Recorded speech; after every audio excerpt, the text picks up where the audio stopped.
The situation is dire, as a lunar fairy has killed all the warriors and is about to finish off the Sword Emperor, who is the last man alive. She acknowledges his strength as she said to him, "You are worthy of your title, but all that reputation of yours ends today." The Emperor recognizes his mistake, for he has let his guard down, but he isn't afraid to die because he was able to accomplish his mission. She launched a powerful attack, but the Emperor wasn't fazed because he was ready to die, and shouted, "Kill me." There was a huge blast from the attack. With a grin smile on her face, she looked down at the explosion caused by her attack, but she was surprised to see that the Sword Emperor was still alive and a strange man was standing in front of him. The man apologizes to the Emperor for being late. He then rushes to attack the fairy. She sees him closing in to strike and she asks, "Who are you?" And he replies, "I am the moon-splitting swordsman, and I am here to cut you, Luna Fairy." Then he used his family's special sword technique to cut her down with one move, thus finishing her off. And it was said that on that day, the heavens rained down 9 strands of sword energy. 6 years has passed, and we see a young boy being brutally abused by his stepmom who has hit him until he falls. She yelled at him for being so weak and asks him to get up.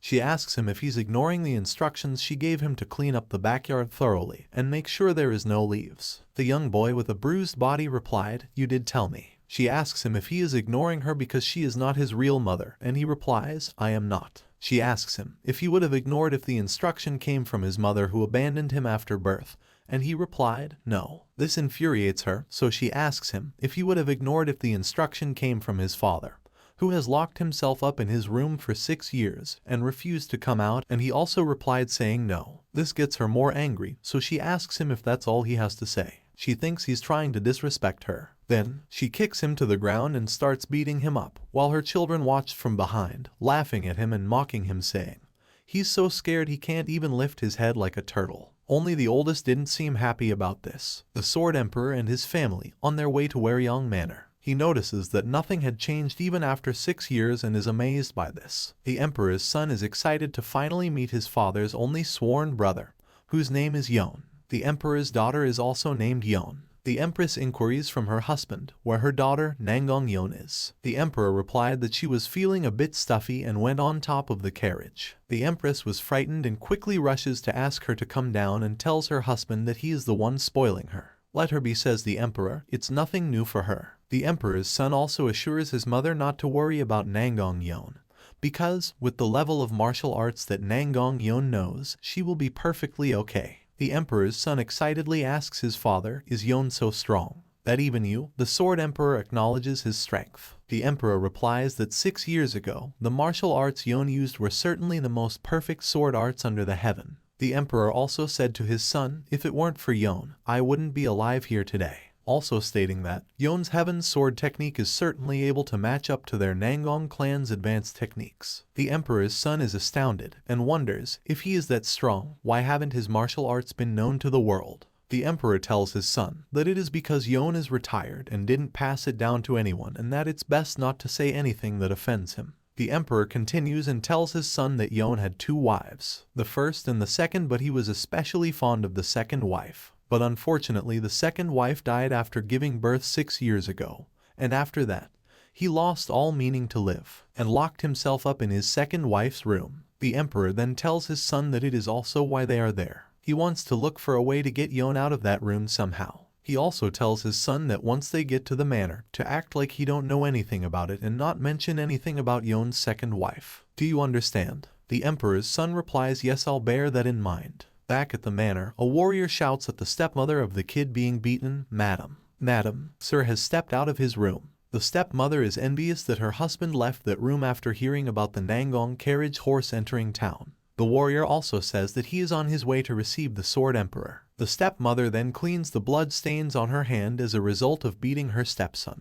The woman becomes even more envious, thinking that her husband came out of the room at the mention of his sworn brother arrival after all these years. But no matter how much she had pleaded with him to come out, he always refused, despite abandoning his own flesh and blood for 6 years, and now he's making the effort to receive his sworn brother. The wicked stepmother then tells her stepson that he will finally be able to see what his father looks like, while also warning him not to appear in front of anyone with his filthy looks, and threatens him before leaving saying, "You know what will happen if you feel too comfortable thinking that I'm not watching you." He replied while shaking, "Yes, I know." She left with her children, saying, "Come on children, are you excited to meet your uncle?" While the boy barely standing also left. The wicked stepmother calmly pulls her oldest son's face and said, "My treasure Mubik," which he replies, "Yes mother." She proceeds to tell him that he has a very important task to do today. She tells him that he'll be meeting the Sword Emperor's daughter today and he's to make sure to be friendly and treat her kindly. You understand what I am saying, right? In a cunning manner, making sure he understands the true meaning of what she asked.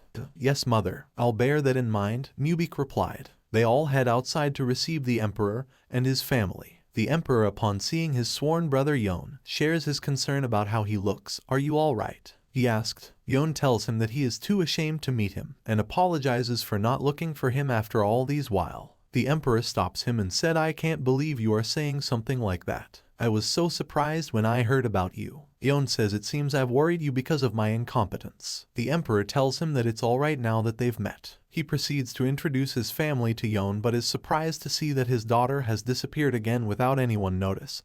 He apologizes to Yon, and Yon smiles and says, "It's okay. She's at her playful age after all." The stepmother puts on a fake smile and says, "That's right, our fourth child hides from time to time and does not appear. Also darling, aren't you going to introduce me and our children?" Yon suspiciously looks at her and introduces his first wife Bikmiju and children. She then invites the guests to come inside the manor as they would have been tired from their journey. Before going in, she instructs Mubik to go look around the manor and search for Nangong Yon. Make sure he leaves a deep impression on her. With a cunning smile on her face, Jaka is at the backyard kneeling with his hands up and wonders to himself when the guests are going to leave. With a hungry stomach, starts to feel dizzy.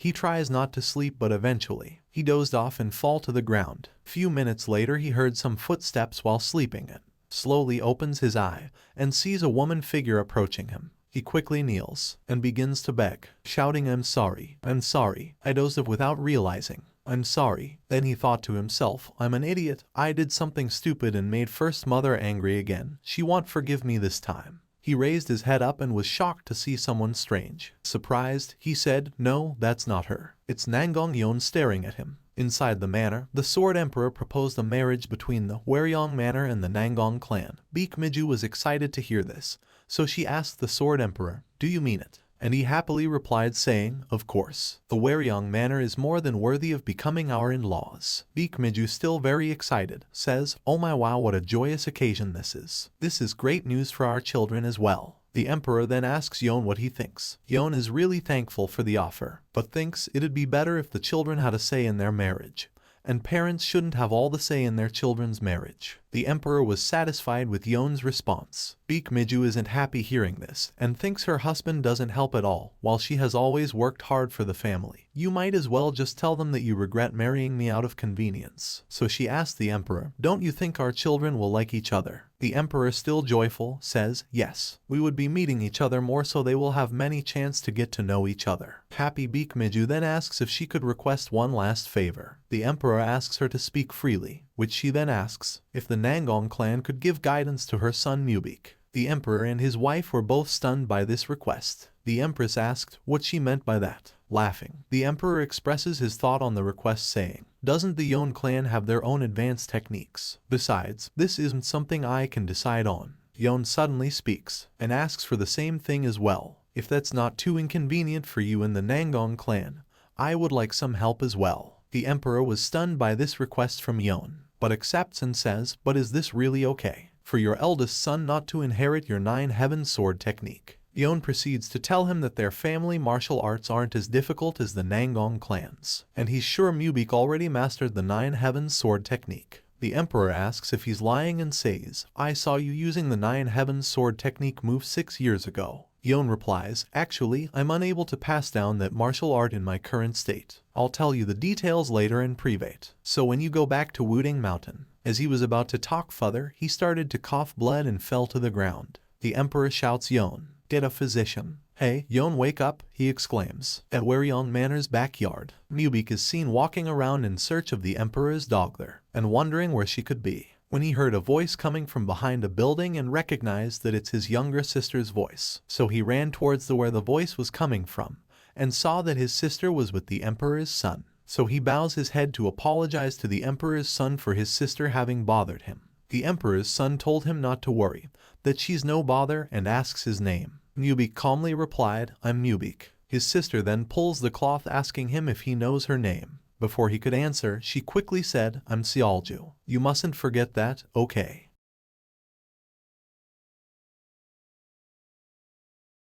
Mubik tried to stop his sister, and tells her to stop being rude, that it's impolite to ask someone that you just met whether they kill their enemies. Seolju replies, I'm being very polite here, and this isn't my first time meeting him. Besides, we are already friends. They both continued arguing. The emperor's son looks at them and wishes his sister was also a cheerful girl. Suddenly, Mubik realizes that his sister and himself have been arguing in front of the emperor's son. He forcefully bows his sister's head and he's to apologize to the emperor's son. The emperor's son says, it's okay, and it's a good thing that she's cheerful and bright. Mubik proceeds to ask him if he knows where his sister went, because he's looking for her so he can become friends with her. The emperor's son happily says, you want to befriend her. I'd be really grateful for that. I'm actually looking for her too. In that case, I can do the introductions since the two of you aren't familiar yet. Shall we look for her together? Mubik replied, yes, I'd like that. Oh right, I heard that she can't speak, is that true? The emperor's son replies, it's not that she can't speak. Before he could finish his statement, Seolju interrupts him, really? So what's it then? He replies, she's a little ill in her heart. I hope she'll get better after Mubik and you befriend her. Seolju then proceeds to tell him that she'll cure her, and he shouldn't worry. We are taken back to where the young boy was kneeling in front of the strange girl, and wondering who she is, and admiring her beauty. Suddenly he remembers that his stepmother told him that there would be important guests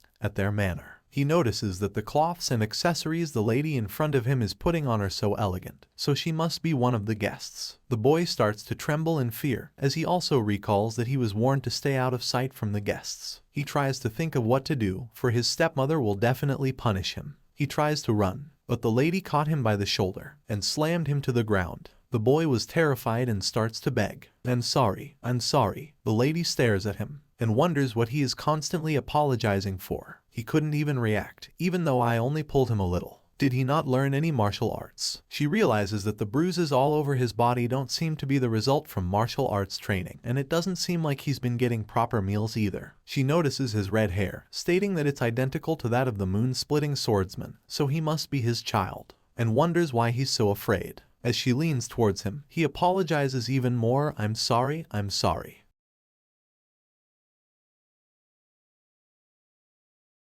The boy is scared for his life, as the lady tries to lay her hand on his head. She realizes the moment she touched him, that the boy has never once received proper care. The lady, who's the daughter of the emperor, Nangong-yeon, asks the boy, what's your name? He replies, Jaka. Jaka. Nangong-yeon rubs his head and softly calls out his name, Jaka. She proceeds to tell him that she'll protect him from now onwards. Tears starts to roll down the boy's eyes. Nangong wonders what she did to cause that. With joy in his heart, he began to cry profusely. Nangong now understands, so she tries to comfort him. Jaka, still crying, Nangong hugs him and says to him, it's okay. For the first time in Jaka's life, he experiences proper care. They both hugged each other for a while. Then Nangong stood up and stretched her hand towards Jaka. As he held her hand, she grabbed him and they both ran to a small exit on the wall. She asks him to follow her as she goes first. He was still hesitant to go, then she offered her hand from the other side of the hole. He took her hand and the both fled the manor. Nangong-yeon then took Jaka to the town where there's lots of foods and people. Jaka is stunned, for it's his first time in town.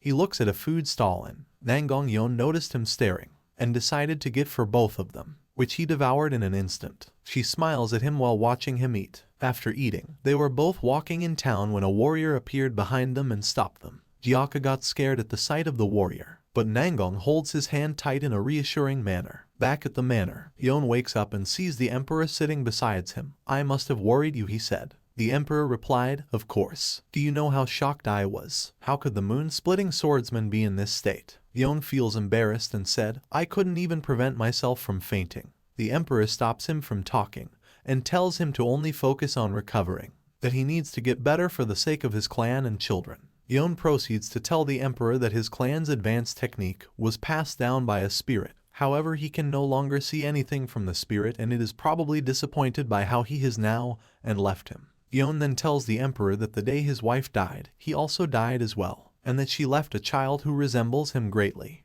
However, he never met the child, because he thinks he'll grow to hate him, even though he knows it's not the child's fault that his wife passed away, and says, "I'm truly pathetic of a man." The emperor cuts him off saying, "Cut that out. I'm not used to seeing such a weak you." Yon tries to sit upright and asks the emperor for one last favor. "I know I don't have the right to say this, but I hope you could take care of my children. They are all pitiful children, they grew up without their father. This is my last and final request." The emperor tells him to stop saying things like that, and asks him to lie down and not strain himself, but accepts his request saying, "All right." Outside the manor, the empress is concerned about her daughter's whereabouts, for it has gotten late already and Nangongyeon is still nowhere to be found. A few minutes later some warriors arrive at the manor, escorting Nangongyeon and Joka, whose hand she held tight. The empress was relieved that her daughter is back safe and unharmed. She sees the young boy beside her and asks who he was. Suddenly, Jaka's stepmother, who have been standing there the whole time, shouts Jaka, and rushes to meet Jaka, pretending to have been worried sick about him,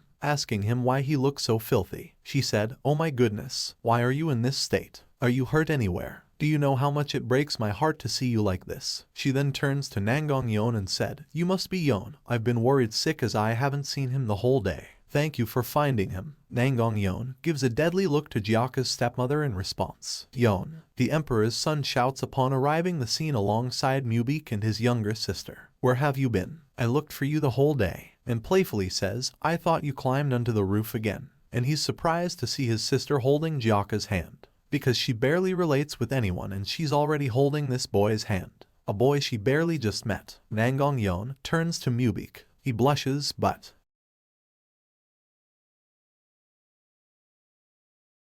he then notices that she's holding Jaka's hand, which makes him jealous. The empress sees that the children all seem tired and suggests that they all head inside. Jaka and Nangongyeon get separated at this point, leaving Jaka alone with his stepmother, and he starts to tremble in fear again. The stepmother then begins to scold Jaka. "I'm sure I told you to keep yourself hidden. Do you want the whole world to know that I'm not your real mother?" Jaka replies, "I am sorry." The stepmother begins to wonder what is wrong with Nangongyeon and why she continuously gave her the stink eye. On the 7th month of that year, Yeon Moryong passed away in his sleep. As soon as he died, Beek Miju summoned 20-odd warriors of her clan to fill up his absence. The Beek clan's warriors became known as the White Tiger Squad of Waryong Manor. Moreover, as Yeon Mubik had gone to the Nangong clan for training, Beek Miju had taken over as master of the Waryong Manor. At the Yeon Moryong's annex building, Beek Miju is seen searching for any martial arts scroll that her deceased husband might have left behind.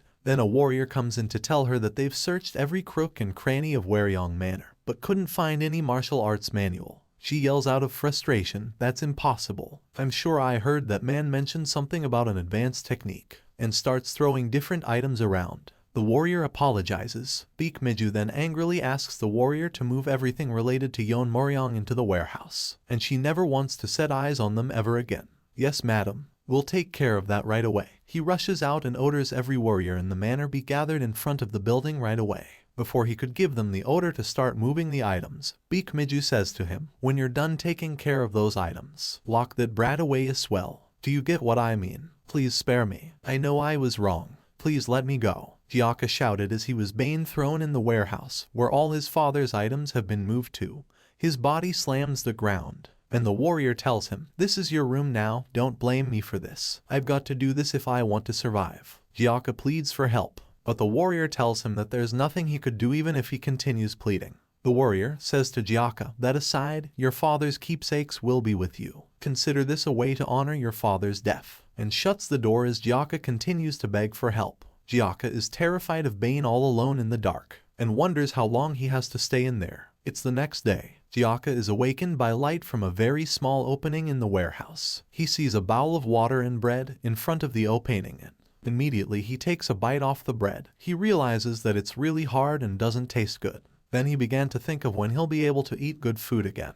At that moment, he spots a bright light coming from amongst his father's items. So, he drops the bread in, as he rushes over to where the light is emanating from, thinking to himself, "It's bright outside, so I shouldn't be scared." Upon getting there, he sees a cloth covering the source of light, so he removes it and discovers that it's just a dusty old mirror. So he decides to clean it. As he cleans it, the bright light suddenly appears again. he sees a reflection of himself. Jaka says, "You have been abandoned too, huh?" The reflection frightens him, so he stumbles and falls to the ground, screaming for help. But the warrior in charge of guarding the warehouse didn't mind Jaka's screaming. It's autumn already, and it's starting to get chilly. 2 months have passed and it's freezing with snow everywhere. The 2 warriors in charge of guarding the warehouse where Jaka is imprisoned are out in the cold, complaining about the weather getting even colder. One of them seems concerned about Jaka and asks the other if he thinks Jaka is still alive, and it wouldn't be strange if he froze to death. Which the other replies, "He's alive. He's been screaming every now and then, hasn't he?" The concerned warrior asks the other if he's sure, and the other replies, "Yeah, the food we give him always disappears too." The concerned warrior then commends Jaka for being so strong. "Wow, I guess he really does have the blood of a martial artist. I think I'd have frozen to death long ago though. He sure is a tough one." The other replies, "So what? His life will soon come to an end anyways. Look at how much they've reduced his food portions. Soon we'll have to clear his corpse." Jaka sits alone in the freezing cold without any blanket or source of heat, while the reflection in the mirror tries to call for his attention. Jaka tells it to just stay still and stop distracting him. "I'm no longer afraid of you, got it? Actually, it's more like I don't have any strength to be scared. I feel like I'm about to die from cold." The reflection in the mirror stops and stares at Jaka for a while. The mirror reflection picks up a stick and begins to wave at Jaka to get his attention. After that, it starts to move in a way that caught Jaka's interest. Jaka begins to think, why is it suddenly dancing? He looks away and says to himself, "Well, it's none of my business." I was pretty surprised at first, but it's not like it can get out of the mirror, so I'm not really afraid of it anymore. I'm sure it's acting that way because I'm not giving it any attention. He carefully watched the mirror reflection as it danced. As Jaka watches, he realizes that those movements look kinda familiar. The 9 Heavens art. I remember now. I always watched my brothers train their martial arts. That's definitely the 9 Heavens arts. How does it know our clan's martial arts? If one uses the 9 Heavens arts properly, they'd be able to circulate their core energy and create yang energy. Creating and maintaining that energy is the first step of the 9 Heavens arts. That's right. If I remember correctly, my brothers were able to create warm air even in winter. Jaka also picks up a stick and starts copying the movements of the mirror reflection. The mirror reflection gives Jaka the stink eye, and Jaka tells it not to worry about him, that he's not following along cause he wants to. "At this rate I'll die anyways. I have no choice but to follow it." Jaka thinks to himself, if this is truly the movements of the 9 Heavens art, then I'll be able to survive at least the cold. He falls to the ground, and the mirror reflection mocks him for falling. Time has passed, and Jaka is starting to get a hang of its movements. Finally, Jaka succeeds in learning the movement and he's proud of the progress he has made. Now he's happy that he is finally going to be able to survive the cold. "I don't feel cold anymore. As I follow the movements, warm air is created. And if I maintain this, I'll be able to survive another day without any problems." The mirror reflection calls to his attention and shows Jaka a new special move. Jaka, still excited from his accomplishment, casually tells the reflection that he doesn't need to do it to that extent. Jaka tells the reflection, "It's not like I want to follow your movement to the dot. I just want it to become warm." He throws the stick away and says, "I no longer need to suffer anymore. And I no longer have to watch you acting all obnoxious either. Since that's useless now, should I just flip the mirror around?" The mirror reflection then starts performing some really advanced techniques, which caught Jaka's attention. Jaka thinks for a second and wonders if he wasn't being taught the 9 Heavens art this whole time. He yells at the reflection, "What are you doing? You think I'd be interested in that? I'm not interested in martial arts. You really think I'd follow those complicated and tough-looking movements?" The reflection stops and starts to act cheeky to make fun of Jaka, just to spite him. Jaka responds by copying its stance and says, "How dare you act cheeky? You think I can't do it now? I'll be able to do something like that in no time." Jaka tried for days but was still unable to do it after so many attempts. Jaka realizes that this is so hard, and very much harder than the movements he followed earlier on. And even if he manages to copy the movements somehow, there's no way he'll be able to produce the amount of yang energy that the reflection does. The reflection starts to make fun of Jaka again,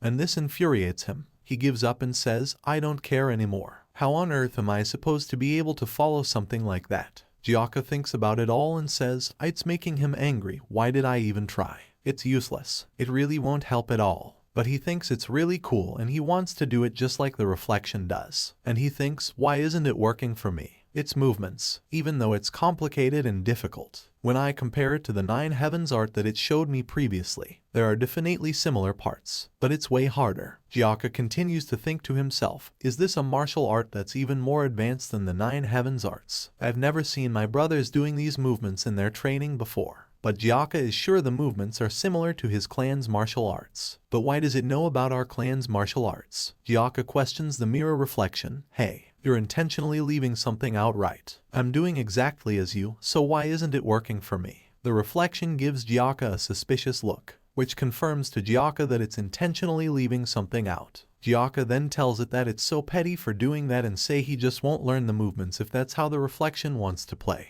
Jaka tells the reflection that he just won't look at it anymore and proceeds to cover the mirror with a cloth. The reflection bends to look at Jaka from underneath the cloth. Jaka looks at it and asks, "What are you doing? Are you going to teach me?" The reflection responds with a nod. Jaka asks, "Really? Don't you dare lie to me. I'll cover you up again if you do." The reflection points upwards, and symbols starts to appear on the mirror. Jaka wonders what these symbols could mean. The symbols on the mirror translates to, the true mirror of Jyushin Fairy. At that instant, the 900 words that were within the mirror of Jyushin Fairy appeared on top of the mirror. Even though the contents were profound and complicated, Jaka felt like those words were flowing into his head. And he realized the martial art that he was following was the Heavenly Inquisitive Sword Technique. He was abused his whole life in the Yon clan. He led an unfortunate life that was meant to die as he was imprisoned in the warehouse. But that misfortune helped him to gain a life-changing encounter with the Jyushin Xuanu mirror. A child that people thought would die for sure began to change in a profound way.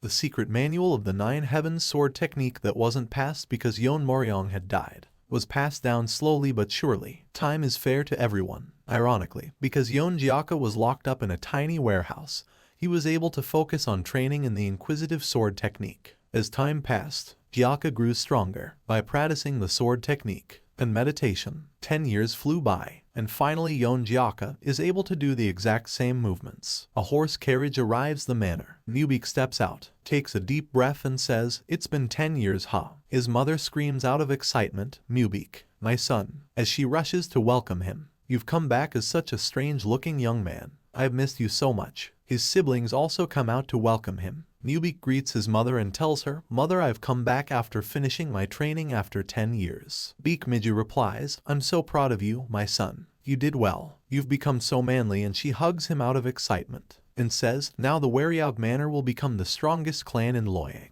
No, the strongest clan in all of the Henan province. My gosh, I was too focused on you. Aren't they precious guests from the Nangong clan?" As she sees the emperor's son and daughter, she politely greets them and asks that they please excuse her manners, for she haven't seen her son in such a long time, and tells the emperor's son that he looks like he has become stronger in the past 10 years, and his name is truly known around in the Jianghu. She proceeds to greet the emperor's daughter. "Yon, you've really become unrecognizable. Everyone would simply look like a withered flower beside you." She invites them all inside to rest and eat, as they must have been tired from their journey. And she asks how their father was, and the emperor's son replies, "He is well and healthy." Beekmiju tells him that she is relieved to hear that. Nangong Yon storms off, and Nubik's mother asks her what she's looking for. Her brother tries to call her back and asks her how she could be so impolite. Nubik's mother tells him that it's okay, and she thinks that it seems like her illness hasn't been cured, though I'm very worried for her. The emperor's son scratches his head and tells her that his sister has actually gotten better now. Nubik's mother replies, "Wow, that's great to hear. I guess everyone's really tired.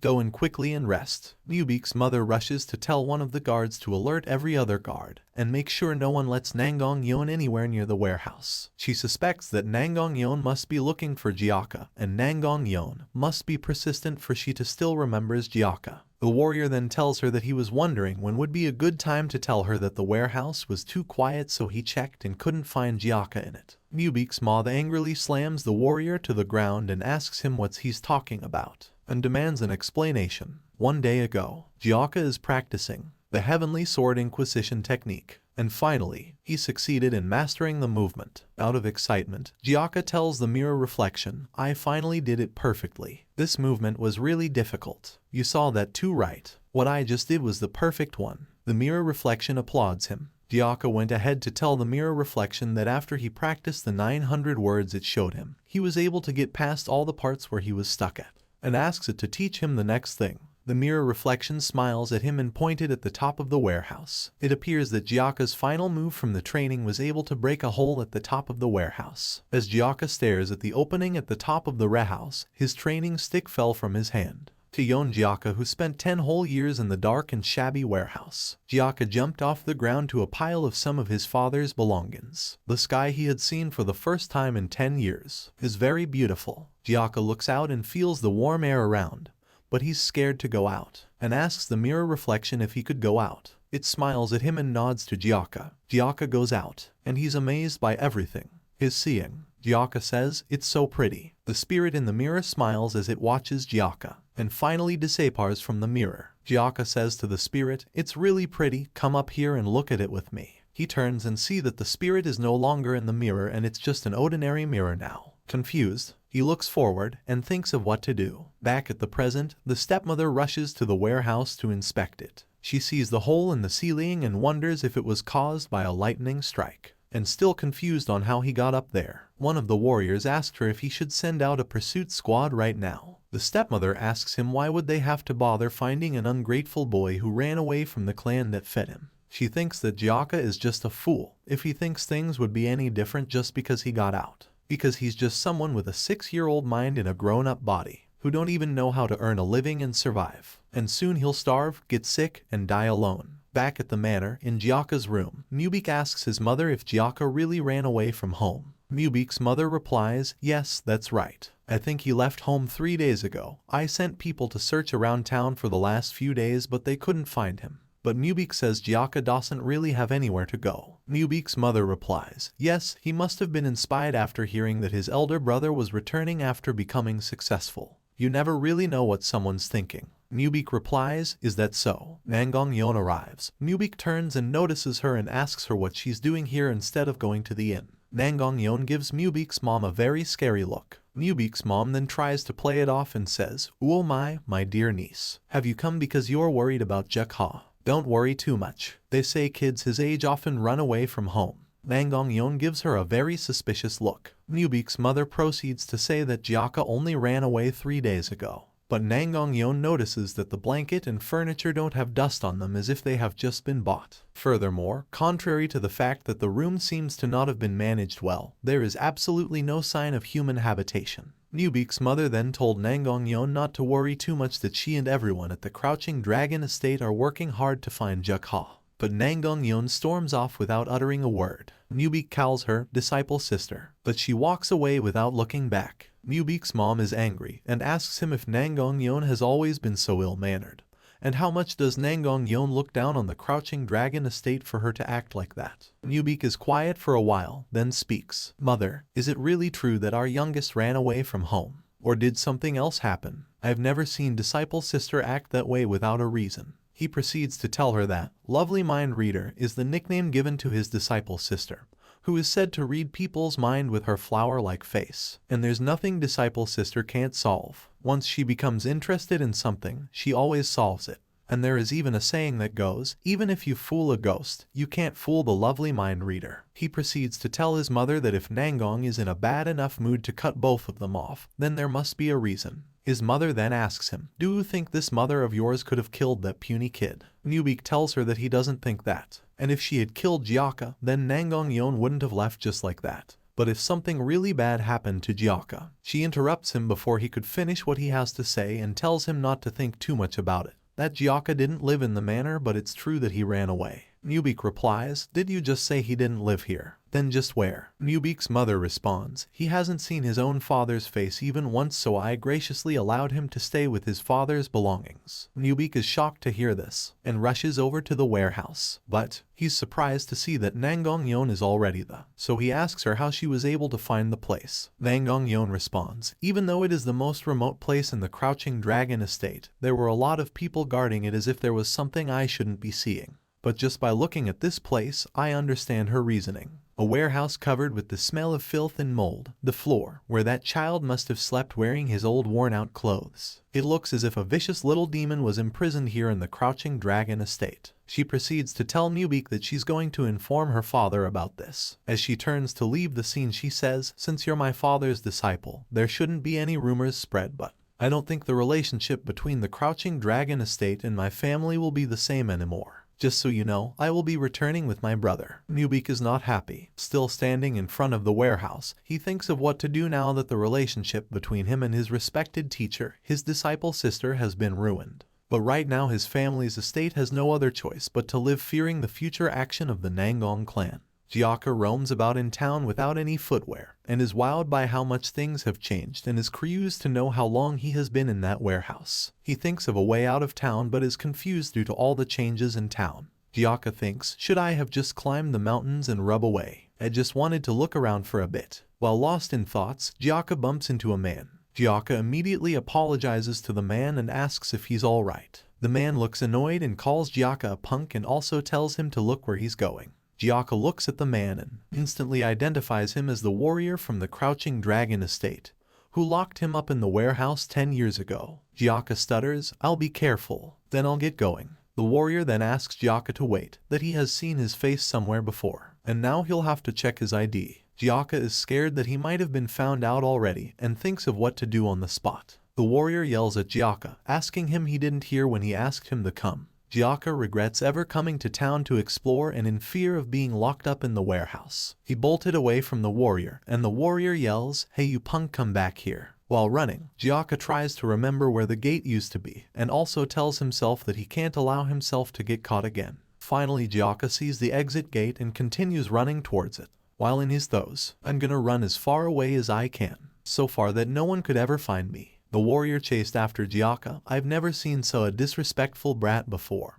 He dares to run from a Crouching Dragon estate swordsman. The warrior yells at Jaka, hey you brat, you're dead once I catch you. Jaka looks back and sees that the man is fast and he's going to get caught at this rate, and be dragged in front of First Mother again, which terrifies him. The warrior yells from behind, last warning, kid. As Jaka sprints towards the gate he thinks to himself, I never want to go back to that warehouse again. The gate is about to close but Jaka thinks he can make it across on time and slip through. The warrior catches up with Jaka and says, hey brat, did you really think you could run from me? Seeing you run away like this, I guess you really are guilty of something. As he's about to grab Jaka, with determination in his heart to not get caught, Jaka uses martial art to maneuver, and plunges towards the gate. The warrior becomes even more furious that Jaka escaped his grasp and didn't notice that he was already almost under the heavy gates and shouts, how dare you use such a petty trick? Just as he was about to get hit by the gate, he looks up and shouts, but is surprised to see that Jaka rushed and held the gate in place, saving the warrior, and asks him if he's alright and not hurt in any way. The warrior tells Jaka that he's fine and is amazed at Jaka's strength as because Jaka is holding the gate with just one hand like it's nothing. Jaka feels relieved that the warrior didn't get hurt and tells the warrior that he just didn't want to get caught. The warrior stutters, catch you. Who? Me? Of course not. I was only following behind you. Jaka is relieved and exited so he asks, really? You're not trying to catch me? The warrior responds, of course not. Jaka then happily saves the warrior and says, hee hee. I guess I was mistaken. He says his goodbye wishes and runs off. The warrior is still shocked from what just happened and wonders if it was all just a dream. The warrior says, there's a saying in Gangho that goes, don't underestimate children, women and the elderly. It seems that saying was true. In the mountains, Jaka is wandering in search of food because he haven't had anything to eat all day. With no idea on how to source for food, he spots a mushroom and thinks it'll be edible because the color of the mushroom is pretty. So he ate it. Night falls, and Jaka can no longer stand properly on his 2 feet. He starts to vomit and feels so much pain from his stomach. Jaka is confused on what's happening to him. At this point he can no longer see a clear path, and the road started to look more and more wobbly. His head started to spin, and Jaka is still trying to find a place to stay, but with all that's going with him, he worries because it's going to get even harder to see in the dark as the day gets darker, and thinks of what he'll do if a mountain beast appears. Jaka feels so dizzy and falls to the ground as his body can no longer move. He tries his best not to fall asleep there but couldn't help it. The next morning, while Jaka is still passed out from the mushroom poisoning, 2 men finds him laying half dead on the road and contemplates if they are to leave him there for dead opus or save his life. Eventually, they decide to take him in, as it's their first time coming across someone that's worse than them. One of them thinks it's a good choice, since it's all goodwill and sharing some food with him won't actually make them go bankrupt. And from his observation it looks like the boy previously begged. In Jaka's dream, He saw a strange spirit and shouts, "Fairy." The spirit tells him stop blabbing nonsense. Jaka wakes up and finds himself in a strange place. The man is shocked that Jaka is completely fine and was even talking in his sleep, because when they rescued him, he was half dead. So the man asks him, where were you roaming around? Why is it that you were found collapsed in the mountain roads? If it weren't for us, you'd already be in the belly of those mountain beasts. Jaka thanks the man but inquires as to where he is. The man tells Jaka that he is in Mountain Wufeng hideout, and himself and the other men present as bandits. You should be able to tell that at least. Jaka apologizes. One of them proceeds to tell Jaka that all 6 of the are brothers-in-laws, and introduces himself as the second. The rest proceeds to introduce themselves. The patriarch introduces himself as Peng Yiran Cho, and tells Jaka that since they saved his life, he would have to repay them little by little from now on. Jaka is confused as to how he's going to repay, because he has no money nor means to pay. Hunim tells Jaka, yeah, you idiot, I don't know if you've been begging in the outside world, but over here you have to sincerely learn and work in order to repay them. It's said that even animals repay you for your grace if you save their lives. You can't be lesser than animals. One of the bandits asks Hunim why he's urging Jaka so much, then tells Hunim that it's enough and the boy only just gained consciousness, and offers Jaka a piece of bread. Now you must be hungry, fill your hunger with this first. Jaka hesitantly refused the bread. No, I'm good. I'm not hungry at all. Hunim tells Jaka that he's lying because his stomach was rumbling even while he was sleeping. Jaka says that's right, but he don't have any money. Hunim asks him to eat, assuring him that no one will take any money from him. Jaka still hesitantly refused, insisting that he really do not have anything to give them. Hunim starts to wonder why Jaka talks as clumsy as a kid even though he looks about 15 or 16. So he asks the second if he thinks Jaka is an actual idiot. The second assure him that even if that's the case then they can just give Jaka some side chores. Hunim responds, but after unnecessarily giving him the work and he doesn't do it properly, then we might as well be the ones starving later. The second treplies, he seems like a good kid, so I think he'll do his work well. Hunim disagrees and say the boy doesn't even know to source food for himself, and the kid is just an idiot. And those who are used to begging have a habit of playing around all day, so they don't like to work, and it can't be helped. He picks Jaka and drags him outside. A second say, here he goes again, our Hunim. Hunim, since you're doing it anyways, educate him properly. While Jaka yells, why? What are you doing? Wait, let go of me. Hunim slams Jaka to the ground. Jaka, scared for his life, begs, spare me. I really don't have anything. Hunim asks Jaka what he's doing, and tells him that he's not gonna kill him, and realizes that Jaka is probably used to getting beat up and asks Jaka how he plans to forage for wild vegetables in his condition. Jaka is confused as it's his first hearing of wild vegetables, and asks why he would need it. Hunim responds, what do you mean why? It'll prevent you from becoming food for the beasts. You won't have to think about starving if you join us. But Jaka says he don't think he's cut out to be a bandit, and someone like him can't become a bandit. Hunim is him, what nonsense is that? Jaka proceeds to tell Hunim that he doesn't have the strength, and he don't have anything he's good at. Hunim yells at him, I've never seen such a frustrating brat before. Are you going to reject the lifestyle I'm trying to teach you? All because you're scared. Hunim raises his voice even higher as he shot to Jaka. In this world, there are 2 kinds of people, the ones who takes from others and the who constantly lose things. Which side do you want to be? Jaka asks, what do you mean? Hunim yells even more, I'm asking if you want to continue to live starving like this. Do you really want to continue living being called a retard and live with people ignoring you? Jaka pauses for a while and slowly says, no, I don't want that. I don't want to be ignored anymore. Jaka gets fired up as he continues to talk. I don't want to lose anything to anyone.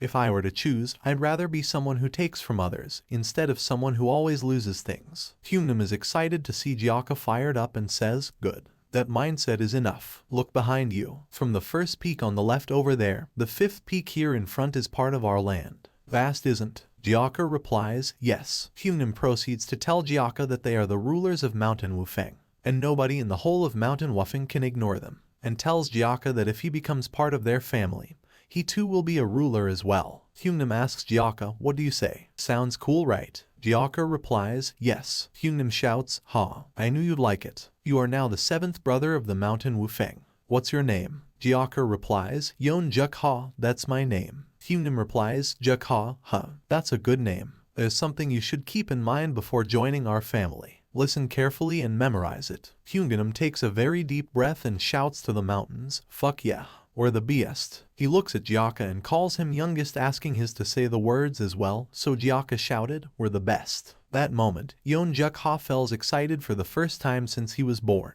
The stepmother who always swore at him and his brothers who never cared, as well as the hellish warehouse. They all passed through his head. It felt like something in his heart that has hardened was cracking. As it fell piece by piece from his heart, it felt as if he was struck by lightning. From the top of his head to the soles of his feet, this new yearning for life woke the sleeping nine heavens Kai. And Jaka yells at the top of his voice, full of excitement and life, fuck yeah.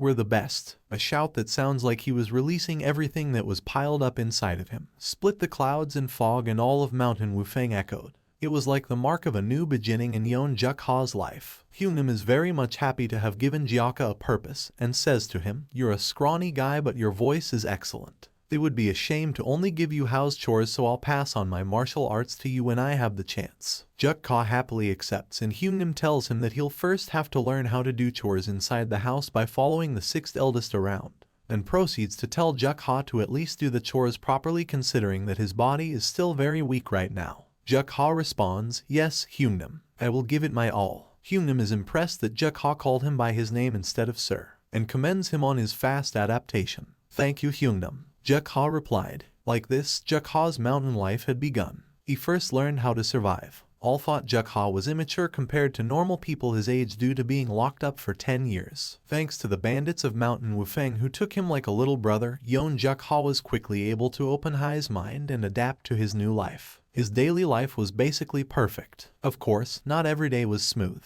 The level of their martial arts was low, since most of the Mountain Wufeng bandits were from common families, so they used to get both small and big injuries whenever they went hiking. However, the satisfaction from the little things in a day-to-day life, they lived and enjoyed each and every day. Although he was born to a well-known swordsman family in Loyang, Yeon Jaka, who lived a torturous life being abused due to being born to a concubine, ironically, only after becoming a bandit, felt happiness for the first time. Then one day, two men arrived the Wufeng hideout and all the bandit including Jaka came out to greet them bowing their heads. Hyunam mumbles to the second that this is annoying. They looked down on them and told them that he came to find a group of bandits but they all just a group of beggars. Bandit Union, because it was a name created by the bandits to glorify themselves. It has been nothing but subject of ridicule for many years. Then one day, a monstrous man appeared and referred to himself as the Blade of the Bandit Union. Once his infamy spreads, the experts of the 7 sects and 2 schools proceeded to subjugate him. But not a single person succeeded. His fame and authority grew larger with each passing day, and he was soon called the Shattering Heavens Demon Lord, which led to his recognition as one of the 10 strongest experts. The experts of the Chaos sects, who were hiding in the shade of the other sects, 7 sects and 2 schools for a long time, fervently praised the Shattering Heavens Demon Lord. As a result, many experts of the Chaos sect in the martial world had come to visit him in order to join the Bandit Union. After accepting them all and becoming the head hideout leader, he made the Bandit Union unprecedentedly powerful in the history of the murim. As the status of the Bandit Union grew, it was called dread of all bandits and martial artists of the Chaos sect. At the Wufeng hideout, Hyunam is begging the 2 men who came unannounced to accept them into the Bandit Union. Bandit Union Mountain Davy Hideout Vice Hideout Leader Black Masked Vagabond Yom Sang Cheol. Bandit Union Mountain Davy Hideout Vice Hideout Leader Poison-Eyed Blood Blade Lee Young-on. These 2 men came as scouts to recruit bandits into the Bandit Union, but they don't think the Mountain Wufeng Bandit are worthy to even be called bandits, not to even think of letting them carry the Bandit Union flag. Poison-Eyed Blood Blade responds to Hyunam's request to join the Bandit Union. Do you really think bunch of ragtags with only about 10 people have the qualification to carry the Bandit Union flag? Hyunam replies and tells him that he can gather the remaining 3 people within a month. The vice leader yells at him, what do you mean by 3 people? And points at Jaka and proceeds to say, that brat is just a kid, you'd have to gather at least 4. Hyunam and the second tried to play it off by saying, he may look like that but he's quite useful. He does the choirs really well. The vice leader tells them that they are both idiots, that he meant that they would need a minimum of 10 members who can act as combat force. And it's a minimum of 10 people, but that's far too lacking to be truthfully speaking. Are you guys even aware of how big the merchant groups are around this area? Jaka wonders who that guy is to be speaking to Hyunam like that. The vice leader proceeds to tell the Wufeng bandits that even the guards of the merchant groups alone would surpass 10 people, never mind It's fine. I'm the retard for coming all the way here. Let's just say that this never happened. The second vice tells him to hold on so they could talk briefly about the decision. They whispered to themselves, poison-eyed, you want me to accept them? Vagabond, yes that's right. Currently we've only mobilized one mountain hideout, and we don't have much time. Half a month later the head hideout leader will be checking. Aren't you aware of what will happen if we don't meet the quota? Poison-eyed Bloodblade replies, it didn't make sense to increase the mountain hideout by twofold, to begin with. Vagabond, I know that as well. Poison-eyed, but if the fact that we've accepted these bunch of ragtags gets revealed, then we would be dead regardless. Vagabond replies, there's no need to worry. Didn't you just say the size of the merchant groups around this area is huge? Just as you've said, the reason why there wasn't any mountain hideout around the Henan province is that large merchant groups were dividing power here. Maintaining the mountain hideout here would be difficult even for us, the mountain Debbie hideout. They'll be devoured and will disappear due to the merchant groups anyway. Where would the evidence of these guys living here be? Poison-eyed Bloodblade, I see. Vagabond, all we need to do is just fill the quota. The two vice leaders of the Debbie bandits then looks at the Wufeng bandits and accepts them as members of the bandit union, which leaves a shock on Hyungnam's face, because he wasn't expecting to be accepted into the bandit union. However, Hyungnam must gather 10 members before winter. Poison-eyed Bloodblade proceeds to tell them that they must not tarnish the dignity of the bandit union by running away from nearby merchant groups with your tails tucked between your legs. Hyungnam replies out of excitement, I'll keep that in mind, thank Yao. The mountain Wufeng bandits started to celebrate without knowing anything.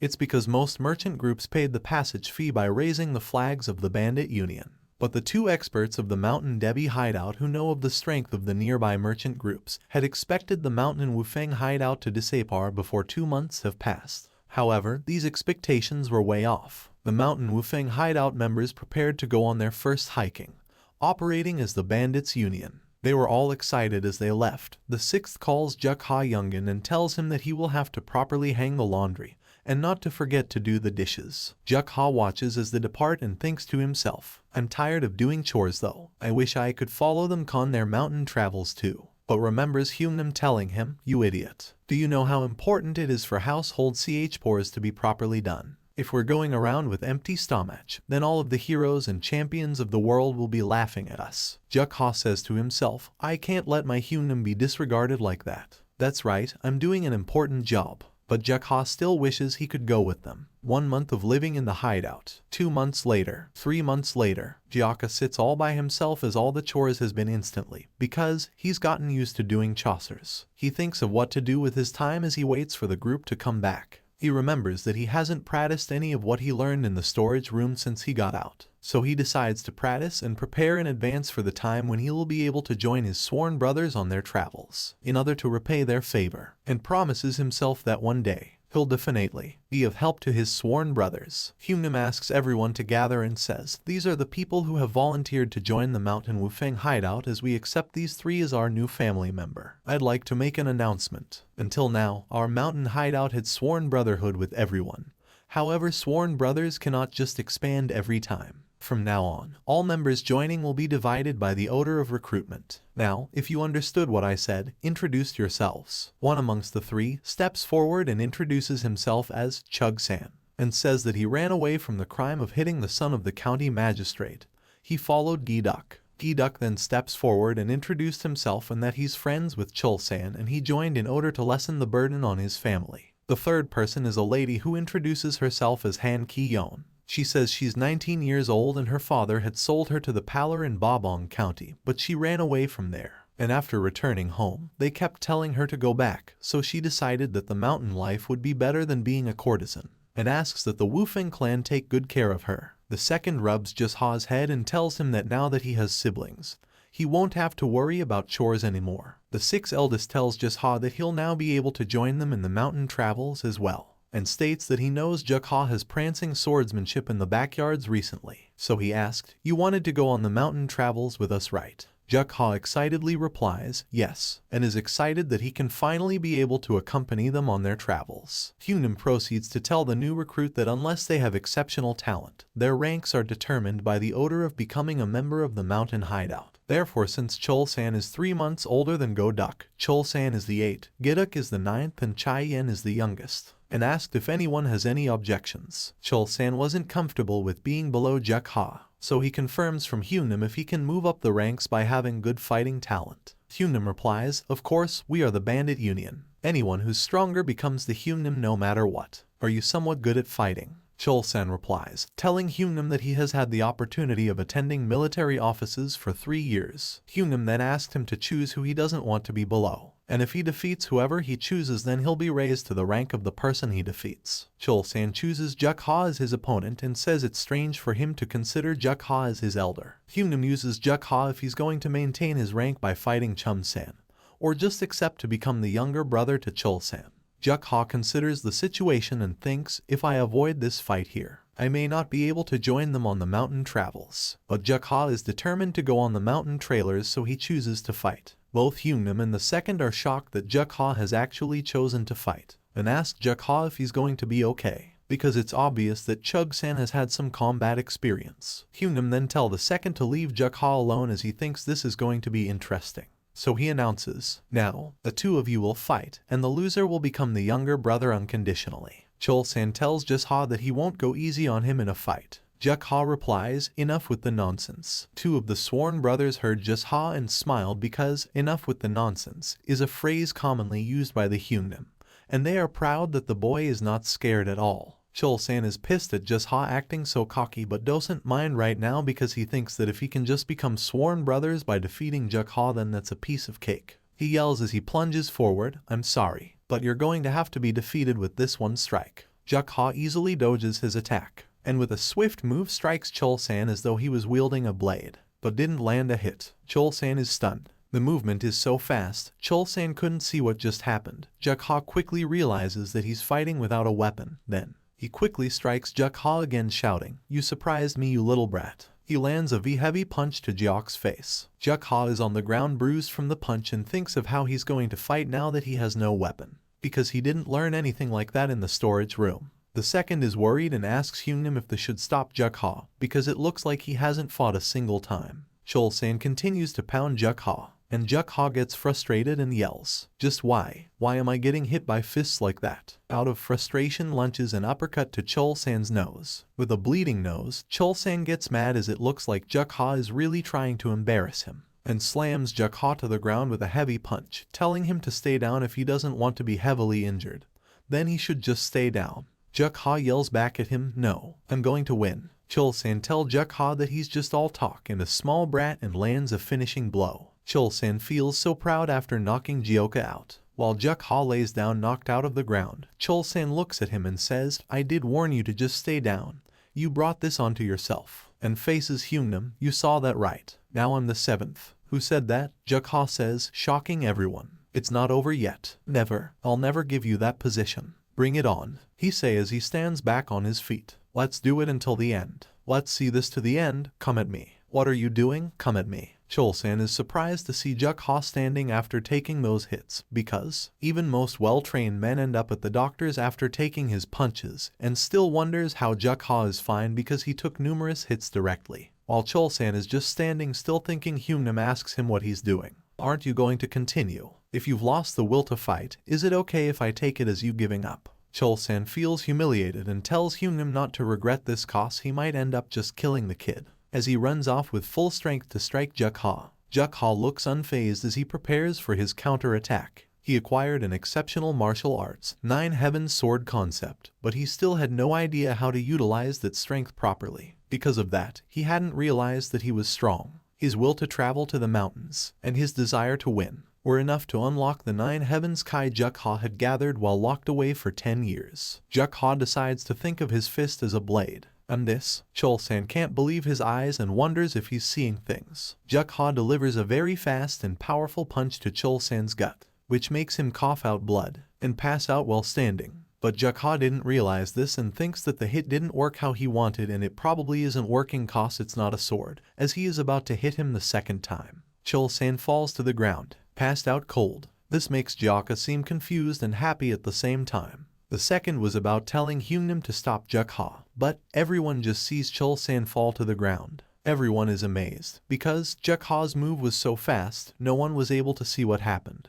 And when the second asks Hyunam what happened, He says, from what I saw, it looked like he just suddenly collapsed after running, and wonders if Chul-san have some sort of chronic illness, because Chul-san is completely out. One of the sworn brothers says, I mean that could have ended up like that because Jaka hit him right. Then one of the sworn bro, I don't know man.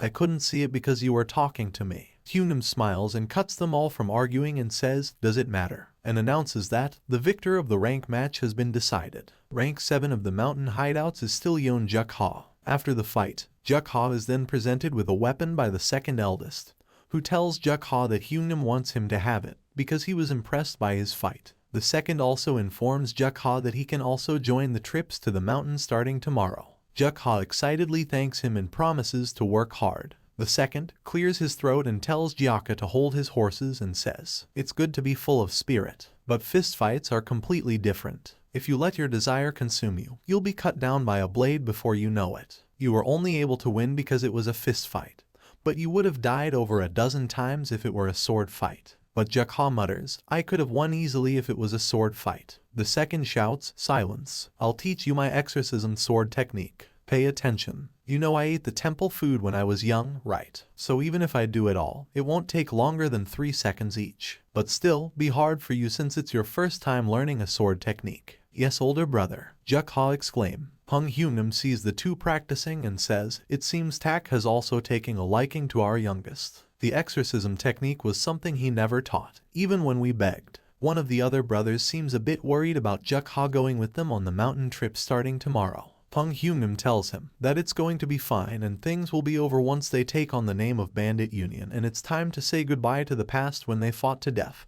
and assures him that nothing's going to happen. The next day, we see a merchant and his troops passing by. While being escorted by some warriors and a skilled martial artist, the merchant seems very worried and says, it's ominous, very ominous, I haven't had such a bad sleep in a while. So he called the martial artist, Great Brother Kang. I can't help but worry. My gut feeling is usually spot on. Nothing's going to happen right. Kang laughs and asks, are you acting that way because of the rumors of some petty thieves having appeared in Mountain Wufeng? Don't worry, even sea dragons from the bottom of the towers won't be able to bother you if you're traveling with me. The merchant still seems worried and says, that should be the case, right? I'm relieved to have you by my side, but before the merchant could finish what he has to say, an arrow is shot at him, which Kang catches without breaking a sweat. Now the merchant is scared to his pants. Kang don't seem impressed and says, they don't have any manners, eh? He walks forward as Wufeng Bandits appears and shouts, this area belongs to the Mountain Wufeng hideout of the Bandit Union.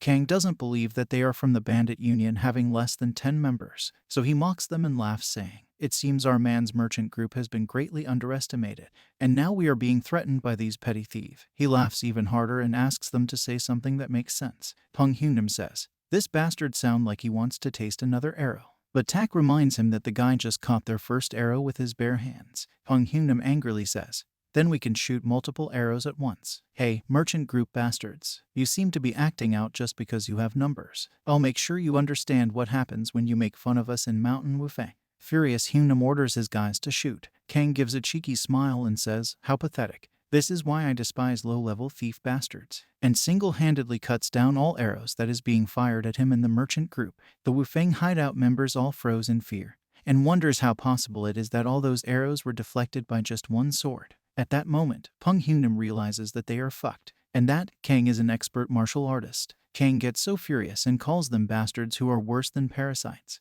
You'll all die by my Kang Mudiok's hands, and orders the guards to get rid of them. Pung Hunim, frightened, tells everyone to snap out of it, that they'll all die anyway if they show the guards their backs. Then what do? They asked. Hunim informs them to run while he draws the guards' attention. But before he could finish his statement, Jaka steps forward, but everyone is scared for his life and tries to call him back, but he ignores them and stands in front of everyone. Kang laughs really hard at the sight of Jaka and says, you savage bastards, are you trying to run by using this kid as a shield? And also says, hey you pathetic bastards, you think that snot-nosed brat can give you some time. Jaka don't seem to care what Kang says and says, Ajasi, you're in trouble now. With a killer look on his face, Kang replies, what? Are you in your right mind? You're the ones in trouble, brat. Jaka responds, this is what our elder brother said, in Mountain Wufeng, no one dare laugh at us. Both Tak and Hunim thinks Jaka has gone mad, and are both thinking of stopping him before he provokes Kang further. Kang is flabbergasted, and asks, young ones, should I say they're fearless, or that they're stupid? So he shouts, hey, kid, Kang Mudiak of the merchant group will not go easy on you because you're a child. If you repent of your mistakes, I can still let you live. Jaka responds, you're full of crap. You've got quite the mouth for a man about to get beaten to death. Tak begins to blame Hyunam for Jaka's behavior. Look at the mess you've made, teaching the kid strange things. Hyunam responds saying that he had no idea things would turn out this way. Kang gets really angry, and angrily shouts, this brat who's still wet behind the ears. You're the one who asked for it. He runs towards Jaka, and plunges into the air in a striking position. Launches a swift slash, and to everyone present, it seems like Jaka didn't move, so Hyunam shouts, Jaka. But in reality, Jioka's movement was so fast, no one could see that he moved away right before the blade could touch him. Kang lands on the ground after his strike, confused and shocked. Kang sees that his sword has been cut in two. Everyone also sees this and they are all shocked and confused as well. Kang's mind is all over the place as he also wonders what just happened. Didn't the attack follow through? Did he dodge right before the sword touched him? There's no way. It would be a tough feat for even the zenith of experts. On top of that, he couldn't see Jaka's sword move. What's wrong, Ajasi? If you're done, is it my turn now? Jaka says with a killer smile on his face. Kang shouts, wait. I'll go and switch up my weapon, so please wait. With a confused face, Jaka says, you want to do that? Then bring a tough one this time.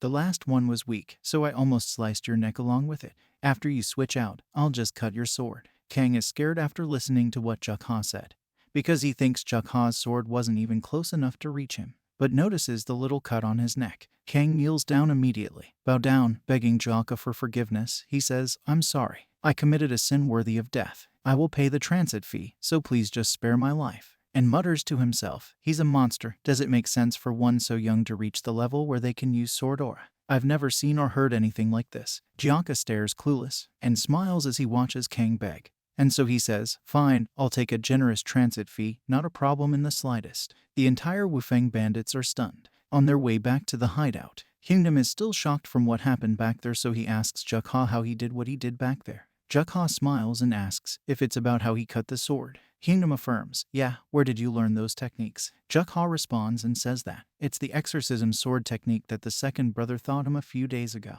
Hyunam is shocked to hear this because his heavenly unwavering sword technique and the second's exorcism sword technique are both just third-rate sword techniques. But Jaka was able to cut the sword of the lightning sword Kang Mudiak with just those sword techniques, and wonders if it's actually possible. So he playfully asked Jaka to show him a demonstration of the exorcism sword technique he learned. Jaka replies, of course, elder brother. At Mountain Wufeng hideout, everyone watches as Jaka demonstrates the moves. The lady that joined last watches him and is really amazed by his moves. Step by step, he demonstrates it all. It's all beautiful to watch, and his final swing is powerful enough to cut a tree in two. So he says, that's all. After a moment of glare from everyone, they all starts running towards Jaka and celebrating him. Awesome, you're amazing. Youngest, is this really Tak's technique? Teach me too. Chul-sen apologizes for calling Jaka too easy on the day he first met him. The 10th, which is the lady, also comes to praise him. That was so cool. How did you do that? You're very, very amazing. Can you also teach me later? Shy Jaka tells her that it's not really that amazing. Hyunam asks Tak if the exorcism sword technique was always like that. Tak responds, it just seems that Jaka is the amazing one here, brother. Hyunam thinks, what exactly is that guy? Jaka smiles. 5 Peak Mountains. On the next patrol, we see a merchant running to attack Jaka and shouts, how dare a mere bandit block our path? Prepare for your punishment. He strikes, but Jaka easily dodges and immediately counterattack by cutting the merchant's sword and placing his sword on his neck. The merchant begs and say that he has lost. Jaka went on patrols from autumn to winter, but none of the escort's warriors in the merchant union were able to take his attack. The news of Jaka spreads as people start to put up posters about him in the neighboring towns, and rumors about the 5 Peaks stronghold spread like wildfire. Tak seems surprised, as a lot of people gathered in their hideout, so he asks Hyunam, what on earth is happening here, chief? Hyunam replies, I don't know either. What kind of situation is this? Tak responds, I think it's because rumors of Jaka have spread, and if we indulge these guys that just came, we'll have 25 of us. What should we do, chief? Just give me a moment to think, Hyunam replies. 3 months later, the 5 Peaks stronghold became a large stronghold quickly. They started to gain a name in within Henan province, and morale was on the rise for them. However, as the stronghold became bigger, there appeared others who also had their own plans. An elderly man is seen with his disciple, who had joined the Wufeng hideout with other motives. The old man asks, did you find out? And his disciple answered, yes, we need to take down number 7 and we're good to go. After that we just need to take out Chief Pong and Vice Chief Tak. The rest until number 6 won't last a single punch. Moreover, Chief and Vice Chief won't be a match for you. The man who just gave this report is number 29, Hwang Yamyang, and the old man is number 26, Gimel Northern Sword Shim Yonggak. Shim thinks the report is strange, and wonders how weaklings like them get acknowledged as Green Forest. Hwang asks, "Pardon, what's Green Forest?" Shim yells at him that how could he not know about Green Forest, and he calls himself a mountain bandit, and proceeds to tell him that Green Forest is the dream of all mountain bandit. Beggars have beggar sect, and mountain bandits have Green Forest. Green Forest's command chief, heaven-destroying demon lord, is famous for being monstrously strong, and he's on par with even the leaders, the reputable Murim clans. And that's the reason why I, who was from the unorthodox sects, came here. If I become a part of the Green Forest, then I don't need to bow my head to the orthodox bastards. Hwang apologizes and says, "I'm sorry, I don't know much about the Murim. But, if it's as you have said, then it would be quite hard to be recognized as part of the Green Forest. Wouldn't that have been impossible for the chief and vice chief's level of martial arts? Could it be that Jaka is more powerful than the rumors say?" Shim answers, "That doesn't seem to be the case, but I haven't seen him in action because they haven't gone on patrols due to the weather." Another elderly man enters the room and says, "Don't worry about that. No matter how powerful Jaka is, he won't be a match for the Gimel Northern Sword who's able to stand his ground against the 5 great clans' martial masters." Shim welcomes him and says, "You're here. Do you have any good news for me?" The elderly man proceeds to say that the only reason why the mountain Wufeng hideout is under Green Forest is because Green Forest was expanding because the Orthodox Alliance was also expanding. And because there weren't any notable strongholds in Henan province, it seems they got lucky and became a part of Green Forest. Shim is pleased to hear this and says, "That means while they're Green Forest in name, they're actually just ragtag bunch of mountain bandits." The older man responds, "Yes, there's no need to look into this any further. They give people their rank based on sequence they join the stronghold. I can't believe these guys could become Green Forest." Shim shouts, "That's right, the Green Forest isn't a place for kids to play around. And this is evidence that they are just nobodies." Hwang and the other disciples then bows and say, "We'll be counting on both elders here." Shim replies, "Don't worry, after we are done cleaning up this place, we'll make sure you guys get high ranks." Excited, both disciples shouts, "Thank you. It's evening already." Number 10 can be seen washing some dishes while Jaka prepares some food.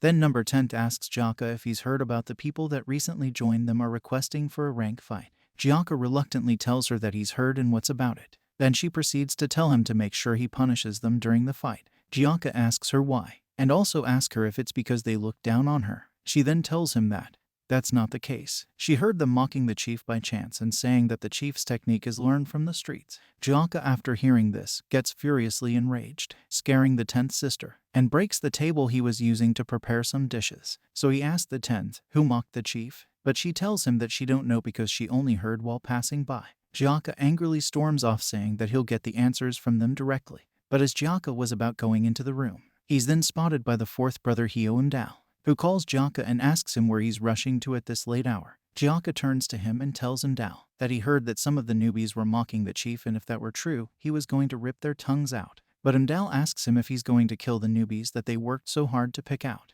and proceeds to tell Jaka that that's exactly what the chief was worried about. Jaka is surprised to hear that the chief was worried, and Dao tells him that it's true and says, "Looking at you now, I'm also worried. We're worried that you'll turn all the newbies to vegetable at the rank fight." But Jaka angrily shouts that he won't forgive anyone who mocks his sworn brothers. And Dao is relieved to hear this but walks up to him, holds him by the shoulder and tells him that they need to go back into the mountains once the snow is over, and they would also need the newbies to be able to use their hands and legs. He proceeds to tell Jaka to head back inside for now because at this rate he might catch a cold. Jaka isn't pleased with this, but obeys and heads back inside. The next day at 5 Peak Stronghold, also known as Mountain Wufeng Hideout, Kingdom welcomes everyone gathered, and announces the reason for the gathering, which is because some people have requested for a rank fight. He also urges whoever is interested in moving up the ranks by rank fights to participate in the fight and not miss the opportunity, because the 5 Peak Stronghold don't usually accept rank fights. The 9th brother then asks Chol-sen if he's going to try again,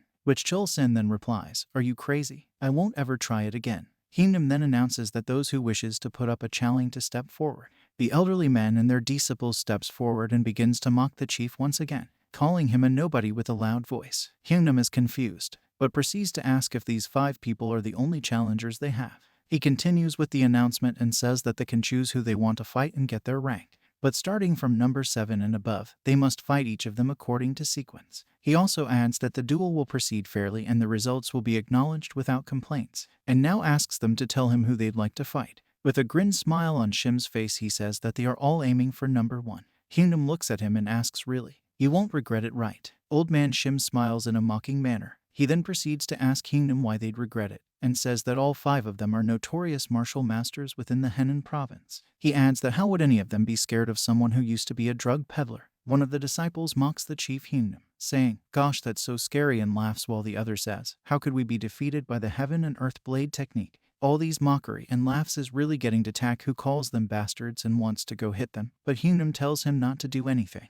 Then Shim comes forward, standing in front of the chief, gathers up some spits in his mouth, and spits at the chief. He then proceeds to say that the weather is chilly today, and I'm feeling hungry, let's get this over with quickly. Shim's impudent behavior is getting to Jaka, and he is running out of patience, so he begs the chief Hyunam to please let him make an example out of them. The chief then calmly says that they'll go by sequence that was decided. He then calls Jaka, who responds, "Yes." The 2 elderly men, still acting cheeky, tells them that they seem to be putting all their trust in that brat, and the world will soon know that his skills are overly exaggerated. As Jaka steps forward, Shim suspects something ominous as he stares. Jaka steps forward with massive aura emanating from his entire body. The 2 elderly men looks like they are seeing death right in front of their eyes, and frightfully asks each other what is happening.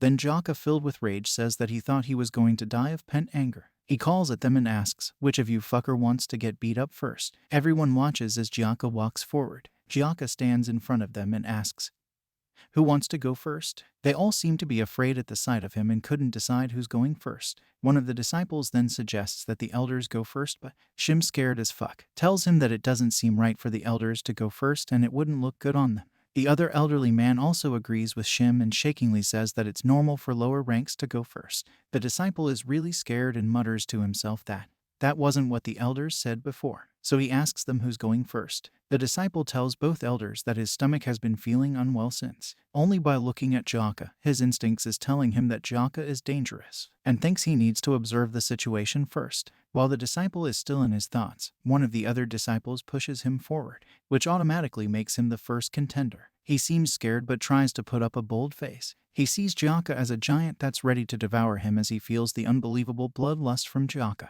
He tries to encourage himself and tells himself that there's no need to turn back now because he doesn't want to get a lower priority for the ranking later, and tries to think of a way to actually fight Jaka. He comes up with a plan to make Jaka fight with his bare hands because he thinks that Jaka is only good with a sword. So he tells Jaka that since they are not enemies, then they should determine the victor with just bare hands. Jaka accepts. Hwang looks at this as an opportunity and plunges to strike Jaka, but was instantly defeated with a single uppercut by Jaka, which sends him flying and crashing into the walls. The 2 elders and the disciples are wowed by this. Jaka, with an enormous bloodlust, says who's next. Then the second disciple steps forward and introduces himself as Yom Sweong and requests to also fight with just fists as well. And he is immediately knocked out by a single punch to the gut by Jaka. The third guy steps forward and introduces himself as Hwang Yamyang, and unlike the previous 2, he requests to fight with weapons. Jaka tells him to make sure he won't regret that, and finishes him off with just a single strike. He gives the remaining 2 a killer look and says, "Next." Both elders realizes that Jaka is way stronger than they thought,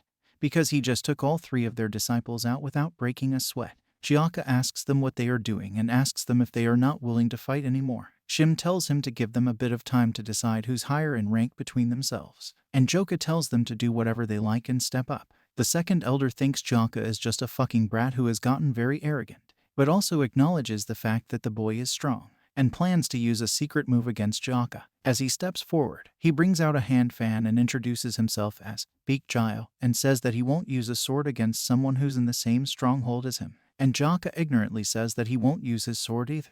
Beak Jio seems excited and gives a devilish smile, because he thinks he's got Jaka hooked. He rushes to strike Jaka with his fan, but Jaka didn't move. He strikes, but Jaka was unable to evade his attack and blocks it instead. This makes Beak think he has the upper hand in the fight, so he mocks Jaka and asks him how he's unable to keep up with a fan. Shim seems pleased with the fight so far and calls Beak a cunning old fox, and explains how Beak used that fan to become a notorious demon in Henan province, and say that fighting Beak is as good as committing suicide. So he thinks Shim will win and there will be no need for himself to fight. Jaka don't seem to have taken any damage from the multiple hits he took head-on by blocking only. He looks at Beak and says, "That wasn't a regular fan, huh?" Beak, about to strike Jaka again.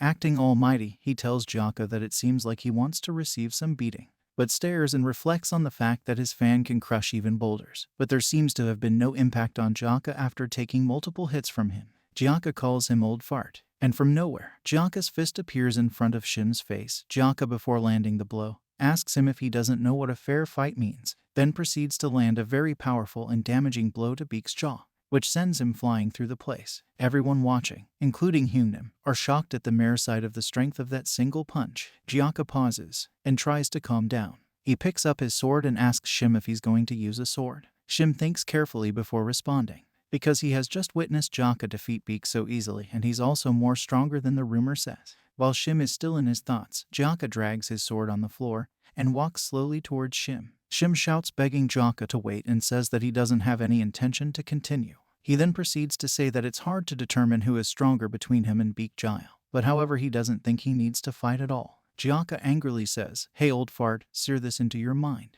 If you dare mess around with my brothers again, you'll die the next time, get that?" Shim thinks this is so humiliating, and not only that, Jaka is also speaking so informally to him. His thought gets interrupted by Hyunnim, who laughs at him and tells him that they got what they deserved, and Shim is still in disbelief that he'll have to serve the chief and his vice as his superior, because he thinks they are both idiots. But Jaka interrupts his thought and asks for his answer from the previous question, and Shim shamefully says, "Yes, I'll work hard to serve all of you." Hyunnim then makes a mockery of Shim's situation and says to Jaka, "Oh, damn, what do we even do if you took care of all of them all alone?" Jaka also plays along and says he's sorry and laughs. Shim bows his head as Jaka and the rest of Mountain Woofing Bandit walks away. Hyunnim then asks Jaka what he wants to eat because he's sure Jaka must have been hungry from all that fighting. Jaka then tells Hyunnim that he'll like to have whatever he's having, and they both laugh and walk away. Shim feels so humiliated and promises himself to pay them back for the humiliation. Hijia Village, Nanyang Merchant Union.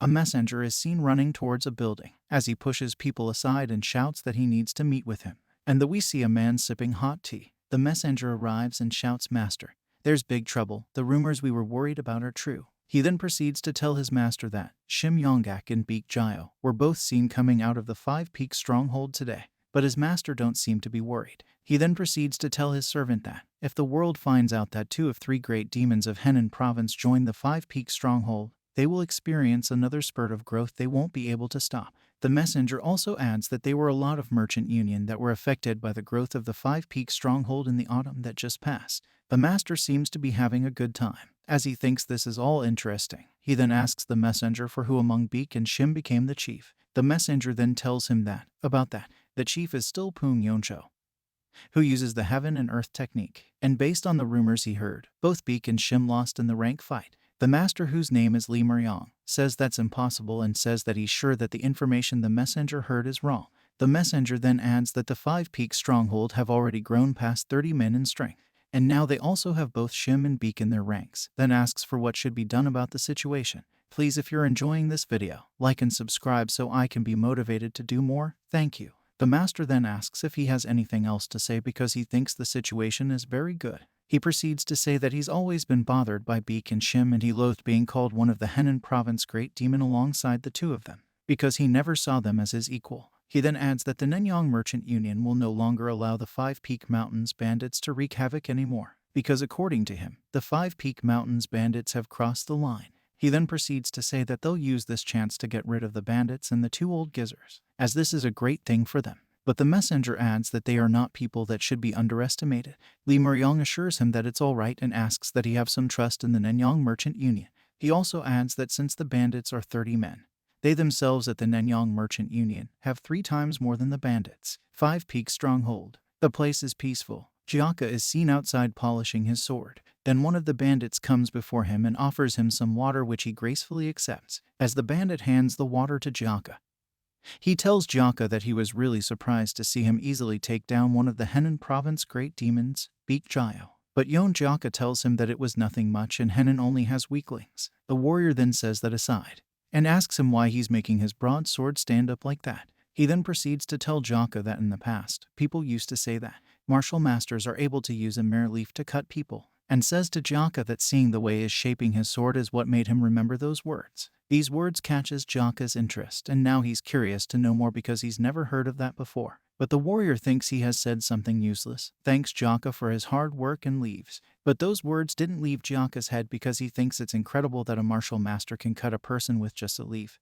He also wonders when he can become skilled enough in the martial art to do that, and wonders if someone like that exists. Then he'd like to meet the person. It's a cool evening outside. Some bandits were sleeping while some were on watch duty. One of the guys on watch heard some sounds from outside the stronghold and proceed to go check it out. He gets there so tired and unbothered. But upon getting there, he's surprised with the terrifying sight of fire. He runs back and throws away his flame touch. Lots of flame arrows are being fired at the stronghold, and shouts as he runs back, fire arrows, and continues to shout, it's an enemy ambush, as he runs away from the burning fence. Jaka turns back due to all the noise and shouting, and sees all the commotion.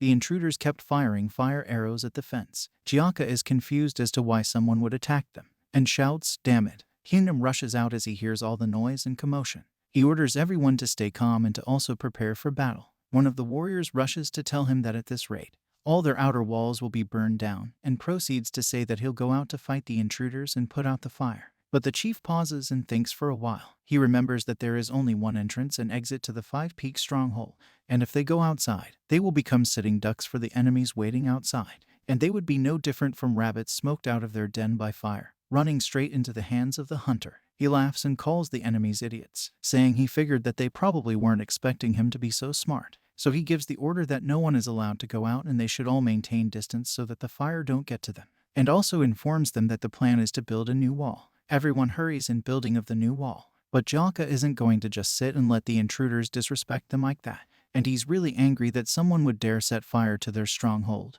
and promises that whoever it is will pay dearly. All the burning is over and smoke covers the entire place. The leader of the merchant union who lead the attack is impressed with the fact that even though the 5-peak stronghold are just mere bandits, none of them tried to escape, and even after so many fire arrows were fired, although he thinks it doesn't change anything, because according to him, the result would be the same. He orders his men to bring down the burnt fence, but as they bring it down, his 2 right-hand men were getting excited because they think their leader is truly amazing for coming up with such an idea to attack using fire, as that would make them not to lift a single finger to destroy the stronghold. The leader, Lee, gives a proud smile and says that once the outer walls are gone, they'll be able to destroy the bandits easily with numbers. But he's shocked as the burnt wall comes down, and questions when that was done. The smoke clears out, and all of the merchant union members are shocked to see that the 5-peak stronghold have already put up a second wall amidst all the burning and smoke. So they ask the leader, Lee, what the next step would be. Lee is angry at the sight of this while both his right-hand men mutters between themselves. One of them says that the plan has failed, and the other one shuns his colleague, asking him to shut up unless he wants to die because Lee is a very prideful man. Lee tries to act cool as if he already anticipated what just happened.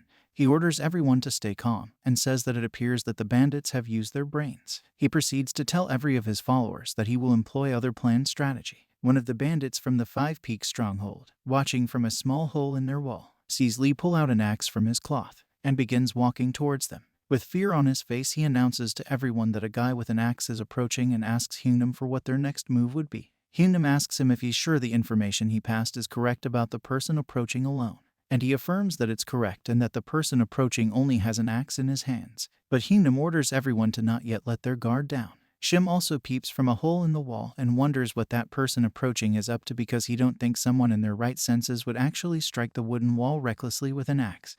Wang also thinks the same and says that he would have to be a complete idiot to actually do something like that, unless he has something else planned. Jaka is losing his patience and says the entire situation is frustrating. He tells Shim to step aside so he can go take a look for himself. But Shim is against this idea. Shim looks closely at who's with the axe and approaching recklessly. At that moment, he realizes that that man outside is the heavenly swordsman, Lee Muryong. Shim is troubled and announces to everyone that they are up against the Nanyang Merchant Union, and adds that the man approaching is the leader of the Nanyang Merchant Union, and also one of the Henin's 3 great demons. Jaka says, "Is that so?" He pauses for a while and says, "So the enemy leader is in front of us, huh?" Lee stands right outside of the fence and stares at it, and as he's about to strike the fence, he angrily shouts, "How dare you? How dare you bandits mock me?" He strikes the fence with a martial art technique, as he shouts, "A stupid wooden wall trying to stand in my way," and says that a single strike from his axe is all he needs to take down the stupid fence. His axe easily penetrates the fence. With a very scary smile on his face, He laughs because he was right about being able to bring down the fence with just his axe. But at that moment, Jaka comes destroying the entire fence and Lee tries to protect himself from the falling wood pieces. Jaka lands in front of the multiple broken woods and Lee asks him who he is. But Jaka response is also a question, so he angrily asks Lee if he's the leader. Lee is surprised to see that the person addressing him is just a kid, and he immediately tries to cut down Jaka with his axe. But Jaka blocks his attack with a single swing, wielding his sword with just one hand. Lee is astounded by Jaka's strength, so he retreats temporarily and poses for his next strike as he lands. He tightens his grip on the axe. At that moment he realizes that his body went straight into defense mode just after a single strike from Jaka's blade energy, and thinks Jaka's strength is unbelievable. He then looks at Jaka and says, "I see." Jaka, filled with rage, walks towards Lee, and Lee asks him if he's the bandit swordmaster of the 5 Peak Mountains. But Jaka didn't respond, so Shim says that he didn't expect him to be so young. And the only words that came out of Jaka's mouth are, "Is that important?" Jaka is ready to kill, and tells Lee that the only thing important now is that he just set their house on fire. Jaka proceeds to tell him that he's being stupidly petty for using fire arrows despite having an advantage in numbers. And Lee disgracefully tells Jaka that this is known as the fire attack strategy. Jaka tells Lee that he has no idea of what he's talking about, and asks him how he's going to compensate for all the damage caused. Lee shouts at him, asking him why he'd ever consider doing something like that, and calls him an idiot. He points his axe at Jaka and says, "You guys established yourselves on 5 Peak Mountains, plunder others, and made a notorious name for yourselves, and that's why I'm here to represent Henan Province to subjugate all of you." Jaka responds by telling him that they never stole nor took from others, and that they simply collected toll fees. But Lee insists and tells Jaka that's the same thing, and asks Jaka if he actually thinks that him and his bandit group own the entry of 5 Peak Mountains. Jaka instantly says, "Yes, that's correct, it all belongs to us." Lee tells him that he's being so ridiculous, but Jaka cuts his talk and asks him why he's talking so much. Lee is sweating, and tells Jaka that he sure do have lots of confidence. He proceeds to ask Jaka if he thinks he'll survive after provoking him, and also adds that he don't know how Jaka was able to defeat Shim and Beak, but he's stronger. Jaka couldn't care less about what Lee has to say and asks him when they are going to start fighting. Lee, filled with frustration, calls Jaka an impudent brat, throws away his axe, and unsheathes his sword. He tells Jaka that he's going to teach him some lessons on manners, but Jaka reluctantly tells him to do whatever he wants. This infuriates Lee, so he tells Jaka that he won't let his guard down like Beak and Shim, and he won't go easy on him even if he's just a kid. Jaka smiles and tells him that everyone says that same thing, and also urges him to make sure he doesn't let his guard down, because he hopes for an interesting fight. Lee is really mad this time and rushes to strike Jaka, calls him a brat, tells him that it's too late now, even if he begs and cries. They both run towards each other to deliver powerful blows. Lee devises a plan to not go with any variation, and use his strongest move to end the fight with just one blow. Jaka looks amazed at the sight of Lee's technique. Lee creates multiple shadow clones and they all attack Jaka at once. Jaka is impressed and says the fight is far more interesting than he thought. He easily blocks Lee's attack, because he's able to tell the real attacker from the shadow clones. Lee is dumbfounded by this and wonders how Jaka is able to block all his attacks that easily. Jaka gathers some momentum and plunges, and delivers his own strike to Lee, which Lee barely managed to block. He could barely stand his ground after blocking the attack. Jaka commends him and tells him that he's got an interesting technique too. Lee is disgusted by the words Jaka used to describe his technique, because his unchanging noon sword technique is mountain hua sex martial art, and there is no way a mere bandit could block it.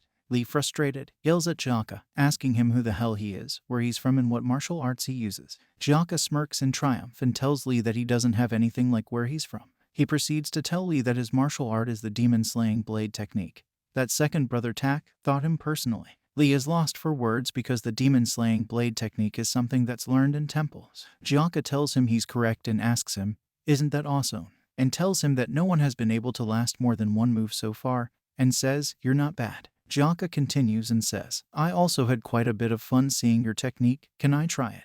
Lee thinks Jaka is mocking him with that statement. He tells Jaka that he's way too arrogant and he can try to copy the technique if he thinks he can, but also tells him that the unchanging noon contains thousands of changes and it's not some third-rate blade technique that a common bandit can learn easily. Jaka smiles and proceeds to copy the technique by also making shadow clones of himself, shocking everyone present. Jaka is performing the exact same move. Lee looks so shocked because he didn't think Jaka could ever copy the technique. Unchanging Noon is the last move and the mystery of the 6-combination sword technique of manhwa sect, the ultimatum of stillness. It might look like a single stab, but thousands of changes can be found within it. The 6-combination sword technique is the foundation of Plum Blossom sword technique. In manhwa sect, the 6-combination sword technique must be taught to all disciples of the main sect and external disciples. Even disciples of the main sect have a hard time understanding that mystery. But Lee Muryong was able to understand it despite being an external disciple and became a martial master who took Henan province by storm. All the effort he prides himself on was destroyed in a single second. Lee Muryong, still in disbelief, shouts, "That's impossible. That's not a technique one can copy from seeing it once." He tightens his grip on his sword in preparation to receive Jaka's Unchanging Noon attack. He tries to calm himself because, according to him, he knows the Unchanging Noon technique better than anyone else. Lee looks confident because there can be only one real body amongst all the shadow clones, and points out the one all the way back as the real body. While waiting to only dodge the one he pointed out as real, he is struck by the first clone, and another one, and the next one. At that moment, Lee Muryong realizes that all the clones were all real. Before Lee Muryong bleeds out and pass out, he mutters, "This isn't just the level of imitation, he has surpassed my level," and pass out cold. It all seems unclear to Jaka as to why Lee fell. Of the 6 combination in the technique, Jaka was only able to perform 3 combinations before Lee passed out. Jaka is not happy about this and says, "What the hell? How can you fall before I'm even done with the technique?" Jaka moves closer to Lee and wonders if he fainted, then proceeds to say to Lee's lifeless body that it's such a pity because I'll just have to take your head like this. Lee wakes up for the fear of his life, begging Jaka to wait and that he can't move his body, and promises to never again come near the 5-peak stronghold, and pleads really hard for Jaka to spare his life. So Jaka asks, "What if you come again?" Lee promises Jaka that it'll never happen again and swears on his right arm to keep his promise. Jaka walks away, telling Lee Muryong to better keep his promise. The bandits of the 5-peak stronghold all begin shouting in celebration, "Woa, Jaka won! We won!" They all gather Jaka, and Hyunam asks Jaka if he's injured and congratulates him on his victory in the fight, also asking him if that technique was a clone technique. Lee is being carried by his guys when he fearfully turns back to look at Jaka one last time and says, "I can't believe this, he's unbelievable strong." While the bandits celebrate and the merchant group retreats, a man is seen observing the whole situation from a distance. The man appears to be a spy for one of the other merchant groups. Hyunam jokingly asks Jaka how he could possibly destroy those wooden walls that they all went through so much trouble to build.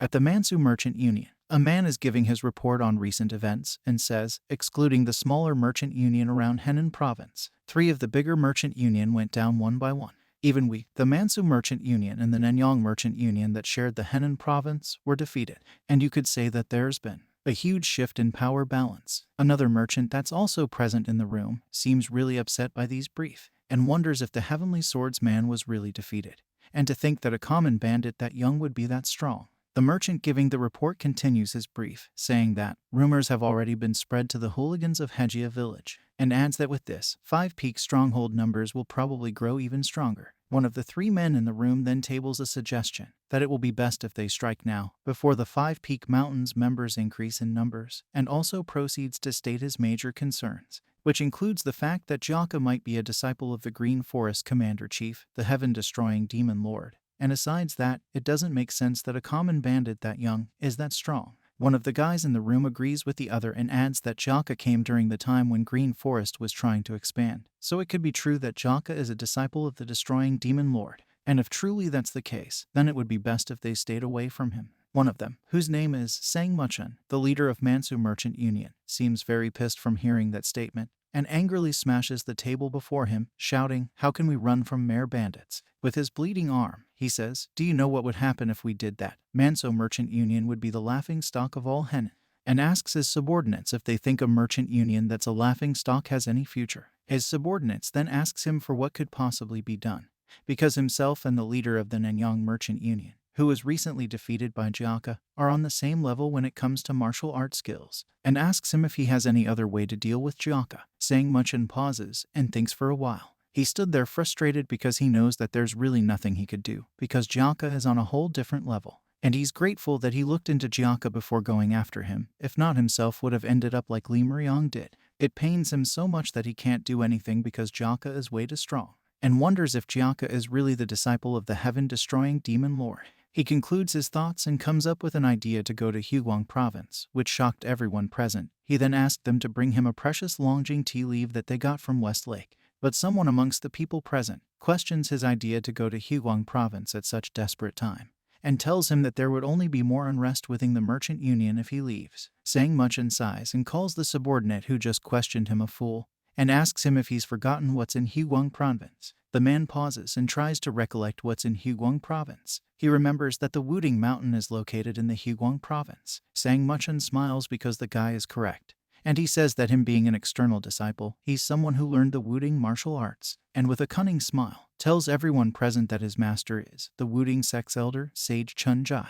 They all seem surprised to hear this because Sage Chun-Jai is a famed martial master even in the Wuding sect, plus he's known for being good at teaching. The leader confirms all they have said, saying yes, that's correct, and tells them that they are finally starting to use their brain. He proceeds to tell them that Wuding sect is one of the 10 great sects, and the direct disciples of those places are at a level they themselves can't even begin to imagine, and says that he just needs to ask the master and get one of the disciples to come back with him. And that would be the end for Jaka because he will be as good as dead. He continues talking and say that even if Jaka is the disciple of the heaven-destroying lord, he's too young and inexperienced to be fighting against a direct disciple of the Wuding sect, and adds that if Jaka falls, then the 5-peak stronghold will also fall immediately. Out in the city, we hear a shout of excitement in a restaurant, which follows up with a talk of appreciation. This really feels like a dream, all these food, and another voice replies saying she heard that the restaurant is the best in Hejia village, and that the place does look different. It's the 10th sister of the Mountain Wufeng hideout, Kion, and a lady. They are both staring at beautiful dishes and discussing about food when the 10th sister says that it has always been her wish to order everything she wants before she dies, and her wish has come true today. But the other lady asks her if it's really okay, because it all seems really expensive. Kion tells her that it's okay and that she doesn't need to worry about it, and says, "Look who we came with." Then shouts, "The strongest in Henan province, Yon Jaka." Shy Jaka scratches his head and says that can't be true while Chief Hyungdam is around. But the ladies tries to convince him to believe it, and tells him that even the children thinks that he's the strongest within the 5-peak stronghold. Jaka says he knows that, but he personally still think the chief is the strongest, and tells them that those comments are exaggerated, then quickly moves his attention somewhere else, which is his cloth. He comments that the cloths are all too expensive and asks if it's really okay to buy those, because he thinks since that chief is getting more people joining them now, they should be more thrifty to be able to afford to feed everyone. But the ladies assures him that it's alright and tells him that he's been earning so much money for the stronghold so he earned it.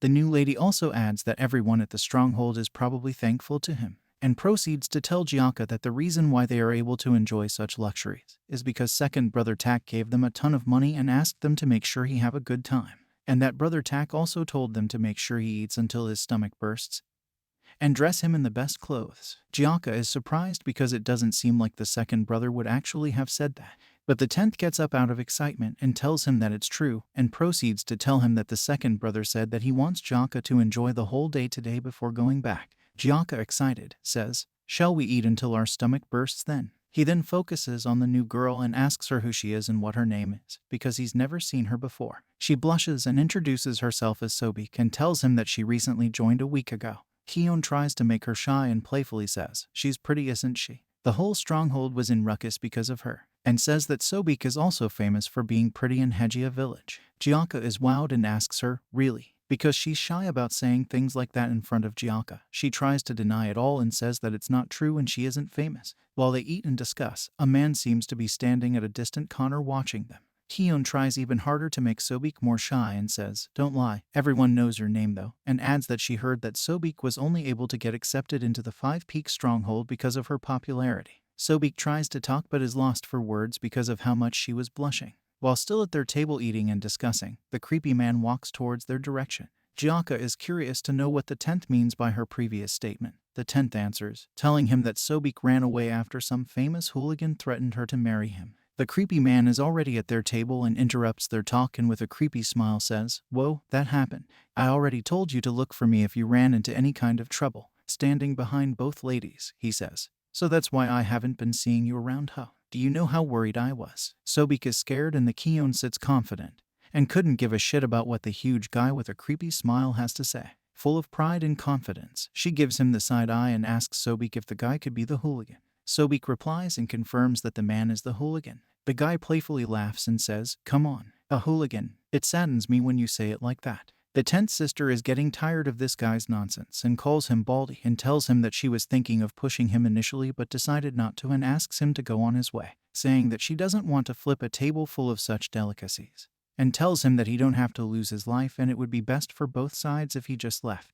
With a cocky smile, the guy says, "What nonsense is this? Lose my life." He casually lifts his hand to tap Sobik's shoulder and tells her that he can't believe he's hearing those words from a brat like her, and asks Sobik if she won't tell her new friend what a scary person he is. He presses down on Sobik's shoulder, asking her to tell her friend that she'll be in big trouble if she keeps getting on his nerves. He gives a killer look and tells her to also stop trying to run away because his patience also has limits. This guy is squeezing her shoulder and telling her that if she keeps testing his limits like that, but get interrupted by Jaka. Jaka then asks him to stop right there. The guy seems confused and lost for words. So Jaka tells him that he's in a good mood today and says, "I'll count to 10, and if you're gone by then, I'll spare your life." The guy mockingly laughs at Jaka and asks Jaka if he's talking to him. Jaka couldn't care less about anything the guy has to say, and starts counting downwards from 10. The guy gets furious, calls Jaka a fucking brat and tells him to better start running. The 10th sister, unbothered as fuck, takes a bite from her bread and tells the guy that he'll definitely die. The guy furiously looks at her and asks what she's talking about. Sobik, concerned, looks at her, asks her why she keeps acting cocky and asks her if she haven't heard of Hejia village Guak Yungchul. Hyun carelessly responds saying that she's never heard of him and tells both Sobik and the man that it seems like they themselves are the ones who doesn't know who she and Jaka are. The guy looks at her like a person that's ready to strangle her, and asks her who she is for her to be acting so cocky. And with her nonchalant behavior, she says, 5 Peak Stronghold, and tells the man that the bandit sitting over there is the bandit who's good with swords. The guy looks like someone that just saw a ghost. Jaka gets up, hitting the table hard, as his countdown is now at 2 and the guy is still around. The guy tries to beg Jaka to wait, but the countdown is already over. The guy couldn't see anything else but a devilish look from Jaka that's ready to kill. With so much bloodlust from Jaka, he looks at the guy and says, "You're not gone yet," destroying the table and attempt to land a simple kick to the guy. Jaka destroys the table and lands his kick to the guy's chest, which makes him bleed out instantly from his mouth, after being hit with a single kick. Amidst all the ruckus, there seems to be an elderly man, covered in lots of clothing, watching the entire scene closely. As the guy falls, Jaka's feet seems to have left a footprint on his body. The observing elder stands at a clear distance to avoid being hit by any of the broken woods from the table and plates, and observes cautiously. The observer stands ready to fight, and begins emanating aura from his entire body. Still furious from the other guy's disrespect towards him and the lady, Jaka feels the presence of this observer and turns to look at him. Jaka then steps forward, and stands properly facing this strange observer. Then they both lock on eye contact. The man's hood falls off, while Jaka stares furious, ready to kill anyone and anything in his path. The observer also stands bold and mighty, staring at Jaka like someone that wants to fight. We are taken back to moments before the whole clash with Jaka, where we see a man that is following this observer and asking him why he came without notice, and also telling him that if he had known in advance, he would have gone to fetch him, because the streets isn't a safe one for him to be walking around without any escorts. The follower is worried and tells the man that he just called for a horse carriage, and that if he can just wait a little while, he'll be able to bring him to the merchant union comfortably. This follower appears to be Sang Muchun, who is the leader of Mansu Merchant Union and a former student of the man he's currently following around. He pauses and wonders why his master came personally, so he runs after this man whose name is Sage Chunjai, elder of the Wuding sect, and calling him master. Sang Muchun stutters as he follows his master around and asks him where he's going. With no response from his master, Sang stops following his master Sage Chunjai for a while because the whole situation seems to be driving him nuts, and he wonders why his master Sage actually come. Sang gets lost in his thoughts because it's a whole different story when a Wuding sect disciple gets involved, and when an elder like his master, Sage Chunjai, gets involved, and if people hear that a Wuding sect elder was called to subdue a mere bandit. Sang's thought is interrupted by some men in an alley, whispering to themselves and asking each other if Sage Chunjai really got involved. One of 3 men seen in a corner gossiping says that he's telling them that it's true that Sage Chunjai actually got involved, and says it's because Sang Muchun got scared after what the 5 Peak Stronghold did to Li Muryong in just one hit. And one of the 3 is still confused as to why an elder from the Wuding sect would get involved. And all of them seems to come to a conclusion that Sang Muchun must be at loss since he can't even take care of just one bandit. But one of them thinks it's impressive that Sang Muchun managed to get an elder involved because he didn't think the Mansu Merchant Union was that influential. One amongst the three laughs at the statement the other guy just made and says, "Impressive my ass," and tells them that Sang Mucheng is an external disciple of the Wuding sect, and Sage Chun-Jai is Sangchi's master. The third guy also laughs because it seems that they've caught on to the fact that Sang Mucheng is behind them and listening in on their gossip.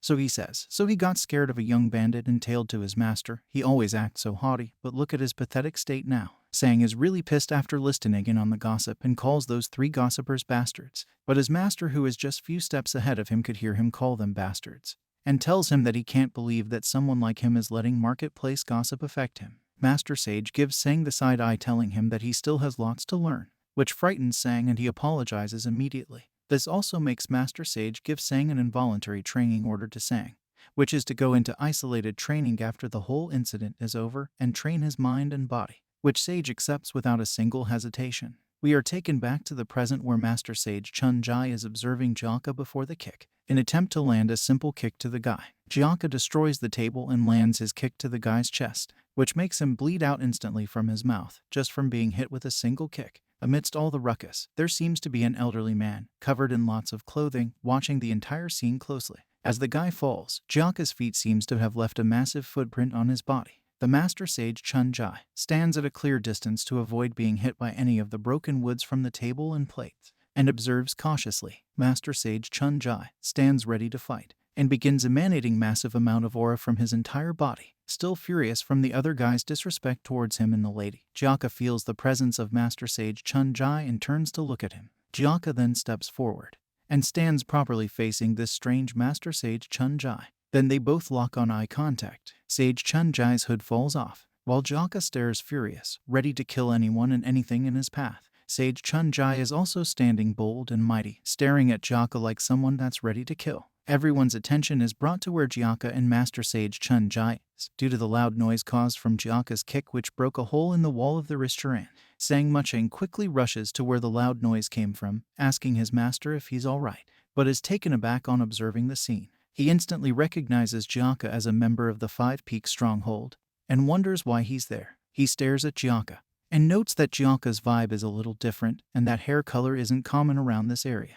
At this point, he realizes that Jaka is the young bandit that has been causing him problems, and rushes to his master shouting, "Master, master, that's him." The master don't seem happy about this and tells Sang Mucheng to stop making a fuss. Then the master puts his hood back up, turns and walks away, telling Sang Mucheng that he was thinking of catching a breather here, but the streets don't seem too safe, and tells him that since he already has the horse carriage prepared, he'd like to head back now. But Sang Mucheng can't believe that his master would want to leave Jaka and head back without doing anything. As Sage Chun-Jai walks away, Jaka stares wary of him, because he feels an ominous energy around him. Jaka's attention is taken away from Sage Chun-Jai as Keon shouts, "Oh my gosh, how could you destroy everything here?" and tells him that the chief told them not to create any trouble so they could keep up a good reputation, and adds that he shouldn't have gone this far because the repairs will cost a lot. But Jaka casually tells her that the guy angered him first and reminds her that he also gave the guy 10 seconds to run. Keon starts acting suspicious and tells Jaka that it's fine. She starts yelling at Jaka that he should have avoided hitting their dining table. Now she's hungry and asks him what they will all do now, and adds that he also completely destroyed the restaurant, that even if they paid the repair fees, she doubts that the restaurant's owner would want to serve them again. Jaka cracks his fingers in preparation to go beat whoever won't serve them, but he's instantly stopped by the 10th sister, who reminds him that they need to maintain a good reputation. Jaka apologizes to her and tells her that the guy was way weaker than he thought, and he didn't think the guy would fly off with a single hit. Keon looks at the guy passed out cold on the floor, like a lifeless man, and tells Jaka that it would be stranger if the guy didn't end up like that after taking that kick from him. She then tells Jaka that she doesn't know what to do anymore and shows him all the money they have left, and tells him that fortunately they should still have some money left for rice soup after they pay the repair fees. And the unfortunate part is that they won't have any money left to buy clothes for Sobik, and says that Sobik was all excited because she could finally dress up like a bandit.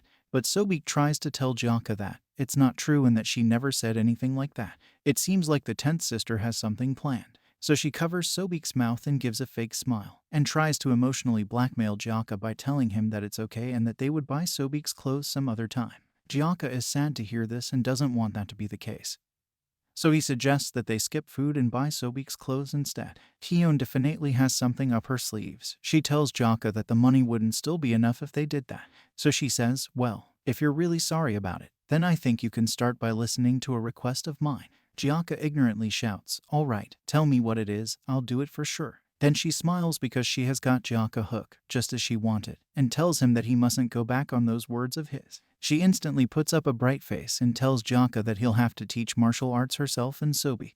At the Mansu Merchant Union, Sang is telling his master Sage that the boy from just now is the bandit that he's been telling him about, and the master tells Sang that he knows. But this confuses Sang, so he asks his master why he didn't get rid of Jaka back there and adds that if Jaka isn't around anymore, then it'd be so easy to take care of the Five-Peak stronghold. The master responds asking him if it's correct that there are rumors that Jaka is the destroying demon lord disciple, and Sang replies that it's true, and adds that the reason why the Five-Peak stronghold was recognized as Green Forest quickly is because Jaka is exceptionally strong for his age. Master Sage tells him that the rumor is probably not the case. He then proceeds to say that if the destroying demon lord had an exceptionally strong disciple, rumors would have spread long ago. And since the destroying demon lord likes to boast, there's no way he'd keep an exceptional disciple hidden. He grinds his teeth and says that he's starting to think he made a good choice by coming to the Henan province. Staring at a small wood on his hand, he says, "To think I'd meet a martial arts genius in a place like this." On this wood that he keeps staring at, great fortune is carved boldly on it.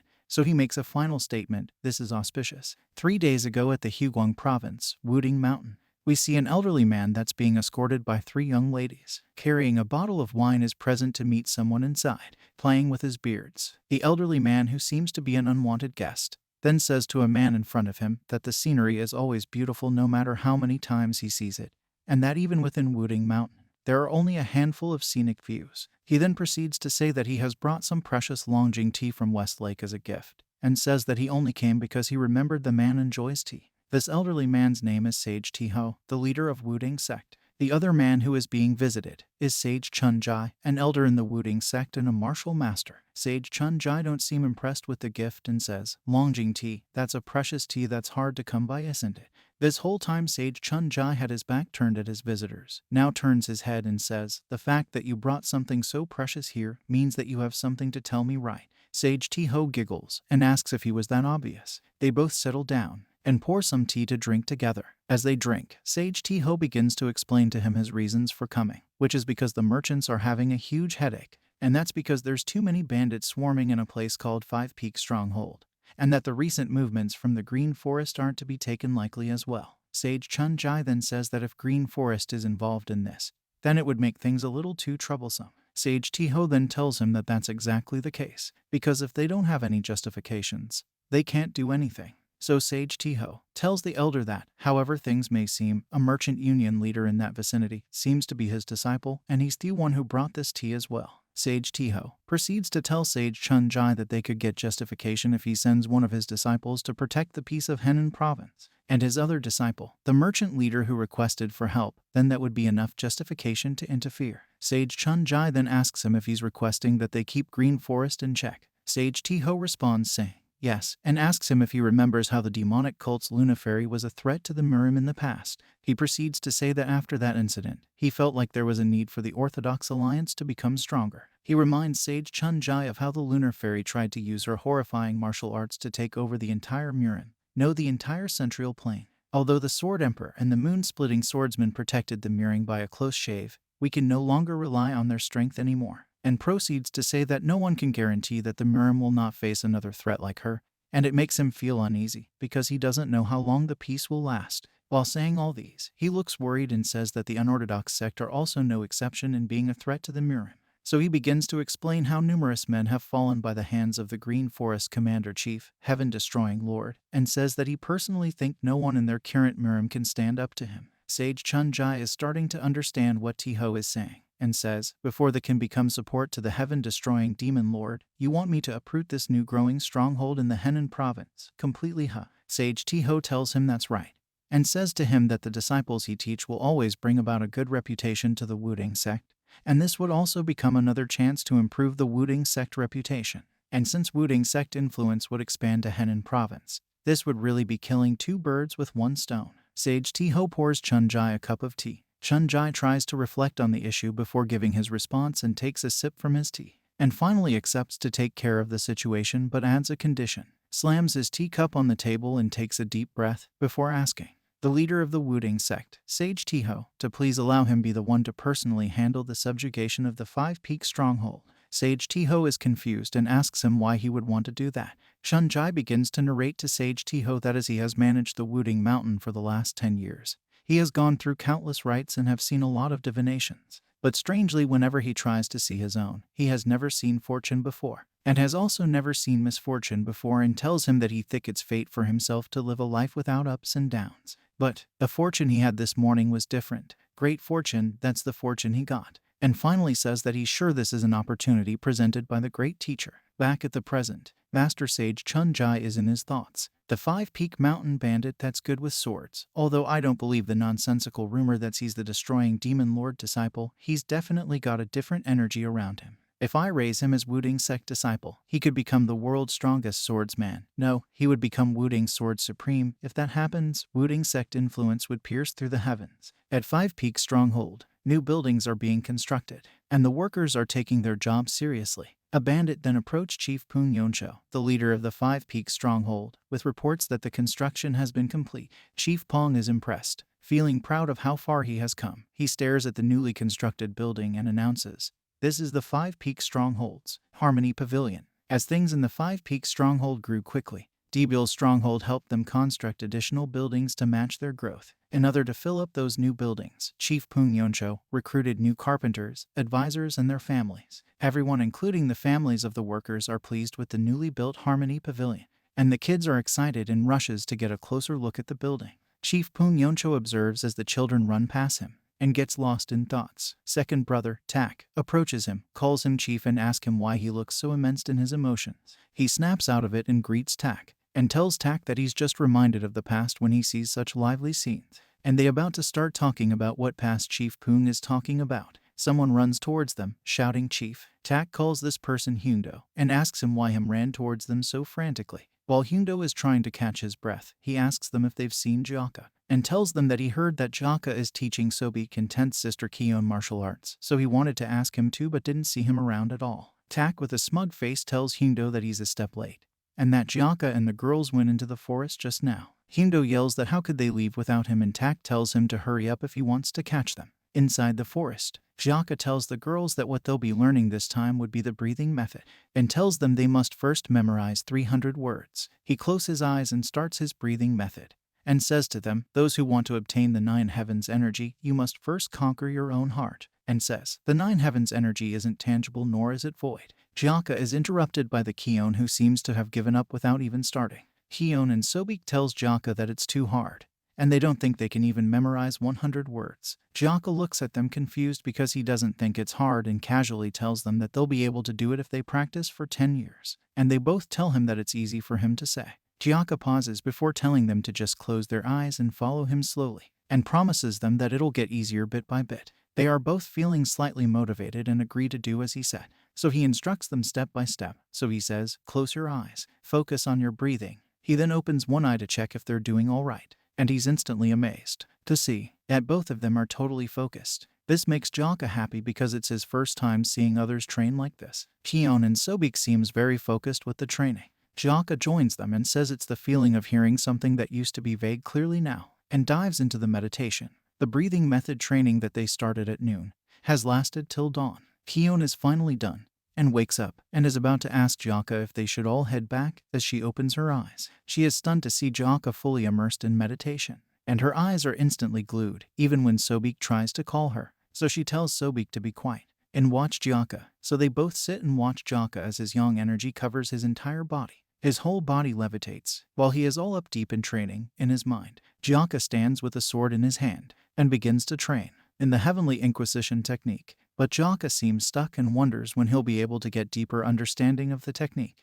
And he hears a voice, which scares him. Voice then tells him to calm down and focus only on the voice of his heart. Jaka exclaims, "Who is it?" The Juitan spirit that was with him during his 10 years of being locked up in that storage house. Taking Jaka physical appearance, the spirit appears beside him and begins practicing the sword technique with him. Jaka looks at it and remembers it is the little boy in the mirror that taught him both the 9 heavens art and Heavenly Inquisition technique. Now, the spirit tells Jaka to get ready, and they both practice the sword move together, performing different Beautiful moves. Jaka says to the spirit, I am moving as if we are originally one single body. The concept that once seemed vague are being pieced together one by one. Outside of Jaka's mind, Kion and Sobik are lost for words. Jaka's yang energy grows stronger and the yang energy forms cherry blossom flowers that float around his head and bloom whilst still floating round his head, which is all such a beautiful sight to behold. Jaka is levitated. Yang energy covers his entire body and forms flowers that bloom. About done with his training, he opens his eyes and is met with a fascinating glare from the girls. The girls are dumbfounded. The expression on their faces makes Jaka ask them what's wrong and if there's something on his face, and he is told that there was a light around his body just now. They both rush towards him with excitement, telling him that he's so amazing and asks him if they'll also be able to do that if they continued training. Jaka stares in shock and puts them aside as he tells them to stop making a big deal out of this, and says to them, you are to recite these words in the morning and at night while practicing your breathing from now on, is that clear? And they both excitedly shout yes. Training is over for the day, and they all head back while the girls couldn't stop talking. As they arrive the stronghold, Kiun sees the chief standing outside, notices that he's the only one there. So she says, we're back, is the pavilion's construction complete? But the chief seems worried about something and didn't say a word. Jaka calls him, but he still gave no response. Jaka then asks him where everyone went, and now he finally responds and says, Jaka, what should we do? He looks so scared and says to Jaka that Sage Chunjai is coming to attack the 5-peak stronghold. Inside the stronghold, there are a few bandits left, and one of them asks if everyone else has run away. Jaka stands all by himself, lost in his thoughts, while Chief Pung announces to all present that the Mansu Merchant Union has gotten Sage Chunjai involved, and that they are on their way to attack. So he asked them all what to do. Fourth brother Imdao tells the chief that the Merchant Union and Sage Chunjai will arrive by morning, and asks if it wouldn't be best to take this time and escape somewhere else. The chief pauses, and shamefully gathers courage to ask Shim Yonggak to let everyone know if he has any good idea, because Shim is so full of himself. But Shim asks them if they think such tricks would work on someone like Sage Chunjai. So Tak shouts at him asking him what they're supposed to do if that's the case. Shim calmly asks Tak if he truly do not understand the situation, and say that the 5-peak stronghold is done for. He explains to them that Sage Chunjai is an elder of the Wuding sect and he's the strongest of the Wuding sect, and was even the strongest in Hubei at one point in time, and adds that each and every one of Sage Chunjai's disciples is also incredibly powerful. So he asks them if they really want to go up against such a monster, and tells them to just pray to at least come out with their neck intact if they decide to fight. Someone amongst them asks, what should we do now? Shim replies, saying that there is nothing else that can be done and we should all run. Another person asks, where to? And Shim responds that it doesn't matter and everyone should just go wherever they can. Chief Pung angrily bangs the armrest of his chair and shouts for everyone to be quiet, and asks Jaka what he thinks. Everyone stares anxiously waiting for his response. Jaka takes a deep breath, and finally says that he don't know. They are all shocked to hear this. Shim uses this opportunity to shout that if they all stayed there, that they'll all die helplessly. He starts walking away and says that he's going, because he don't plan on waiting for his death here. So many others contemplate for a while, and decide that it's best to also leave. As they hurry out, they murmur, I don't want to die here. Sage Chunjai is coming. We should escape right now. The 9th brother notices that Cholson isn't coming along with him, so he pauses and asks Cholson why he isn't coming with the rest of them. Cholson pauses, takes a deep breath, and turns back to look at Kion and Sobik. They both seem worried and scared, and Sobik was about crying, but Kion comforts her and tells her that it's okay and she shouldn't worry. Cholson finally tells the 9th brother that he's not going. The 9th brother yells at him saying, are you kidding me? Have you gone mad? Do you want to die for a woman? Cholson tells him that he's sorry and no matter what he says, he's staying. So the 9th brother vexfully says to Cholson that there is no point in talking to him and leaves. And now, what's left of the stronghold are the original 7 sworn brothers, Cholson, and the girls. Chief Pung then thanks his sworn brothers and the rest for staying behind. He ponders for a while because he thinks it's logical for all of them to have also run with the rest, and remembers that they have a new pavilion, a newly constructed house, and there are also people who would return to the 5-peak stronghold.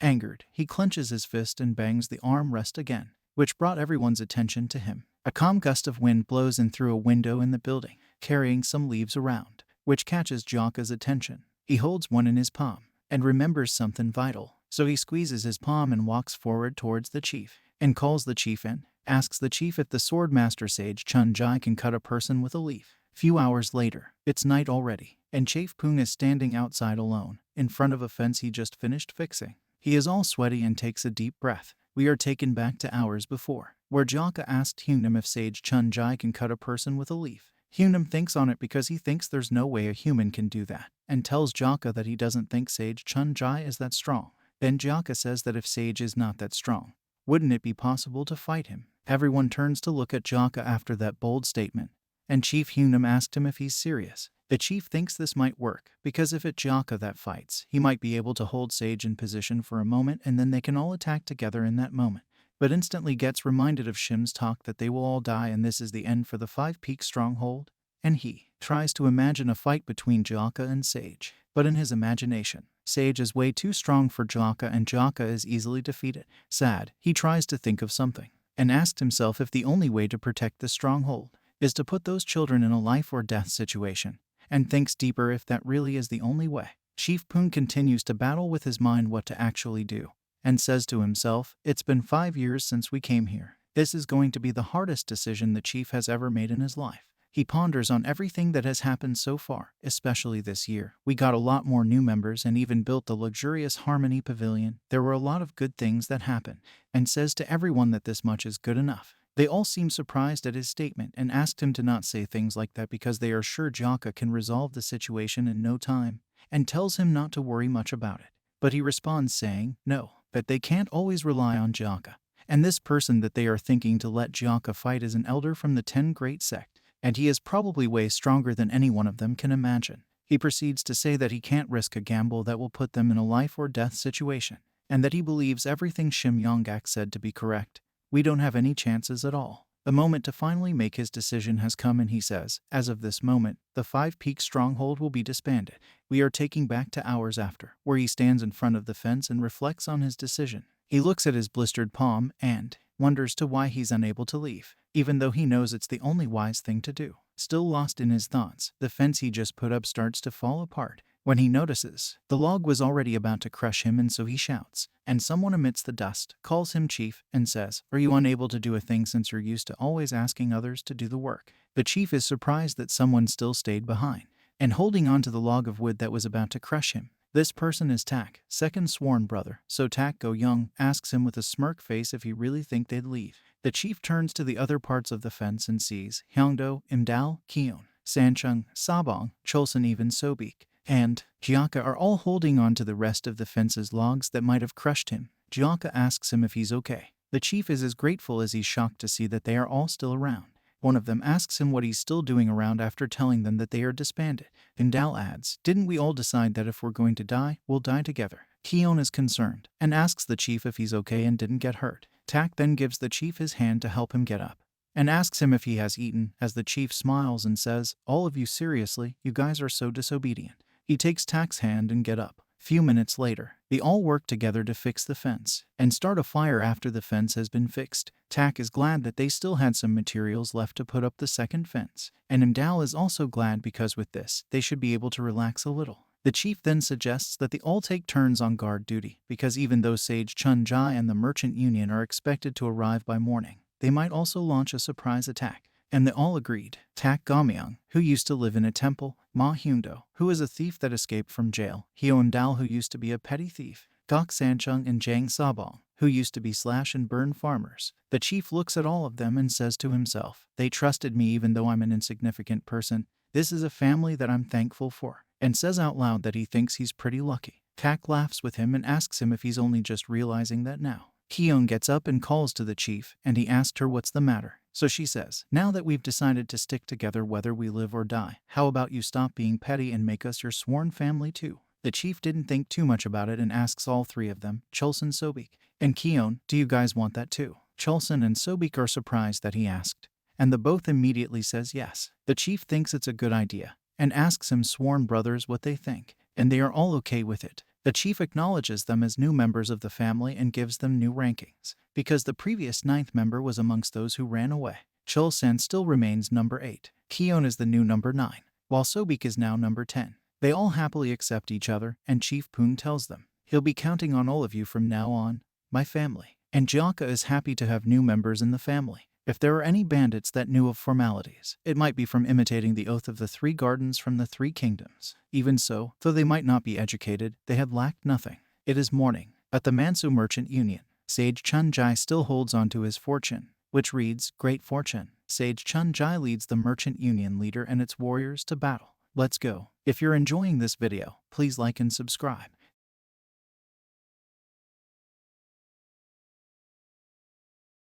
It's morning. At the Five Peaks stronghold, Jaka wakes up early and quietly steps outside, breathes in fresh air, with a sword in his hand. He couldn't sleep, even though he didn't show it in front of others. He's actually worried. He concentrates on his breathing and wonders if he'll be able to win against someone like Sage Chun-Jai, but cancels his negative thought because he so wants that this newfound family of his can stay together. And at that moment, he notices someone's presence behind him. Jaka is spooked by an unknown presence behind him and immediately turns with a heavy slash following through, but he's shocked to see that it's the chief, and stops his sword on time. Chief Pung fearfully laughs, telling Jaka to calm down, that it's just him. Jaka then tells the chief that he scared him and asks the chief if he was going to stand guard, and he tells Jaka that he's correct and that he decided to let the others sleep for a while, but asks Jaka why he isn't sleeping. Jaka tries to play it off and lies that he don't sleep a lot. Kingdom suspects a lie, but Jaka proceeds to tell him that he's okay and don't feel tired at all. While Heenam prepares to give Jaka a surprise attack, he strikes unexpectedly and Jaka was able to block it,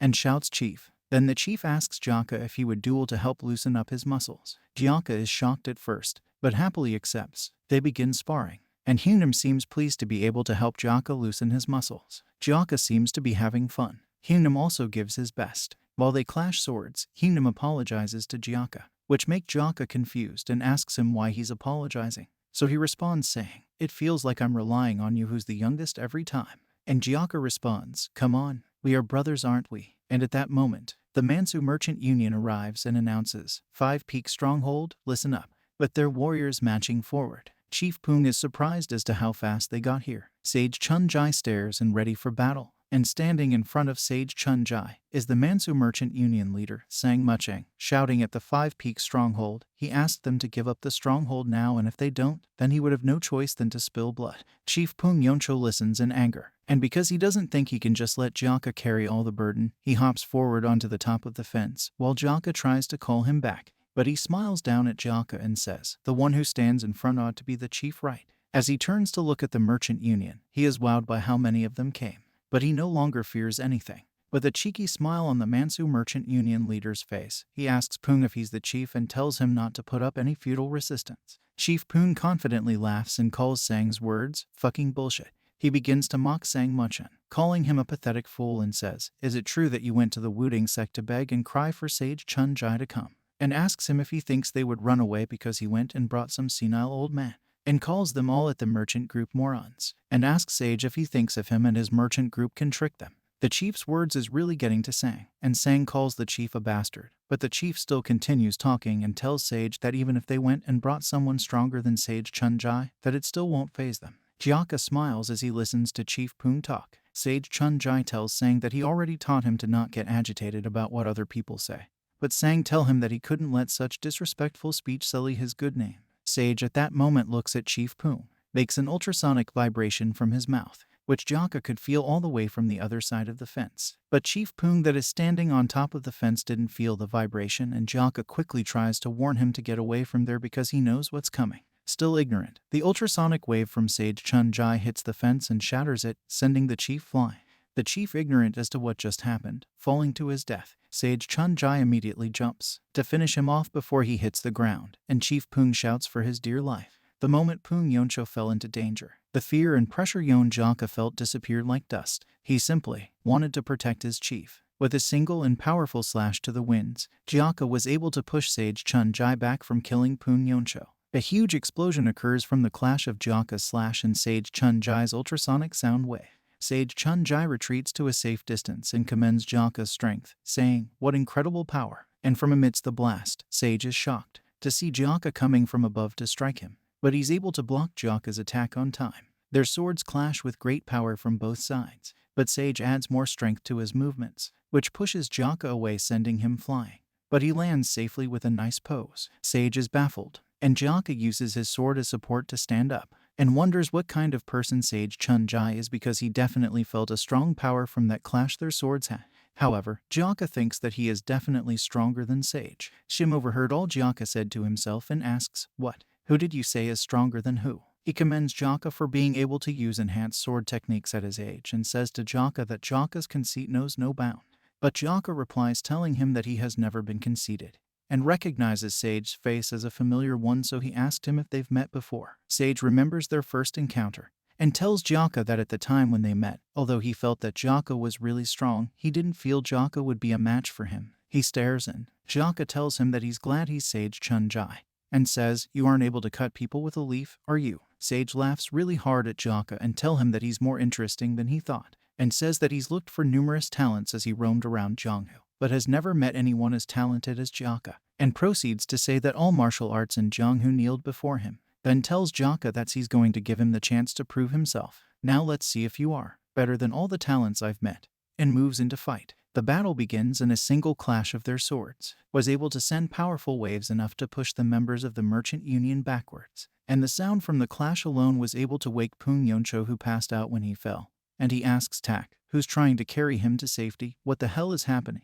Tak checks if he's okay, and Pung Yoncho asks about Sage Chun-Jai. Tak tells him to not be surprised, that right now both Jaka and Sage Chun-Jai are fighting on equal footings. The two continues their battle, delivering powerful blows to each other as they both land on the ground. Sage commends Jaka for keeping up so far, and before he uses his special technique, he says, "Let's see you try to dodge this." He performs the technique, and Jaka watches and makes his own move to try to deflect the attack. Sage Chun-Jai moves faster than anyone else could see, and moves in to deliver the strong attack with his technique, but Jaka didn't make a move. Then Sage tells him that he shouldn't let his guard down and think of his next move, but Jaka responds, "I wonder if that's true." A huge explosion follows after Sage's attack, but both Jaka and Sage Chun-Jai are still both unharmed. Sage, curious, looks at Jaka and affirms that Jaka was not conceited about his strength, and wonders if Jaka is really the heaven-destroying Lord's disciple. Age stands up and asks Jaka who his master is, and Jaka responds by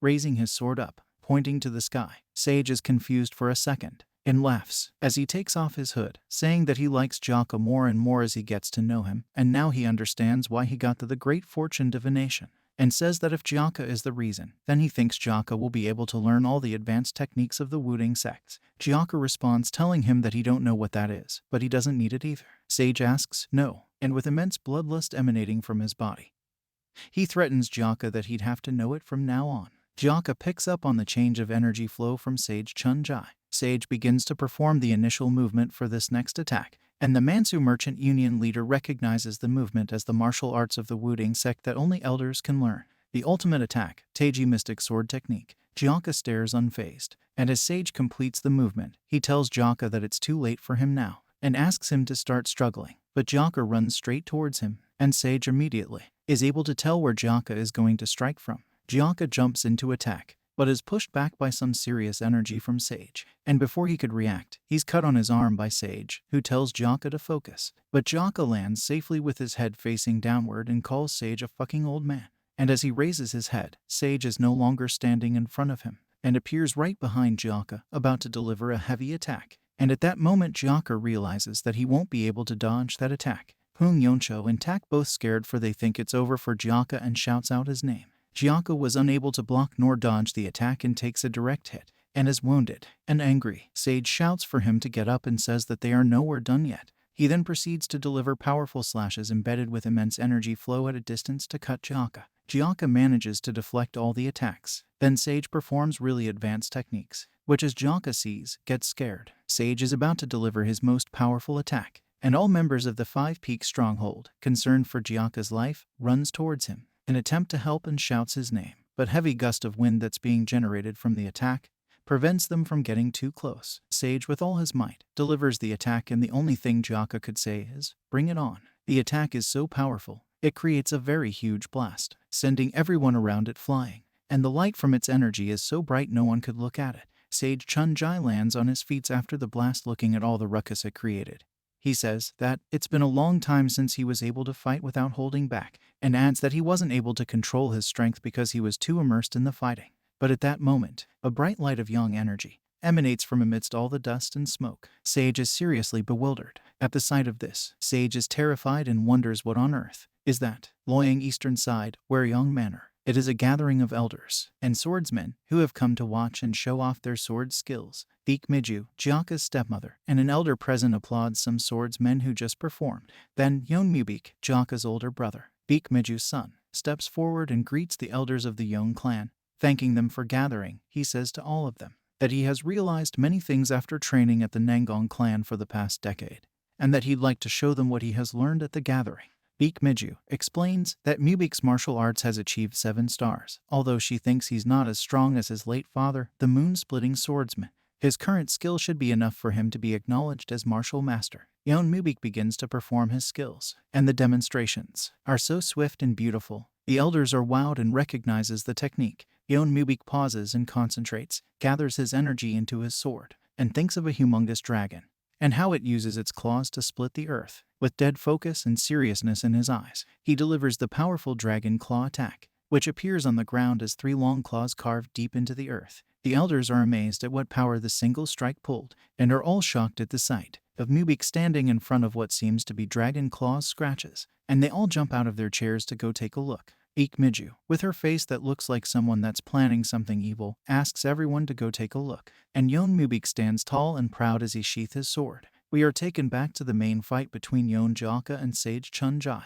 where everyone present are all terrified by the mighty dragon formed by Jaka's yang energy. Sage can't believe his eyes as he stares at the dragon, and Yon Jaka emerges with immense energy emanating from all over his body. He calls Sage, "Oi, old man, have you been hiding your true strength from me this whole time?" And Jaka, with a killer face, he says to Sage that he has been underestimated a lot. Jaka releases massive energy from his body and points his sword at Sage, telling him that from now on, he'll need to fight seriously. The energy from Jaka is so immense and bright, Sage has to cover his eyes and block from against the strong wind. He excitedly laughs and says to Jaka that he is incredible and truly great. He fires up himself and tells Jaka that he would need to be that strong for him to fight that seriously. He moves in for the attack with his ultimate Teiji Mystic Sword technique. Jaka concentrates massive amount of yang energy into his blade, and with dead focus and concentration in his eyes, he strikes, and Jaka's attack was able to nullify all of Sage Chun-jai's sword energy attack. This makes Sage Chun-jai wonder how this could be possible. Ever since Jaka learnt the 9 Heavens art in the advanced move, Heavenly Sword Inquisition technique, this is the first time he has ever fought using the 9 Heavens art. Dragon Claw technique. Sage is dumbstruck. With just a single strike from Jaka, it was able to nullify his advanced Teiji Mystic Sword technique. That took him decades to master and gave him the Martial Master title. He looks back at Jaka as he notes that this technique is not that of a bandit. While lost in his thoughts, Jaka appears in front of him and tells him to not get distracted now. Sage stands unprepared as Jaka plunges forward to attack. Sage is worried and bleeding from the previous attack. He thinks he's fucked because he doesn't have much internal energy left, and this will be his last attack and he'll give it all he's got. They both attack and only one person is hit. They both land after that last attack and Sage Chun-jai has no more fight in him, so he says to Jaka, "Would you please tell me your name again?" Yon Jaka replies saying, "The name is Yon Jaka," and adds that Jak means crimson and Ha means sun. With a proud smile on Jaka's face, he says it means crimson sunset. Sage, bleeding badly, laughs proud like someone who finally understands something. Sage Chun-jai passes out while standing and starts loosing the grip on his sword. It falls from his hand, and the moment it drops, Sang Muching, the leader of the Mansu Merchant Union, is seen kneeling before Jaka, begging. It appears Jaka must have given him a punch to the gut, because we see blood out from his mouth. Jaka looks down on him and walks away. Before Sage Chun-jai fall to the ground, he calls out Yon Jaka and collapses face flat to the ground. Everyone in the Mansu Merchant Union are dumbfounded, including everyone in the 5 Peaks stronghold. None could believe what just happened. Jaka walks up to Sage Chun-jai's body, and at that moment, he remembers the chief and calls out to him smiling. Chief Pung Yoncho is dumbstruck as he sees that Jaka has actually just won, and everyone in the 5 Peaks stronghold begins to celebrate Jaka, shouting, "Jaka won! He won!" And the celebration continues. Unexpected by Jaka, he is lifted up by Pung Yoncho. With Jaka on his shoulder, Pung Yoncho says, "You're amazing, Jaka," and shouts hooray for the 5 Peak Mountain stronghold, while the merchants and their warriors retreat. Hooray for the 5 Peaks 10 heroes. Sage Chun-jai is waking up after passing out from the battle with Joka with slight concussion. He asks Sang if he sees that and says that he saw the skies above skies today. Sage Chun-jai is awake and trying to regain full consciousness. He tells Sang that subjugating the Five-Peak stronghold would be impossible, and the only way to subjugate the Five-Peak stronghold would be if the Sword Emperor himself raises an army, and tells Sang to not even think of taking on Jaka. Rumors spread about the defeat of Sage Chun-Jai, and someone seems angry about this and says that it's ridiculous. Henan Province, southern region, some men are seen discussing, and one of them says to the other that there's no way a sect leader would have been defeated by a mere bandit, but the other tell him that it's true, and says that the bandit that's good with swords is not just any normal monster, and proceeds to tell the other guy that he must have heard that Sage Chun-Jai went to the Five-Peak stronghold to subjugate it. The other confirms that he's heard, but says that no one has actually seen Sage Chun-Jai in person. He laughs and says that people are probably just spreading false rumors. The other laughs and agrees that it does make sense, but someone else who overheard all their discussions tells them that it's not totally possible that what they heard is false, and says that regarding that brat, he thinks he's able to defeat even a Wuding sect elder. They seem shocked to be hearing this and asks the strange man who he is. The strange man didn't reply at first and takes a sip off his tea, and tells them that they could say he's someone who has faced the sword of that young bandit. This strange man is Heavenly Swordsman Li Muryong, the leader of the Nanyang Merchant Union. He is reminded of his defeat, and says that those were really impressive moves, and he wonders if anyone is capable of facing Jaka. A man seems to be standing at a distance, listening in on the conversation. Other merchant in the restaurant gathers Li Muryong, and they all share their experience on how they were defeated. One of them says that him and his merchant group were defeated by just one strike from Jaka, and the other tells Li Muryong that he heard that he was able to last several rounds against Jaka. The Mansu Merchant Union was unable to subjugate the Five-Peak stronghold, and with that, it was known throughout Henan Province that nobody is capable of subjugating the Five-Peak stronghold. For the sake of the Mansu Merchant Union and Wuding sect reputation, the Mansu Merchant Union leader did his best to keep people from spreading that news. However, the news of their defeat had already spread through southern Henan, and the Five-Peak stronghold went from totally unheard of to the strongest group. The information on Sage Chun-Jai that was spread was said to be inaccurate. At the same time, rumors of the Five Peaks 10 heroes that protected the Five-Peak stronghold started to spread as well. Amongst them, there was one name that was the most famous. At the restaurant, where the men are discussing, the man listening from a distance rushes back to pass on the information he heard to his superiors. He kneels before them and tells them that the Five-Peak stronghold has an exceptional martial artist known as Yon Jaka, and based on rumors, only 10 of them battled with the 100-plus Merchant Union warriors, with support from the Wuding sect, and the 10 are known as the Five Peaks 10 heroes. Mountain Debbie Hideout Vice Chief, Poison-Eyed Bloodblade, thinks for a while and remembers that he's the one who gave that name. He also remembers that the Five-Peak Mountain stronghold were just a bunch of ragtags few months ago, and he did promise to give them a name if they could gather enough people. He laughs and says that he actually thought they'd disappear because there were big merchant unions surrounding them, and says that it looks like they got lucky and recruited someone strong. A bandit from inside a room laughs and says that when the master told them to increase the Green Forest stronghold by twice its size, 12 demon generals including himself had all opposed the idea. The man talking is one of the 12 demon generals of the heaven-destroying demon lord. He then proceeds to say that if they had only increased the number, then Green Forest name would have been sullied, and that's why he refused any and all requests asking to join the Green Forest stronghold from that area, and hoped that those nobodies would all disappear before the Green Forest Summit. He then asked both vice chief present if the Green Forest Summit would still be held at Mansapion. As they have initially told him, they confirms that it's correct and that the summit is only a month away. The general then says that if that's the case, then he'll have to go take a look, because he needs to see if the people partaking in the summit are qualified to be a part of Green Forest. We see a messenger hawk flying with a message tied to its leg. Five Peak Stronghold, Harmony Pavilion. A guy is seen begging the chief to please forgive him for he has nowhere else to go but here. The guy begs, as the chief stares furiously at him. The guy continues begging and promises the chief to never abandon the stronghold and run away ever again. The chief gives a deadly look and asks him to get up. The guy stands up and thinks that he's definitely going to get hit. The chief raises his hand in a manner as if he wants to hit the man. With a furious face, the guy closes his eyes and braces himself ready for the hit, but is shocked that the chief didn't hit him and only hung his arm around his shoulder. The chief laughs and pats his back, asking the guy why he got so serious, calling the guy a rascal, and thanks him for trusting in him and coming back. The guy gets emotional and starts to cry, thanking the chief for his kindness and runs off to get started with work. Tak appears behind the chief and asks him if he doesn't think he let that guy off easily, and tells the chief that if he simply just take those returning in, the stronghold will look weak. Tak Gamyung isn't happy about this and tells the chief that they only need to take back people that will stay with them no matter what. The chief calls his name and tells him that as he experienced the incident this time around, it made him angry because he realized that the Green Forest still don't acknowledge them as part of them. The chief explains to Tak that as the Green Forest expanded, they had tens of new strongholds, and that the existing Green Forest strongholds thinks of new strongholds like them as ragtags bandits, and still don't acknowledge them as Green Forest. Tak then realizes that what the chief just said is true, because no one from Green Forest came to help us, like they've forgotten we belong to the Green Forest. The chief, that's correct, and he thought the name Green Forest would protect them, but it was just a name, and says that that's why he doesn't want to put a great burden on Jaka like in the recent incident.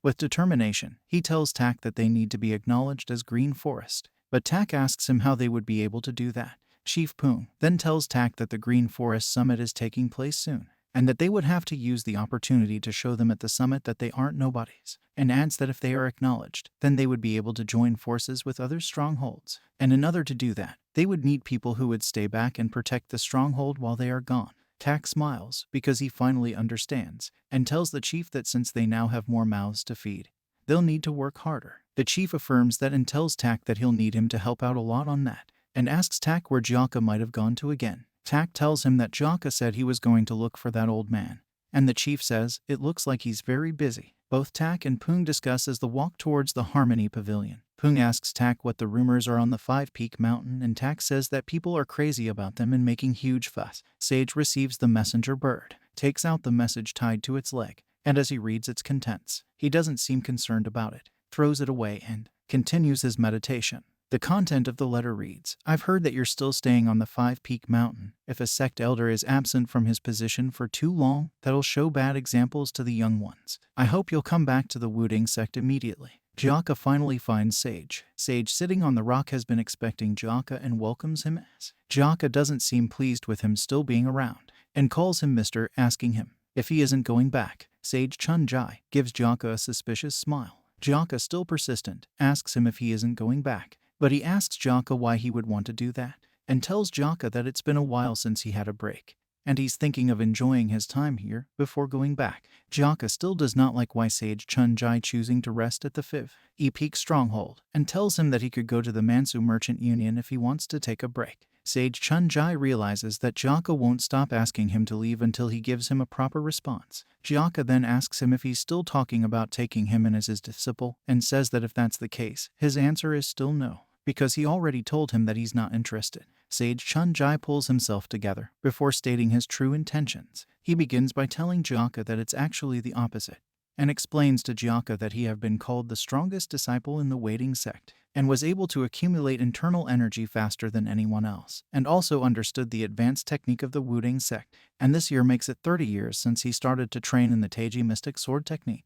However, no matter how hard he trained, he wasn't able to break past the limit of the 3 ultimates. Jaka looks confused, and asks him what the 3 ultimates are. Sage Chun-Jai takes a deep breath and tells Jaka, simply put, I want to learn from you. If you, Sage Chun-Jai, simply put, I wish to learn from you. Jaka, still pissed that Sage won't leave, pauses and thinks for a while, realizes that this is why Sage Chun-Jai won't leave. He finally speaks. He speaks with so much pride, yelling at Sage Chun-Jai, saying that he can't teach Sage Chun-Jai the demon-slaying blade technique, because it's a technique that was specifically thought only to them by second brother Tak. Sage Chun-Jai stops Jaka from talking and tells him that he does not need to learn the demon-slaying technique, even though he wishes to learn it. In summary, what he's asking is to learn from Jaka as an observer. Jaka asks him if that is all he wants. Sage Chun-Jai replies saying, isn't that what infinite flow as one means? And still says, yes, that will be enough. Infinite flow. All flows combine into one big flow. And, out of the blue, he rushes towards Jaka. With a clenched fist as if he wants to land a powerful punch to Jaka, he says, this will be a pretty proposal for you too. But Jaka is unfazed and he didn't move an inch from where he is standing. Sage stops before his fist could hit Jaka, which creates a blast wave around Jaka. Jaka then noticed that some of the bamboo trees behind him have been shattered due to the wave from Sage Chun-Jai's fist. Jaka turns to look at the trees properly and asks Sage Chun-Jai how he did it. And Sage Chun-Jai asks him if he's curious, and says to Jaka that he could teach him how, but he has a condition and this will be like a kind of deal. Jaka asks what kind of deal would it be. Sage then tells Jaka that if Jaka gives him a piece of advice, he'll also tell him where he's lacking. Jaka looks confused after hearing this and asks Sage what he means when he says he's lacking. Sage tells Jaka that he heard him correctly and proceeds to tell him that although he's already very strong, that he's still not able to make use of his full power. And that is probably because Jaka still don't understand the basic theories of martial art yet. And when he have mastered the basics, his martial art will grow to a deeper level as well. So Sage offers Jaka his hand and asks him if he's willing to take the offer, which is for them to learn from each other. Few minutes later we see both of them training, first with swords, next they meditate under a heavy waterfall, the next is physical combat, and they train for months. One day, Sage and Jaka were done with training for the day, and as they head back, some children playing around almost run into Sage. Sage and Jaka had to wait for the kids to run along.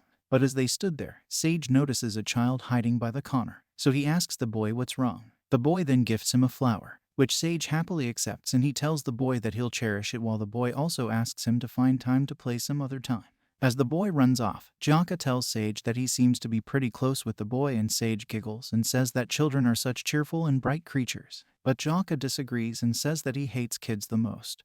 But Sage isn't pleased to hear that, so he asks Jaka why he hates such young and innocent children. And Jaka tells him that he has no idea of what he's talking about. He remembers his past and tells Sage that younger ones are the worst and people like them would laugh, play pranks, and bully people. Sage just stays there and observes Jaka's facial expressions change. So Jaka adds that he thinks all the people in the Five-Peak stronghold are all kind regardless of their age. Sage Chun-Jai looks around and says that he didn't imagine that this is how a stronghold of the Green Forest would look like. Jaka then tells him that the stronghold is just another place that people live in, and asks Sage what difference was he expecting. Sage smiles and tells Jaka that he finally realizes that he's had great misunderstanding about them all this time. It is dusk already, and we see Keon gathering logs of wood. As she stands in front of it and wonders if the wood will be enough, someone has been standing behind Keon, which she hadn't noticed. She is ready to go as she put the wood on her shoulder. The person behind her stretches his head to tap her, and as she turns back she sees that it's Master Sage Chun-Jai, who is offering to help her with some of the wood. She refuses his help because it doesn't sit well with her that an elder of a sect would keep trying to do things like that, so she tells him that it is making her uncomfortable. But Sage Chun-Jai tells her that he can't help it since he has tons of time on his hands, and asks that they get going. As they walk, Keon tells Sage that he's so weird and also says that she thought all elders thinks that they are refined people who wouldn't do things like that. Sage laughs and says that it's true because himself also has certain biases towards mountain bandits, and Keon asks what made him change his mind. But Sage Chun-Jai says he doesn't know and he wonders himself, and proceeds to say that he at least thinks a place like the Five-Peak stronghold is a good place. This makes Keon smile as she agrees with him and tells him that he's very correct and that the Five-Peak stronghold is not like other strongholds. She then proceeds to explain to Sage that most of the people in other strongholds are bandit union, used to be robbers, but most of the people at Five-Peak stronghold are just people who ran away because it was hard to make a living. She also adds that she joined the stronghold because she almost got sold to a brothel, and since the chief takes on the trouble of accepting people who need help, and Jaka protects everyone like a guardian god, the Five-Peak stronghold is able to become as peaceful as it is right now. Sage Chun-Jai then asks her if she can tell him how Jaka joined the stronghold, but she doesn't seem to know and tell him that she's not sure, and that she doesn't remember the details of Jaka's past. But she still tells Sage that she can only remember that the chief said something about saving Jaka when he was about to die. Sage becomes interested, and because he is now starting to understand how important the chief and the stronghold is to Jaka, and it's no wonder Jaka risks his life to protect the stronghold, because the chief is someone who saved Jaka's life. Tion smiles because she also thinks that could be the reason, and says that there could be another reason, which is probably because Jaka thinks of everyone as his family. Sage thinks on this for a while, and now things are starting to make more sense to him. So he asks Keon that they start heading back now. At a different province, we see a man being choked to death, and his life force is being drained out till he dies. Standing in numbers are masked men with someone who seems to be their leader in front. The man drops the dead body as he commends someone on reaching the level of Grand Demon General. This hidden person appreciates him and say that the time has finally come. This person proceeds to say that the anger that she experienced 20 years ago is something she has never forgotten even for a single day. This person walks towards the chair as she says that she was too impatient back then, however that's no longer the case. She adds that the Sword Emperor, the Moon-Splitting Swordsman, and all the other sects in Jianghu will all bow down under her the feet of she the Lunar Fairy, the demonic head of the Henan province, the one called the second Henan evil because it is said to be difficult to preserve your head if you encounter him. The title given to him because he is said to have a sword hidden behind his malicious smile. Sweet-tongued hidden sword Shim Yong Gak. Upon his life, a desperately dangerous situation came. Haga village. Outside a restaurant, Shim Yonggak and his disciples just arrived while one is tired and trying to catch his breath. The other one orders for food and the last one complains of thirst. The discussion starts, and one of the disciples asks everyone present at the table if they think the rumors floating around are true. The unbelievable rumor that the Mansu Merchant Union and the Heaven Earth Supreme, Sage Chunjai, were defeated at the Five Peaks Stronghold. Because everywhere you go, there is ruckus with people praising the Five Peaks Stronghold. Shim Yonggak responds saying that it can't be true, because if the Heaven Earth Supreme, Sage Chunjai, had personally come forth, then the Five Peaks Stronghold would have been obliterated. Shim is still in so much disbelief, so he wonders if the talks about the Heaven Earth Supreme, Sage Chunjai, making an attack on the Five Peaks Stronghold was a lie. Shim really don't want to believe that it is possible that Sage Chunjai would have been defeated at the Five Peaks Stronghold, because if it were true, then he should have completely destroyed the Five Peaks Stronghold, killed the sworn brothers and Jaka whom he despises so much. And if that had happened, then the hideout would have been completely empty and left with only the Bandit Union name. And with the hideout empty without a leader, he would have appeared like a hero and become the hideout leader of the Five Peaks Stronghold. This is what Shim had expected to happen, because that was his grand plan from the very night that he encouraged everyone to flee. But now, all his plans would have been completely tarnished. Shim's attention is shifted to someone sitting behind him, who's gossiping with another. And this person says, "Oi, you, ever heard of the 10 Wufeng elites?" The person that he's talking to responds, "Of course I have. Is there anyone who doesn't know of them? They are apparently monstrously strong." And apparently the Mansu Merchant Union leader, Sang Muchin, an elder of the Wuding sect, Sage Chunjai, weren't able to do a single thing and were defeated. This makes the other guy question the rumor, because for a rumor like that to be floating around, then how strong could they actually be? After listening in on the strangers, Shim realizes that the fame of the 10 sworn brothers have become more impressive than he initially thought, and people now even call them the 10 elites. As they are being served food, Shim overhears those men saying that the Five Peaks Stronghold are also accepting people who had left them previously. And the other guy also says that it's true and those bandits are quite the generous bunch. Shim is shocked to hear this, and one of the gossipers also adds that there are apparently plenty of people in the mountain hideout already, and plenty of people from around that come to visit them after hearing the rumors. One of Shim's disciple, who's also listening in on the gossipers, after hearing what the gossipers said, quickly asks Shim what they'll have to do now, because it is becoming obvious that the Five Peaks Stronghold bandits actually survived somehow. Shim curses the Mansu Merchant Union because he now thinks that the talk of them bringing the Heaven Earth Supreme must have been a bluff, and he should have known that an elder of a sect wouldn't go off to subjugate some mere bandits. The disciples still ask him what should be done, because he had initially told them that they would all start from a high ranking on a completely empty mountain Wufeng hideout, but Shim shouts at them for daring to fault him. The disciple then calmly tells him that that's not the case, and it's just because they had an option to go with Beak Jiao to the Chifeng hideout. But they all refused and chose to follow him because they believed in his words, that they would be treated with contempt at Chifeng hideout for being those that had once abandoned the mountain hideout, and if they are going to follow him to the end, then there is something they need to believe in. Shim bangs the table and calls them fools, and tells them that if what those gossipers said just now isn't false, they should have also heard when the gossipers also said that Mountain Wufeng hideout are re-accepting the people who return. One of the disciples smiles because in order to maintain a mountain hideout of the Bandit Union, it would be best to have lots of members. Shim affirms his words and also says that this means there's no problem if they were to return. The disciples get excited and agrees with Shim because it would be much better than going to Chifeng hideout, and that he has also heard that the Chifeng hideout leader is very cruel. One of the disciple that has been eating all this while without paying any attention or contributing to the discussion tries to ask a question, and they all look at him like they are about to beat the shit out of him. Shim and his disciples arrive at the Mountain Wufeng hideout, also known under the Bandit Union as the Five Peaks Stronghold, and the people around are disgusted by their presence, asking Shim what sort of brazen face does he need to be returning. More people are starting to notice their arrival, and asking each other if it's the same bastards who paved the way towards abandoning the mountain hideout. The people also admits that they themselves are shameless, but they think these group must really be thick-skinned. One of Shim's disciples looks worried and asks Shim if he notices that the atmosphere is a bit unusual, as it seems that no one is welcoming them. Shim tells him not to worry about it, that they just need to meet the hideout leader and tell him that they didn't abandon the mountain hideout. The disciple is still worried, so he asks Shim if the hideout leader would actually believe their words, because everyone seems to see them as the culprits who made them leave the mountain hideout. For the second time, Shim is telling him not to worry about it, and that all the people talking are the sort who wouldn't dare say a word in front of him. As Shim gets closer to the hideout fence, he notices something. It's Jaka's dragon claw marks on the ground. so he asked what that is, and his disciple, who is very ignorant of what it is, says that it looks like some fool tried to cultivate a farm in front of the mountain hideout and got chased out. But Shim knows that cannot be the workings of a farmer. He walks closer to it, and he isn't surprised that his disciple doesn't know that this mark is created by martial art.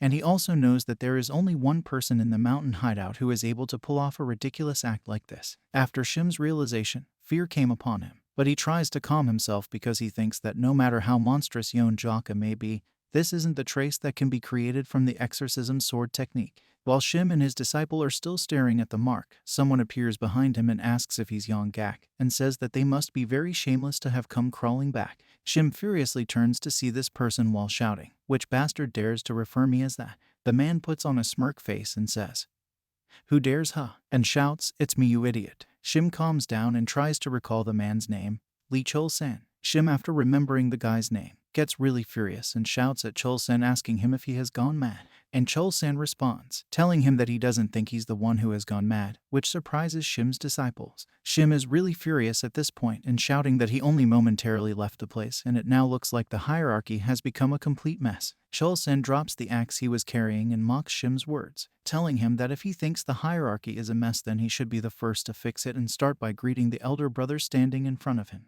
At the Harmony Pavilion, one of the bandits rushes to give the chief the news. He exclaims that at the moment, there's a report that the 5 people, including Shim Yong-ak and his disciples, have returned to the hideout. The chief isn't surprised to hear this, but second brother Tak is unhappy after hearing this and says that geezer's mug sure is thick-skinned. So he asks the chief that he hopes he's not actually thinking of accepting Shim again, and also states that he has never liked that wicked geezer from the very beginning.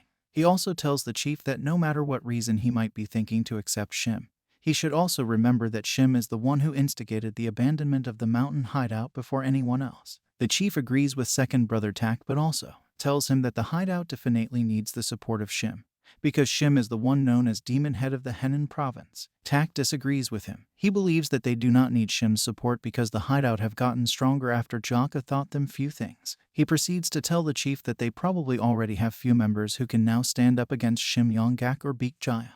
The chief wonders, because it might be true, and says to Tak that both Beek and Shim got obliterated by Jaka. However, he still thinks Shim might have some usefulness, because his martial art was exceptional. Shim Yong-gak and Lee Chol-sen are about to face off in a one-on-one fight. Chol-sen calls Shim an old man, and tells him that he is going to show him that he's not the same Lee Chol-sen as before. Shim gets offended by what Chol-sen said and tells him that it seems like he has really set his mind on dying. They both ready their fists and rush towards each other. Shim lands the first blow, but Chol-sen blocked it. Shim is surprised to see that Chol-sen was able to block his attack. Chol-sen laughs and says to Shim that he can now see his movements, and he's not all that strong. And aside from blocking Shim's attack, Chol-sen is able to push Shim back with his brute strength. And this is shocking to everyone present, including Shim's disciples. He wonders how that could be possible because he had always known that Chol-sen is strong but wasn't skilled enough to stand a chance against Shim. Which is because, in all of Henan province, there aren't many people who can give Shim a hard time. And this makes him wonder how Chol-sen got this strong to be able to stand against Shim. Chol-sen didn't waste any time and rushes to strike Shim, with his clenched fist aiming at Shim. He mocks Shim, telling him that he is no longer a threat because his training with Yon Jaka has been very effective. Shim now understands why Chol-sen is able to stand him in a one-on-one fight. He acknowledges the fact that Chol-sen has gotten exponentially strong after his training with Jaka, whom he calls Yon Family Brat. However, Shim does not still see Chol-sen as a threat and easily catches him off guard and yelling, saying that Chol-sen still has a long way to go before he can overpower him. Before smashing his head face front into the ground, Chol-sen feels so embarrassed and gets really angry as he tries to free himself and get back up.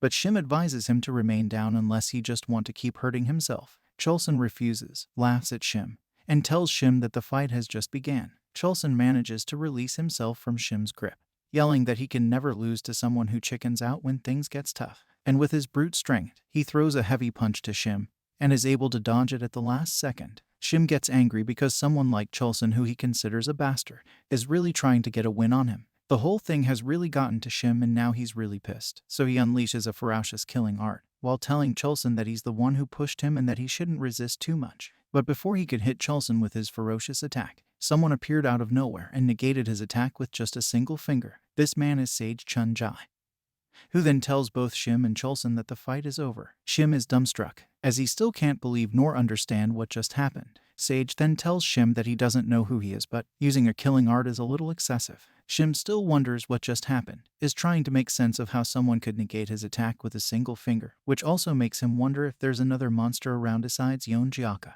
Cholson, still on the ground, starts telling Sage that he shouldn't stop Shim because he was going to give Shim some payback. Sage is shocked to hear this, so he tells Cholson that recognizing difference in strength is also a skill, and that Shim is a few times stronger. But Cholson refuses to admit and says that himself have not also used his full strength either, and that it's okay for the Heaven Earth Supreme to stay out of it. And this comes as a shocking revelation to Shim that Sage Chun-Jai removes his finger from Shim's head, and Shim is still in disbelief that the man standing in front of him is who Cholson just called him, Wuding Sect Elder, the Heaven Earth Supreme. Sage Chun-Jai affirms, telling Shim that Cholson is correct, and introduces himself as the elder of the Wuding Sect, the Heaven Earth Supreme. But Shim and his disciples still refuse to believe. Even still in disbelief, Shim decides to think for a while before talking, and proceeds to ask Sage what an elder of the Wuding Sect would be doing at a mountain hideout of the Bandit Union. But they are interrupted by someone who speaks from a distance, asking what someone who doesn't belong to the mountain hideout would do with that information. Shim looks to see who it is that spoke, and the person steps forward. This person is Jaka. Jaka then calls Shim old man and tells him that for him to have come back after making such a big scene back then he hopes that he must have come prepared. Mountain Wufeng highest peak. Shim can be seen walking up the mountains while he murmurs in pain and frustration.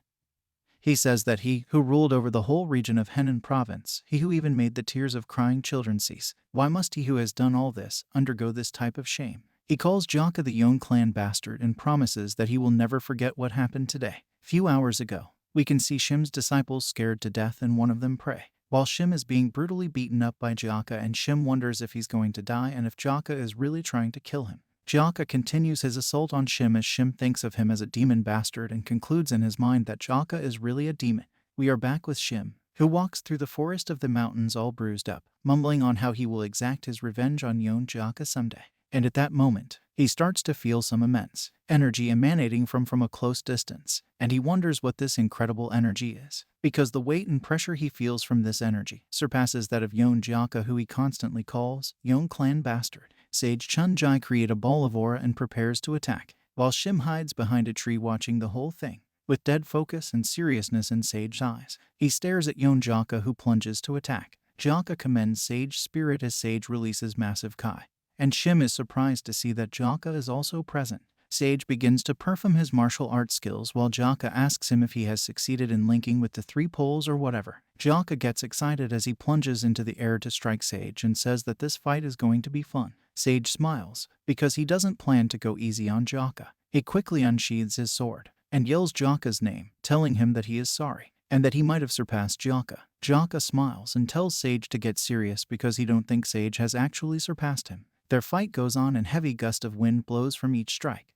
reaching as far as where Shim hides. Shim is really shocked to see that Sage and Jaka are sparring, but he still can't believe that an elder of the Wuding sect is training in martial art with a mere bandit, because if other sect's bastards find out about it, they will foam at their mouths. The two keep on fighting and Jaka smiles and asks Sage what's wrong because it doesn't feel like there is much difference in power. Sage also laughs and tells Jaka that it's too early to come to a conclusion. He proceeds to tighten the grip on his sword and realizes massive aura from his entire body, showing the successfully linked 3 poles of his technique. Jaka is stunned by this amazing display of martial art. Sage then sends a very powerful stab with massive aura in it at Jaka, and Jaka is unable to dodge it, so he blocks the attack using the exorcism technique, and this collision of the stab and Jaka's blade causes a massive explosion that leaves very big scar on the ground as if a meteorite had crashed there, and Sage can be seen standing in front of the scared earth and dusts. Shim is once again surprised at this ridiculous power, because it's unreal for a simple stab to have such power in it. So he finally concludes that Sage Chun-Jai is truly a monster. Shim looks at all the dust and ruckus caused by just that one stab, and thinks that it's over for Jaka. No matter how strong he might be,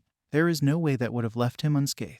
But at that moment, the dust begins to clear up and Jaka is seen standing. Sage Chun-Jai don't seem too surprised about this. Jaka raises his sword out of excitement and says that Sage's move just now was really dangerous, and now he realizes that he won't be able to block Sage's attacks with the exorcism sword technique alone. Jaka jumps up and shouts, "Ajasi, I'll go all in with my power as well." Shim is surprised once more because he finds it difficult to understand how Jaka is completely fine after all that, because he thinks Jaka should have died right there, so he wonders what Jaka is made out of. Sage seems happy to hear this, so he prepares himself to receive Jaka's attack, and shouts, telling Jaka to show him all he have got, and adds that he haven't even begun demonstrating his martial art yet. Jaka locks his focus on Sage, raises his sword high into the heavens, displays a technique he has never used before, the Nine Heavens art, second phase, and for a split second we could see fear in Sage's eyes. Jaka sends a powerful attack above the heavens' splendid dragon, and the explosion caused from Jaka's attack is way too massive, and the wave from it alone was able to push back Shim that's standing far away from the fight.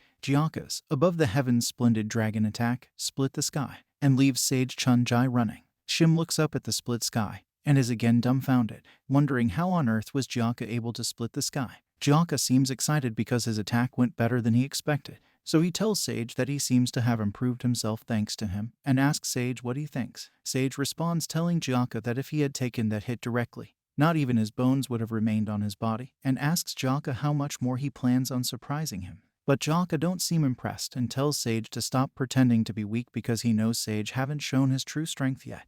But Sage still stands on his point and tells Jaka that even if himself had put all his strength on display, it wouldn't have changed anything, and adds that he don't want to lose the confidence that he has finally gained either. He offers Jaka his hand, thanking him for he has learned a lot from training with him, and adds that would be all. But Jaka don't want it to end just yet because it was just starting to get fun, and he tells Sage that he's being mean. Sage apologizes and tells Jaka that if he were to take direct hits from him, then he might have to stay a few more months to heal and recover. So he asks Jaka if he doesn't want him to go back to his position as the Wuding sect's elder. And Jaka tells him that he is surprised to hear this because he thought Sage wanted to become a bandit since Sage wouldn't leave before, even after he was asked several times to leave. So Jaka says, "So you have plans on returning after all?" Sage says that's right and that it was a great experience that broadened his world, and that he'll make sure to return this favor someday. They shake hands in agreement. The months-long training left the two masters with a lot. The Heaven Earth Supreme, Sage Chunjai felt content about being able to witness Yon Jaka's growth, more so than reaching greater heights than he'd hoped to achieve. He quietly left the hideout before summer came,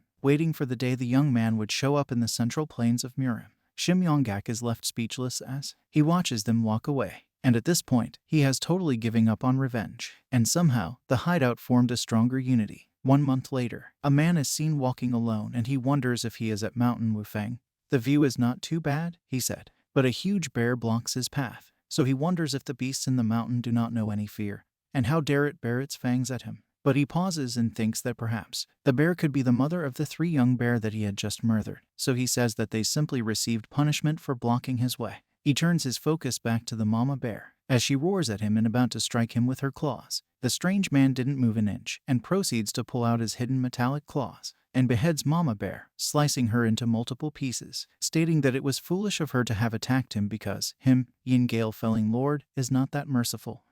Head hideout leader of the Bandit Union, Shattering Heaven's Demon Lord, Sok Muhi, following his appearance in the martial world. He was hailed as one of the strongest since he has never once been defeated, but in the past he used to be a laborer at the Shaolin Temple and was there to learn martial arts, but he didn't want to be bald. His innate strength and skills were enough to grasp the attention of everyone there. However, his path in life was too far away from the principles of Buddhism.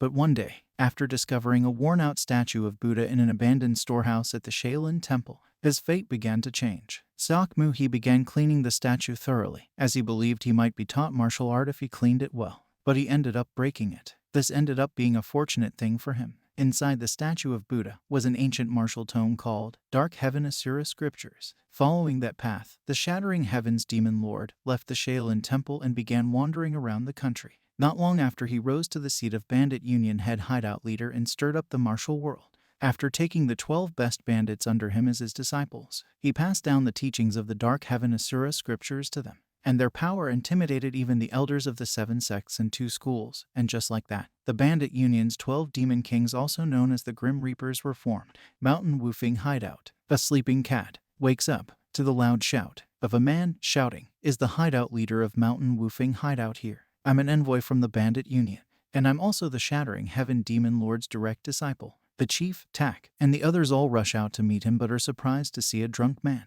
saying that he is the Yin Gale Feline Lord of the 12 Demon Kings, and ask that they come out quick and give him a proper welcome. 12 Demonic Lord Yin Gale Feline Lord. None of the members of the bandit union seems to be impressed, and they all just stare at him like a drunk man that lost his way. Demonic Lord Yingale is being treated as he should, so he asks if the people present is the complete number of them, because he thought it was the 10 Wufeng elites, so he asks why they are only 9. And the chief responds telling him that their 7th brother is currently in closed training and that's why they cannot contact him. He wonders what kind of closed training that could be. He sips his tea and cleans his mouth before saying that they didn't contact the 7th brother for such trivial reason even though he is present.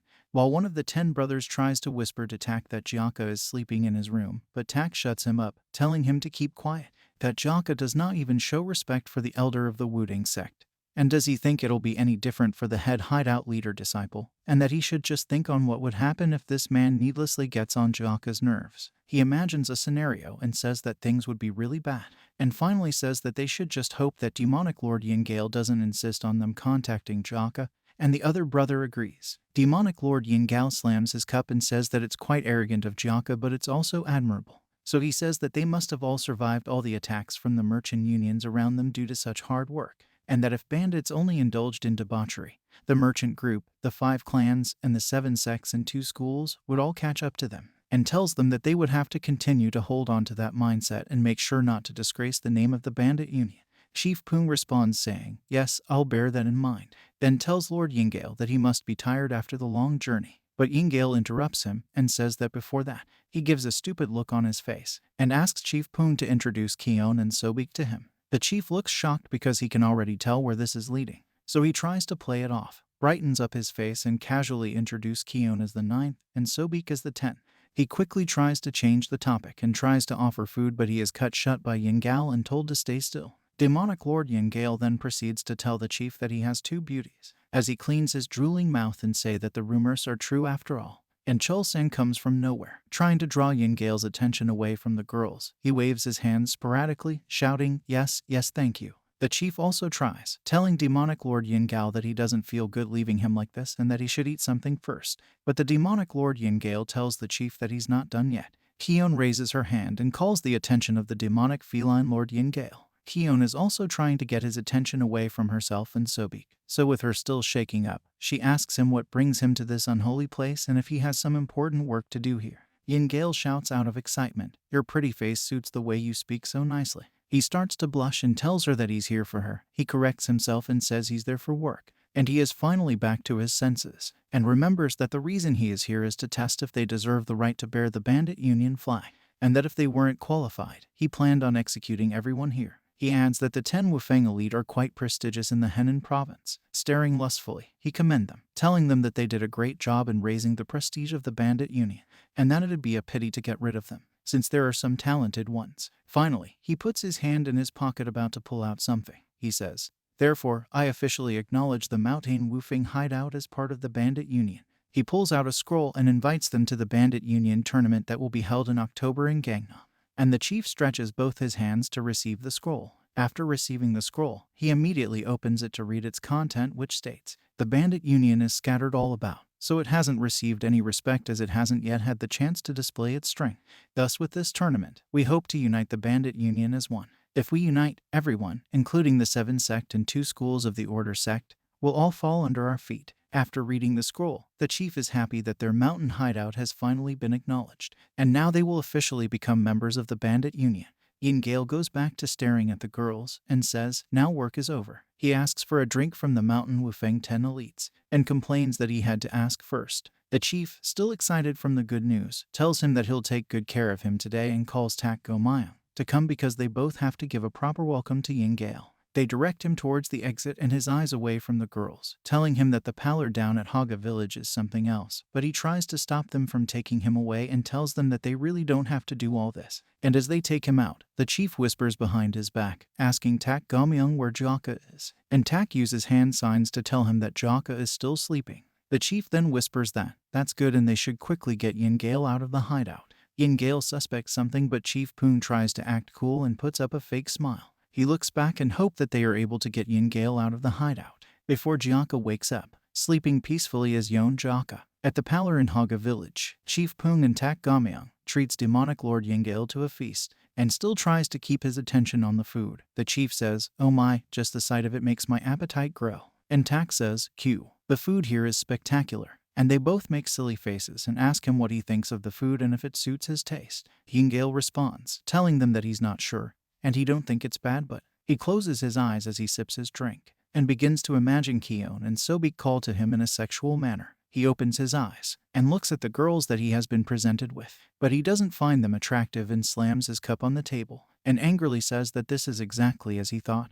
This won't do. He immediately asks that the 2 girls from the mountain hideout be brought to him. The chief thinks of what to say, and Tak whispers to him that he thinks they've failed. Yingale suspects the 2 of them, so he asks them what they are whispering over there and why aren't they hurrying to bring the girls. Chief Poon starts to sweat as he thinks of the best excuse to stop Yingale from asking about the girls, and finally tells Yingale that the kids won't come to a drinking area even if he calls for them. Yingale is angered by this, so he slams the table and yells that the girls should obediently come if he calls for them. So he asks Chief Poon what he means by the kids won't come. He get up, walks in a hurry, telling Tak and Poon that he's going back to the mountain hideout, and that they should bring the girls before him once he's there, and threatens that if they fail to do so, then they, the mountain Wufang hideout, should get ready to face elimination from today on. And Poon tries to calm him, begging him not to do this. Back at the hideout, the girls are sleeping peacefully, until they hear a voice, asking them to get out of the room and come out this instant.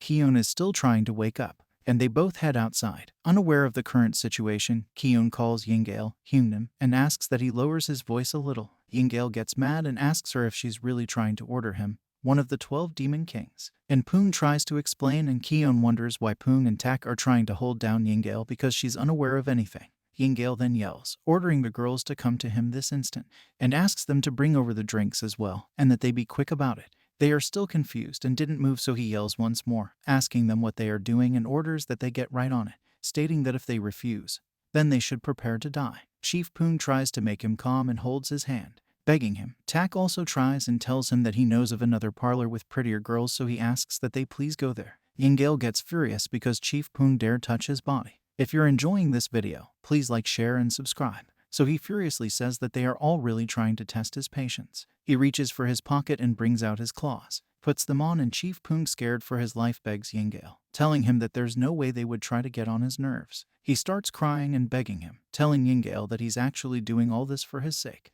Yingale gets confused and asks Chief Poon what he means. Poon tells him that it's true and that it's all for his own sake and not himself. Both Tak and Poon continues crying and telling him that they swear. Yingale gets even more angry and yells, asking them if it's because everything at the mountain hideout belongs to the hideout leader that they are refusing to hand the girls over. They continue crying, and Poon tells him that he's told him already that that's not the case, and begs him to please lower his voice a little, that something bad might happen if this continues. At this point, Yingale has lost all patience and he is about to go cut them down, so he shouts, asking them if they really have a death wish. A distant voice is heard, saying, "Fuck, who is it? Which crazy bastard is making such a ruckus at night and not letting anyone sleep?"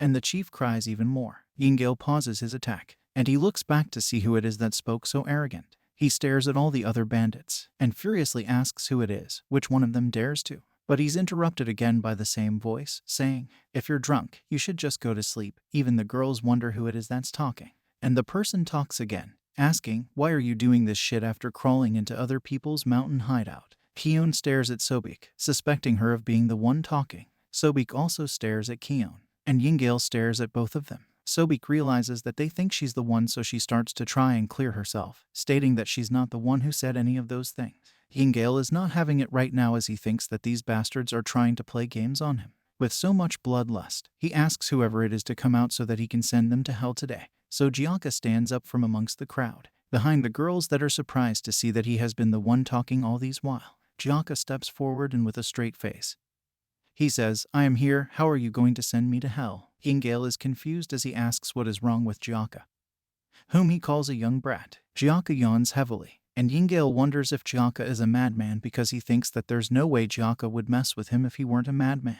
But he looks around and wonders why no one is dragging Jaka away, and why no one is even trying to stop him. Jaka is done yawning, so he calls Yingale Achasi, which means middle-aged man or mister, and asks him what he's doing and says that he asked him how he's planning on taking himself to hell. Yingale looks at Jaka and concludes that Jaka is probably totally mad, and that killing a mad person will just dirty his hands. He considers his position in the Murim and the Bandit Union, and decides that it's best to not get involved, because it's pretty common for a mountain hideout to have an idiot or two, as he turns his attention away from Jaka and asks them all to forget it and just bring the drinks. Jaka finally speaks and asks him what this is. Jaka asks him where he's going in the middle of their conversation and asks if it wouldn't happen to be that he is scared. Yingale gets really mad after hearing the word scared, so he emanates serious bloodlust and puts enough energy into his claws and aims it at Jaka, sending shockwaves at him, but Jaka doesn't move, and the girls worry for him. While Poong and Tak don't seem surprised that things turned out this way at the end even after all they did to avoid it. Chief Poong cries in a funny way and did not even bother to stop Jaka, but tells Jaka that he only has one request, which is, please, don't kill him at least. Jaka stands still with a cocky smile on his face, as Yingale's attack is about to hit him. Jaka deflects it with just one hand without moving the rest of his body, which makes Yingale stare in shock. Jaka mocks him saying, "Come on, what do you mean by hell? It wasn't anything special though." Yingale looks like he would explode out of anger as he tells Jaka that he thought he was just a lunatic, but he can see that Jaka has quite the skills. He locks his focus on Jaka, and as he generates massive aura, he focuses it all into his fingers and replies Jaka saying that it was certainly not great a while ago, but from here onwards, he'll face him properly. But Jaka looks like someone who doesn't give a shit about what's happening. And as he stands there, he feels the wind shift and lots of wind energy heads his way, which he can feel, but he doesn't move. Yingale strikes from a distance, yelling that Jaka will come to know why he is called Yingale Feline Lord. His attack comes to Jaka as a form of purple mist that surrounds his neck, and instead of the girls to worry for Jaka, they both worry for Yingale. And Tak tells Chief Poong that they need to stop those two, but Chief Poong asks him how they are going to do that though. Yingale doesn't move from where he is, he clenches fist, and the attack hit Jaka multiple times like he's being hit by a real fist, even while being hit.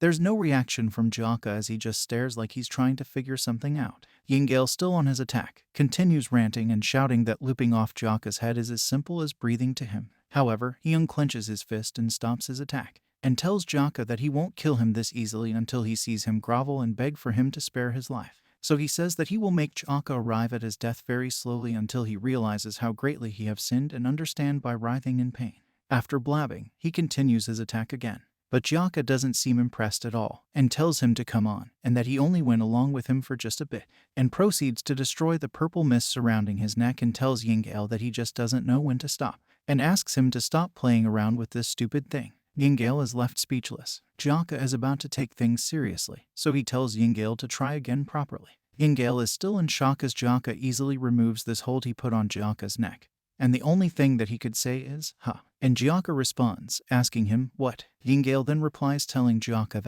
that is not something that can be broken off that easily. But Jaka asks him what he means, and asks him if he didn't see it come off easily just now. Yingale begins to doubt himself, but he is certain that his technique was applied properly because it's the same technique that has instantly neutralized most of the 9 sect bastards. Jaka watches him wallow in his thoughts, and asks him what he's doing, telling him to do it properly and stop playing around. Yingale still does nothing but wonder what kind of person Jaka is, because even considering the fact that he's a bit drunk, it's impossible that the technique was defeated this easily. Yingale starts to reason everything, as he knows that the levels of the hideout chief and vice chief are ordinary, which made him wonder how they were able to conquer a region in the Henan province. So he wonders if the fame of the 10 Wufeng elites all derive from this one lad. And if that's the case, then it is not that the chief and vice chief didn't stop them from fighting. Rather, it's just that they couldn't. So he thinks that this is all amusing. He proceeds to tell Jaka that he seems to be a fine opponent for him to use his full power after all this while, and says, "I Yingale, Feline Lord shall now." But his talk is interrupted by Jaka trying to hold his laugh. Jaka couldn't hold his laugh in anymore, so he laughs out loud. He laughs and laughs and laughs. Jaka then mocks Yingale Feline Lord, telling him that he's got a really funny name, and that he acts like those dogs in Heat, so he asks him if that's why his name is Obscene Gale Feline Lord, so he laughs once more. Yingale is provoked, so he asks Jaka if he doesn't think it will be wise for him to choose his words wisely,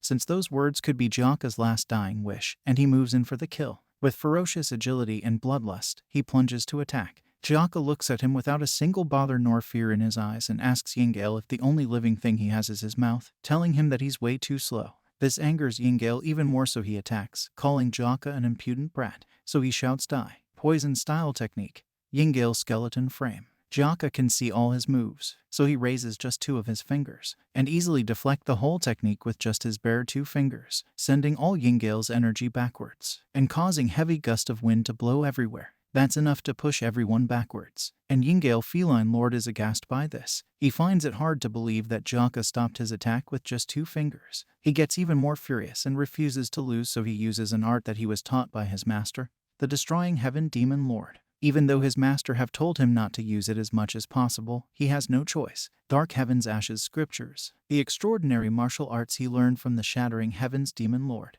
which he went through brutal training to acquire. Even times when he thought he would die, he didn't give up and went through all those tough times, and ever since he learned it, he haven't lost a single battle. It's a power which easily allowed him to overpower the elders of sects. He never imagined that he'd have to use it against such a young brat. He screams from the deepest part of his lungs, shouting, "You're the one who made me do this, so don't resent me too much for it," and delivers his final blow. We are all confused at this point, because all we can see is that Yingale's fingers have been broken and are facing backwards. It turns out that Jaka didn't have to do much but just put his fingers in between Yingale's, deflecting the whole attack, breaks them and made them face backwards. Jaka laughs and tells him that he just keeps forming cool winds and also shifting different colors, mocks him and says that he's such an amusing old man. Jaka rubs Yingale's finger and removes his fingers from Yingale's, saying to Yingale, "Hello, I'm Yon Jaka. Nice to meet you." Demonic Feline Lord Yingale looks at his damaged fingers and thinks, "Damn it, fuck." He thinks Yon Jaka is fucking crazy. Jaka comes from his side ready to deliver a very powerful punch and calls Yingale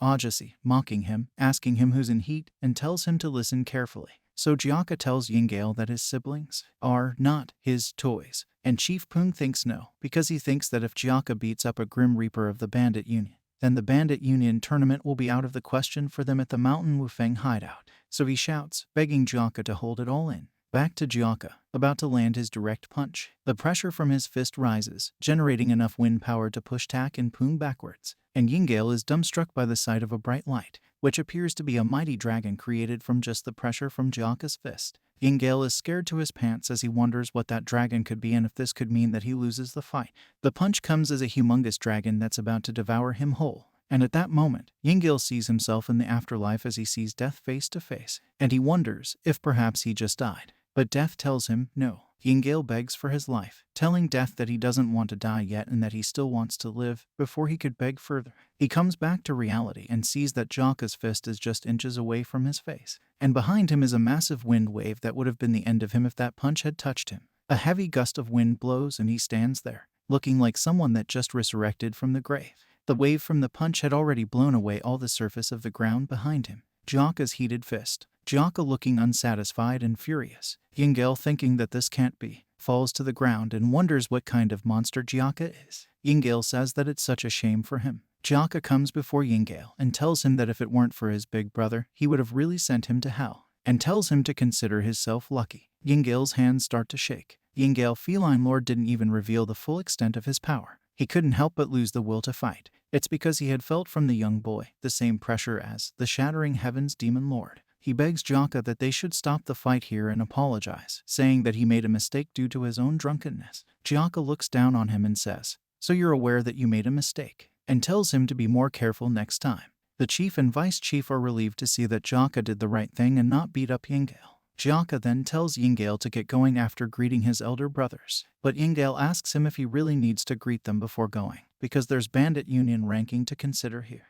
But Jaka tells him that he is really sleepy right now, and asks Yingale if he is going to greet his elder brothers or he is going to keep on irritating him like this. Yingale didn't think twice about it and immediately rushes to greet them, saying, "To the 10 Wufeng brothers, I shall be off, let's meet again in Wannan County." He runs off, and the chief and vice chief are surprised that demonic feline Lord Yingale just called them brothers. Being called a brother by one of the 12 demonic kings was a shocking event. Since a brotherly relationship was formed between the executive and the underlings of the organization, the fame of the 10 Wufeng elites was increased thanks to Yon. But the people of the Mountain Wufeng hideout weren't particularly happy about that. But they laugh and smile with Jaka even stating that the speed at which feline Lord Yingale ran away is quite extraordinary, and it must be because he is one of the 12 demonic kings. Since they had thought that Yon Jaka was stronger than the 12 demonic kings, Hyun tells Sobik that Jaka is really cool and asks if she should hit on him. Chulson, standing at a close distance, overhears their conversation and gets jealous. The yearning, respect, and trust for Jaka was at its peak. Chief Pung asks Vice Chief Tak Gamyong if he thinks they'll be fine in Wannan County, and Tak tells him that he thinks it'll go somewhat fine since Jaka is with them. Chief Pung feels reassured. And as Jaka rushes towards them in excitement, Chief Poon feels confident that everything will turn out fine. As demonic feline Lord Yingale runs back, he thinks about the embarrassment he just received, and an image of Jaka appears in his head. While he wonders how a monster like Jaka is hiding in Mountain Wufeng, he thinks that if Jaka participates in the Bandit Union tournament, it will bring utter chaos to the hierarchy of the Bandit Union, so he must report this to the Bandit Union leader at once. On the road is a group of merchants traveling, but their path is blocked by someone, so the merchant yell, asking who it is, asking who dares block the way of the Suwol merchant group, asking if the person has a death wish. The merchant union leader tells whoever it is to identify himself. The person gives a deadly stare, and tells the merchants that the sun is about to set and that they must have it hard going through the mountains. He proceeds to say that he just have to check something and that he hopes the merchant group leader would just agree and cooperate peacefully. The merchant leader tells the strange man to cut the nonsense talk and asks him what give him the right to interfere in their affairs. The dangerous-looking man tells the merchant group leader that it's just a simple inspection, and begs that they do not feel too bad about it and cooperate in peace. But this angers the merchant group leader, so he yells at the strange man, calling him an insolent bastard, telling the man that he must be truly arrogant to be asking them to cooperate with such a threatening tone. The man apologizes and says that if his request came as a threat, then the merchant group leader could have just obediently went along with it. The man starts getting upset and asks the representative why they keep making such a huge deal out of it, asking the representative if he doesn't want to protect his daughter. The representative yells once more, saying, "You bastard, how dare you? You know no fear. Do you think you can fight against all of us by yourself?" And adds that he'll give the man one last chance to move, and if he doesn't, the representative promises to strike him. But the man thinks it's such a shame, because now he has no other choice but to search for it after killing everyone. The merchant group leader orders his warriors to bring him the head of the strange man, and as the warriors rush in to kill the man and obey the order, the man, standing unfazed and with disappointment in his eyes, says that it leaves bitter taste in his mouth, because 20 years ago, these warriors would have run away just from seeing his black Taoist garment. The man starts to perform a technique to create multiple clone versions of himself, leaving the warriors in shock and fear. The man and his clones begins attacking, cutting down all the warriors that tried to come at him in an instant, leaving the remaining warriors in fear, but they are willing to protect their representative, so they refuse to back down and rush into attack, but are cut down in an instant. After killing some of the warriors, the strange man looks to where the merchant group leader was seated, but sees that the merchant group leader and his daughter are both gone. And as he wonders when the merchant escaped, more warriors rush in to kill him, so he takes his killer stance and rushes, and as swiftly kills them all, facing the remaining warriors, who are scared for their lives. The man is getting really frustrated, as he wonders if he was too careless or the fact that he wasn't expecting the representative to sacrifice his subordinates this easily. So he says that it looks like the representative only just realized who he is. But it doesn't matter to him, because it looks like the person who sent him, is looking for is with the representative. So all he has to do now is find the representative. He drops his knives and takes off his mask, revealing his ugly face.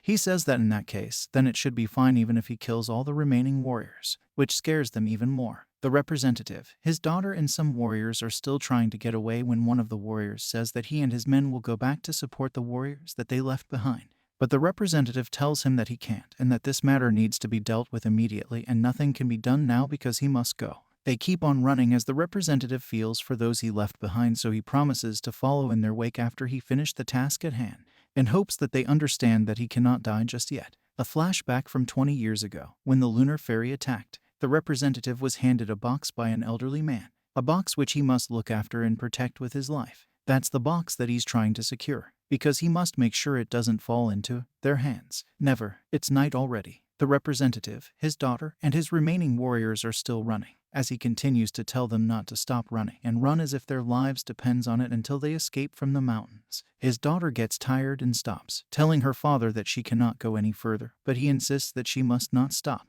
She tells him that they have already traveled quite the distance and she thinks it would be best if they stop and rest for the day. He looks back at her and asks her not to say such foolish things, asking how she is still able to say such a thing after having witnessed that bastard's martial arts. He proceeds to tell his daughter that if that bastard's martial prowess is at that level, then his light and body technique must be excellent as well. So it is far too early to be at ease just yet. As they advance, one of his warriors alerts him that there are some suspicious people ahead, so he wonders in fear. He then starts to think of the worst, like them already being surrounded. So he orders his warriors to prepare for battle. They keep moving forward, And the representative wonders how he got himself here, because he thought he knew that he would lose all of the merchant group members. He ran away to protect the 8-bead bell. He reminds himself that he can't let himself be caught this easily.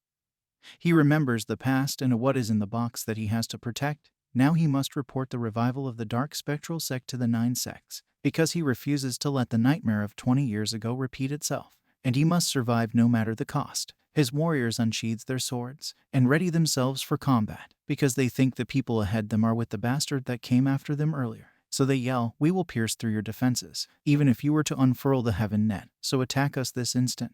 We shall demonstrate the power of the Suwal merchant group." A guy that's eating a very nice-looking meat complains that they surprised him and that he almost got an upset stomach while eating. The person ahead is Chief Pung alongside Jaka and some others. The merchant group leader looks and wonders, and notices that the clothes that the people ahead are putting on are not the black Taoist garment. The man ahead, still haven't turned to look at the people behind him, asks who the merchants are. With no response from them, Jaka gets up ready to beat the shit out of some people, saying that his Hyundam just said that he almost got a stomach upset. The merchant group leader still haven't said a word, as he continues to wonder who these people might be, so he hopes that they are from the other sect. And if that's the case, perhaps God hasn't forsaken him and his people.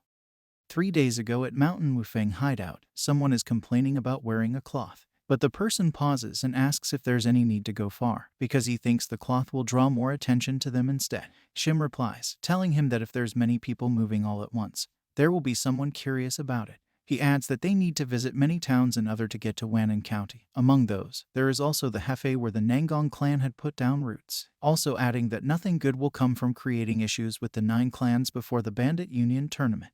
And the Sword Emperor, Nangong Byok, one of the 10 greatest masters, is someone they must never make an enemy of.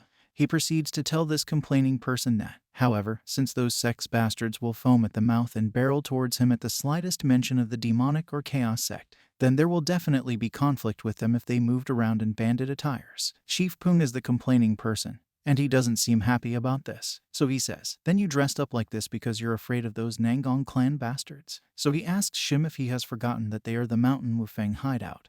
That even made the elder of the Wuding sect kneel, even though he thinks the cloths looks cool. Tak also adds that they have been officially acknowledged as Bandit Union and on their way to Wannan County, so there would be no need to hide their tails from the likes of the 9 sects. Shim looks at them as people who have become donkeys in a lion's skin, because they seem to have lost all fear, all thanks to Jaka, who he calls young clan bastard. He responds to Tak, telling him that the Sword Emperor, Nangong Byok, is one of the 10 greatest experts, and that he's incomparable to the opponents they've faced till now. Chief Pung is not buying Shim's talk this time around because he recalls that Shim said the same thing when the Heaven Supreme, Sage Chunjai, came around, leaving Shim speechless. Chief Pung adds that all he's trying to say is that the 10 Wufeng elites are nothing to underestimate as well. This frustrates Shim, because the chief and his remaining brothers haven't even done anything. The girls come out and are excited to wear the cloths. Kyun tells the Chief Pung and Vice Chief Tak that she don't see any problem in wearing these clothes. She agrees with Shim's opinion, adding that they might not get another opportunity to wear stuffs like this. The men are all stunned at how good the girls look as Kyun adds that it's not a bad idea to go there without any issues. And it's not like only the other sex gets to wear clothes like this either. The chief is wowed by how pretty the girls look and compliments them, saying that he had always known his siblings were pretty, but to think that they were this pretty, and says that the clothes are quite exquisite, aren't they? Sobik interrupts, asking if the clothes doesn't suit her well, and if she looks like a child of a famous clan. But the chief laughs, saying that she looks far better than that, and tells her that she looks like those celestial maidens. Yon Jaka finally steps out, asking his brothers and sisters if he wore the cloth properly. As it's his first time wearing such complicated clothes, he's not sure if he's wearing it correctly, so he asks if it looks okay. The girls are wowed by how good Jaka looks and begins to blush, telling him that he looks very handsome. They rush to him and tell him that it's so different from brother Cholson, praising his handsomeness. Cholson cries in a funny way, wondering why they would compare Jaka to him. And Jaka asks, "Really?" And Kion tells him that it's true, and that he looks like someone belonging to those prestigious clans. She rephrases, saying that he looks like royalty. As they depart, the chief entrusts the hideout to the remaining bandits and asks them to make sure they don't get looked down on because him and the rest are gone. And they respond saying, yes. The chief proceeds to add that he'll bring some fine liquor on his way back from Wannan County. Tak also adds that himself and the chief will make sure they ace the Bandit Union tournament for all of them. The person that they are entrusting the hideout to is our one and only Hwang Yomayang. Shim's disciple, who reassures the chief that they can go without any worries, saying that he will protect the mountain hideout without sparing his body. They advance. The chief asks Vice Chief Tak if he thinks things will be okay after they are gone. And Tak responds saying that the merchants have been quite cooperative these days, so there shouldn't be any problems. Shim overhears their conversation and tells them that Huang's martial art is really good, but they can't be too relaxed. Shim adds that he didn't disguise himself just to avoid any backlash from the Nangong clan, and that the reason why the merchants groups of the Henan province are being cooperative is all due to the 10 Wufang elites. To be exact, it's because of that one kid from the Yong clan. Therefore, the merchants will certainly use this opportunity of them leaving for a few months and attack Mountain Wufeng hideout. The chief thinks about it, for it is true, because they are quite known in these parts after all, so anyone could recognize them as they leave. The Vice Chief Tak comes up with a solution, which is to make sure they avoid getting involved with any merchant group at all cost, because the chance of them being recognized by those merchant groups' bastards is pretty high. The chief thinks that if that's the case, then there is no problem, since they've worn the same clothes as the other sect's guys, exactly as Elder Shim told them to. He proceeds to add that they look like ordinary people, even to himself, and no one will probably recognize them like this, and says that he even likes the clothes. Shim then asks him how he would reply when someone asks them what they do. The chief wasn't expecting that question, so he froze. Back to the present. After being by the Suwal merchant group leader, who asked who they are, Chief Pung stutters and says that they are disciples of the Soaring Dragon School. To confirm, the representative asks, "You're from the Soaring Dragon School of Henan Province?" So he introduces himself as the representative of the Suwal merchant group, Jang Han Young, and asks if he would be allowed to travel alongside the chief and his people. But, because they are from a merchant group, the chief refuses to travel with them and says that he's sorry, and it looks like they are heading in different directions. Then the representative jokingly says that he haven't even told the chief where he is headed. At this point, it looks like Chief Pung has been backed up in a corner, so he stutters and asks where the representative and his people are headed. But Shim walks up and blatantly tells the representative that, even if they are traveling the same way, there is no reason for them to travel alongside each other, and adds saying, on top of that, their luggage looks far too shabby for a merchant group. There seems to be a story behind that, but you're not telling us why. Adding that they also have an appointment that they have to reach on time, so there's no reason for them to take risks for unknown reasons, and asks the representative if there is any reason for them to take such risks. One of the representative's warriors whispers in his ear, asking that they just leave, but the representative orders him not to move. He thinks further into the name of the school that Chief Pung told him, because he has never heard of that name before. However, as he looks at them, he notices that the Kai emanating from Chief Pung and his people isn't fake, especially Yon Jaka. He can sense an unprecedented aura. He also notices that dawn is breaking, and it won't be long before that bastard killer catches up to them. And the warriors of the merchant group are already exhausted, and they'll have a hard time if they have to battle again. So he finally concludes that him and the merchant group definitely need help from Chief Pung and his people. He reaches for his pocket and brings out a heavy bag of gold, offers it to the chief, and apologizes for not being able to explain his problem in detail, stating that he knows it's a sudden request, but if they can help, he promises to reward them greatly. Few hours later, the bandits are discussing, and Shim asks the chief why he refused the offer, and the chief seems confused and asks Shim if he isn't the same Shim who asked them to not get involved with any merchant union. Shim says it's exactly what he said, but it's a waste of opportunity, because if the merchant was willing to offer that much, then it was definitely worth considering. The chief responds saying that that's precisely his reason for rejecting. Their offer is too good and nothing is free in the world, stating that the merchant unions are places that will never do anything that will cause any losses. So he asks Shim if he doesn't think it's strange that the merchants are offering that much gold. Besides, they are also asking them to take care of some strange item, and adds that his gut's feeling have never been wrong, saying that it was right to reject their offer. But Shim tells them that with that much gold, they could have traveled the mountains for 2 months only. Hyun says that she also think that was too good of an opportunity to pass up. She looks at Jaka from the side and says that since they are headed the same direction, offering some protection won't be that hard for them. Vice Chief Tak finally speaks, telling everyone that it's enough talk already, because the decision has been made already, also adding that it was definitely a good opportunity, but it's not like they are lacking funds at the moment, so it's good that they do not get themselves in unnecessary trouble just for some bodyguard work. Plus, if they work as merchant union bodyguards,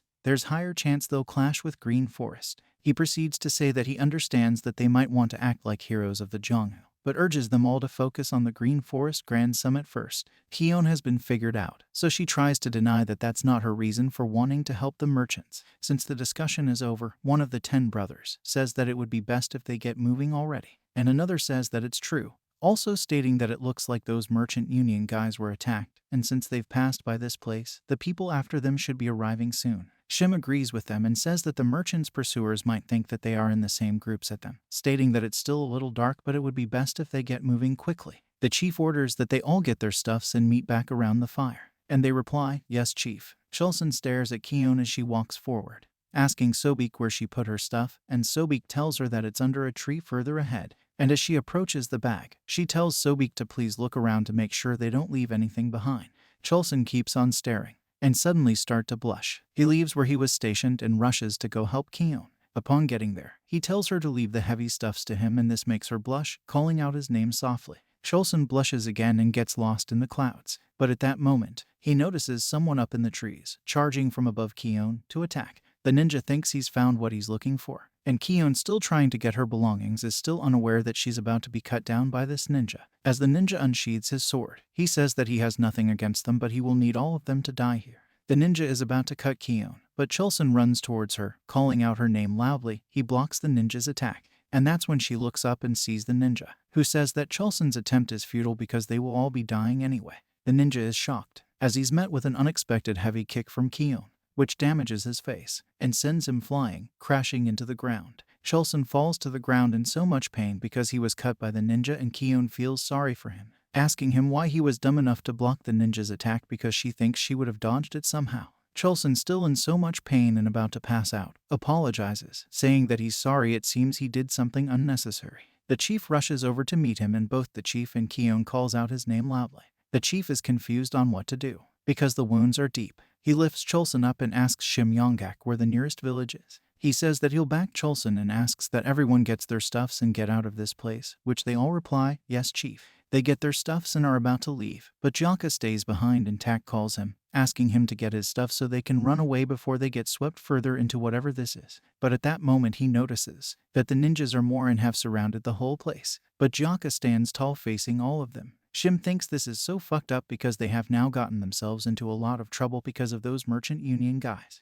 Chief Pung then orders Shim and Tak to stay behind and help Jaka while him and the rest head to the nearest village. But Jaka refuses and asks that everyone go ahead, because he'll be more than enough to handle the ninjas. They all leave running. Kion asks how long it would take to get to the nearest village, and Shim replies saying that they'll reach Hefe village if they keep going for about 2 more hours, but asks if there'll be any doctor willing to check Chulson at this hour. And the chief replies, saying that they will get the doctor to do it no matter. Tak turns back with Jaka in his mind. He asks if Jaka will be alright, and the chief tells him that they would have to believe that he will be fine, since they all know just how strong Jaka is, and apologizes that they constantly have to rely on Jaka, but they don't have any other method at the moment.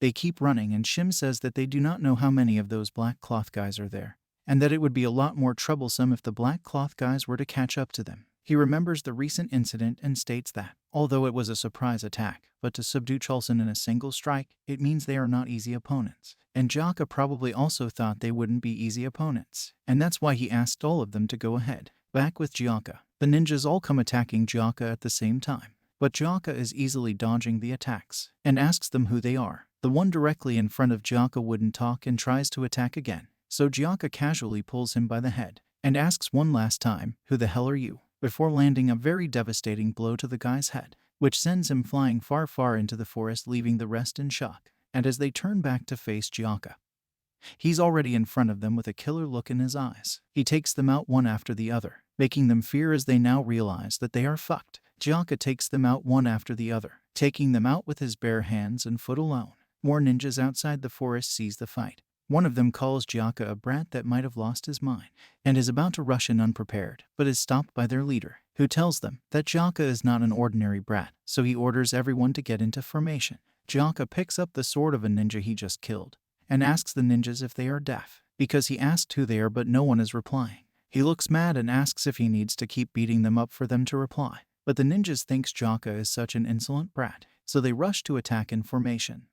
Back in the forest, bandits from Mountain Wufeng hideout continues on their path to Hefe village, and the chief asks if they are on the right direction. Shim affirms that they are on the right direction. Chulson is about to pass out, and the chief thinks this is a fucked up situation, asking Chulson to hang in there for a while longer, that they will be at the village soon. Chulson apologizes and falls asleep, Hyun expresses her feelings, saying that she's afraid that they might be too late, but the chief tells her not to worry, that Chulson would be fine since they were able to stop the bleeding quickly. As they go further, Shim perceives the scent of blood. He pauses, and also asks everyone to halt and keep quiet. The chief then asks him what the matter is because they are running out of time. Shim replies saying that he can sense a large number of people ahead, and that it seems the ninjas caught up with the merchant union guys that had left before them. They all go to a safe distance to observe the situation, and Shim says that they would have to cross the area if they want to get to Hefe village, but this is such a headache. The representative calls the ninjas and their leader wicked bastards. Blood drips down his nose as he asks them why they must kill so many people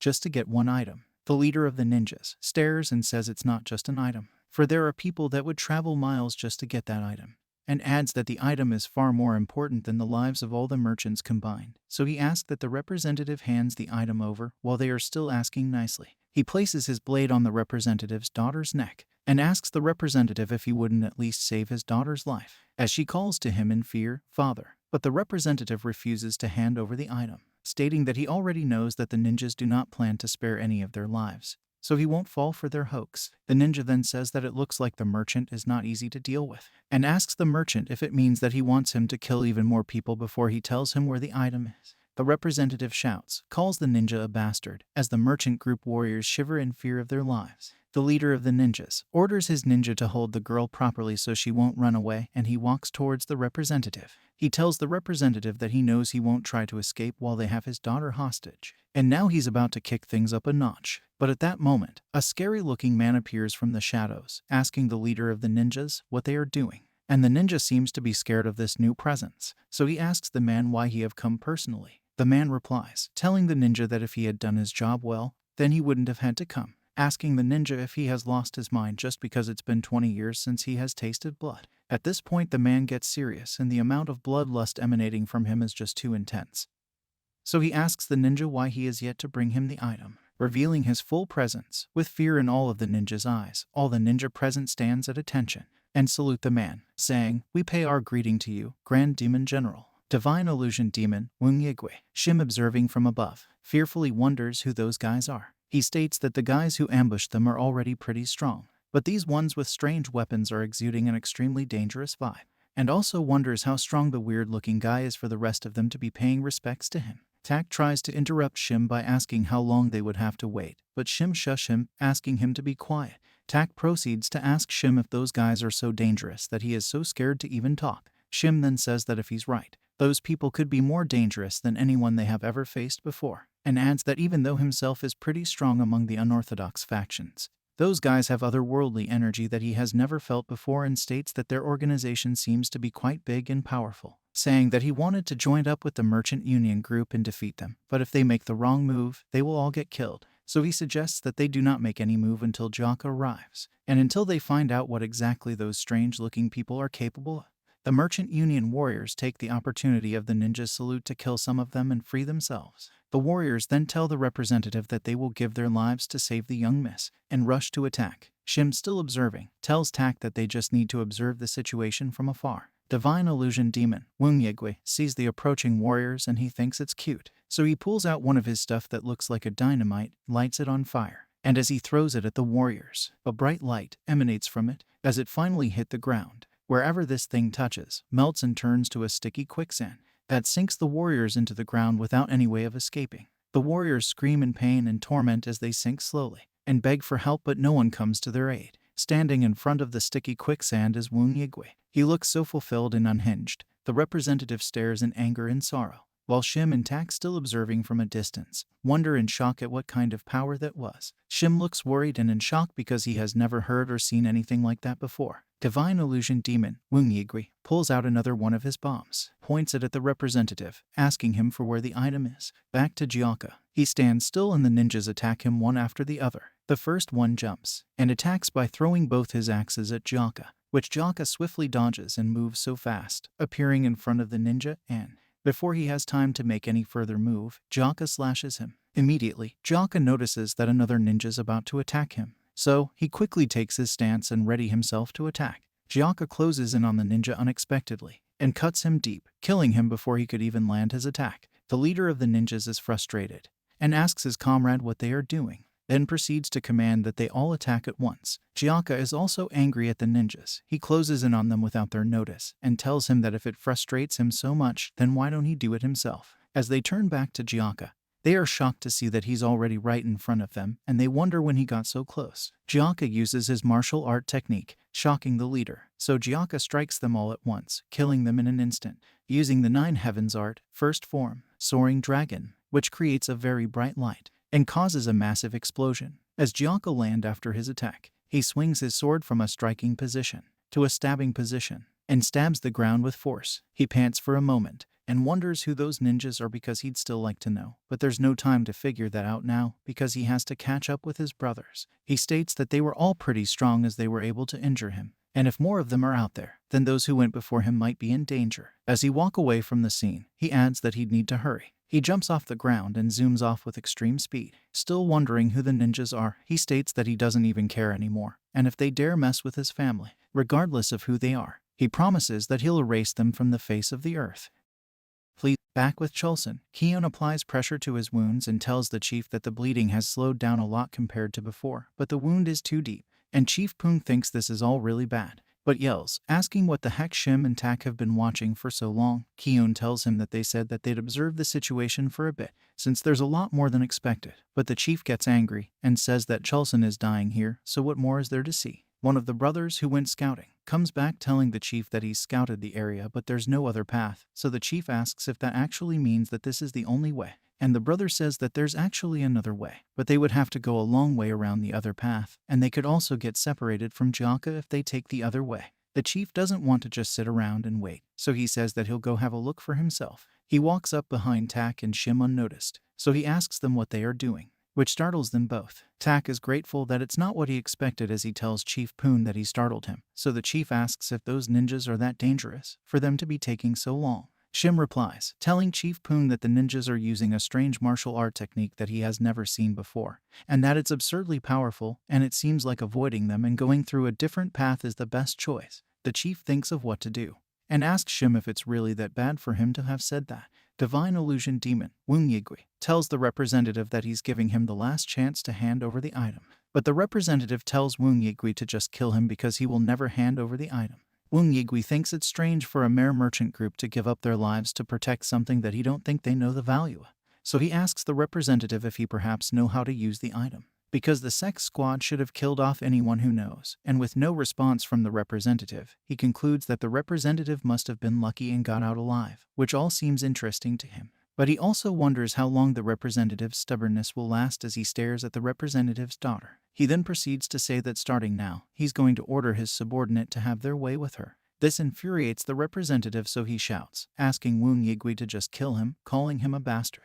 Woong Yigui proceeds to tell the representative that it's exactly 25 men, so he's going to see if he keeps up with that stubbornness. So he orders his subordinates to begin. They rough-handle her till she is out on the ground and she begs them to please stop, shouting, "Stop, please stop it, please don't do this," and she calls out to her father. So the representative shouts, "Stop," very loudly. And Woong Yigui mockingly asks him what's wrong and says that it hasn't even begun yet and asks him if he has changed his mind already. The representative responds saying that he is right and says that he'll give them the item, asking Woong Yigui to order his subordinates to stop, and Woong Yigui tells him that he made the right choice. The representative orders one of his warriors to go fetch the item, which was buried not too far from where they are. So the warrior brings it back shortly after. The warrior presents it to the representative, and the representative considers his options for the last time. He cannot sit and watch his daughter go through the nonsense that Woong Yigui has ordered his men to do, so he will have to make the hard choice. But if he allows the 8-bead bell fall into their hands, those dreadful evil spirits will get much stronger,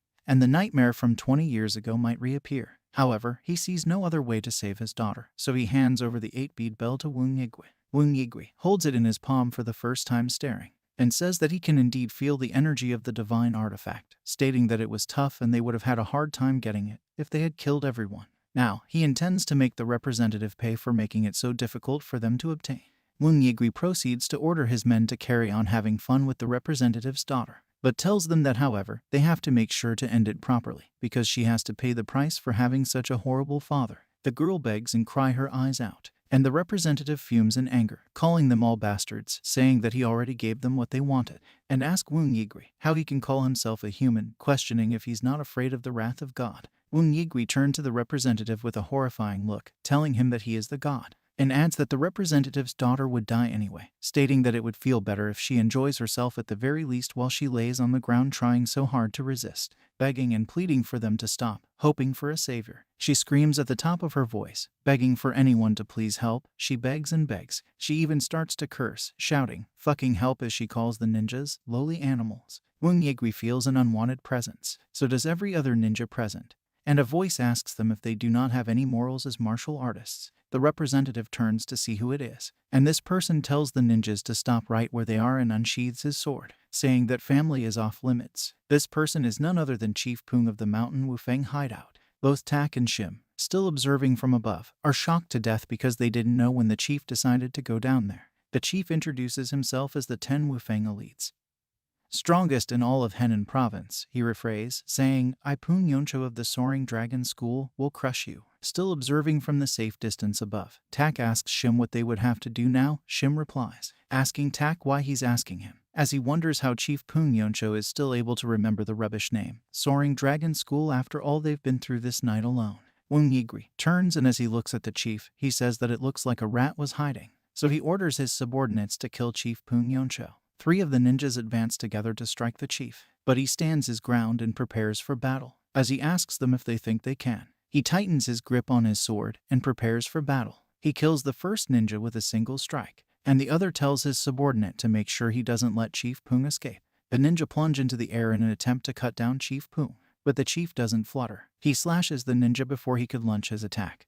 and tells the rest that he's not someone who will lose to trash like them. The ninja dies from the single blow, and their leader looks pretty impressed. Many more ninjas move in to attack the chief, and tells each other to not drag out the fight because their demonic king is watching. As they move in to strike, they say that it's just one guy, so they need to move quickly and end him, but is stopped by an arrow from above. Hyun angrily asks the chief what they are supposed to do now that the one who went to resolve an issue only just made it bigger instead. Tak agrees with her, saying that they cannot just stand by and watch while their chief heads out alone. One of the brothers responds saying that it doesn't matter, because there's no other way, because Chulson is dying and they must find a way to Hefe village. Tak orders Sobek to look after Chulson, while the rest of them head out to join the chief in battle. The chief apologizes to all of them for dragging them into a messy situation as this one, but begs with confidence that they all fight alongside him, and they all plunge in their attacking formations. While in battle, 4th brother Imdao raises a concern to brother Tak, stating that the ninjas have quite the numbers compared to them, and Tak asks him what he's going to do if it won't be, telling him to not overthink it, because either way, they've chosen to follow the decision of their Hunim Pun Yoncho. The battle goes on, and none of the 10 Wufeng elites back down, and continues to give their best, struggling but still manages to hold off the ninjas and kill some. Tak says to the ninjas that this is perfect timing, as he might as well avenge Chulson. He engages in a fierce battle with one of them who thinks that Tak do not value his life. They both try to cut down each other, but Tak and the ninja seems to be evenly matched.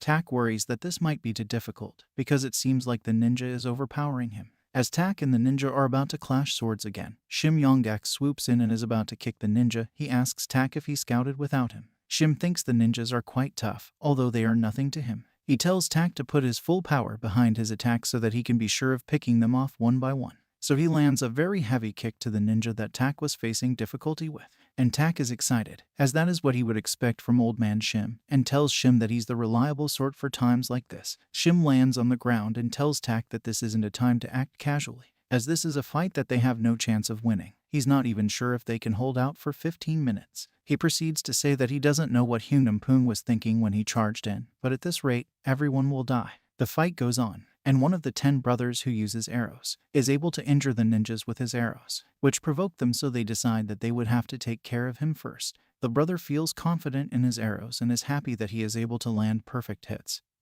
stating that the ninjas thought it would be easy to take them out. And all this plenty talk made him not aware of his surroundings, as a ninja sneaks in to land a clean hit, but he is saved by Kion, who yells that she will never let any of her brothers get injured ever again. Kion kills the ninja and her brother is saved, but he is shocked because he would have been a dead meat just now. So Kion tells him that if he becomes careless, he'll be done for. He lets her know that he understands, and asks that Kion makes room for him while he keeps on attacking. Kion complains that there's no end to these ninjas because they just keep coming, but agrees to make room for her brother to keep attacking. Back with the representative. One of the ninjas focuses on the representative as he states that he would also need to die, stating that it would be troublesome if the representative got away as things get hectic around here. But upon getting to the representative, Chief Poon swoops in, blocking the ninja's path. He asks the representative if he's the representative of the merchant group, and the representative hesitantly replies, saying yes. Chief Poon kills the ninja coming for the chief in an instant, with a single strike, which leaves the representative in shock. But the chief don't have time to waste, so he asks the representative to speak up, asking the representative if there is anyone amongst his survivors who knows how to perform medical techniques. As the fight goes on, we can see Brother Imdal struggling with his opponent, and the ninja overpowering him, about to kill him, which makes him fear for his life, but he's lucky the ninja wasn't with a sword and only hit him with his fist, sending him flying and falling next to Vice Chief Tak, who gets worried and notes that the whole thing is a dilemma, because every one of his brothers are already getting exhausted, but there are still a whole lot of the ninjas, stating that even more underling bastards. Each and every one of them uses irregular martial arts, which makes fighting against them really tiring. More of them keep popping out and Tak thinks this is all just so fucked up because where the fuck do they just keep popping out? So he calls out the chief's name and asks what he thinks they should do at this point. Remembering the way the chief rushed in and caused trouble, he wonders why the chief did something like that because that's so unlike the chief, stating that the chief always prioritized the life of his brothers. So he wonder why exactly did the chief cause this trouble, because he has never done anything like it before. Finally stating that if they all end up in hell because of this reckless decision by the chief, he'll never let this go. The ninjas notice that Brother Tak and Imdal are tired and worn out, so they advance immediately to attack and kill them immediately. The ninjas are stopped in their tracks by a sword thrown in front of them, and the one in front says, "What is this now?" He sees the chief coming from above to attack, asking what the ninja means by, "What's this now?" As the chief gets closer to fight them, he says, "It is I, Peng Yoncho, who has come to kill off worthless punk like you." The ninja also readies his fist to counter the chief's attack, telling the chief an old adage which is, they say a newborn dog doesn't fear a tiger, also letting the chief know that it looks like he's itching to die. Both fists collide with massive force from both ends, but the impact is mostly on the ninja's fist, which causes brass knuckle to shatter, leaving the ninja in shock and confusion. And as he's about to say what the fuck, the chief's punch comes smashing his face, shattering his jaw, and sending him flying across the battlefield. Brother Imdal is impressed because that was expected of the chief, and Tak is grateful but asks the chief where he has been, telling him that he came late, and Shim is really amazed by the chief's strength. As the chief pulls his sword out of the ground, Shim states that at this level of strength, you can't help but acknowledge the fact that he has innate talent, which must have been awoken by the teachings of that young clan's brat, also stating that if the chief had learned any martial art earlier, he would have been quite formidable. The chief is thankful that there was a doctor among the merchant group survivors. A flashback of when he asked one of the brothers, Sabong, to take Chulson to the doctor, so he tells everyone that Chulson must be getting treated by now, so they don't need to worry about him for now. He apologizes to all of them. He tells them that he tried his best to forget all about it, but he couldn't help but think of it. A flashback of his wife and children whom he left behind in his hometown. He says that as a father, he couldn't turn a blind eye to what the ninjas were about to do to the representative's daughter. He apologizes further, saying that he should have never dragged them all into danger, and that he has lost all rights to be their hideout leader and their eldest brother as well. However, he couldn't stand to watch those scum bastards get away with such atrocities. He says that he knows that he is asking too much of them, as he begs them to please put their lives on the line for him. Tak smiles as he jokingly tells the chief that they all feel betrayed right now, and says that he has always wondered why the chief never spoke about his hometown. They all agree with Tak with a smile on their faces, and tell the chief that he never told them that he was married, while the other brother tells the chief that he would need to tell them everything once they deal with the ninjas. As they prepare for battle, they remind him that they are all brothers who have sworn to be together even in death, and Tak also reminds him that he doesn't need to ask for favors. Kion steps in from nowhere, asking them why they would need to die, reminding them that if they can just hold out for a little while longer, their guardian god will soon be there. Jaka. The chief looks back at her in realization. He smiles, saying that she is right. So he asks everyone to just hang on for a bit and ready himself for battle, telling them that they will win if they can just hold out. As the fight continues, Woong Yigui and the head of the ninja gets frustrated. Woong Yigui angrily asks the squad leader of the ninjas if he wants him to personally handle hoodlums like those brothers, which scares the ninja's leader. So he says to Woong Yigui that he dares not let his boss interfere in such little matters, and adds that his body is itching to kill, with a killer look on his face. He can't wait to kill the hope on the faces of the Bandit brothers. He further states that the whole thing and the thought of crushing their hopes is getting him excited. The fight goes on and the brothers are being overpowered by the ninjas. As one of the brothers is about to be killed by a ninja, he is saved by Shim, who says that he does not know how things got to be such a mess, adding that he absolutely hates dangerous jobs. As he kills the ninja, some of the ninjas in front turn and see their comrade killed by Shim. One of them gets frustrated and say that facing Shim with the scouting team alone would be difficult, so he asks one of his other ninjas when the combat squad will arrive. The ninja responds, saying that according to the reports from the person who went to check on the situation a while ago, all the ninja in the combat squad have been eliminated by someone. The ninja can't believe what he's hearing, so he wonder how that could have happened, thinking if it could be the work of the Chief Poon and his accomplices, but also states that they don't seem to be that strong to defeat the combat squad, because the combat squad were the elite cultivated to defeat the 9 sects. The ninja then adds that if these bandits are that strong to have killed everyone in the combat squad, then they don't have a chance at victory. While still in his thoughts, their leader gets annoyed and tells the ninjas that they are all pathetic fools who bring shame to the name of the Dark Squad. He starts to emanate immense bloodlust, and the ninja knew it wasn't a good sign, so he tries to explain. But the squad leader doesn't listen and proceeds to say that since they have humiliated him enough and before the 100-head Demon King, they all deserve to die. So he proceeds to kill the ninjas in front of him in an instant. With a scary smile on his face, he says to the bandits, "Shall we play?" Vice Chief Tak and Chief Poon are surprised to see this, while Tak say that the guy is a completely insane bastard. Chief Poon gets really furious, yelling at the ninja leader, calling him an irredeemable bastard. So he instantly plunged to attack, asking him what he thinks a person's life is worth. The ninja, who doesn't have a care in the world, just stares at Chief Poon and say that defeat the strongest person right off the bat would be boring. So he casually dodges the chief's attack. While at it, he notices that an arrow was heading his way, and dodges it as well, telling the chief that he was smart to have not faced him alone. Hyun comes out of nowhere swinging her sword, saying that the chief definitely didn't come fighting alone, and asks the ninja if he thinks that they would stand by and watch him point his sword at their boss's neck from the get-go, telling him that they will defeat him this time with their numbers. The ninja smiles and tells her that it's good that she thinks that way because it keeps it interesting that way. And they both clash swords. Hyun is shocked that her sword is shattered just from one hit. The ninja laughs, mocking her, telling her that she's very useless indeed, and laughs even more. He throws his sword away, stating that it's be a shame to kill her right away, and lands a powerful punch to her gut. One of the brothers, who uses an arrow, worried for Hyun, yells out her name as he's about to fire an arrow at the ninja. But the ninja is way too fast and tells the brother that he have been a pain from the start, so the same goes for him, and throws his sword at the brother. The sword cuts the brother before he could react, causing serious injury, and hit the tree. The chief gets really furious once more, calling the ninja a son of a bitch as he attacks. But the ninja once more dodges his attack with ease, and tells the chief that his sluggish movement won't do. As he prepares his own attack, he tells the chief that he wonders what the look on the others' faces would be if the head of the strongest bastard falls before anyone else. As he's about to swiftly cut the chief's head off, Vice Chief Tak swoops in and blocks the attack before it could land on the chief, leaving the chief shocked and grateful. Tak tells the ninja that he's just mumbling to himself like a fool, as him and others proceed to attack the ninja simultaneously. He tells the ninja that he wants to see how long he'll be able to keep up that composed farce of his. The ninja easily dodges Tak's attacks and tells him that he is going to stay composed till they reach the very end, and lands a heavy kick to Tak's jaw, which makes him almost pass out, and as he falls he calls out the chief's name.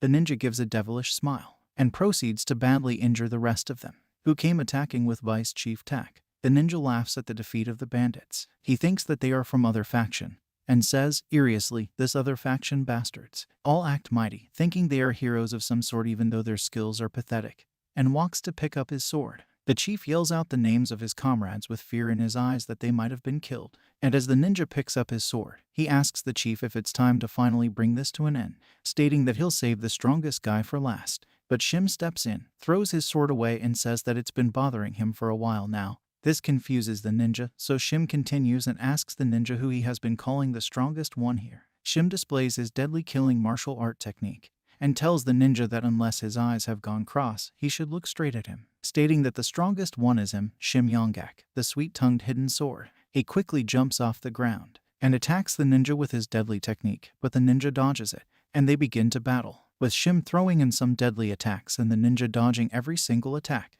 This infuriates Shim, so he calls the ninja a bastard, asking him if he's going to keep dodging forever. The ninja replies, telling Shim that there's no way he is going to keep dodging, and that he is only testing to see if he is truly the strongest one here. So he states that it seems that Shim truly is the strongest one amongst the bandits, so he unleashes a powerful attack, which Shim tries to dodge and block, but he's sent flying and slammed against a tree. From the sheer force of the attack alone, the ninja walks up to Shim and sees that he's still alive, so he says that it's a little surprise and that his pride is hurt just a little bit, because he was planning on splitting him clean down the middle, yet he's still stuck together whole. He asks Shim what he's going to do now, looking at every other person as they have all either been badly injured and cannot even stand up, or have completely lost the will to fight, telling Shim that his Yoram a while ago is nowhere to be seen now. So he asks Shim if he regrets now. Shim laughs instead, saying, "Regret my ass," and this leaves the ninja lost as to why Shim is laughing. So he asks Shim if he hurt his head somewhere from the fall. Shim responds, telling the ninja that the smirking mouth of his was annoying him, but finally he doesn't have to see it anymore. Shim's words confuses the ninja because he's still standing and clearly has the upper hand, so he calls Shim's words bullshit.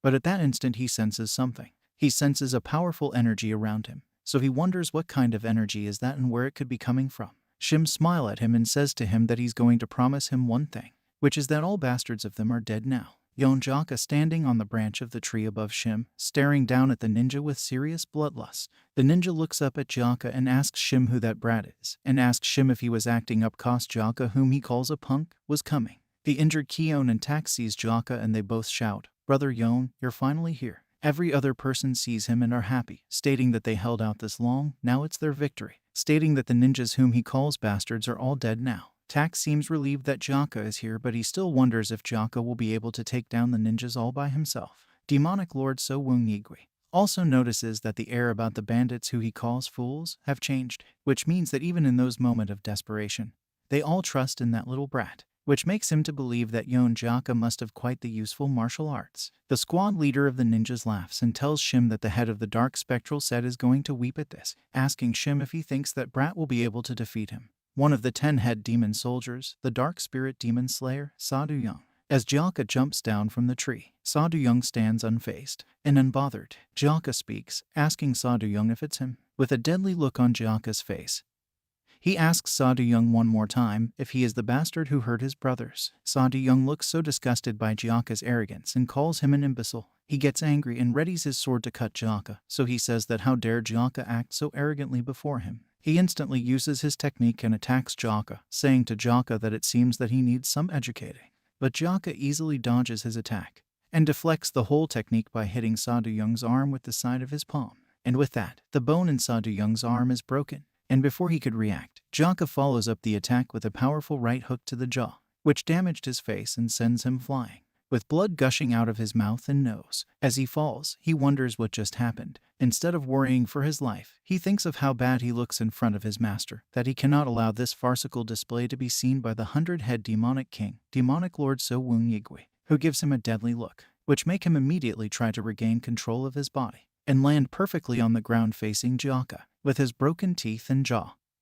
He says that he was careless before and that he's going to eliminate Jaka immediately. But before he goes back to fight Jaka, his master, demonic lord So Woong Yigui, tells him not to underestimate Jaka. He responds saying that he understands, and rushes in with anger to fight Jaka. As he rushes forward, Jaka readies himself, lifts his sword up with his left hand, and angrily says to Sadoyang that he hopes he's ready for what's coming, since he hurt his brothers. And as they both plung for each other, Sadoyang tells Jaka that after raising to be a 10-head demon soldier, he have seen that even the elders of the 7 sect and 2 schools are inferior to him. So he asks Jaka what makes him think he stands a chance against him. He unleashes his technique and sends his attack. But Jaka didn't dodge it, but instead deflects it with his sword, faster than Sadoyang could realize what just happened. And Jaka, before landing his attack, says to Sadoyang that those who are about to die always seem to have a lot to say. So he unleashes his technique and is about to deliver a powerful blow. But demonic lord So Woong Yigui quickly rushes in and pulls Sadoyang away from Jaka's attack, telling Sadoyang that Jaka doesn't seem to be his opponent,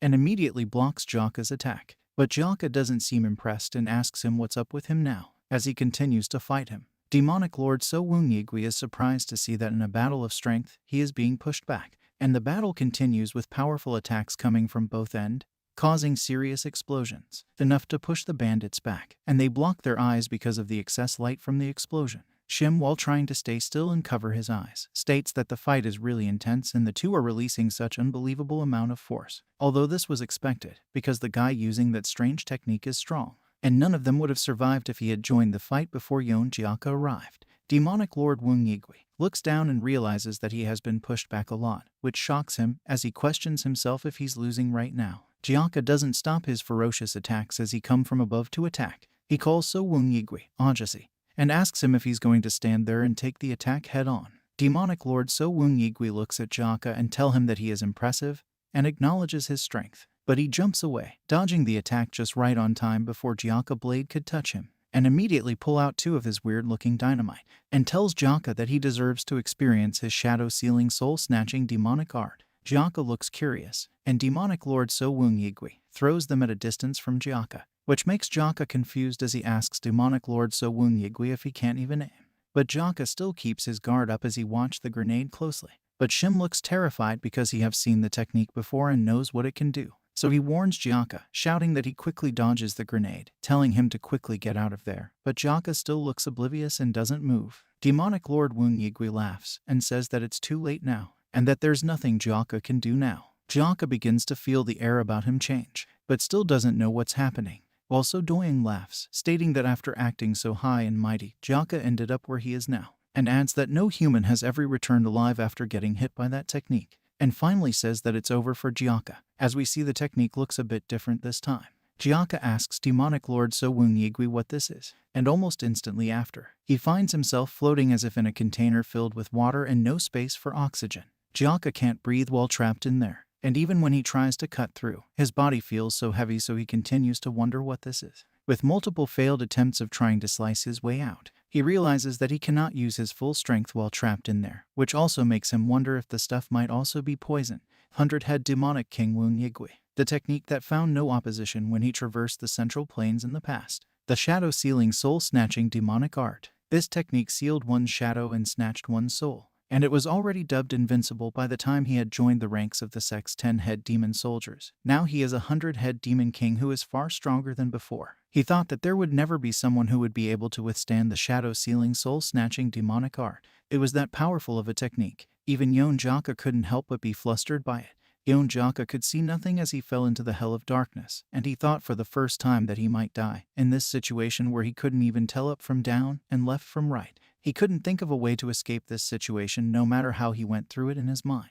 So he wondered what exactly is he supposed to do as his strength slowly drains out. And as he closes his eyes thinking of a way out, he remembers Sage Chun-Jai during the time they spent training together, telling him that in the Central Plain, there are those who utilize strange and bizarre techniques. And Sage proceeds to tell him that it's also the reason why one cannot survive there with the power of their martial arts alone. So he asks that Jaka keeps that in mind, and makes sure he accumulates various knowledge as well. But Jaka brushes it off, saying that studying is boring. Sage doesn't argue and tells him that most of those tricks wouldn't work on someone as strong as him anyway, but proceeds to tell him that since he's not experienced, he should beware of shamans. And Jaka asks if he actually means shamans, and Sage affirms, telling him that once he falls for their techniques, it will be difficult to deal with them. So Jaka asks what he's going to do when he encounters them, asking how he's going to defeat them. And Sage tells him that it differs from case to case, and says to Jaka, but normally most of them require preparations in order to cast their incantations. So either you don't enable them to prepare it in the first place, or even if you've become affected by their incantations, as long as you can destroy the parts that were prepared, then you will be able to defeat those techniques. Jaka is getting weaker by the second as all his strength is being drained from him. So he opens his eyes and wonders if those things are the incantations that the Heaven-Earth Supreme Sage Chun-Jai told him about during their training.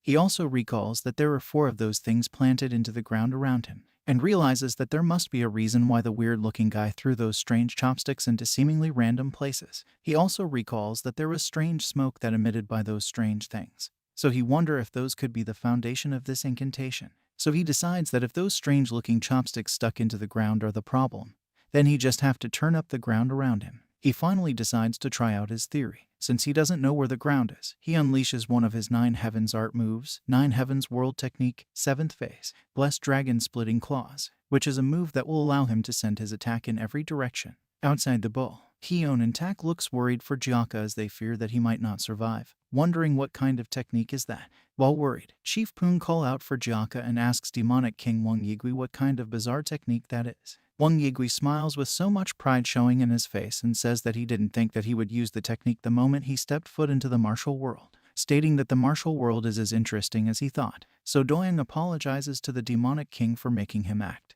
and tells him that he doesn't think he'll be able to use his right hand for a while, and that the damages they encountered were much more extensive than expected. So he begs Wang Yigui, asking him to please allow him deliver the finishing blow to Jaka, promising that he'll make Jaka beg for him to end his life. As he accepts and is about to say something further, he suddenly feels sudden tremors, so he quickly turns back and sees that his strange-looking chopsticks are shanking off the ground. So he wonders if Jaka could be the cause of these tremors. As he stares so lost, we see that Jaka's technique is cutting through the ball from all and every angle and direction, and everyone just pauses and stares at the ball being destroyed from the inside. It's finally destroyed, causing an explosion, which leaves So Doyoung in disbelief, and Shim no longer has any limits as to what is expected from Jaka, because he have finally concluded that Jaka is an overpowered monster. Jaka's sword piercing through the smoke and ruckus, slicing through, and finding his way out, alive but annoyed, and states that the technique really pisses him off. So Doyoung looks like he's seeing a ghost as he thinks that it's impossible for someone who is trapped in the shadow-sealing soul-snatching demonic art to be able to break free with his powers alone. So he wonders if Jaka is really human. He looks at his master and says that however his technique has only been destroyed just this once. This must have provoked him greatly. And with this, he hopes that he'd be able to witness the true power of his master, the great Wang Yigui, the true power of the 100-head demonic king, who possesses the power to scorch everything within the martial world. But at that instant, the great demonic king Wang Yigui screams like a girl with fear in his voice, which leaves So Doyoung speechless as he realizes that they might be fucked. Doyoung and his ninjas are all aghast by the fact that Jaka was able to break free from the Grand Demon General's technique, and Doyoung wonders how a monster like Jaka exists, while Wang Yigui stands speechless. Jaka calls him, saying, "Weird old man, you're a sorcerer, huh? Thanks to you, I just went through something disgusting. Now it's my turn to pay you back for angering me." Terrified, Wang Yigui thinks that Jaka is fucking ridiculous, and he doesn't even look 20 years of age. So he gets even more confused as to how Jaka managed to break out of his technique all by himself. Jaka begins to warm up, ready to attack. His body starts to emanate some serious kai, so he tells all of them to better brace themselves for what's coming. Wang Yigui is terrified, so he calls on the ninjas, Black Shadow Corps, asking them if they are all just going to stand by and look, so he orders them to stop Jaka immediately. And Doyoung, who is the leader of the Black Shadow Corps, is too scared to even try and go near Jaka. He calls his master a fucker because he wonders how on earth will they be able to stop Jaka if even the master can't do it.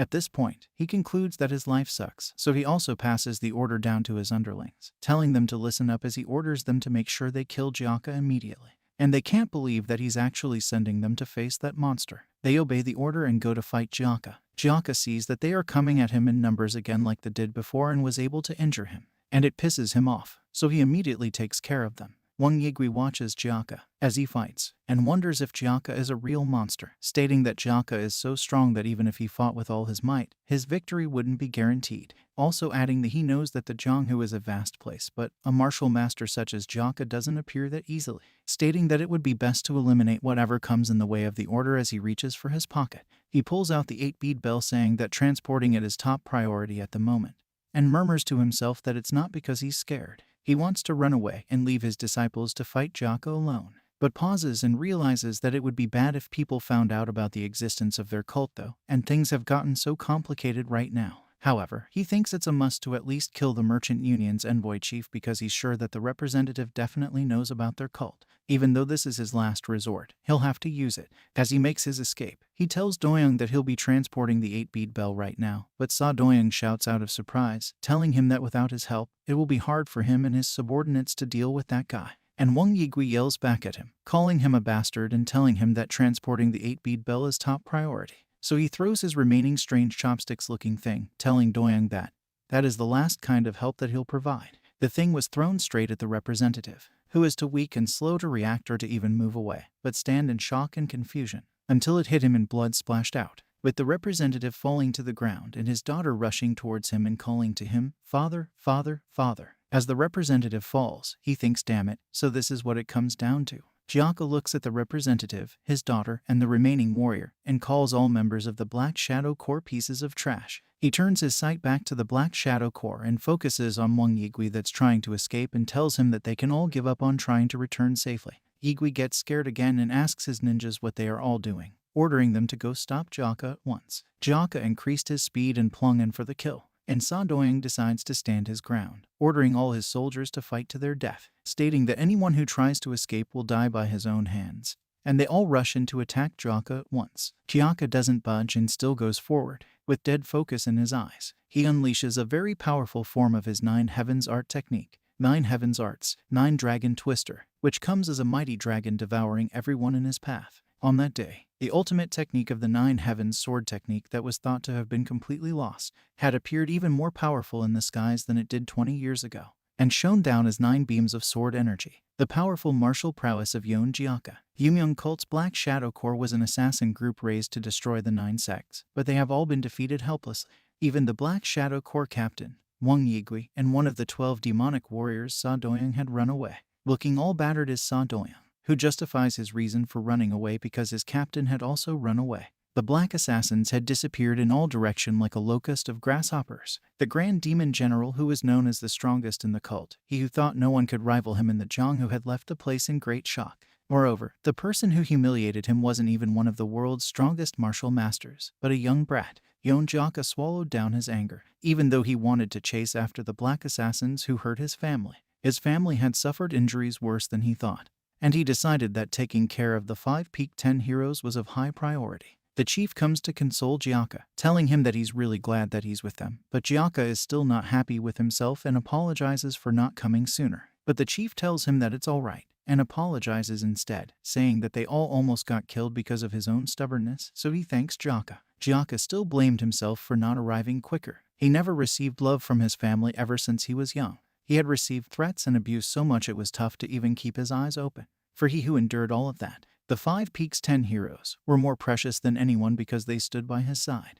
At the thought of being unable to completely protect them for the first time, he began to yearn to protect his own people no matter what happens. Father, father, father, the representative's daughter shouts with tears in her eyes, so he responds, telling her to help him get up because he'd like to thank those heroes who saved them. But she refuses, and tells him that other than that, they need to get him treated first. But he refuses, and says that when he left the Merchant Union's warriors behind and ran away, he was ready to throw his life away when needed. So he tells her that he is all right and urges that she please call the heroes for him. He starts by saying that he doesn't know how he should express his thanks, which leaves Chief Poon confused. He continues, adding that thanks to all of them, his Merchant Union and his daughter were able to get out of danger, adding that he knows this is a debt not even 1,000 gold could suffice.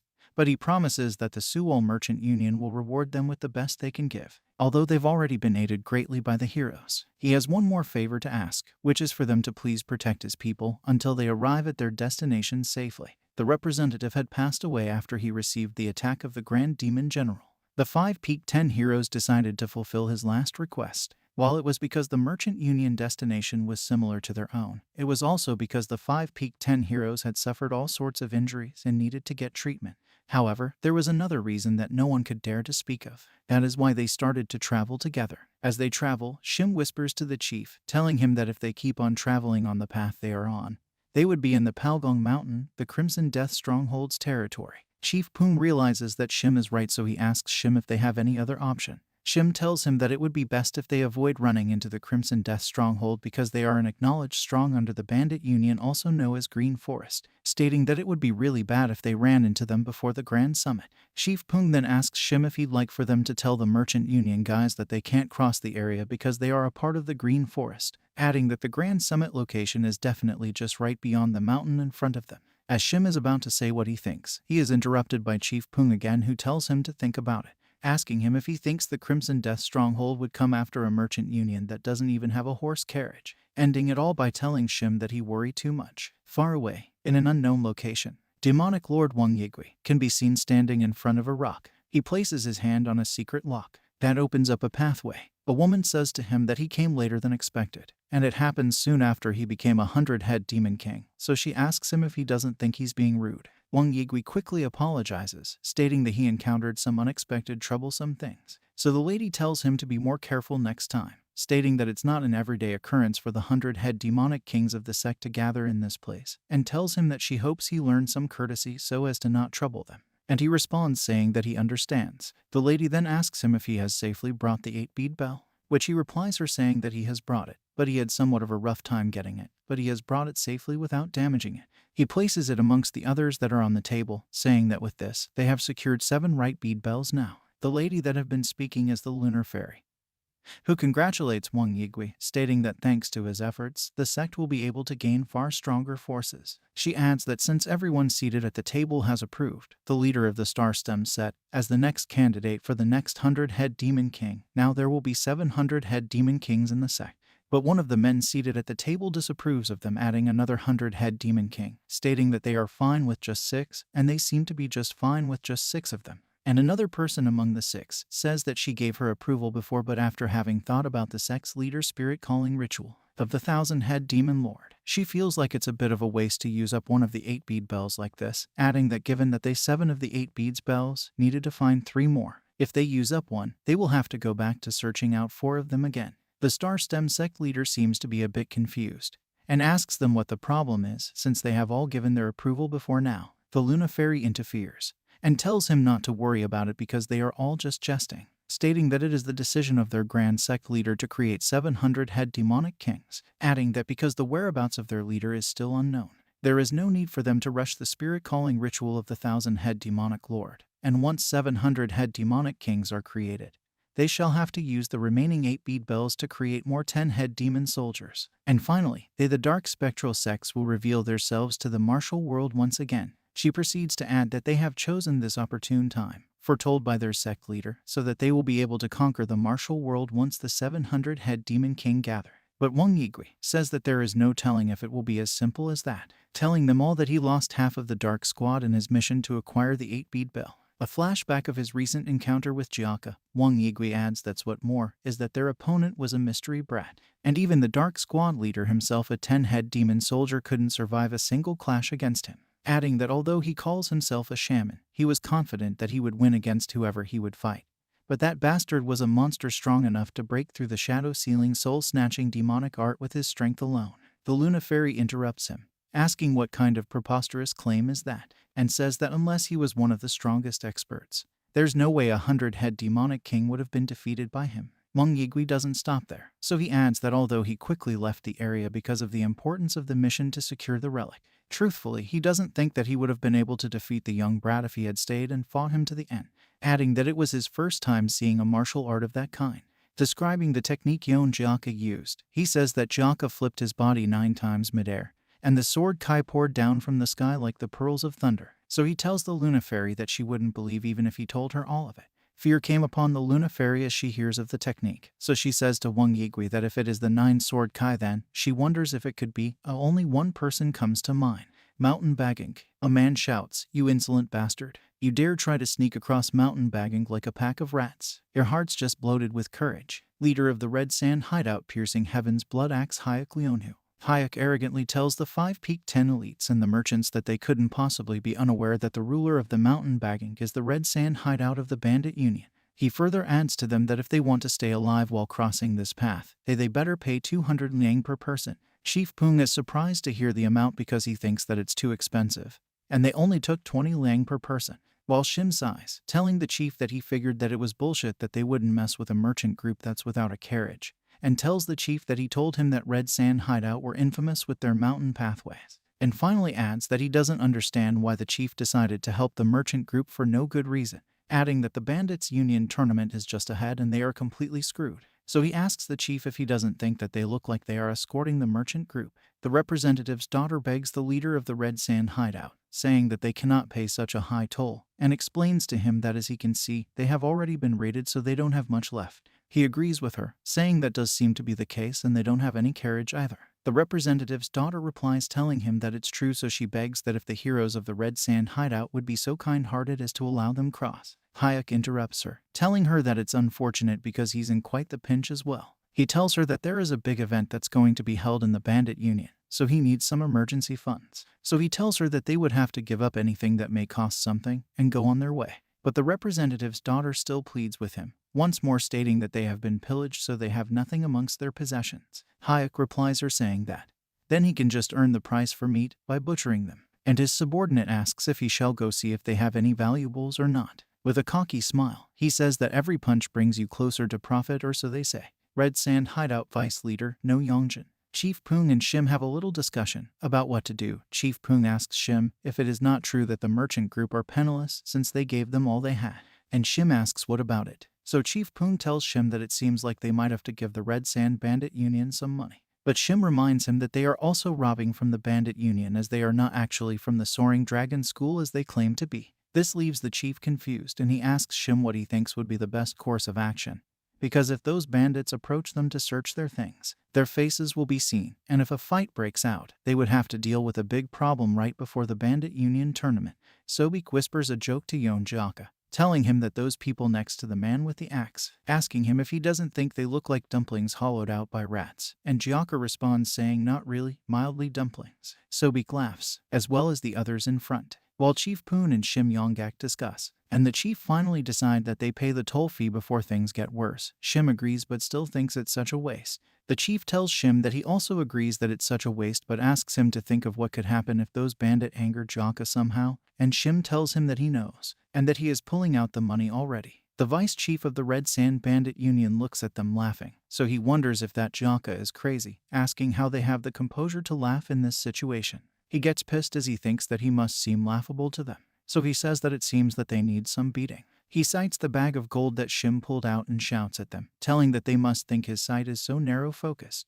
asking them what's with the gold coin over there, and asks if they just dared to lie in front of the Red Sand hideout. But the representative's daughter tries to explain to him, saying that the gold coin no longer belonged to them, so that's why they cannot give it to the Red Sand hideout. The vice chief of the Red Sand hideout gets angry and calls them all bastards as he readies his sword, asking them if they are trying to mock him, and tells her that it's such a shame that they cannot comprehend the situation at all, stating that now they are all done for and adds that they cannot even pass even if they give up all that they have. He calls out Jaka and Sobek, saying, and that brat and the girl who are still wet behind the ears, what's so funny that you can't stop laughing like that, huh, you bastards? So he shouts, saying, aren't you still just dunces with no control over when you pee and shit? You must have some luck since your heads are still attached to your necks. He increases his voice in anger and continues to rant, shouting that now that they have met him, they shouldn't even pray for such luck, adding that even their parents who loved and cared for children like them. Before he could finish his rants, the gold coins are scattered in the air, and the vice chief of the Red Sand hideout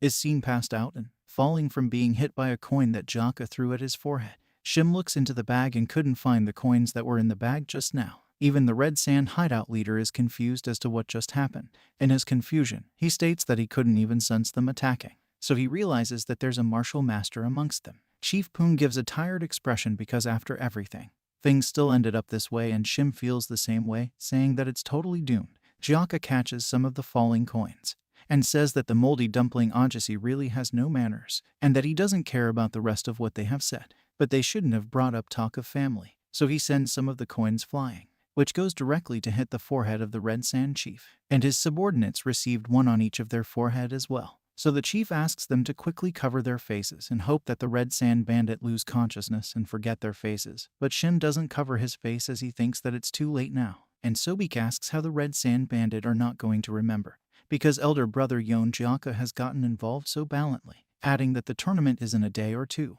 Mountain bagging Red Sand hideout, in order to impress the Shattering Heavens demon lord before the Bandit Union. They were going on traversing difficult mountain terrains and looting people, hence they were earning a great amount. However, they just happened to meet Jaka and get on his nerves, causing their main members to collapse and become incapable of battling right before the Bandit Union tournament. Back with the Luna Fairy, she says that there's no way a young brat would have been able to defeat a 100-head demonic king unless he's one of the 10 strongest experts. Wang Yigui also adds that although he quickly left the area because of the importance of the mission, which is to secure the relic, truthfully, he doesn't think that he would have been able to defeat the young brat if he had stayed and fought him to the end, stating that it was his first time seeing a martial art of that kind. Describing the technique Jaka used, he says that Jaka flipped his body 9 times midair, and the sword Kai poured down from the sky like the pearls of thunder. So he tells the Luna Fairy that she wouldn't believe even if he told her all of it. Immediately she hears about the technique, she gets scared and asks Wang Yigui if he's very sure of what he just said, because if it's the 9-sword Kai, then could it be? She wonders as only one person comes to her mind. So she says that there's one bastard that comes to her mind, but she heard that he died. And yet, not many people are able to use a technique of that level. That being said, she asks him what he means when he said that it was a young brat, because if the person she has in mind is still around, then he should have been in his 50s by now. Wang Yigui responds, saying that the boy looks maybe in his 20s. He corrects himself and say no, that the boy looked to be about 15 years old, and his defining feature is his red hair, and he seems to be a part of the other sect. Luna Fairy tries to make sense of the features and says that it's highly likely that he may be that person's son. So she tells her story from 20 years ago. 20 years ago, there was a time when we had built a temple in Jiangnan according to the sect leader's orders. At the time, the bastard who came along with the Nangong clan's young master used that exact martial art. That impudent brat later obtained the title of moon-slashing swordsman apparently. And she adds that it still infuriates her till this day, whenever she thinks about it, though she was merely a 10-head demon soldier back then. Now that she has obtained the powers of the 100-head demonic king, she promises that the moment their sect step out into the martial world, she will avenge the humiliation she faced that day. And she adds that once that day comes, the name of the Nangong clan and the Crouching Dragon estate will never be found in the history of the murim. Chief Pung looks like he's so tired of the troubles they keep getting into, and tells Jaka that he told him not to mess with the Bandit Union hideouts, which Jaka replies, saying that the bastard started it, and Shim is not having any of it right now. Sobek runs toward them, hailing Jaka, saying that he was amazing and that he's the best. Wannan County, nearby town. The town residents who were living a peaceful life experience a shocking event. Once the Bandit Union tournament approached its launch, bandits of countless mountain hideouts began to fill up the town.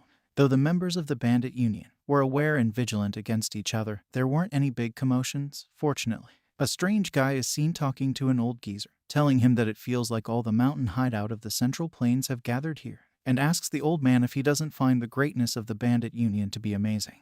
And the old man replies, saying that this Bandit Union has been dubbed unprecedented in the murim history, so this is only natural. Another strange guy listening in on the conversation between the old man and his subordinate, someone who seems to be the subordinate of this strange guy, calls the guy Hyundam, and tells him that it seems that the rumors of the increase of mountain hideout are true, stating that those guys over there look completely clueless, and the Hyundam doesn't say a word at first. Eventually he speaks, and is disgusted, saying that he wonders just how were those people and everyone else were accepted into the Bandit Union. Adds that maybe they were accepted into the Bandit Union because their faces don't look half bad.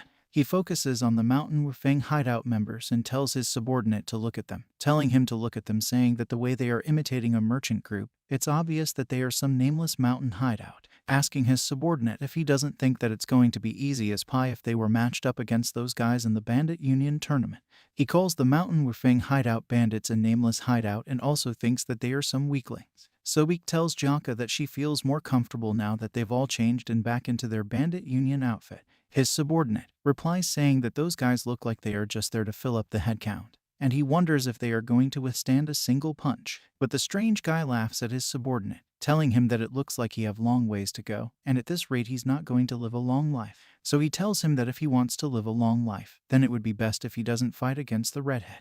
As they move forward, the guy asks his Hyundam if he means what he said just now, and the Hyundam replies telling him that he's correct, and calls the guy an idiot and tells him to not look down on the begged sect, because if he does and eventually gets targeted by them, then he is going to live an eternal life worse than hell. And the guy doesn't even question his Hyundam, and tells him that he completely understands. It's night already in Wannan County. Everyone have completely set up their tent, and as they settle in, some people have their mini talks. Someone asks the other if he doesn't think that the magnitude of the Bandit Union is incredible now that all the mountain hideout are gathered here, stating that even with just the executives, their number are this much, and if all the members of the mountain hideouts gathered, he'd believe if they were said to be strong as an army. Chief Pung tells his brothers to stop with the nonsense and start unpacking, and tells Vice Chief Tak Gom Young that he's going to have to follow him somewhere, which leaves Tak curious, so he asks where they are going. And the chief tells him that they have come all the way here, so they will have to go greet the brothers at Mountain Davy hideout. Vice Chief Tak doesn't buy the idea, and he tells the chief that they will all meet eventually, so there will be no need to do that.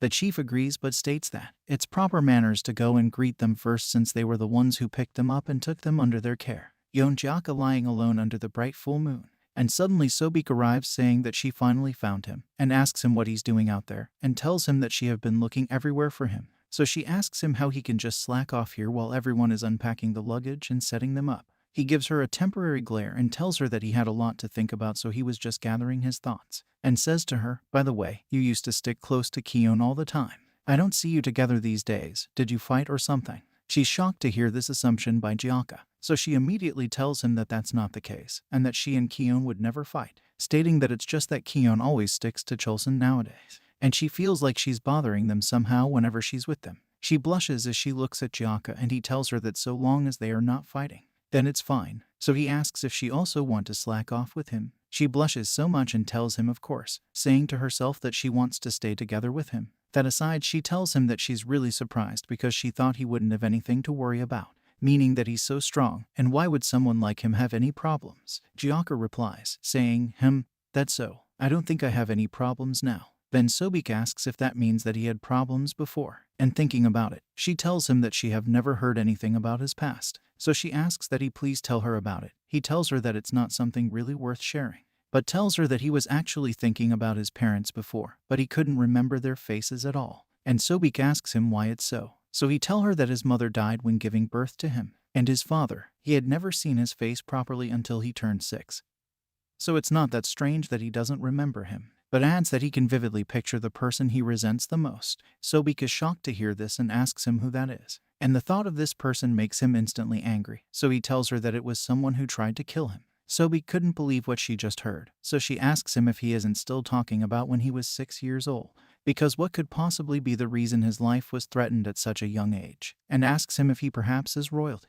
But he tells her that he is not royalty, so she asks him if the person is still alive, and he tells her that the person could probably still be alive. Then she tells him that they should go find the person and take revenge right away. Still on that, she changes her mind, saying that won't do, and the reason why it won't be okay is because they would die if he just lifts a finger, and it would be too simple of a revenge for the person. And as sadness covered Jaka's face, he tells her that the person is his elder mother. This leaves Sobek in so much shock as it sounds unbelievable to her. As Jaka began telling Sobek about the Crouching Dragon estate, she couldn't find any words and remained speechless. She expected that Jaka might have had problems in the past. Everyone has a sad story to tell after all. However, the young boy, who looked younger than herself, could overcome any danger and difficulties. So she simply thought he mustn't have experienced any major hardships. This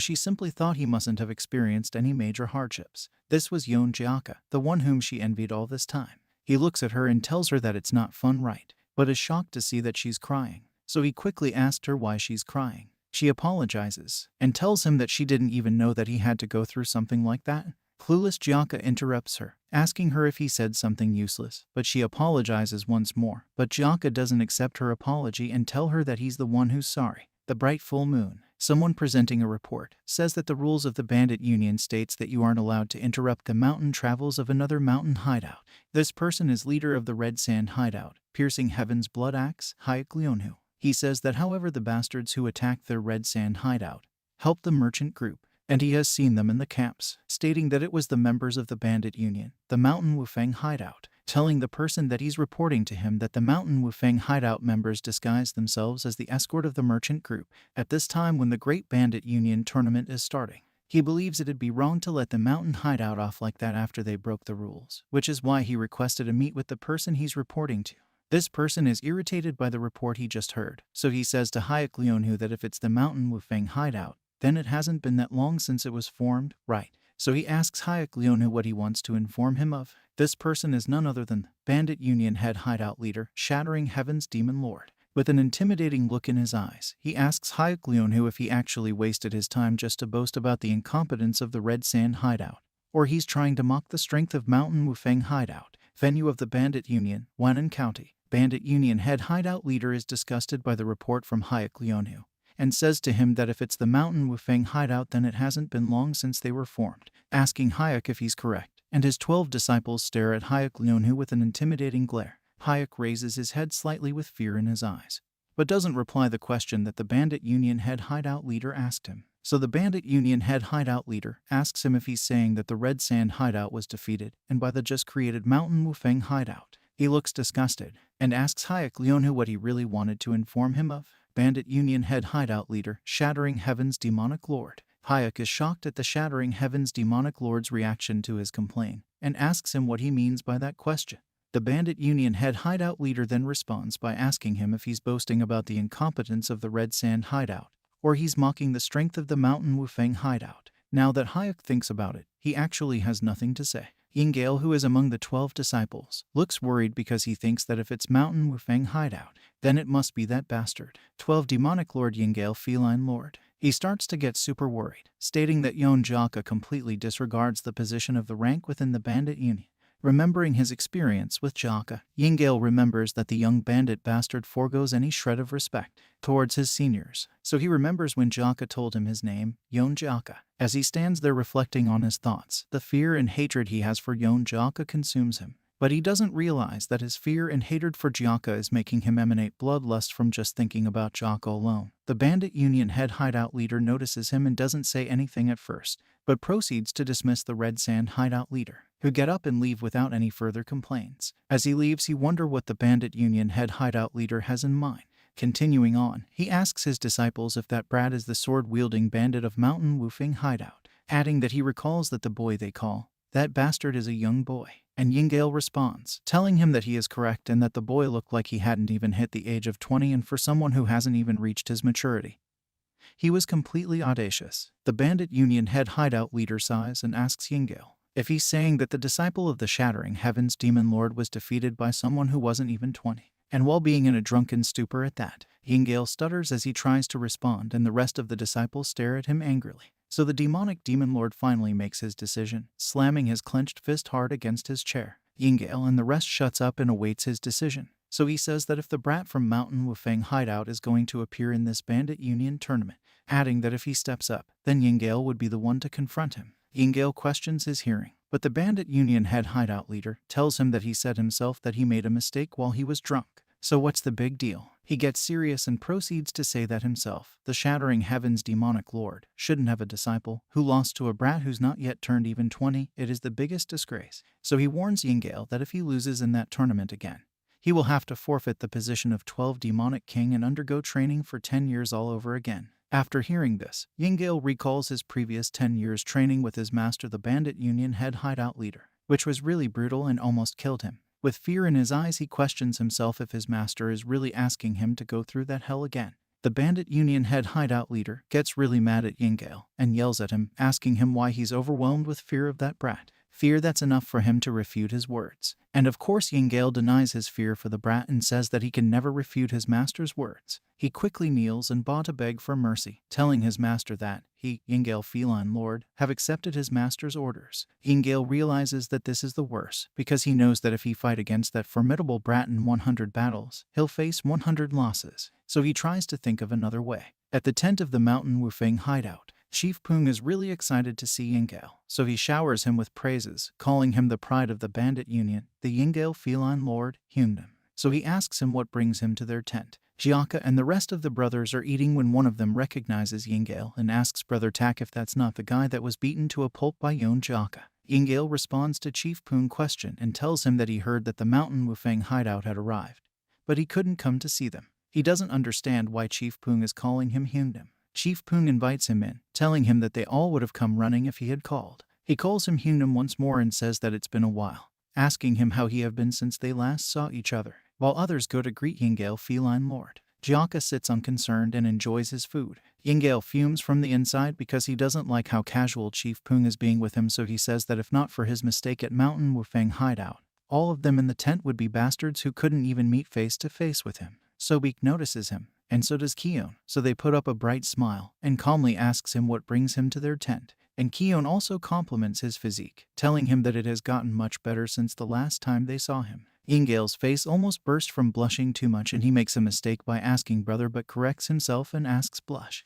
The girl flirt with him, saying that of course, adding that he became the Hyundam of the 10 Wufeng elites that night, so now he has become their big brother. Yingale, staring lustfully at the girls, Chief Pung tells him that it's true that he's their Hyundam now, because they all remember the events of the night perfectly. Yingale agrees, saying that the brother term sounds pretty good. He goes back to why he came to their tent, telling them that it is to make sure that the event that will finally start today, and carry on for days, the Bandit Union tournament, goes smoothly without a hitch. They are all confused as to why he's telling them this, but he continues, telling them that the one who will participate first from the Mountain Wufeng hideout must tell him after getting the schedule. Yingale know that truthfully that's all up for them to decide. Even though he was the one who said all that, it still sounds ridiculous to him. But Chief Pung smiles with confidence, telling him that he doesn't need to ask that, since he already know of their situation. So he says that as for their end, they obviously are. They all pause to stare at Jaka, and Jaka turns back to look at them and asks them what they are doing that's making no one eat.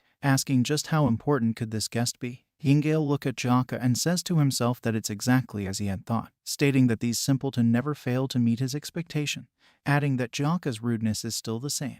So he thinks of what to do since he can't win against Jaka. He wonders if there's a way that he can just make it so that Jaka cannot participate in the Bandit Union tournament to begin with.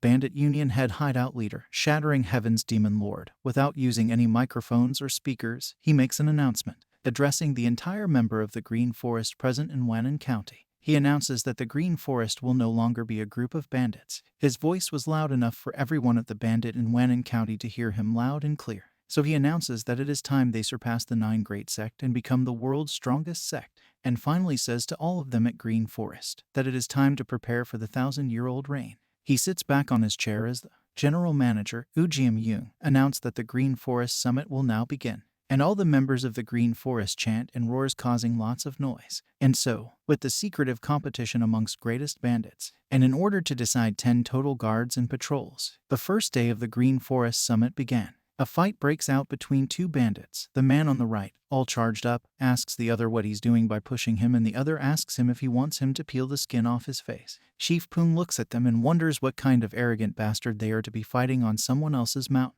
So Tak whispers to him, telling him that he thinks that they should compete in at least one of the categories of the Green Forest Grand Summit, asking him if he thinks it's okay for them to be doing nothing as they are. And the chief replies, telling him that he doesn't actually know. In the ring, the general manager Ujim Yoon asks the crowd if any one of them wished to compete in the first category of the Green Forest Grand Summit, the Secret Arts. Before the general manager could add more to what he said, one bandit rushes into the ring in style, giving his perfect epic entrance with a cocky smile on his face, and most of the audience are wowed by his beautiful entrance. He introduces himself as Lim Yongru, the chief of the Yangma Mountain, and still with that cocky smile on his face, he asks if anyone here is willing to teach him a lesson. Immediately after, someone else jumps into the ring, which makes him curious. This new person introduces himself as Mak Jiop, the chief of Bibong Mountain, and tells Lim Yongru that he will certainly teach him a lesson. Lim Yong giggles and asks Mak Jiop why he's going around with a wanted poster around his neck. I don't know how, but suddenly a wanted poster appears around Mark's neck. This infuriates Mak, so he yells at Lim Yong, saying that he has never met anyone so arrogant. And as he pulls off the wanted poster around his neck, the Bandit Union hideout leader laughs, excited that they are starting off with some funny guys. Mak angrily goes in to attack Lim, calling him a bastard, and saying that he'll make Lim Yong regret mocking him in front of the commander-chief. He jumps and attacks from above, and Lim Yong counters Mak's attack, using his own attack, Flying Dragon Pants, to defeat Mak, tying his neck with his weapon until he passes out. Another bandit enters the ring and tells Lim that he would also like a lesson from him. He introduces himself as Slaughter Myung, so he begins a fist fight with Lim. He uses 2 techniques, Madman Slaughtering Fist and countering with the 9 dodge kick. One of the 12 disciples of the Bandit Union leader watches as Myung gets easily defeated, so he says that he knows that they are allowing anyone to participate in order to expand their forces. But the fight is beginning to look like a dog fight in the streets. One of the Green Forest 12 demonic generals, Ghost Monarch, pouring himself a cup of drink is Demonic Feline Lord Yingale, one of the 12 demonic generals of the Green Forest. Sitting next to Yingale is Ghost Monarch, who says to Yingale that this is the reason why he's looking forward to seeing the rematch between the Yin Wind Sovereign and that brat from the 5 Peaks Stronghold, also telling Yingale that, considering how much he's drinking right now, he must have learned some sort of secret technique overnight. Yingale smiles, feeling proud and confident. He tells the Ghost Monarch that he guess he could call it that. He cites the 5 Peaks Stronghold, and says to himself that he has already dealt a massive blow. That is a direct secret technique, and most fatal to those arrogant simpletons from the 5 Peak. Last night, Yingale at the tent of the 5 Peak tells Jaka that he would have to participate in the Green Forest Grand Summit, and Jaka asks him if he's referring to him, which Chief Pung excitedly tells Jaka that it's actually a good idea, stating that if he competes, then it is as good as guaranteed victory for the Mountain Wufang hideout.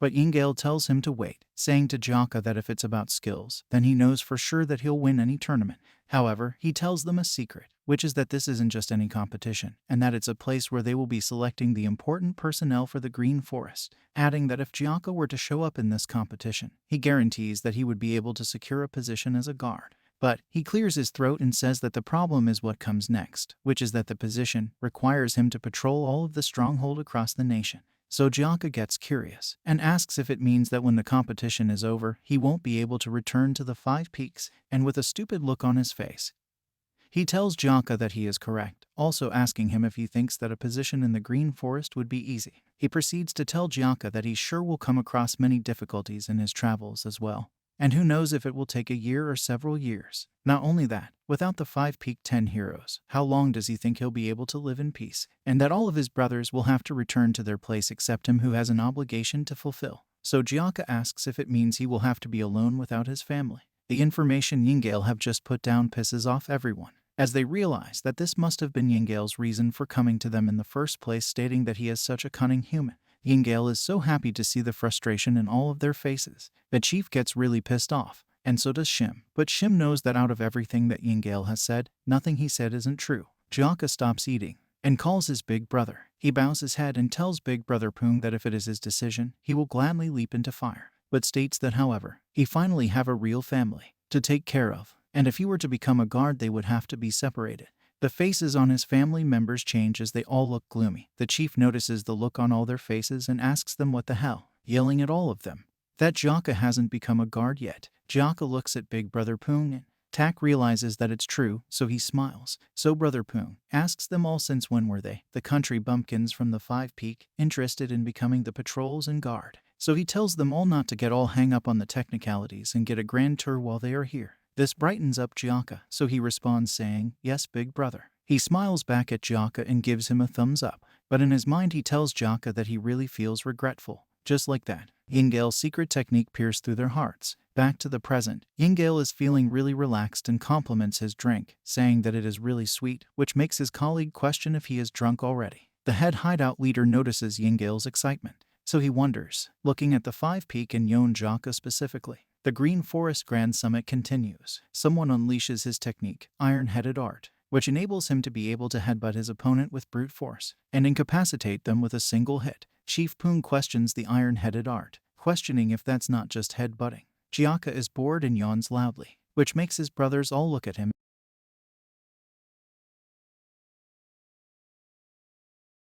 He responds, telling the chief that he was going to stay right where he is and watch the matches, but he just can't hold his pee in any longer, so he leaps off the arena and rushes into the forest. But big brother Poong wonders why he is taking his sword to go take a piss, and says, seriously, that guy is just as weird. Shim looks back at big brother Poong and says, yeah right, and tells Chief Poong that Jaka must be planning on beating down some innocent trees in the forest, and asks Chief Poong what they can do, stating that a monster like Jaka, who already defeated the legendary Heaven Earth Supreme, was patient while watching this child's play, and adds that that's already good enough reason for him to get bored. And from nowhere, Sobek questions Shim, asking him why Jaka would be a monster, but no one pays much attention to her. Big brother Poong thinks about what Shim said, and says, no wonder, I guess the tournament wasn't entertaining to him. A fire dragon descending from the heavens, explosions from all directions. He has already witnessed fights like that, so it's given that he'd be bored. Sobek scolds both Shim and Poong,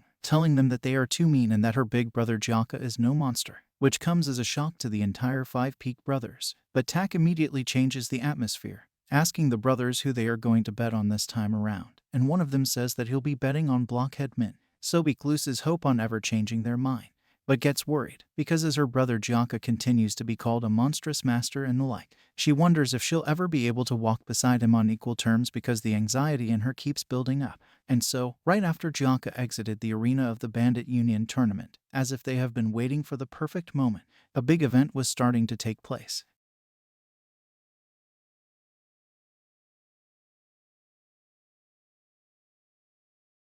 The pressure from the two facing each other builds up, lifting up his curved blade. Is the second in line of the 12 demonic kings under the shattering heavens demonic lord. As they both take on their fighting stance, there is dead silence in the whole arena as everyone gets tense, and the air pressure around them changes. The Mountain Davy hideout leader goes for the first attack, which is blocked by his opponent. They both look each other dead in the eye, and the real battle begins. The fight goes on, and they both struggle to overpower each other. But eventually, Mountain Davy hideout leader gets the upper hand, and people amongst the crowd are surprised to see this, while his subordinates shout in praises, and his vice hideout leader, Poison-Eyed, praises him the more. Chief Poong, clueless of who the fighter's opponent is, says that it's as expected of the Humans at Mountain Davy hideout, and adds that the match was actually kinda watchable. But Shim, standing behind the chief, asks him if he just said kinda, asking him what he meant by kinda. and proceed to tell the chief that the way the fight is going is greatly unexpected.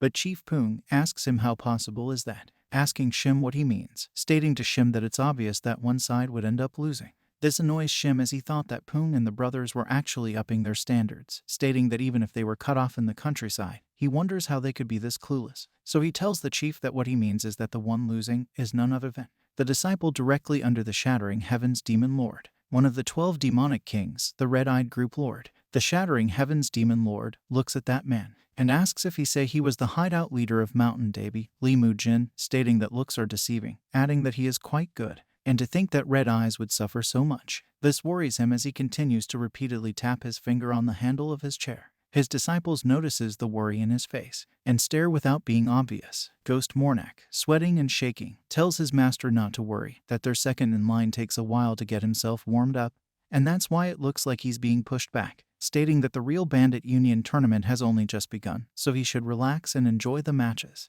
Looking down at the fight, he prays that the Red-Eyed Group Lord not forget what the Bandit Union tournament and the participation of the 12 demonic kings really means. Red-Eyed Group Lord sighs and tells the Mountain Daby hideout leader that he was a great opponent to warm up against, which leaves the Mountain hideout leader confused, with a killer look on Red-Eyed Group Lord's face.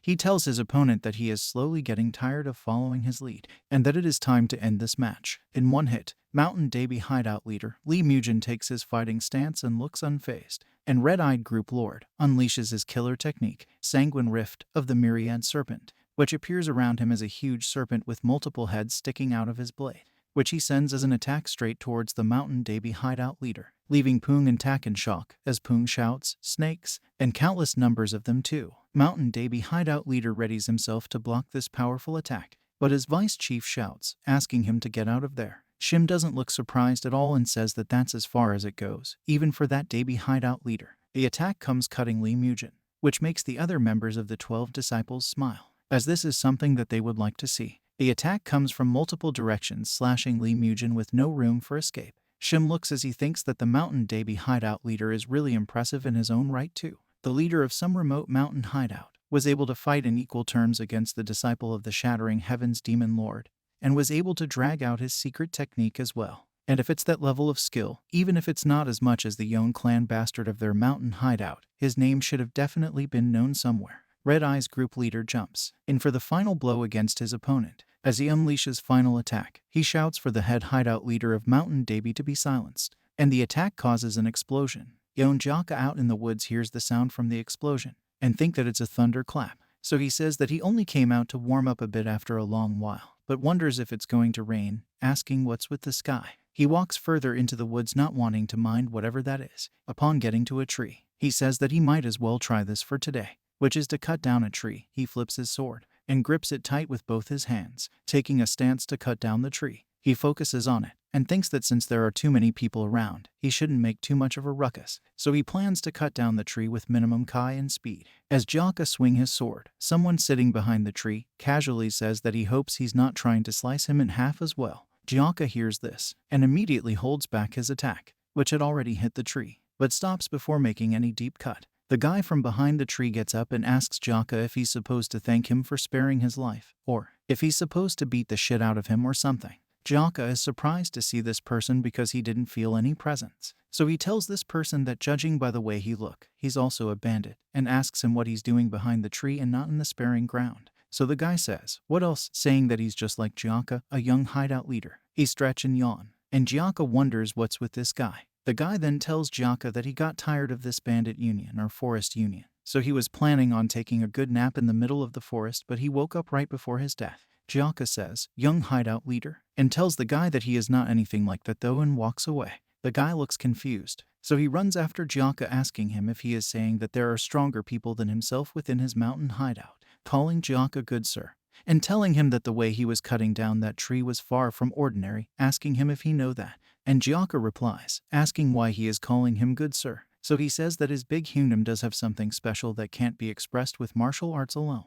And the guy asks Jaka what he means by something special that can't be expressed by just martial arts. Jaka stops and turns to the guy, asking him why he's continuing to follow him, and tells him that he doesn't want to get chased by a guy. The guy smiles and asks Jaka if he thinks that he has some ulterior motive or something. and tells Jaka that he's just suggesting that they just build up their friendship as young bandits amongst these bandit groups filled with all those geezers. But Gio refuses, gets closer to the guy and tells him that following him for his own whims is not a way to build friendship, and asks the guy if he got drunk in the middle of the day. The guy calls Jaka good sir once more and tells him that he's so clueless, stating that in order to build friendship between men, what else is there, and catches a falling leaf. He shoots it at Yon Jaka unaware, which comes to Yon as if an arrow was fired, and Jaka is shocked by this, so Yon Jaka quickly dodges it, and steps backwards with a flip, landing with a fighting stance ready, and tells the guy that if this is the type of friendship building that he's talking about, then he's always up for it, with excitement on his face.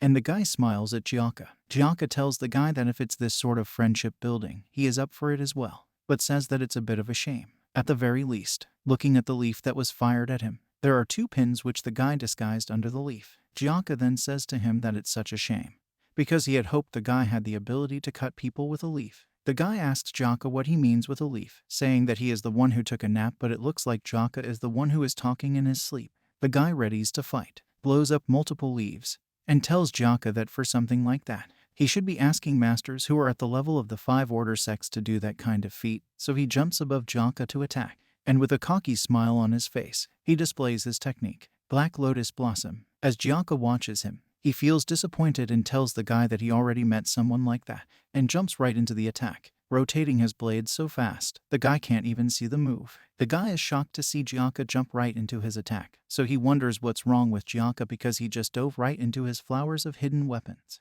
This is because the guy couldn't see that Jaka was rotating his sword so fast. One can barely see his blade. After spoiling the guy's attack, Jaka goes in for the final strike, and tells the guy that even the master he met didn't have an answer for him. The guy notes that not only is Jaka fast, he was also able to break through his hidden weapon formation in one motion, and adds that this weapon formation was never able to be broken that easily, even by the 12 demonic kings, with the expectation of his father. The Green Forest Grand Summit continues, and most people among the crowd hail the red-eyed group lord, saying that it's as expected of the 12 demonic king, and says that their skills are comparable even to the disciples of the 5 order sects. Disciple Red Eyes turns facing his master and apologizes for meaninglessly dragging out time. His master gives him a dissatisfied look.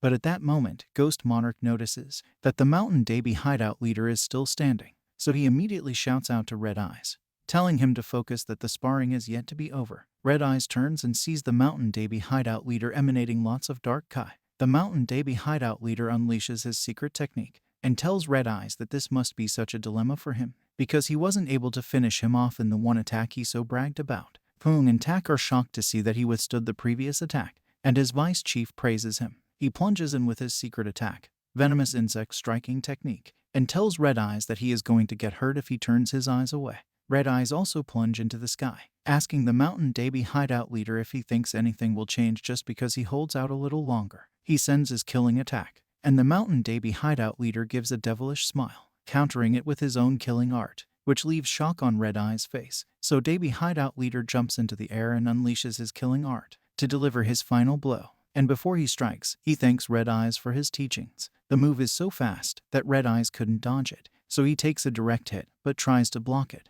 The attack comes like multiple powerful stings of a giant insect, which sends him flying as he passes out cold, hitting the ground lifeless. Mountain Davy hideout leader sheathes his sword as a sign of victory. He stands in front of the lifeless Red Eyes group lord, and gives his formal greeting to the head hideout leader of the Bandit Union.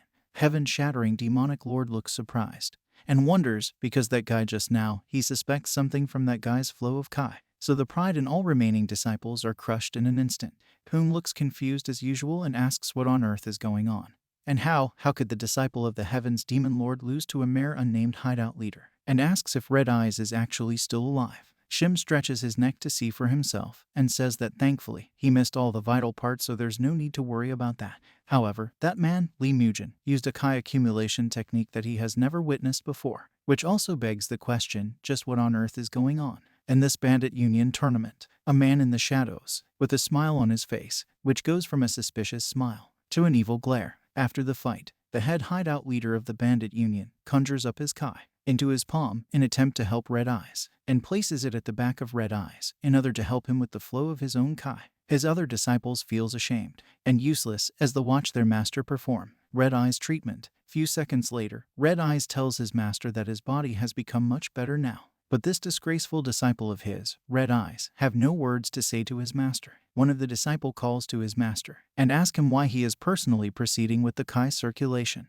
instead of leaving it to them. He responds asking them what else could he do, and say to them that all of them are lacking the Kai to spar properly, so they are just all frail and more. There's no choice for this old vigorous master but to share his Kai. However, he asks them if they think that's the only reason he has, and tells them that he had something to confirm for himself through the damaged Kai of Red Eyes. Red Eyes turns to look at him and asks if he means the identity of Mountain Davy hideout leader. This confuses Ghost Monarch. Red Eyes proceeds to say that he knows that it's embarrassing for him to say it, but soul-pursuing Sanguine Blade, Lee Mujin, the Kai art that he had demonstrated in the spar, not only was it mystical, it was something quite frightening. Someone else adds that furthermore, it's the Mountain Davy hideout, and it's been years since they have joined forces with the main hideout, which means that they wouldn't be clueless as to what meaning this tournament holds for the main hideout.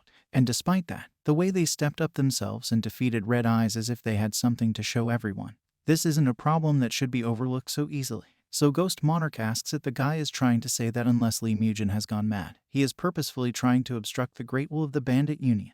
And Yingale adds that, if that's the case, then it must mean that the Order of the Five Sects are scheming behind those bastards, and they must have started their own ploy to oppose them, the Bandit Union. But the guy says that it can't be the Order of the Five Sect, because to them, their justification is the highest priority, and that they wouldn't pick a fight with the Bandit Union through this dirty tactic. And the Bandit Union leader tells them that it's enough, saying to them that there is no need for further dispute. He's finally done with correcting Red Eyes Kai, and shows to his disciples the disruptive Kai that was hiding in Red Eyes, and they all marvel in fear. Yingale adds that, that's a venomous insect, asking if it's not a venomous spider. The Bandit Union leader says that these vermins that are oozing of insidious Kai can only come from one faction in the murim that controls those sorts of things, the demonic sect, and says that it seems that the dark spectral sect haven't given up on their foolish dreams. Back in an unknown mountain, the 100-head demonic leader, Luna Fairy, seats as she awaits a report, and the 10-headed demonic king, leader of the masked sect, reports to her that, according to the report, the mixed blood properly defeated Shattering Heaven's demon lord's disciple. She smiles and asks about the remaining 10-headed demonic soldiers. So he proceeds to tell her that the remaining 4 of the 10-headed demonic soldiers will be participating as well.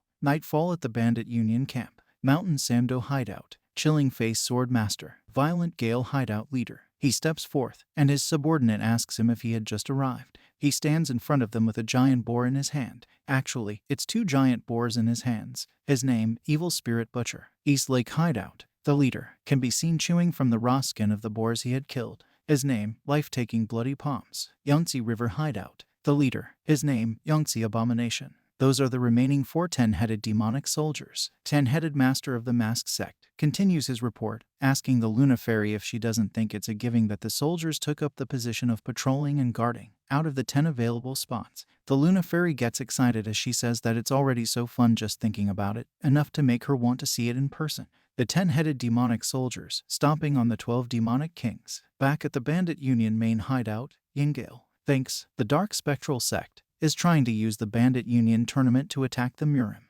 Yingale says to his master that even killing these bastards is mercy, and asks him if they shouldn't do something immediately. He doesn't reply Yingale, but immediately remembers someone, Ryosi. He calls Ryosi and asks why he can't see Ryosi, and he is told that the young clan leader disappeared earlier during the tournament, so they don't know much. So he asks, What are you standing there for? Why don't you start looking for him? And they all rush out in search of him, just when the demonic sect are confirmed to be plotting something. Where did Ryosi go? At the 5-peak tent. Upon getting back, Chief Poon asks Tak if their hideout's position was this great in the Bandit Union, because they keep getting guests. It's the strange guy from earlier. Jaka is shocked as well and asks the boy why the heck did he follow them all the way to their camp, the tent. And Jaka looks around, seeing lots of wine barrels. The guy tells Jaka that he wouldn't be surprised if someone was poisoned to death.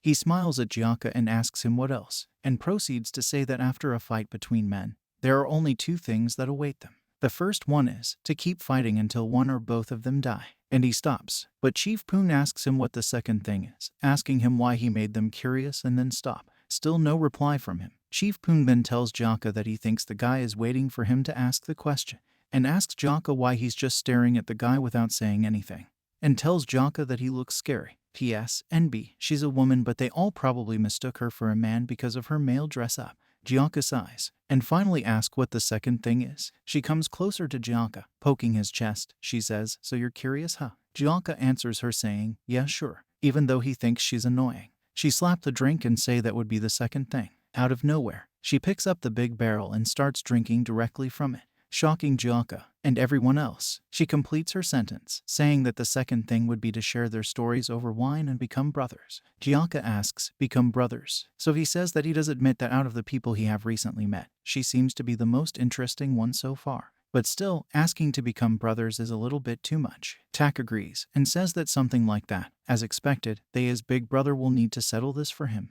Tak shouts at her, saying that despite this being their first meeting, she have been so direct about what she wants, and Poon adds that of course they too. He jumps out of excitement, saying that they too will welcome her with open arms, him and others holding on to barrel of wine. He says that it's been so long since they had a drink. And Imdal also says that it's so nice to see these drinks. Jaka goes crazy staring at them. So Chief Poon turns to Jaka and says to him, "Jaka, what are you standing around for? He's your guest. You ought to drink with him." The girl starts staggering, so Kyun helps her to a chair to sit down and feel comfortable. Jaka goes on with a smile. After being seated, she says, "So you go by the name Jaka, huh?" And asks for the names of her new brothers and sisters of the Green Forest. But Sobik is not having it right now. Hyun turns to Sobik and asks her to get snacks for their guest, which she kindly obliged but suspects something about the guy. Drinks go round. The men cheers, and Poon says that the wine is really so damn fragrant, and with a suspicious look on Shim's face, he adds that the aftertaste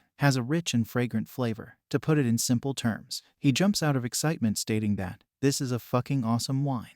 The girl raises her drink and says that there's a ton of wine waiting, so let's drink through the night. Though Shim still worries, thinking, who on earth is he? He looks younger than 20 years old, and how is he able to bring so much expensive wine? But he pours himself a drink. And as he drinks, he can't help but acknowledge how awesome the wine tastes. The men decide to pour out all the drinks, for it's not like they have any duels tomorrow. So they drink up. Meanwhile, at the same time, the 12 disciples are still searching for their young master, shouting master as they go. Out of nowhere, the Bandit Union leader appears in front of them, gives a killer look, and asks them if they still don't know Ryoshi's whereabouts. They apologize to the master and tell him that they are still looking. But there are lots of strongholds that are participating in this summit, and it will take a while to search through every single one of them. Yingale and one other run coming, shouting, "Master, Master, I've found Ryoshi." Ghost Monarch asks if he's certain. Yingale replies, and says that the guy here says that he followed her to the storage and gave her Hawagok wine. The master asks, "Hawagok wine?" and asks where she took it to. The guy then says that about that, it seems she's with the Five Peak Stronghold. The master looks and wonders, why the Five Peak Stronghold? So he says that he wonders why he have been hearing that name so often since he came here. Ghost Monarch doesn't know how to tell his master, but says it anyway, telling the master that if a spy of the demonic cult has infiltrated the Green Forest, wouldn't it be none other than the Five Peak Stronghold? The master fumes in anger as he thinks of the name. The Five Peak Stronghold. Ghost Monarch says to the master that if it is true that there exists a fraction of the demonic sect, the dark spectral sect, within the Bandit Union, then couldn't one of them be none other than those bastards at the Mountain Wufeng hideout? And the master fumes, emanating some immense kai. So he says, "So you're telling me that my only daughter is in the den of those demonic sect members?" They look worried, and the Ghost Monarch tells him not to be too concerned, that since all the leaders of the Bandit Union have gathered in Wannan County here, the demonic sect can't be too rash in making their move. So the master asks him what he is trying to say.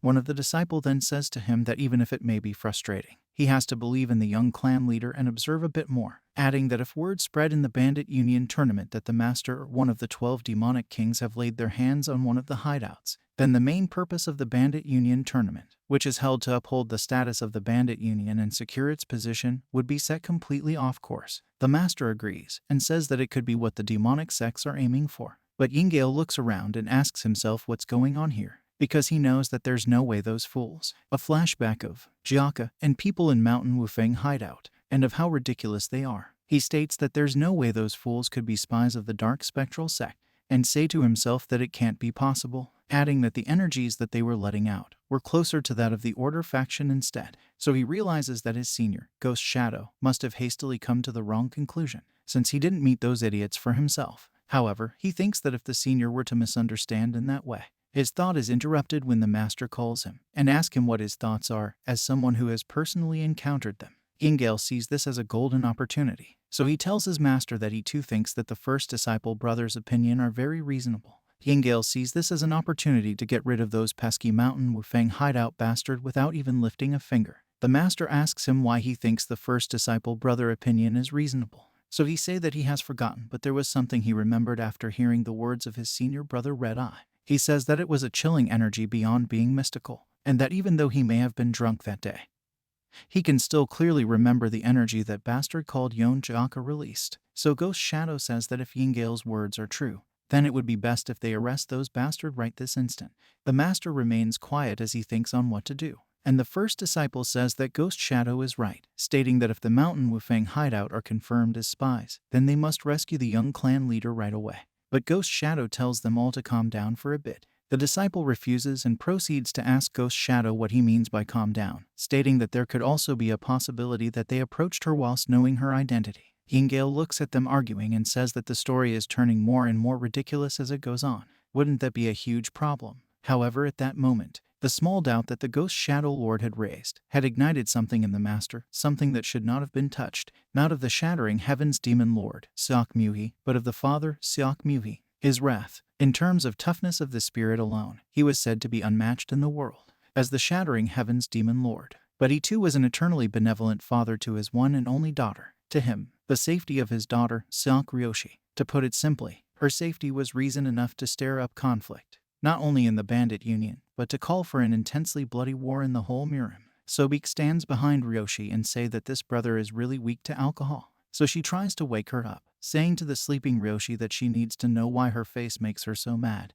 and asks her to wake up so that they can drink some more. Jaka doesn't pay attention to them, because he senses something outside, so he goes to check, and there he sees a very bright purple light from a distance, which appears to be the Kai emanating from the shattering heavens demon lord. He just looks at it and sips his wine. The shattering heavens demonic lord, Seok Muhi, tries to hold his anger in, and Ghost's monarch asks him if he wants him to go and bring the young kids right away, and tells him to just give the order and he'll bring her, even if he has to beat up those guys to do so. But Seok Muhi calls him a foolish bastard, and asks him if he's telling him to play right into their hands. Ghost Shadow apologizes to his master, saying that he wasn't thinking that far, so his master asks him to just check if his daughter is safe and that he would be heading back now. But Ghost Monarch still insists on asking if it's okay to leave the young clan leader. The master thinks on it, and remembers that if they haven't done anything to Ryoshi, it'll just seem like they attacked the Bandit Union members simply out of suspicion. So he turns to Ghost Monarch and asks him if he doesn't get it, stating that no matter which hideout the demonic sect have infiltrated in whatever they are plotting,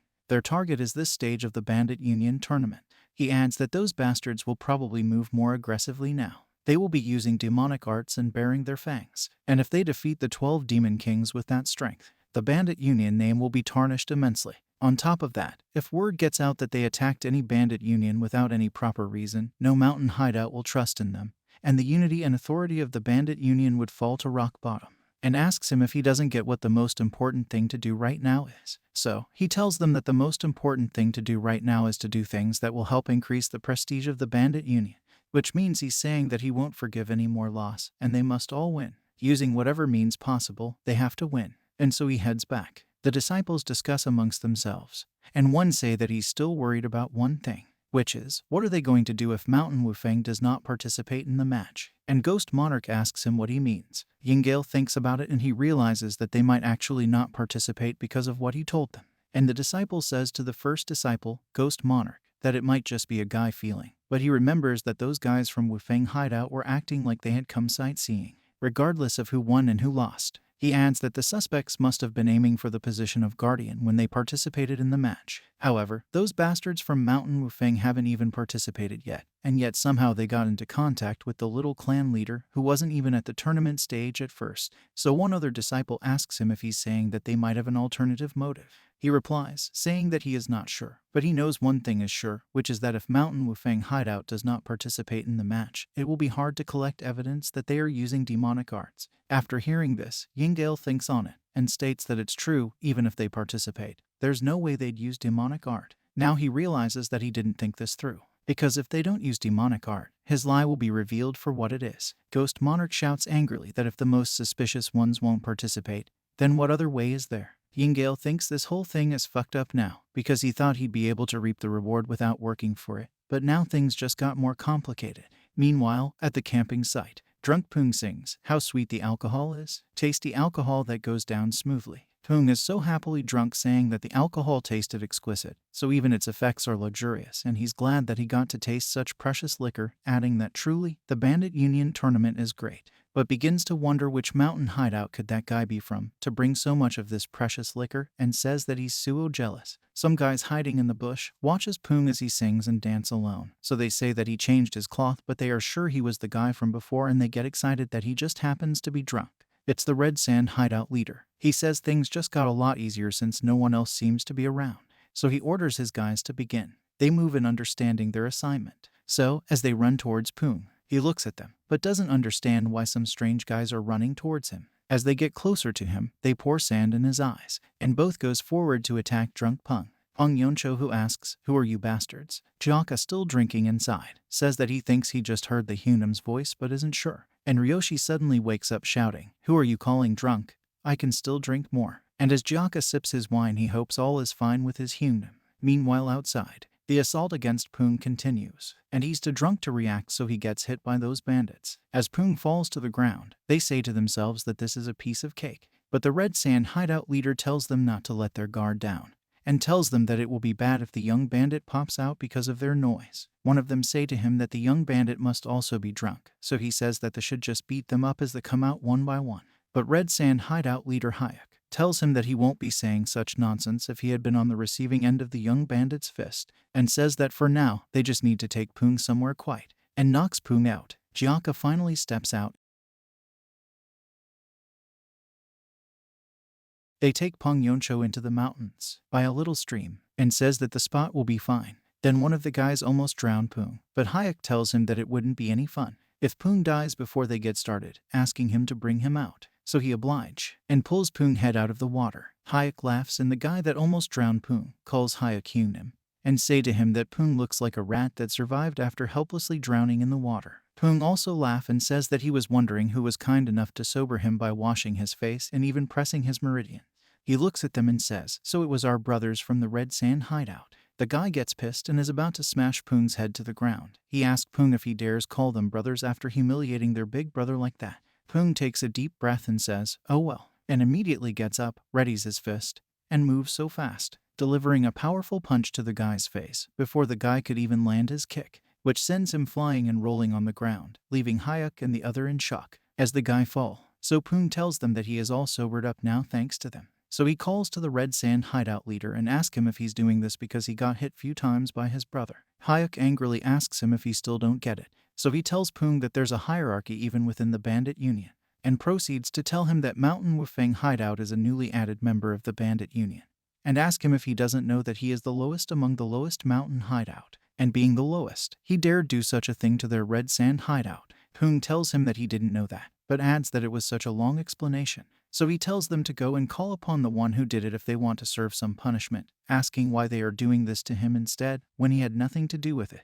Hayek angrily stutters, saying that the hideout leader is also responsible. Poong smiles, and asks them if they came for him because they are scared of Jaka, thinking that he would be an easy target. But this infuriates Hayek even more, so he shouts at Poong, asking him if he has lost all fear, and asks him if he also thinks he has made something of himself by standing behind his skilled brother. Poong responds and says, "So basically, it's true that you think I'm an easy target for you." Hayek gets confused and wonders what's wrong with Poong. He thought Poong was just a bumbling fool because he just kept smiling. But now he see that Poong got quite the spirit, and Poong tells them that he is going to change their minds now. The Red Sand hideout leader subordinate moves backwards and tells his Hunam that he doesn't have a good feeling about this, but Hayek tells him not to be scared because he thinks Poong is just bluffing. So Poong shouts, asking them if they won't come at him. Hayek also gets fired up, charges in and calls Poong an insolent brat, asking him who he thinks he is bluffing to. He jumps up to attack, and Poong gets pissed that the guy still thinks he is bluffing, but states that he can't use his sword techniques without a weapon after all. However, his leg hits a big rock, so he decides to attack with the rock. He lifts up the huge rock and says to Hayek that he is not so weak that he'll lose against the like of bastards like him. The thing Jaka talked about before, things besides martial arts that Poong Yoncho possesses. Among those things, one is probably strength granted by the heavens. Yoncho lunges the rock, using a technique called divine spirits. The massive rock goes straight for Hayek's subordinate, crushing him to the ground. Now Peng Yoncho says that it's only one person left out of the initial 3. Hayek thinks, fuck, this is bad. So Peng Yoncho asks Hayek if he still thinks he is an easy opponent or he wants him to go a little more crazy. Hayek immediately hides his axe and begs Peng Yoncho, saying, no way, I think there's been a misunderstanding, and wonders why there are so many monsters in that damn Mountain Wufeng hideout, stating that he threw that big rock as if it were a tiny stone. He is about to tell Peng Yoncho a false reason for bringing him out here. Peng pays attention, but they are interrupted by someone who has been watching from above. This person says, oh my, I somehow got to witness such a fun scene. He adds that he should be reprimanding them for having a fight somewhere besides the tournament ground. But since he got to see the Mountain Wufeng leader great skills, he says that he will generously overlook this. Peng Yoncho is confused because he doesn't know who that is, and Hayek asks the guy why he is in a place like this. The direct disciple of the Shattering Heavens Demon Lord, one of the 12 demonic kings, the Ghost Shadow Lord. So he asks Peng Yoncho how he managed to gain such impressive divine spirit, and Peng Yoncho casually tells him that it's nothing like that, and that he was just born with a sturdier and healthier body than most. Ghost Shadow Lord laughs at Peng, telling him that his excuse is much worse than he was expecting. So he fumes and tells Peng Yoncho that he can't overlook the fact that he is sensing such wicked energy though. Peng Yoncho gets scared and asks pardon, and before anything else could happen, he attacks Peng Yoncho, and all we can see are rocks covered with blood going down the stream. The next day, it's raining, and the last day of the Bandit Union tournament. The manager of the tournament says that since it's such a special occasion, he asks which of them from the mountain hideouts will be the heroes who will showcase the dignity of the Bandit Union here. The first 2, and then the other 2 of the demonic sect spy, who are all hideout leaders of different mountain hideouts, jump into the ring, and people from the crowd are shocked that 4 mountain hideout leaders jump in at once. Even the manager and the 12 disciples are shocked. The first guy introduces himself as Mountain Sando hideout leader Chilling Face Sword Master, and says that he would like to say something if they don't mind, with a hideous smile on his face. He says that no matter how hard they try, unknown hideouts like them could never become the dignity of the Bandit Union. With that stupid smile on his face, he and the others smile. And finally, he asks the Bandit Union leader if him and his guys could become the dignity of the Bandit Union here in the murim. So the Shattering Heavens Demon Lord asks them if they are saying that they are the ones who knows how to spread the dignity of this Bandit Union tournament. And Chilling Face Swordmaster responds, saying, yes, of course. So he asks the Shattering Heavens Demon Lord what he thinks about letting his great 12 disciples, the 12 demonic kings, use their Art of the Dark Heaven Asura scriptures against the 4 of them. Ghost Shadow Lord looks pissed as he realizes that it was these guys. This is the dirty group from the demonic sect that infiltrated their Bandit Union, and realizes that this was their intention for coming to this tournament. Shattering Heaven's demonic lord, Seok says to them, what a roundabout way of saying you want to make a challenge. At the same time, in the mountains, the 5 Peak goes in search of their chief, Peng Yoncho. All of them search, shouting, where are you? Tak is really worried as he states that Chief Peng never misses breakfast, no matter what happens. But it's already afternoon now, so he wonders where Peng Yoncho could be. Jaka also shouts at the top of his voice calling to his Hyunin, and says to himself that he should have gone out to look for him even if it was early dawn. So he gets angry at himself and blames himself for being too relaxed, thinking nothing would happen since their hideout wasn't participating in the tournament. And as they keep searching, Roshi notices someone behind a tree. So she shouts, who's there? Which draws the attention of Jaka and the rest. It's Hayek, the leader of Red Sand Mountain Hideout, who tries to wake his comrades, shouting, you bastards, wake up already. Tak and the rest immediately runs to get them. So Hayek leaves his passed out subordinate and tries to flee on his own. But Jaka isn't having any of it. So he jumps and sends a slashing attack infused with Kai in front of Hayek, cutting through a tree beside Hayek, which makes him fall to the ground, and the rest of them rush to grab him. As they get close to him, they realize that he is the Red Sand Hideout leader. He fakes a laugh, telling them that he ran away thinking that it was a tiger, and lie that he is happy to see that it's the Mountain Wufeng Hideout guys, his passes out comrades. Shim asks him what he is doing near their camp, and asks him if he hurt their hideout leader. Shim asks him one more time if he tried taking his anger out on their hideout leader, thinking he'd be an easy target since he couldn't stand a chance against the one who defeated him. Jaka gets furious and tries to cut Hayek for daring to lay his hands on their Hyunin. Hayek immediately shouts, lay hands on what? We are the ones who almost died at his hand. But Jaka doesn't want to hear anything, and tries to cut him down. Scared for his life, he moves away from the attack shouting blood, saying to all of them that their chief must have lost a lot of blood by now. So he tells them that their chief's life could be in danger, telling them to hurry up and go find him. So they all rush to find him under the rain. They notice blood down the stream, tracing the blood. They locate him and rush towards him. with all of them angry. We see Chief Peng Yoncho passed out, floating. They quickly surround him, shouting his name in attempt to wake him up, but with no response from him. They check his pulse and notes that he's still breathing, although it's quite faint. They decide to move him quickly. We can all see Jaka behind, filled with rage, so he tells them that he'll leave the chief to them. But as for right now, a flashback of when Red Sand hideout leader told them who did this to their leader, which is none other than Hayek. Before telling them who did it, gets a flashback of how it happened that night. Also, when Ghost Shadow told him that if any one of Peng Yoncho hideout members asks who did it, he should tell them that it was him, Ghost Shadow Lord, one of the 12 demonic kings of the Great Bandit Union, and that he'll be waiting at the tournament stage tomorrow. So Jaka tells them that for now, he has someone that he needs to meet. Last night, the eldest of the 12 demonic king, the Ghost Shadow Lord, was worried after finding out that the demonic sect's men had infiltrated far into the ranks of the Bandit Union, so he wonders just how much could they have learned. But if things went wrong, all the trust and unity that the Bandit Union has built up could be destroyed. Thus he was very wary of doubting the Mountain Wufeng hideout, despite the other 12 demon kings suspecting them. However, as he coincidentally came across the fight between the Red Sand hideout and Peng Yoncho, he became certain. He remembered Yingale telling him that the Mountain Wufeng hideout skills were worthless when they first accepted them into the Bandit Union, even though it feels wrong to say. They thought that the hideout would disappear soon. But when he met them again, they seemed like completely different people, that he couldn't believe that their aura changed so much in such a short span of time. And as he watched Peng Yoncho fight, compared to what Yingale told him, it has only been just 1 year. So he states that even if they were taught the Dark Heaven Asura scripture, it should be difficult to achieve this much in that short frame. For a guy who used the skill like the Heaven Earth Blade technique to get this strong, there's only one way, so he goes straight for the kill. The Ghost Shadow Lord couldn't have realized that the 10 Wufeng elites learned a rare martial art called the Nine Heavens World technique from Jaka. It was understandable for him to be suspicious of the situation. However, that small misunderstanding became the root cause that could call for the destruction of the Bandit Union. Under the rainy clouds, Ryoshi runs back to the arena and wonders why Lord Ghost Shadow would attack the Mountain Wufeng hideout, asking herself if he misunderstood the situation because she went to Mountain Wufeng hideout without saying anything. And if that's the case, she hopes to be able to resolve it, but still wonders why someone as meticulous as him choose to use such an extreme method at such an important time during the Bandit Union tournament.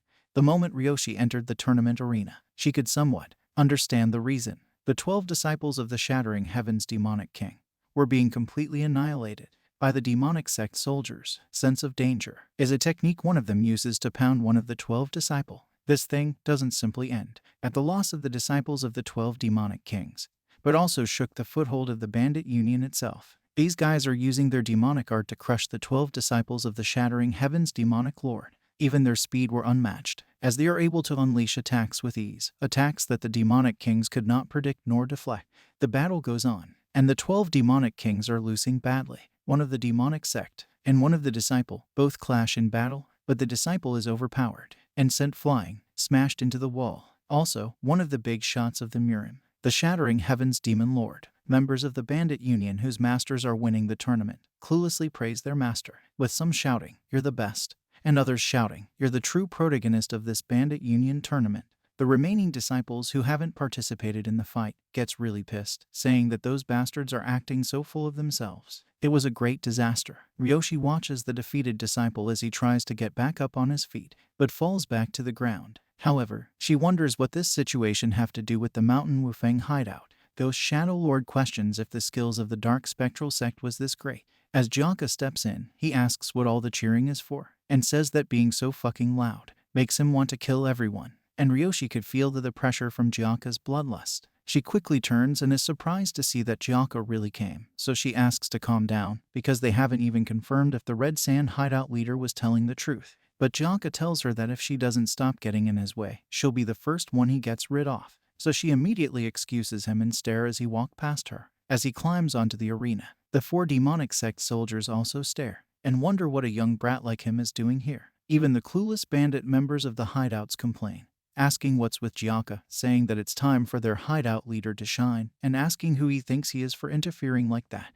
So they throw little rocks at him, asking him to get lost. He doesn't pay any attention to them at first, but this infuriates him because they are just making more noise in his ears. So in an attempt to block the rocks from hitting him, he swings his sword with some Kai energy infused in it, and this was more than enough to defeat all 4 of the demonic sect soldiers, which sends them all flying, crashing into each other, and heavily onto the walls of the arena. Jaka stands angry with immense aura covering his entire body. This leaves Roshi dumbfounded as she can't believe this is how strong Jaka is. Even the 12 disciples could not believe what they just witnessed. The 4 demonic sect soldiers are concussed and in severe pain because of the force at which they hit the ground, so their subordinate rush to attend to them. We can see a massive hole in the wall of the arena caused from the crash of the 4 demonic sect soldiers, and Jaka still doesn't look in that direction. So he asks, shouting, "Who is the Ghost Shadow Lord?" with no reply from anyone. And for the second time, he shouts, asking, "Which of you bastards is it? Come out right now." Ghost Shadow Lord gets furious and slams the chair, saying that Jaka must be crazy for making such a scene in an important place as this. So he announces that the spies of the demonic sects that were hiding themselves throughout the Bandit Union tournament have finally showed up.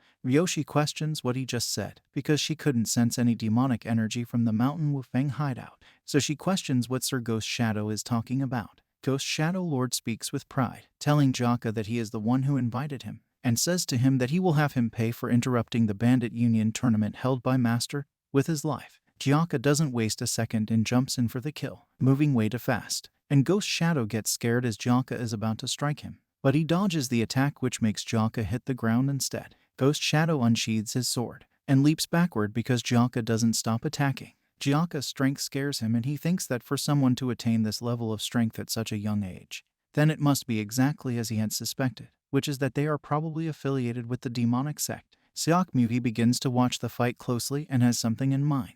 Jaka continues to destroy the grounds of the arena because Ghost Shadow Lord continues to dodge all of his attacks. But Jaka doesn't stop and continues his aggressive attacks because he doesn't care how many times Ghost Shadow dodges his attack. Ghost Shadow dodges Jaka's attack once more and says that even if Jaka is affiliated with the demonic spectral sect, even so, he says that Jaka can jump around all he wants because he has received the teachings of the Dark Heavens Asura scriptures passed down by his master. So he dodges Jaka's attack once more and jumps high above the arena and prepares to use his Dark Heavens Asura scripture teaching to annihilate Jaka at once, and says to Jaka that he is no more than a little kid swinging around his sword to him. He sends his most powerful attack to Jaka. Using his Ghost Shadow soul-separating sword technique, he aims to end the fight with one single hit, and people from the crowd are excited to see this, for it is the heavenly sword. And the other disciples are also shocked to see that first brother Ghost Shadow would use his heavenly sword. And Yingale states that it's one of the strongest ultimate techniques in all of the murim, adding that no one has ever survived a direct hit of that attack. So he says that it's over for that arrogant brat now. And Jaka takes a direct hit even though he tries to block the attack. Jaka is having troubles blocking the attack and gets really pissed. With a cocky smile on Ghost Shadow Lord face, he asks Jaka if he is already having trouble over something like this. So he increased the pressure of the attack to its max, which sends Jaka falling back down onto the ground. Jaka is hit really hard and falls down to the ground with a heavy bang. The force from the bang was so loud it was able to send people to clothes flying backwards. Ryoshi shouts, asking Lord Ghost Shadow to please stop now. But he responds, "I can't do that now, young clan leader," and continues to send the powerful attack in an attempt to finish off Jaka. After his attack, he landed at a safe distance from the big bang caused from his attack. And watch closely. As the smoke clears out from the arena, he begins to shout, asking Jaka to reveal his identity and his mountain hideout. And he's about to tell Jaka that if he does so, he'll spare his life. But he is interrupted by Jaka, who stands there asking Ghost Shadow Lord if that's all. He takes his battle stance and asks Lord Ghost Shadow if that shit is all he wanted to do. And Ryoshi is filled with so much shock to see that Jaka blocked Lord Ghost Shadow's attack with just a single sword. The Shattering Heavens Demonic King says that although the martial art of Lord Ghost Shadow isn't at his level, he is still considered to be among the top 2 strongest members in the Bandit Union tournament, and that there shouldn't be anyone capable of blocking that technique besides one of the 10 greatest strongest in the murim like himself. Ryoshi wonders, Yon Jaka and the Mountain Wufeng hideout. Just who are they? Jaka says to Ghost Shadow that he was talking big about this heavenly sword or whatever, so he was wondering how strong it could be. And finally ask if this is the pathetic skill that he used to hurt their human. With fear in Lord Ghost Shadow eyes, he wonders what this unbelievable Kai flow from Jaka is. On top of that, rather than the aura of the demonic sect, this is, and as he stands there thinking and wondering what Jaka is, Jaka appears before him, about to cut him down with his sword, and tells him that so he's got time to get distracted. He delivers the attack, but Ghost Shadow barely manages to dodge it once more. Now, Jaka calms down, because he realizes that if he keeps rushing in out of anger, Ghost Shadow will keep dodging. So he says to him, "Oi, Anjasi, you are going to have to prepare yourself," with a killer look on Jaka's face. He says to Ghost Shadow that he is going to make sure that he pays the price for hurting their big human, which makes Lord Ghost Shadow fear for what's about to come. The arena, smoking from all of the fights up till now. Ghost Shadow shouts at, asking him to reveal his identity and that of his mountain hideout, telling him that if he does, he's about to say that he'll spared life. But he gets speechless and dumbfounded because, as the smoke clear, Jaka stands unharmed and asks, "Is that all?" And asks once more, saying, "I asked if that shit is what you wanted to do." Yoshi can't believe her eyes, because Jaka just blocked Lord Ghost Shadow's heavenly sword with just a single sword. From the fight in the forest alone, she could already tell that Jaka would be quite strong, but still, she wondered how possible it is for a mere mountain hideout member to block Sir Ghost Shadow heavenly sword. It makes no sense, adding that this isn't just a small issue limited to the Bandit Union.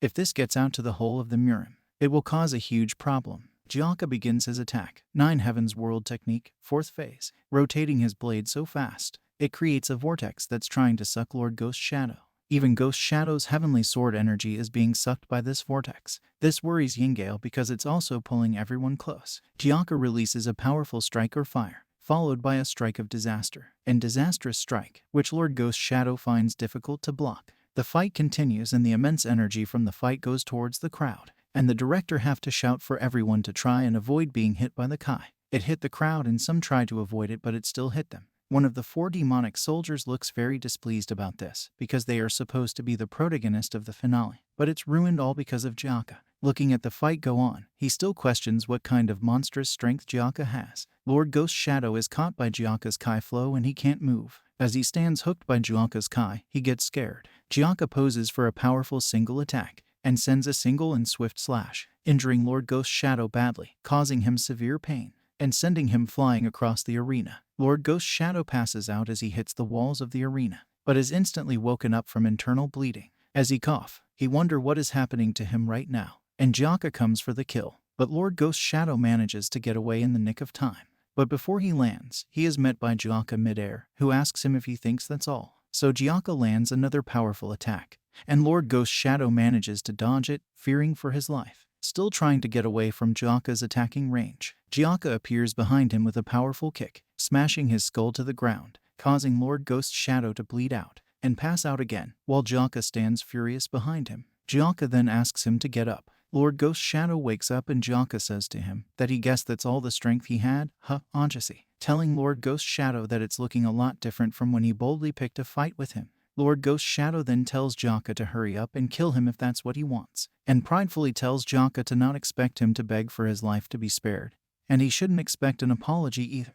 Jaka gracefully tells him that he will be doing just that. He raises his sword to deliver the final blow, and tells Lord Ghost Shadow that he will be doing just that even without him asking. Ryoshi begs Jaka, asking him to please stop, but at that moment, an attack is sent towards Jaka from outside the ring. This single attack is powerful enough to cut deep through the ground, goes to hit Jaka, which he sees and readies himself to block, and easily deflects the attack without even trying, and gives a fierce look to the person that sent it. It's the shattering heaven-destroying demon lord. Meanwhile, near the tournament stage, Chief Poong, who is still coughing blood, asks if they are still not there. Vice Chief Tak tells him that they are on their way, and asks him to stop talking. One of the 10 brothers tell Tak that they need to look for a doctor first, even if Big Hunam asked them to do this, asking Tak if it's really okay to go to the tournament stage. But Keon replies, telling him that whether it's the doctors or anyone else, everyone should be at the tournament stage right now. So she asks that they do as the chief has said and hurry. Shim doesn't say anything because he knows why the chief asks them to bring him to the tournament stage. Upon getting there, Shim wonders what the heck, and says, "Damn it, looks like something big has already happened." An attack is sent towards Jaka from outside the ring, and goes to hit Jaka, but Jaka easily blocks it, and gives a furious look to the person that sent the attack. It's the shattering heavens destroying demon lord. People in the crowd are shocked to see him get involved, and Ryoshi thinks this is so fucked up if her father gets involved. The director then announces that it's the shattering heavens demon lord. The shattering heavens demon lord has taken the stage. One of the 12 disciples of the shattering heavens demon lord asks Yingale if their master is about to face that young punk himself. That's right, until that point, Yon Jaka had been nothing but a bandit who could wield the sword well. But one of the great's experts, the Shattering Heavens Demon Lord, showed up at the tournament stage to face off against someone like him. Small misunderstandings and wrong assumptions pulled up, just like the small flapping wings of a butterfly that bring about hurricane. This problem got way too big. Jaka and the Shattering Heavens Demon Lord, the scene of their fight, went on to be remembered as a legend in the Bandit Union's history in the future, with many stories spun from its web. Still reigning, the Shattering Heavens Demon Lord calls Jaka and asks him if he got the name right, and says, "I don't know what your reason is for doing this, but I think that's enough, so why don't you stop right about here?" Telling Jaka that the relationship between a teacher and disciple is not too far from that of a parent and child. While Lord Ghost Shadow cowardly sits up and calls, "Master." So the Shattering Heavens Demon Lord tells Jaka that if he insists on taking Ghost Shadow's life, he'll have no choice but to get involved. Jaka thinks this is funny and says to him, "The loyalty between teacher and disciple, is that what this is?" And says that they were saying the Bandit Union is all part of one big family. So in the end, the ones closer to you are more important. So he asks the Shattering Heavens Demon Lord if he knows that the ones who laid hands on his family first was his member. With a furious look, Shattering Heavens Demon Lord calls Jaka a brat and tells him that no matter how young and ignorant he may be, he is quite insolent, not even showing him respect. So he asks Jaka if he knows who he's talking to, and tells Jaka that he is one of the greatest experts, the head hideout leader of the Bandit Union and the Shattering Heavens Demon Lord. But Jaka doesn't give a shit, and tells Shattering Heavens Demon Lord that he doesn't need to know all that, and that he better move out of the way, because he's planning on cutting down anyone who stands in his way. Shattering Heavens Demon Lord is disappointed because in the end, all their talk was useless. He proceeds to unsheath his sword, and stands ready to do battle. Jaka jumps into attack, using the 9 Heavens World Technique second phase, Splendid Dragon Above the Heavens. Shattering Heavens Demon Lord stands unfazed and tells Jaka that he'll gladly take him on. He stamps his foot on the ground and immediately uses his own technique, Dark Heaven Asura True Spirit, and also goes straight to attack. They both clash swords, and they both give each other a fierce glare. The fight continues, and they seem to be fighting on equal grounds. They move so fast and strike each other with so much force, the arena gets damaged with each strike, and the shockwaves from their strikes reaches as far as where Yingale and the other disciples stay. Ryoshi, who's closer to the stage, can barely stand on her feet. Jaka realizes that his opponent is strong, and a few times stronger than the Heaven Earth Supreme, Sage Chun-Jai. The Shattering Heavens Demon Lord smiles, and furiously asks Jaka if he's already struggling with just that. He increases the strength of his attacks, and blasts Jaka away, sending him flying, which makes Ryoshi call out to Jaka, for she worries he might have been hurt. The Shattering Heavens Demon Lord's attack sends Jaka flying and crashing into the walls of the arena. Jaka sits there still holding onto his sword, smoking out. Shattering Heavens Demon Lord stares at Jaka from the distance. He notes that he already figured just from Jaka's fight with Ghost Shadow that Jaka's aura doesn't belong to the demonic sect. However, it's still strange to call it one from the 7 sects and 2 schools, which leaves him with a question of just what was that aura? A strength never before witnessed even by him. So he says that Jaka's Kai is worth working on.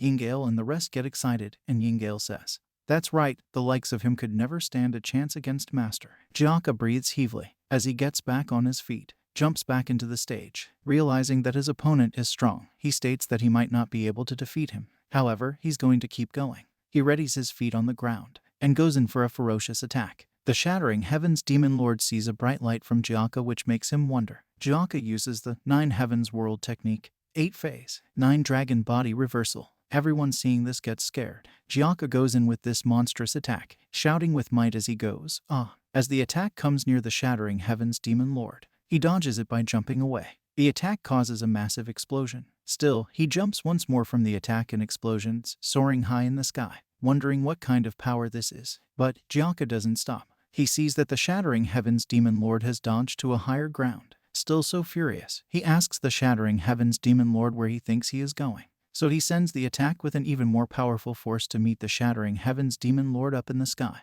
with no place to run or dodge anymore. Yingale and the disciple fear for their master, even people in the crowd. The director gets worried and shouts, "Head hideout leader." Ryoshi also worry for her dad and shouts, "Father." The Shattering Heavens Demon Lord smiles and says, to not even show an ounce of fear against the leader of the Bandit Union, "Gotta say, I do like that bravery of yours." And finally says, "Then, I will follow your lead and put my all into this fight." He shouts back as he releases massive amount of aura and uses his ultimate technique, Dark Heaven Asura, Great Being. Ryoshi recognizes the technique It is the Bandit Union's secret technique, true spirit. With all his might, he shouts, going with his own powerful attack, the Dark Heaven Asura, great being. And the Nine Heavens World technique, Nine Dragon Body Reversal. With all of Jaka's might, he shouts really loud, going with his full might to fight. The Flame Dragon and Great Being do battle up in the sky, which comes as an unbelievable event to the bandits, leaving them terrified yet amazed. The fight continues above ground, with the mighty clashes of swords sending shock waves across the arena. Among all the opponents Jaka have faced, since he mastered martial arts, has there ever been anyone as strong as the Shattering Demon Lord? He wonder, because this is his toughest battle ever. The Shattering Heavens Demon Lord gets excited fighting and tells Jaka that he's impressive, very, very impressive. Hearing this, Jaka gets offended, but wonder how the Shattering Heavens Demon Lord is still fine after that attack. The Shattering Heavens Demonic Lords continues, telling Jaka that if it was anyone else here but himself, it would be near impossible to withstand that attack. However, he says, as he smiles to Jaka in preparation to unleash an attack, there's always bound to be someone at a higher ground than you. A sense of doubt hits Jaka,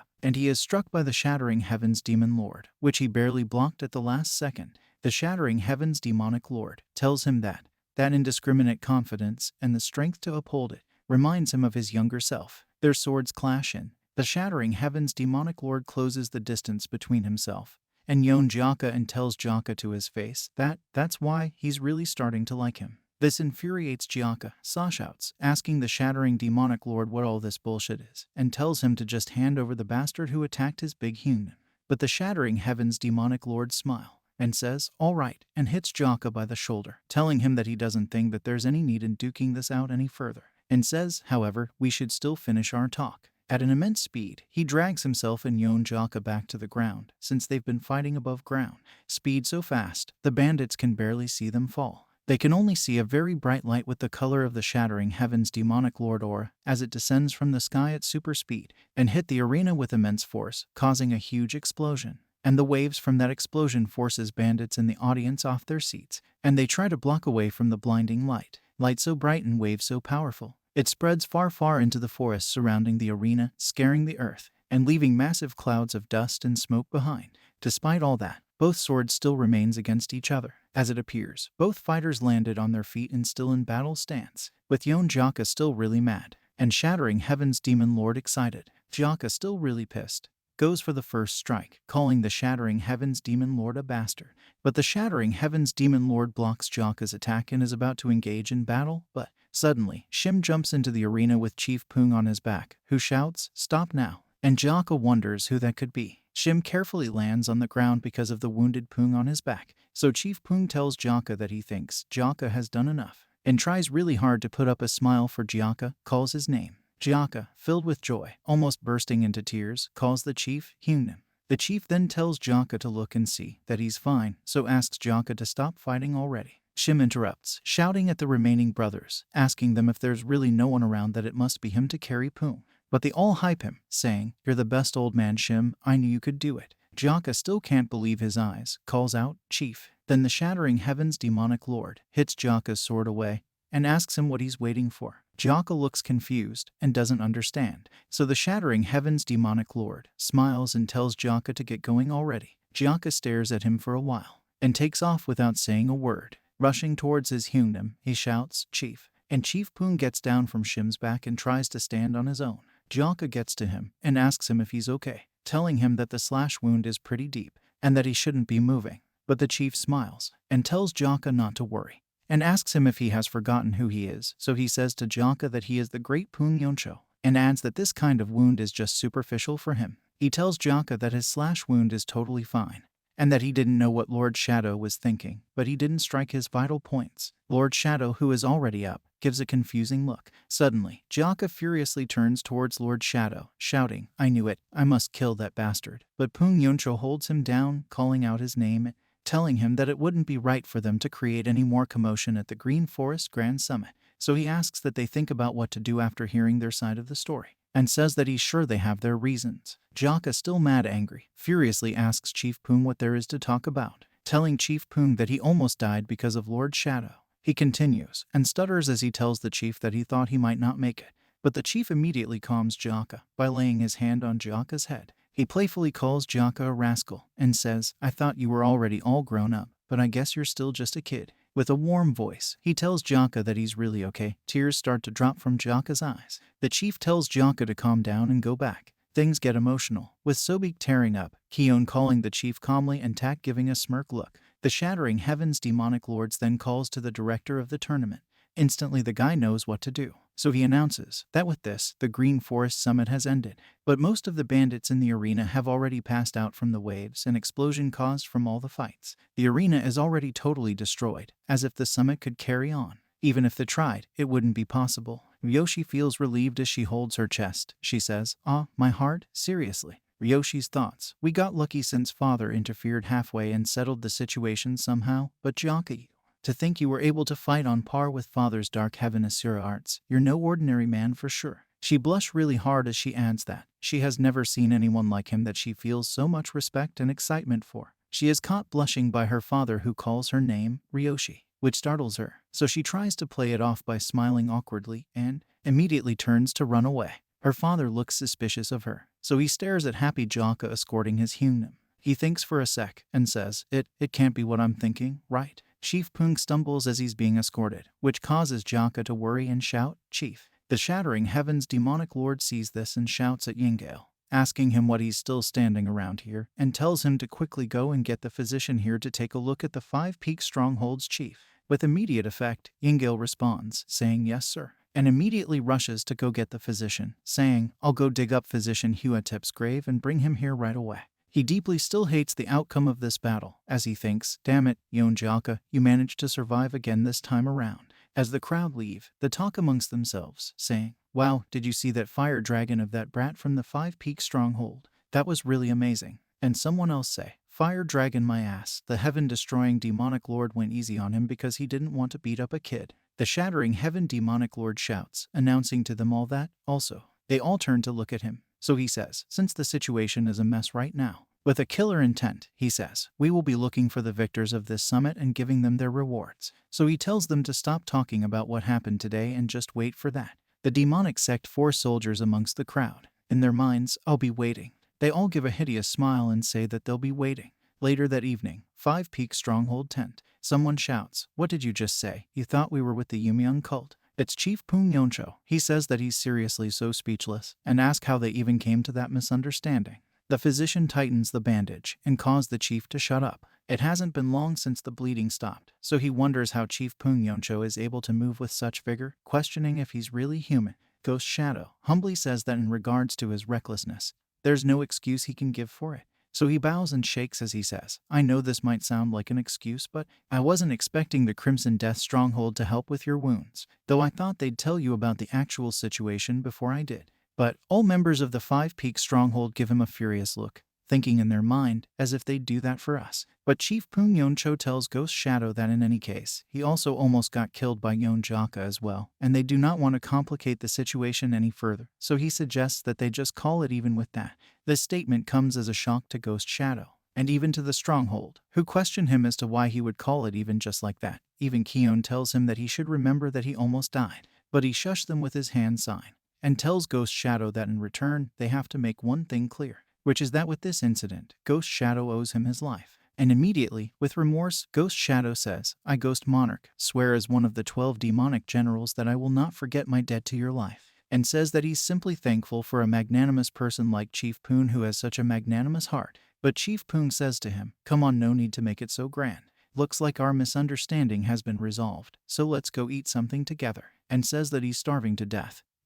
He skipped breakfast. Ghost Monarch replies, "Shall we do that then?" As they take their leave, Chief Pung Yonch asks the Ghost Monarch why the heaven-destroying demon call for Jaka, but Ghost Monarch tells him that he's not sure about that either.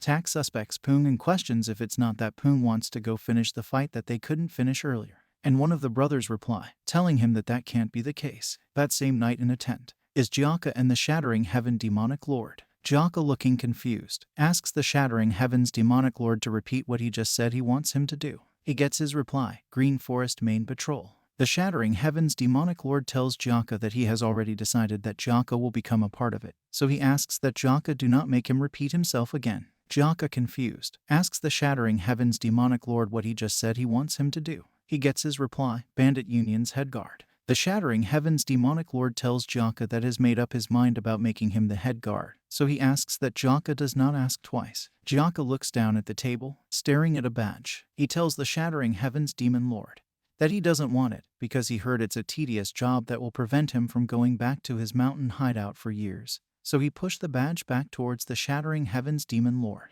But the Shattering Heavens demon lord stops the badge from getting to himself and asks him who said all that nonsense. As Jaka gobble up his noodles, he tells the Shattering Heavens demon lord that it's one of his disciples, Yingale feline lord. The Shattering Heavens demonic lord laughs and tells Jaka that it looks like Yingale made a mistake while he was drunk again, questioning what nonsense that alcoholic pig was spewing, stating that first, Ghost Shadow suspects a perfectly fine mountain hideout to be connected to the demonic sect, and now this. These disciples of his are also useless. Jaka gives a smug look and tells the Shattering Heavens demonic lord that even if it weren't for that, calling him Ajasi, he tells him that he doesn't trust his mountain hideout at all, and says that head guard, head mountain bandit, whatever it is, he doesn't want to become one of him. But the Shattering Heavens demonic lord calls him a rascal and tell him that it's the bandit union head guard, not the head mountain bandit, also telling him that he's not some old man, that he's the head hideout leader of the bandit union, one of the 10 greatest masters, Shattering Heavens demon lord,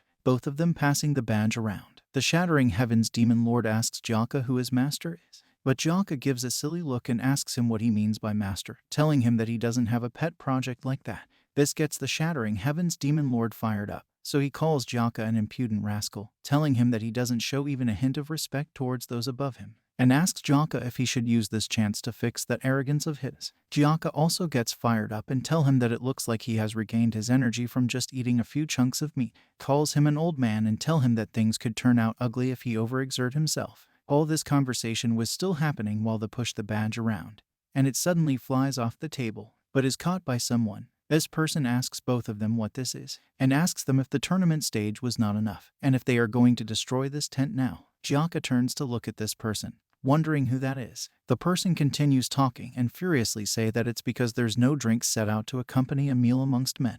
The Shattering Heaven demon lord asks her if she's talking about alcohol again, and asks her what type of girl doesn't go a day without. His statement is interrupted by the girl slamming her hand on their table and calling Jaka Brother Yon, which confuses Jaka as he wonders why this girl just called him brother. She asks him why he's kicking a token as good as this, telling him that other mountain bandits are dying to get their hands on one. But Jaka stares clueless and asks who she is, asking her if they know each other. The Shattering Heaven demon lord pours himself a drink and tells Jaka that him and the girl drank together all night. So he asks Jaka why he is acting like he doesn't know her, confusing Jaka even more. So he thinks back to last night, seeing the similarity in both of her expressions. The Shattering Heavens demon lord tells Jaka that she's his daughter and the young clan leader of the bandit union head hideout, Black Palm Sage Sakuryoshi. Jaka, finally understanding what's going on, says, so that's how it is. Staring at her, he says that it's no wonder he did think that she was a whole lot more physically weak than she should be with that Kai.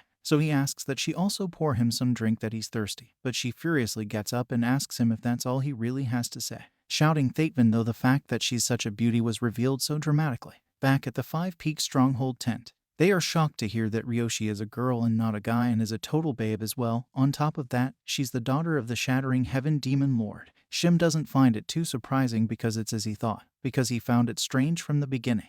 Jaka tells them that he doesn't know if she's a beauty, but what he does know is that she's definitely a girl. So Tak asks Jaka why Ryoshi was going around dressed like a man, and one of the brother responds, saying that she probably had some good reason for it, maybe like a secret behind her birth. And Sobek say, no, but brother, what does that have to do with that thing that's on your waist? Staring closely at the token, she fearfully reminds him that he said he didn't want to be a guard because they have to leave the mountain hideout. He turns to her and sighs, telling her that he still feels the same way, but remembering when Ryoshi told him that the head guard have to go to the mountain hideouts that have problems and solve them, so the job might be a little annoying. That being said, she asks him what would happen if they were attacked on their way back by someone who tries to take advantage of their weakness since their hideout leader is badly hurt. Then what? Jaka gives a fierce look without having a reply, so Ryoshi tells him that no matter how outstanding his martial prowess is, she asks if he thinks his family will be able to get back to Mountain Wufeng safe and sound without suffering any loss along the way. Back with Sobek, she's speechless, so she bends her head feeling bad, and Vice Chief Tak agrees with what Ryoshi told Jaka. Shimyongak gives a serious look and asks what the point is in stating the obvious, and says that if their opponent just used their brains a little, then their way back to Mountain Wufeng will be a tough journey. Jaka tells him that he thinks so as well, and that's why he have decided to accept their offer for now, and that no matter what anyone says, so long as he have this token. Remembering when Roshi told him that so long as he have the token, then he should forget about being attacked, that any mountain bandit will be dying to serve him. Someone begins to clap. It's Chief Poon. He continues clapping and says, anyways that means. They all look to him and Tak calls him Big Hunim. With tears of joy in his eyes, he says, that means that a head guard, said to be one of the highest rank in the bandit union, has come out of our Mountain Wufeng hideout too.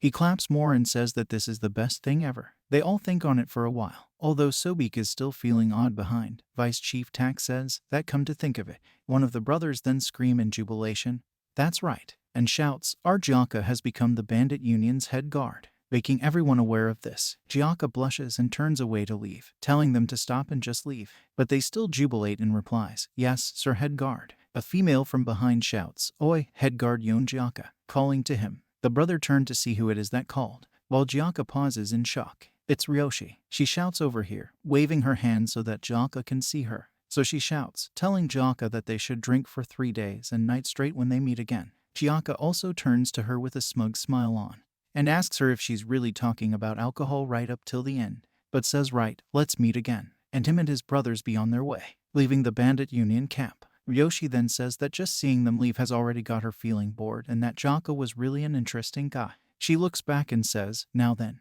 She asks her father, who was standing behind her the whole time, when he will give Jaka his first task as the head guard, smiling to him, and say, you chose that boy to be the sword to cut down the unforgivable ones who infiltrated the bandit union tournament, right? He smiles back at her and tell her that he thought she just drank when she went out, but it looks like she's still quick to catch on to that stuff as the bandit union's young clan leader. Ryoshi then lean on her dad and say, of course, I'm your daughter after all. He then clear his throat and say, acting coy when you're all grown up. Jaka smiling out of excitement as they head home. He says, we are finally going back to Mountain Wufeng. At night in a different city, a man can be seen riding a horse really fast. He's riding to the Nangong clan. Inside the building, a lady is shown. It's Nangong Yon from the Nangong clan, the lady who promised to protect Jaka when he was younger. Just like that, the bandit union tournament, which led to many big and small happenings, came to an end. However, to Yon Jaka, who has now taken a huge position of bandit union head guard, it simply was the starting point of all the other big events he will soon face in the murim.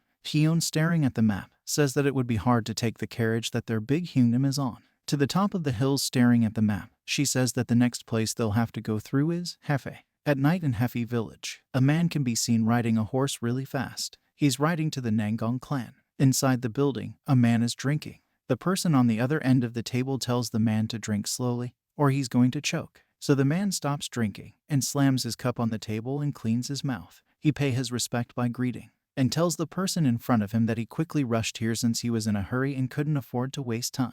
So he asks that the person in front of him pardon his discourtesy and calls the person Honorable Sir Nangong. Sir Nangong laughs and tells this person not to worry and feel free to tell him what brought him. The person then say that he knows he's being shameless, but he'd like to make a request. So he asks if he could at least get some help from Miss Nangong Yon. Sir Nangong is stunned to hear this request. The man then tells him that he have heard people say that Miss Nangong has the gift of seeing through people's hearts along with a beautiful flower-like appearance. Hence they call her the lovely mind reader. He apologizes for making such an abrupt, rude visit, but said that he did that, hoping to borrow the supernatural strength of Miss for the Ascension School. But Sir Nangong tries to laugh off what this person said, so he smiles and say, lovely mind reader, you say. You're being too kind. He then tells the man that it's just that Nangong Yon's simple assumptions ends up being true out of luck, that his daughter is an ordinary child. Calmly dropping his cup, he says, however, setting aside my daughter, the Ascension School head came to the Nangong clan personally. Isn't it my duty to listen to the problems of Order faction member? So he asks that the man speak comfortably. The leader of the Ascension School thanks him and tells him that what happened was,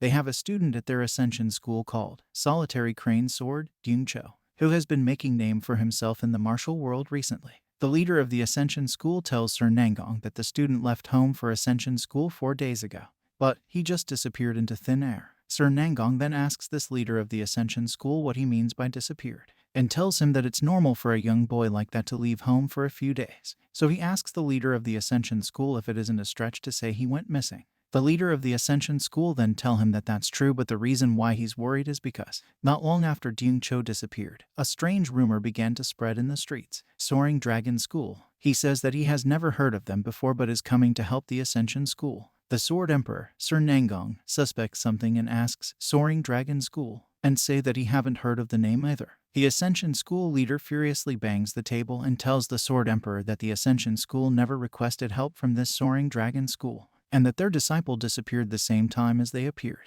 So he asks how strange this is. The Sword Emperor tell him that he does agree that the rumor of the Soaring Dragon School sounds suspicious. However, he says that he doesn't think his daughter could be of any help in this situation. But the Ascension School leader begs him, telling him that if he helps their Ascension School, this time, he'll never forget this debt. The Sword Emperor sighs, but accepts, and tells the man to please wait a little. So the man thanks him. Outside a room, Yoon walks towards the door. He is about to knock, but instantly hears his sister say, "It's okay, you can enter, brother." He isn't surprised, so he smiles and sighs. Entering her room, he tells her that he was trying to surprise her, so he asks her how she knew it was him. But she sits still and doesn't respond. So he smiles and tells her that he seriously cannot fool her. She then turned to him. It's Nangong, the daughter of the Sword Emperor. As they walk through the corridor, Yoon already explained to Yoon why he came to call her. So he tell her that he thinks their father called her to help out the Ascension School for those reasons.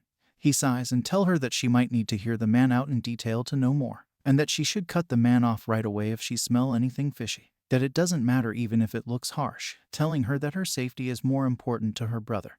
But as he opens his eyes, he is shocked to see that Nangong has already opened the door to where the man sits waiting. So he composes himself. The man notices them and says, "Oh, you're here." Looking at the lady, he is stunned and shouts, "Miss Nangong." He then thanks her very much for sparing her precious time for their disciple. But Nangong tells him to calm down, that he must have been exhausted from coming so far. So Nangong takes her seat. Nangong then tell the man to please explain more in detail so that Yoon can solve their problem.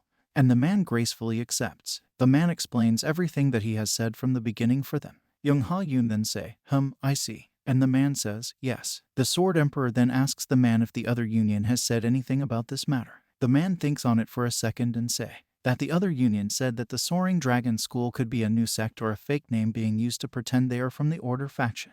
Therefore, he wants to know who is behind this and if they are really coming to help the Ascension School, and that if finding out their identity is difficult, he hopes that he could at least know if Cho is fine. Staring at the Sword Emperor, who puts up a fierce look, the man trembles. Suddenly, Yoon gets up, shocking her brother, who asks where she's going. As usual, she doesn't respond and keeps walking, shocking everyone present. So Yoon gets up, calling her and asking her to wait a minute. But she doesn't stop and shuts the door behind her. The leader of the Ascension School is totally confused, while Yoon and the Sword Emperor aren't surprised. The Sword Emperor then tries to play it off. So he tells the man that Yoon must have wanted to hurry and prepare to leave for the Ascension School as soon as possible after hearing him out. Yoon also adds that as the man can see, Yoon is the quiet type, and that, although she doesn't speak much, she'll definitely solve his problem. So he and his father laugh out really loud, confusing the Ascension School leader even more, who then think to himself, stating that he came here simply trusting the name of the lovely mind reader. But after everything, he wonder if she isn't just a quack.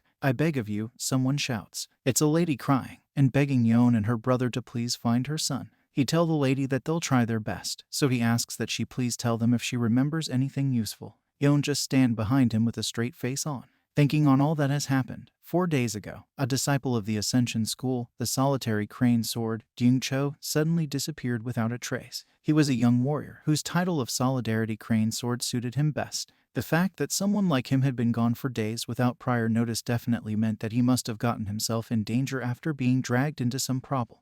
The woman cry and wipe her tears. Turning back to look at the woman, Yoon says that it looks like the issue is becoming much bigger than they expected. Nangong doesn't say anything, neither does she reply. Yoon then tell her that according to the missing boy's mother, the boy skipped breakfast and hurriedly left for the Ascension School to investigate a missing monk's case, and that this and the missing monk case as well. They have no clue how things are going around here. Finally, Nangong speaks and tells her brother that they should first go to the inn in the nearby village. But this statement catches Yoon off guard as he asks her what she's talking about all of a sudden, but realizes something and calms down. He laughs it off and says, "Okay, how could I know what's going on in your mind?" At the inn in the nearby village, the master of the inn welcomes them. Yoon then walks up to the master and tell him that he'd like to ask a few questions.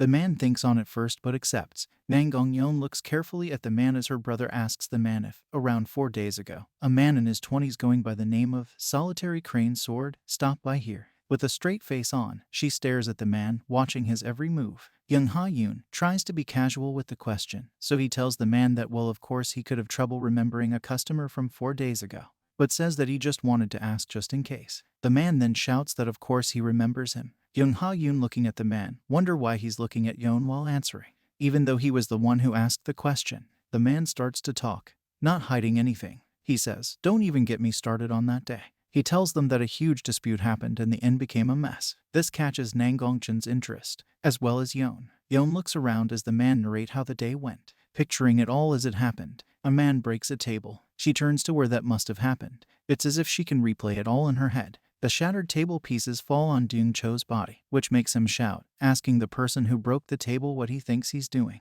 Mountain Face Sword, Hwang-yeomdong. This is the person who smashed the table. Hwang-yeomdong gives a furious look and asks Deung-cho how he, a punk from the Ascension School, come here. And Deung-cho shouts through the ruckus, telling Hwang-yeomdong that he simply came to this village to investigate the missing monk case, and that he doesn't want to argue with their Heavenly Sword School. Hwang-tu-song replies, asking if that's so, but says that it's such a shame. He unsheathes his sword and say that it's such a shame that he can't control his anger whenever he sees bastards from the Ascension School. Deung-cho also unsheathes his sword and tell the guy that he wanted to handle this peacefully. However, if that's what he insists, then he won't back down like a scared mutt either. Hwang-yeomdong puts up a cocky smile and calls Deung-cho a punk, telling him to stop bluffing. They begin their battle with Deung-cho on the first attack. As the battle drags out, Hwang-yeomdong seems to be enjoying it, while Deung-cho tells him that if he's also from the Order faction, then his sect should also be cooperating in the investigation to find the missing monk.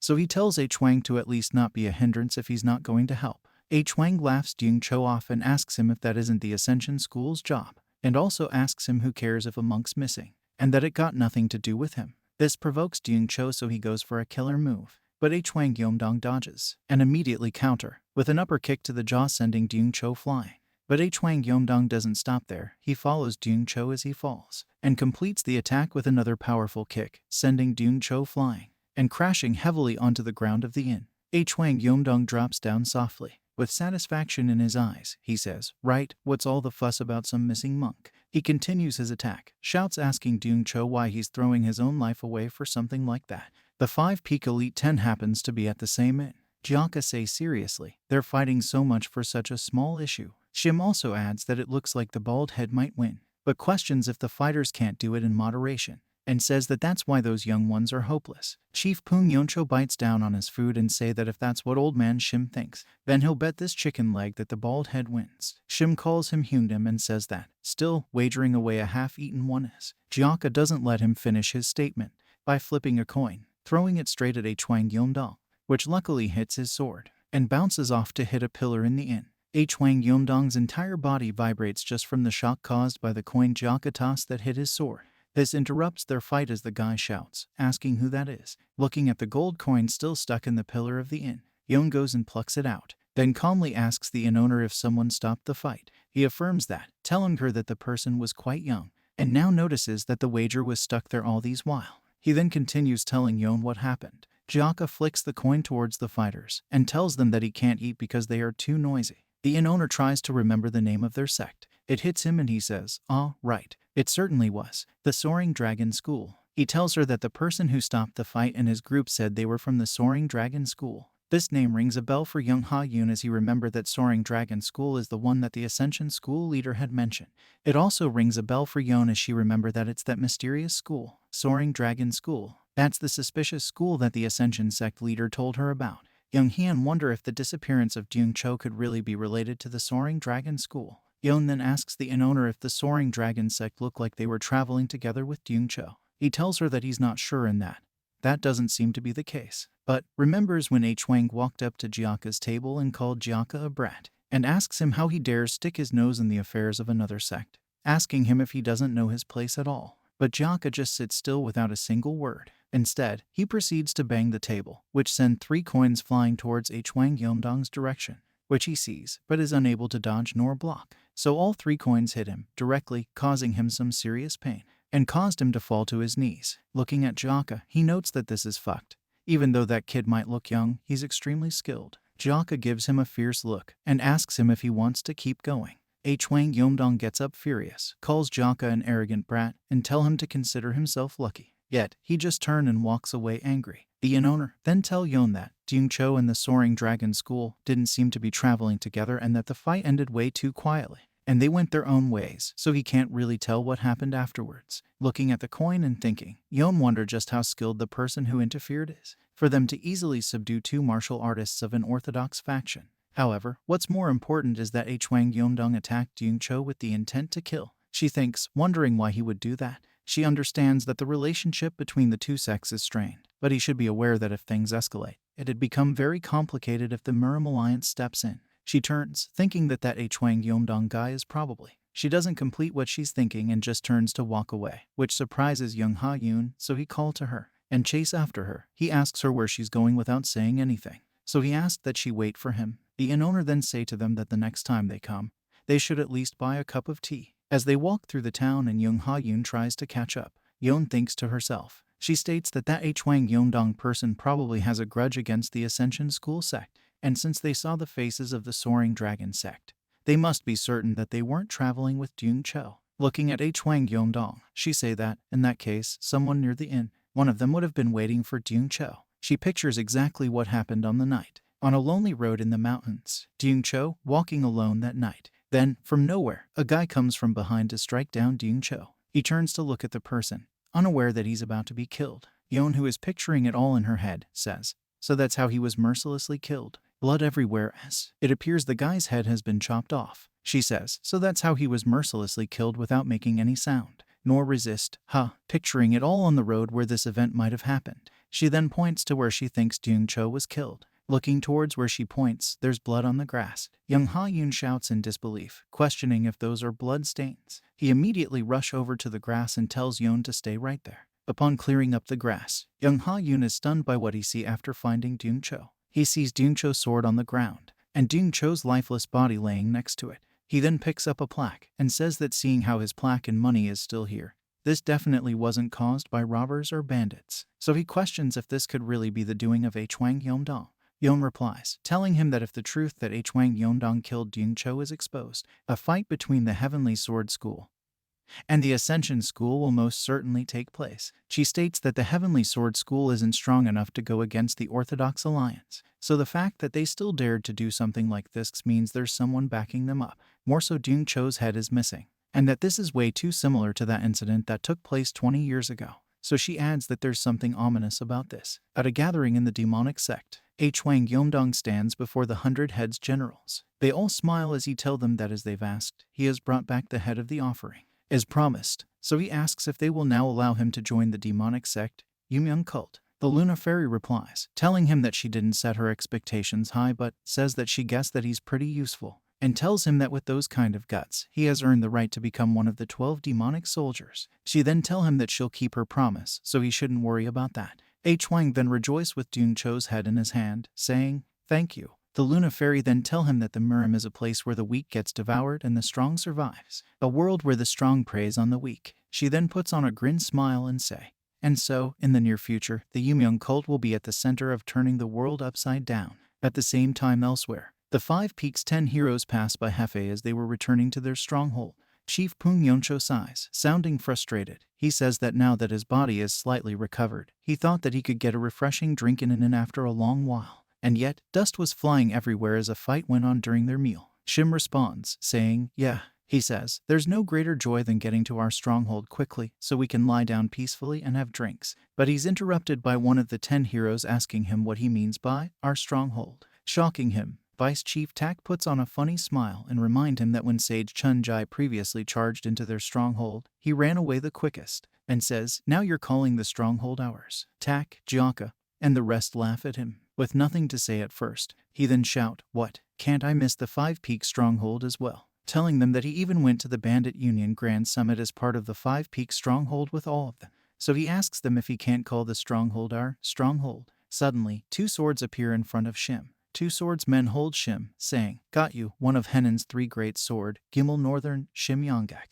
The 5 Peak 10 heroes are in shock. Even Shim seems to have been caught off guard. So the men shout, telling Shim Yonggak that today is the day he die. Jaka then gives them all a fierce look and asks what this is again. The men hold Shim Yonggak in a lock with a sword to the neck. Shim, unable to make a move, thinks this is a fucked situation, and they both call his name and tell him that today is the day he die. Jaka gets pissed and asks what was it again. Tak, looking surprised, asks the men who they are, and they tell him that they are from the Storm Squad in the Orthodox Alliance. They then apologize to the 5 Peak 10 heroes but tells them that it's been 5 years since they lost this criminal and that now they've finally found him by coincidence. So this isn't the time for them to talk about manners. Chief Pung also interferes. He tells them that it would be best if they introduce themselves first. So he say to them that they are from the Soaring Dragon School, from Henan, and that man that they are holding onto right now is not the criminal Shim Yonggak. He tells them that man is just an old man known as Bang Tong, and that he helps with errands in their sect. So he calls Shim and asks if he isn't right. Shim also plays along and say that it's true that he is Bang Tong,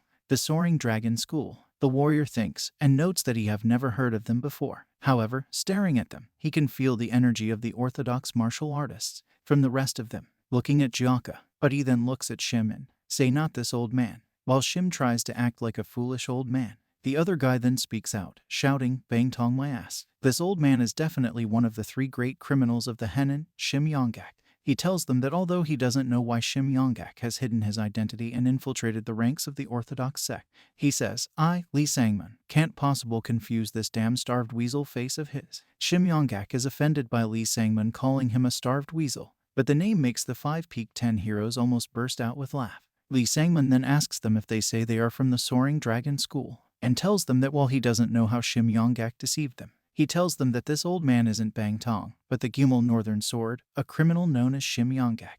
They then make a very shallow cut on Shim's neck, leaving Jaka furious. Chief Pung interferes again, putting on a short laugh. He tells the Storm Squad that although the old man does look like a weasel, he does think there's a great misunderstanding here, and asks them how an old man who runs errand in their sect be a criminal. Tak also join, saying that that's not possible, saying that the old man is only capable of using rags or brooms at most. Kion also joins, with a fake laugh as well. She tells them that the old man is really good at making food for dogs, and that in doing those menial errands, he's definitely one of the top 10 in the world. Shim Yonggak thinks of them as punks, but joins in the lie as well, telling the Storm Squad that what his sect leader said is right. So he asks them if they would like for him to make some food for their dog if they have one. He then gently starts to remove the swords from his neck, but as he removes it, a scar on his wrist shows. Lee Sangman sees the scar and thinks, then shouts, bastard, that wound on your wrist, that's obviously the wound that was caused by my sword from 5 years ago. So he asks Shim if he still dare lie.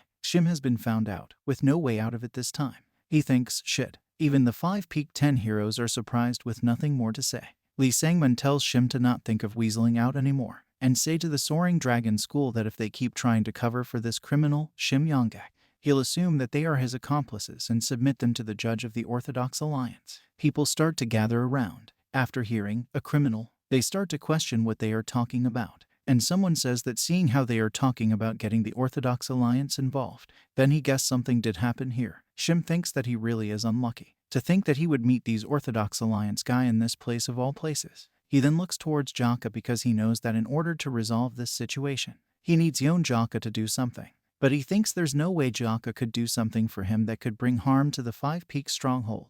But Jaka then sighs seriously. Looking at the guys from the Storm Squad, he tells them that they do talk a lot. He then say to them that they've been telling them that old man is Bang Tong, an errand man for their sect. Shim is seriously surprised at Jaka helping him. Lee Sangman then furiously shouts at Jaka, asking him if he's not aware that they have no choice than to suspect them as well if they keep insisting on that, and that now that they've caught Shim, there's no way they can be deceived. Jaka gets pissed at the guy saying that he suspect them. Everyone of the 5 Peaks stronghold instantly gets worried, with Chief Pung and Vice Chief Tak sweating. Vice Chief Tak then asks Jaka if he does know that they are from the Orthodox Alliance, right? Jaka doesn't respond, but envelops himself in some kind of intimidating aura, telling Lee Sangman that even though they've repeatedly told them that they are mistaken, he increases the pressure of the aura and say to Lee Sangman that if he insists on suspecting them, then he asks if that wouldn't put both their groups in a bind.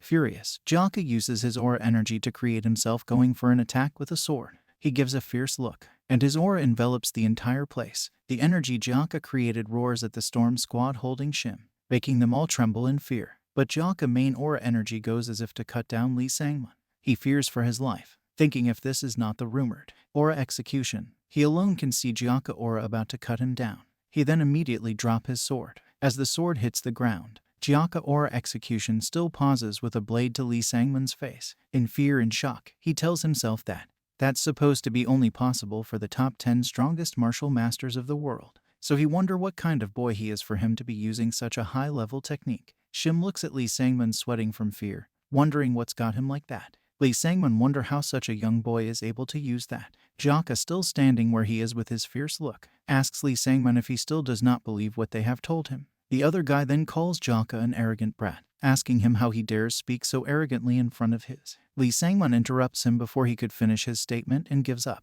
saying, "No, I believe you, of course I do." The guy and even Shim looks confused as they turn to Lee Sangman. So the guy asks, "Pardon?" Jaka's aura execution still holds his sword in front of Lee Sangman, as Lee Sangman say that on the second hand, this old man looks nothing like Shim Yonggek. So he tells Jaka that he guessed they made a mistake because they were tired after a long journey. So he politely and calmly asks that Jaka please keep his sword. Tak then play along, saying, My, it seems we are finally on the same page. In such a dangerous world, we ought to live while putting faith in others, shouldn't we? Even Poon plays along with a silly smile on his face. He waves his hand, saying, "Old man Bang, come over here quickly." Shim also plays along and joyfully say that sounds good. He clears his throat and say that he'll take his leave now, pushing away the guy's sword from his neck. The guy then furious shouts, "Captain, what are you suddenly saying? You saw that wound on his wrist too, didn't you?" The captain then gives him a sign with his head, in a way, asking him to look down. The guy realizes and thinks this is as expected of their captain. He thinks that after confusing their enemy, the captain is giving him an eye signal to cut down all of them. He then say to himself that he'll quickly figure out what his captain is trying to say and proceed to take them down. Watching Sangman make some signs with his feet. The sign says, "Just shut up, we are leaving." The look of utter disappointment in his eyes. Lee Sangman, the captain, immediately drags his subordinate and sprint away, apologizing for troubling them as he run. While the guy shouts, "Captain, Captain." Shim is totally confused. Not just Shim, even the 5-peak stronghold are as confused as they could get. Shim finally feels relieved and say that he really thought he was done for. Chief Poong also say to Shim that scared him, but he's glad it turned out all right, and that he's getting too old for this. But Tak then say that he wonder what brought them here, that it's so rare for the Orthodox sect to send people to such a countryside. The meeting of the 5 Peaks 10 heroes and those 2 men on the route leading to Hefe was much more impactful than anyone expected. That meeting is when people began to notice that the Orthodox Alliance, the organization that maintains order within the Murim Orthodox faction, had started to make their move. Young Ha Yoon and Yoon returns the body of Dyung Cho to his mother. The mother cry and cry, questioning why this has had to happen to her son. People from the Ascension School take up their sword against the Heavenly Sword Sect. One of them say, "You Heavenly Sword Sect's bastards, do you think you can get away with killing one of our people?" So they ask that the Heavenly Sword Sect hand over H. Wang Yongdong's head right now. While H. Wang Yongdong stands carefree amidst his comrades and put on a proud smile. Then one of the Heavenly Sword Sect tell the Ascension School that they are not making any sense, that the only reason Dyung Cho died is because he dared to act in their territory. So they ask the Ascension School sect how they dare make a ridiculous demand like asking for H. Wang Yongdong's head. The clashing of the 2 sect, the Ascension School sect, and the Heavenly Sword sect. Some people suddenly steps in, and everyone pause and turn to see who it is, in order to mediate the situation between them. The Orthodox Alliance, which is in charge of the order in the Orthodox Murim, got involved. H. Wang Yongdong claims that the killing happened during a duel, so it wasn't murder but an accident. In the end, the Orthodox Alliance, which was afraid that this matter would spiral out of hand, asked the Heavenly Sword sect to provide an appropriate compensation to the Ascension School sect. And in the Orthodox faction, the word of the Orthodox Alliance is the ironclad law. Even if it's a decision that's hard to accept, they have no choice but to follow that decision. The one who played the biggest role in bringing a conclusion to this series of events was the lovely mind reader, Nangong Yeon. Still observing the situation and thinking to herself, she looks at Mountain Destruction Swordsman, H. Wang Yongdong. She says that she's certain now that she's seeing him in person, and that he doesn't even bother hiding that gloomy and disgusting energy of the demonic cult. Now she's certain that the demonic cult have gotten into the Orthodox faction. She calls to her brother Young Ha Yoon, and he responds, asking her what's wrong. She then tells him that she thinks the demonic cult might show its face in the Murim soon, shocking Young Ha Yoon. So he asks her what she just said, and asks her if she discovered something, but says, "If what you said is true, shouldn't we tell the members of the Orthodox Alliance that are present right now?" But Yoon refuses his suggestion, and tells him that not only will it be meaningless to tell them anything right now, It will also worsen the atmosphere here, and that they need more concrete evidence that the demonic cult have infiltrated the Orthodox faction. So she tell him that they need to first return to Hefi. Note, Hefi is the town where they live. She then tells her brother that the person who knows the demonic cult better than anyone is their father, after all. The Sword Emperor. The Sword Emperor, practicing his sword technique, Boundless Heaven technique, 5th form, Crescent Moon Strike. After releasing that destructive technique, the Sword Emperor gives a very satisfied smile as he watched the wood shatter to pieces. The Five Peaks 10 heroes traveling with Shim Yonggak. One of them making fun of Shim, say, "Wow, Bang Tong," looking at the reaction of those Orthodox Alliance guys just now. "I guess you messed around quite a bit in your prime, huh?" This gets Shim spiked, but he tries to hold it in, and says, "Bang Tong." He asks them how long they are going to keep calling him that, but they tell him that the name is starting to stick, and say to him that he has always been boasting about being one of the 3 great criminals of Henan.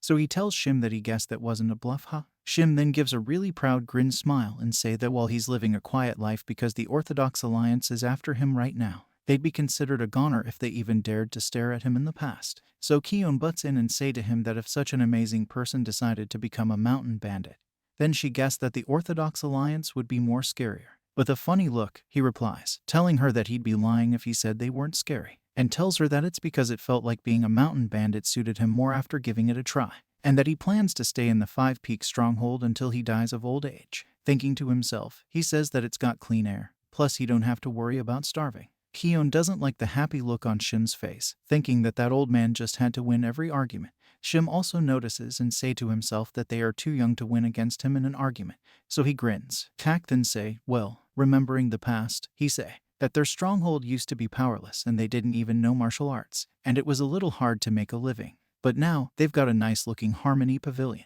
and that since Jaka became a part of the Green Forest main patrol, they became better off than most strongholds. So Tak excitedly wraps his hand around Jaka's neck and say that it's true that every dog has its day. He then say that he guess all that's left is to strut along with everyday routine and lead the easy life. But Jaka refuses and tell Vice Chief Tak that he's actually planning to use the plaque to do even more bandit work. Chief Poong then turned to them and asks that they stop chit-chatting and prepare to set up camp for the night because it's about to get dark. For some unknown reason, Jaka feels so sad. Later that night after they've set up camp, Jaka sits outside alone, thinking. Suddenly, Chief Poong appears from nowhere and say to Jaka that he looks like he's thinking a lot, but Jaka is surprised to see him. So Jaka asks where the rest are. The chief then tell him that he guessed they are all exhausted even though they didn't show it. They are all sleeping like dead dogs. Jaka then say, I see. Well, we did climb several mountains. I'm sure everyone's tired. They both look into the sky, observing the beautiful moon. Jaka speaks, calling the chief. He says, do you remember what you said to me when you took me in? Chief Poong actually gets confused and asks Jaka if he's talking about when he first joined the Five Peaks stronghold. Jaka says, yes, and repeats the chief words. It's better to take from others than to let others take from you. Remembering the scene, Jaka tells the chief that what he said to him back then, he still remember it. So he tell the chief that back then, he no longer wanted to lose anything, and wanted to live with all of them, and says that that's why he fought again and again for that. So the chief asks him what he's trying to say, asking him if something is different now. Jaka's response, I'm not just fighting and taking other people's stuff. I'm even using this plaque of the Green Forest to do even more bandit work. He gets a flashback of when he was being locked up, and says, I'd be like. He also remembers the grin on the face of his stepmom. Recalling her face even clearer, he say that he'd be like the absolute tyranny of someone who has power. He then questions how different his current self is from those people that he hated so much. Chief Poong stares at him without any words to say but feels bad. So Jaka continues saying that occasionally, even though he appreciate this time that he have with all of them who helped me escape from that place, he thinks of whether he's really walking the right path for himself. At the same time, at Waryong Manor, thanks to the fantastic acumen Beek Miju has, she has been able to acquire various investments from various merchantries, and started to build a martial family, which is led by Yeon Mubik. Plus, with the income that come from escorting the merchantries, she grew that force. Now, in order to spread the name of the Waryong Manor into the world even more, she needed a Green Forest stronghold that had become the sacrifice for it. The place they've set their sights on is none other than the Five Peaks strongholds that has been on everyone's mind recently. Someone comes before a Yeon brother and calls him Captain Yeon. The person then tell him that the Five Peaks stronghold, one of the Green Forest stronghold in Henan, is said to have a bandit who is pretty skilled with swords. So he asks if they shall go past that area this time around. This Yeon brother then say, 5 Peak Stronghold, a bandit who's skilled with swords. Upon getting up, he asks how skilled could a mere bandit be to get such a nickname. So the guy asks if he means. The captain doesn't let him finish his question as he says, yeah, let's see who these bandits are. It's time to show those arrogant green forest bastards the power of the wary young Manor. This person is none other than the wary young Manor's Yonmudu. At Mountain Wufeng, one Mountain Wufeng bandit speak, telling someone to hurry up now, that this is Mountain Wufeng. The person gets scared seeing who those are. He doesn't get the chance to finish his sentence. The bandits from before then tell the merchants that they should pray for safe travels as they are on their way to do business, and pay up a toll fee to help out a neighbor in need. The person then stutter as he speak, and with very low audibility. The bandit could not hear him, so the bandit asks him what he's saying, asking him what a salesman is supposed to do with such a voice. Someone from amongst the merchant then laugh, tapping the shoulder of the merchant. He say, seriously. With a grin smile, he say to the bandits that he did hear rumor about how Mountain Wufeng bandits were causing trouble recently, but says that he didn't think they would have gotten so fearless. The bandit then make a funny look and try to mock the merchants for traveling with a bodyguard, saying, seriously, looks like you're traveling with bodyguards cause you're still a merchant group, and tell the bodyguard that that bodyguard title of his would be snatched away from him in an instant. So he asks that the merchants just pay up and get lost while they are still playing it nice. But the warriors stand without a single word and a furious look. Meanwhile at the Crouching Dragon estate, someone says, Mother, what do you mean? It's Yonmubik. He queries his mother on why she sent off the recent clan recruit, the merchant group's bodyguards, without even discussing it with him, that those kids are all still far too unskilled to be sent in as guards. She responds, telling him that he's speaking without any substance again, and asks him if they must keep waiting like this until they develop their skills. She then tell him that regardless of when they joined, they are all fully fledged member of the Crouching Dragon estate, and they are going to have to pay for all the food and lodging that the Crouching Dragon estate provided. Mibik tries to argue, but she just waves him off, telling him to forget it, that it's already decided and he shouldn't bring up the matter again, that she knew it would come to this with him. She then tell him that she also sent his cousin, Mudu, on the escort mission. She tell him that although Mudu doesn't compare to him, the escort shouldn't run into any problems with someone as skilled as Mudu by their side. Still, Mibik is worried, so he tells his mom that even so, if words gets out that they sent untrained members out on guard duty for the sake of clan revival, there will be rumors that they are exploiting their clan members, and on top of that, their opponent is the Bandit Union. So he asks her if she doesn't think there's a reason why even the other unions, the authority who manages the order factions of the murim, is also leaving them be. Once again, she dismisses his talk. She sighs and say, reason my foot. She tell him that no matter how strong they are, they don't amount to anything more than lowly mountain bandits, and that the other unions must be overestimating their abilities since they've got the Shattering Heaven Demon Lord's name backing them. She add that it's even a good thing that the Bandit Union's strength is being exaggerated.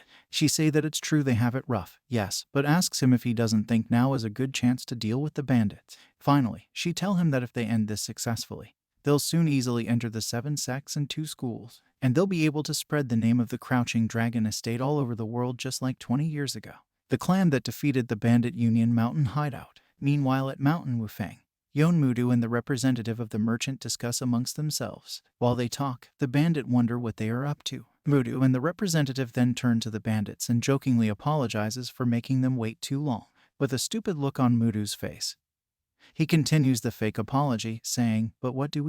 We had a few problems on our way up, so we can only pay half the fee. The bandit gets provoked and calls the merchants brazen bastards, but Mudu smiles and say that he's got a different mindset on all this. He then say, not just half the fee. I don't want to give you punks a single penny. The bandits gets a hint, calling the merchants bastards. He asks if they are from the Crouching Dragon estate, the one that has been randomly picking fights with Bandit Union hideout recently. Mudu then puts up a cocky smile and respond, telling the bandits that he doesn't know about random, but says that the bandit is right about them being from the Crouching Dragon estate. So the bandits gets in their defensive stance and says that although it's true that the 10 Wufeng elites aren't here, he asks how they dare attack Mountain Wufeng hideout with them around. Mudu responds by asking the bandit what he means by, how dare we, and asks the bandit what there is to fear about some rats that extort money from merchant groups. The bandit gets ready to attack, shouting that all Mudu has got is his yapping mouth with a greasy face, so he gives the order for his guys to attack. The merchants also get ready to fight back,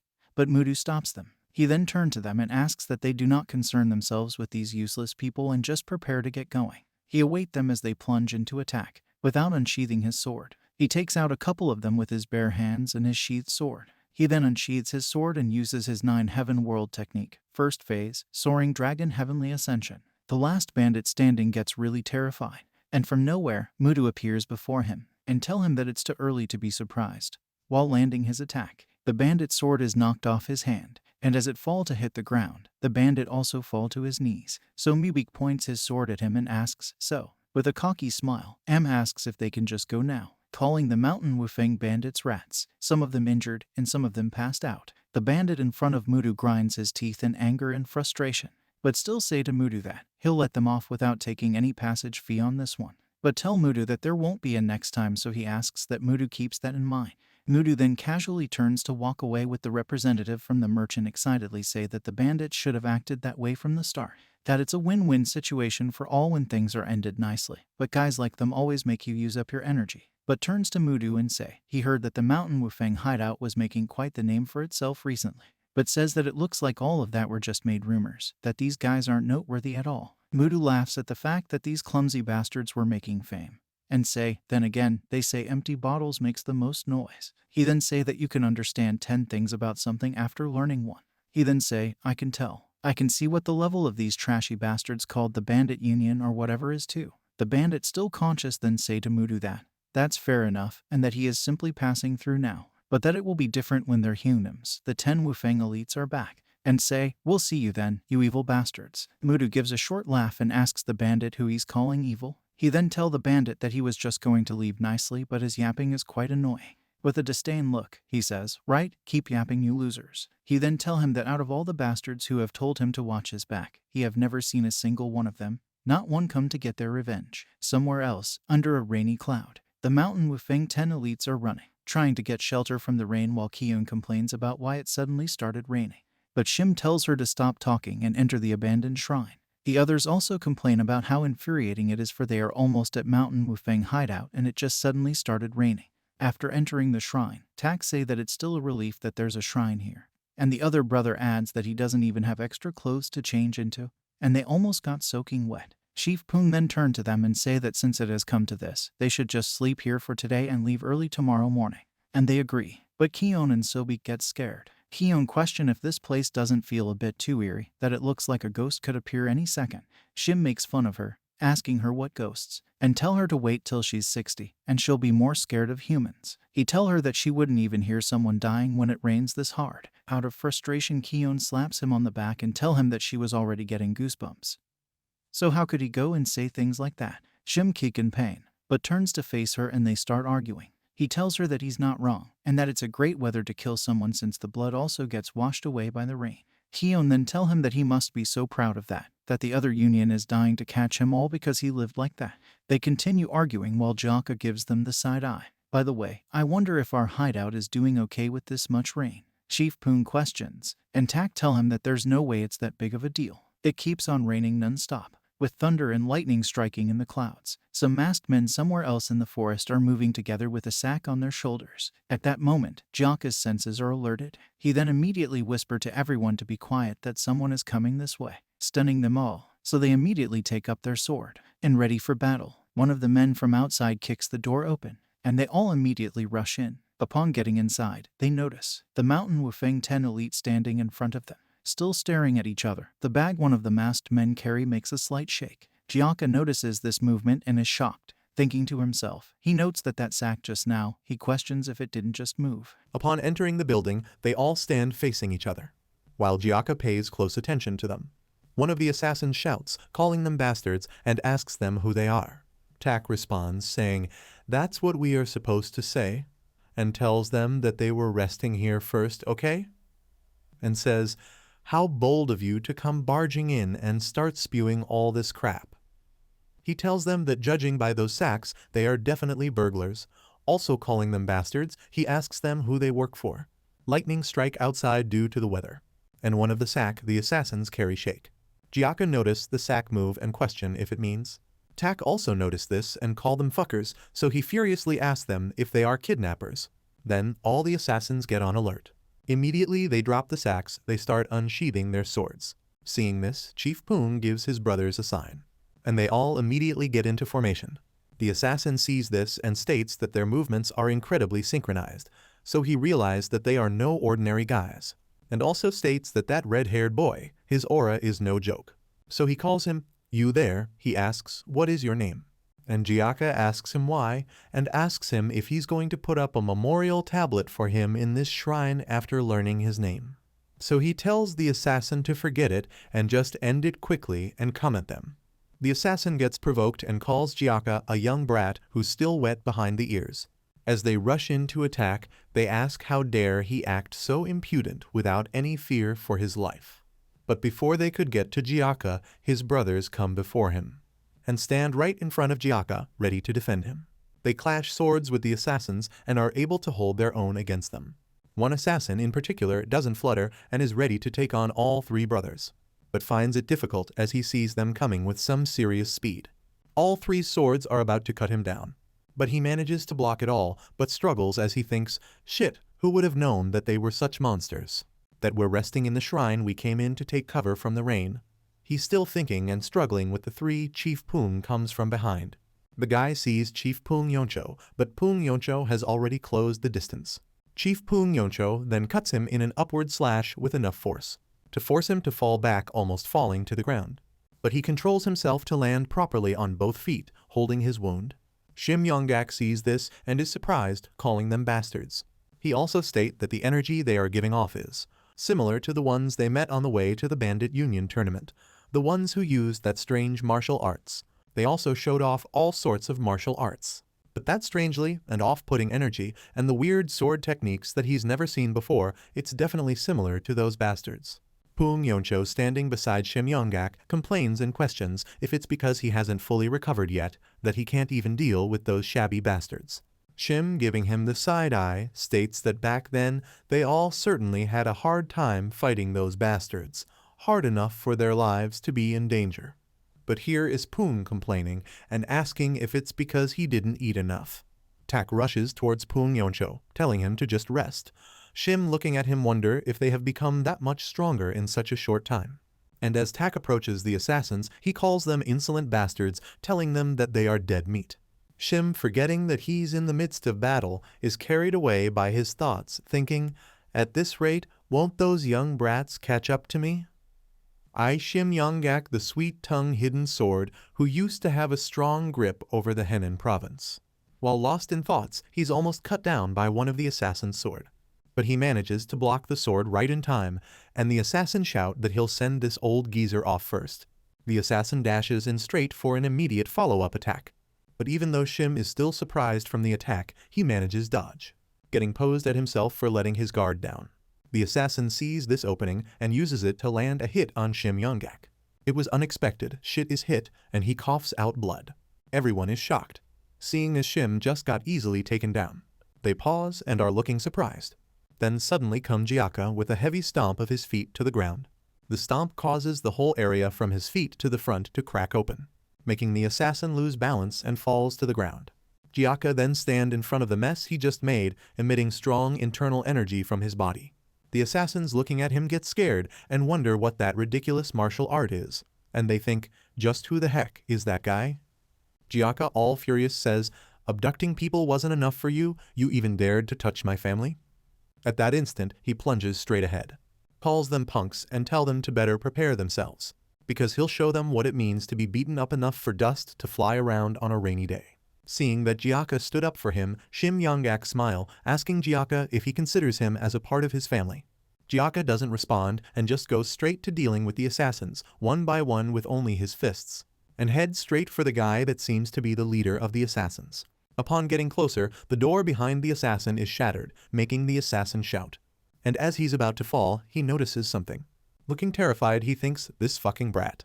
He realizes that Jaka didn't even punch him, and everything else got shattered to pieces. Now he knows that this guy is really out of their league. Poong Yoncho, feeling displeased, says that he thought he finally get to loosen his body a little, but it looks like this whole situation is over. Tak then laughs, saying, what a pity that he had prepared his killing move already.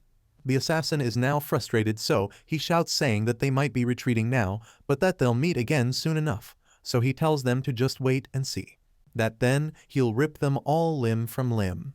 As they flee, they talk in a foreign language, which makes Poong Yoncho ask what the hell they are talking about. That he can't even hear it clearly because they are so far away. Tak puts up a funny look to mock them, saying that their mobility technique are top-notch, so he questions if that's the only thing they trained. Chief Poon Yoncho sighs and questions why there are still people kidnapping others in this day and age, that people these days are just so problematic. While he talk, the bag shake, so he goes to untie it, joking about how beautiful the people would be that the assassins would go to the extent of kidnapping them. But as he opens the bag, an old man pops out really fast, trying to catch his breath. And everyone is shocked. First, because it's an old man, and second, because of how he came out so fast. And straight up, the old man begins to pray, Amataba, with the other that were kidnapped with him. Looking all confuses, Chief Poon Yoncho asks what's with this monk and Taoist. A little time pass, and the monk thank them for the rescue. The Taoists then tell them that there have been consecutive disappearance of monks recently, and so he came out to look for them out of concern. To think that he almost ended up like them. The monk then say that it's all thanks to the benevolence of Buddha that they were able to encounter them. So Poon Yoncho then asked them what the assassins were going to do with just the two of them, who are just an old man and a Taoist. The Taoists tell him that they do not know the reason for their kidnapping. In any case, the monk thanks them once more for rescuing him and the Taoist. But Kiyon gets up, saying that those guys, that don't they think they give off similar vibes to the ones they fought recently. One of the brother also jumps in, saying that he doesn't just think they are similar, that he thinks they are definitely the same people. Saying that he had thought this when he met them previously. That although he doesn't know who they are, he's sure that they are definitely up to something shady. The monk is shocked to hear that they've met the same group of people previously. So he says that if that's true, then this is no small matter. The Taoists then say that they would need to tell the Orthodox Alliance what happened right away. Vice Chief Tak looks at Shim Yonggak getting scared of hearing the Orthodox Alliance, so he laughs. Also, the monk adds that he would like to tell the whole Jianghu of their names since they saved his life, so he asks that they tell him their names if they are okay with it. But out of fear for the Orthodox Alliance, Shim immediately responds, telling the monk that there would be no need for that one never know when they'll meet again, and that it would be good if he prayed for peace to be in their lives. The Taoist guy then say to Shim Yonggak that even those who practiced asceticism their whole lives have a hard time ignoring fame. Yet they all are able to do so. The monk is wowed, so he say to them that they must all be very close to Buddhahood for them to refuse fame that easily. The Taoists then pray for them, saying that it's an honor to meet such distinguished people. And the monk tell them that if that's the case, whenever they meet again, they should share names. And that they'll take their leave now, and he prays for their safe journey to their next destination. Shim Yonggak then sighs heavily as he watched them walk away. On their way, Chief Poon Yoncho and Tak watches them go. And Chief Poon Yoncho also remembers that incident at Hefei and says that it feels like something bad is happening in the world. Which brings him to say this, I'd like to ask our discerning Mr. Shim Yonggak if he has any inkling to what could be going on. Shim, feeling more comfortable now, says that he does have some suspicions, but he stops at, but. So Poon Yoncho asks him what he means by, but. He then say what? And asks them what good it would do for bandits to worry about those things. That they would have a hard time in their late years like him if they get involved in the affairs of the Jianghu.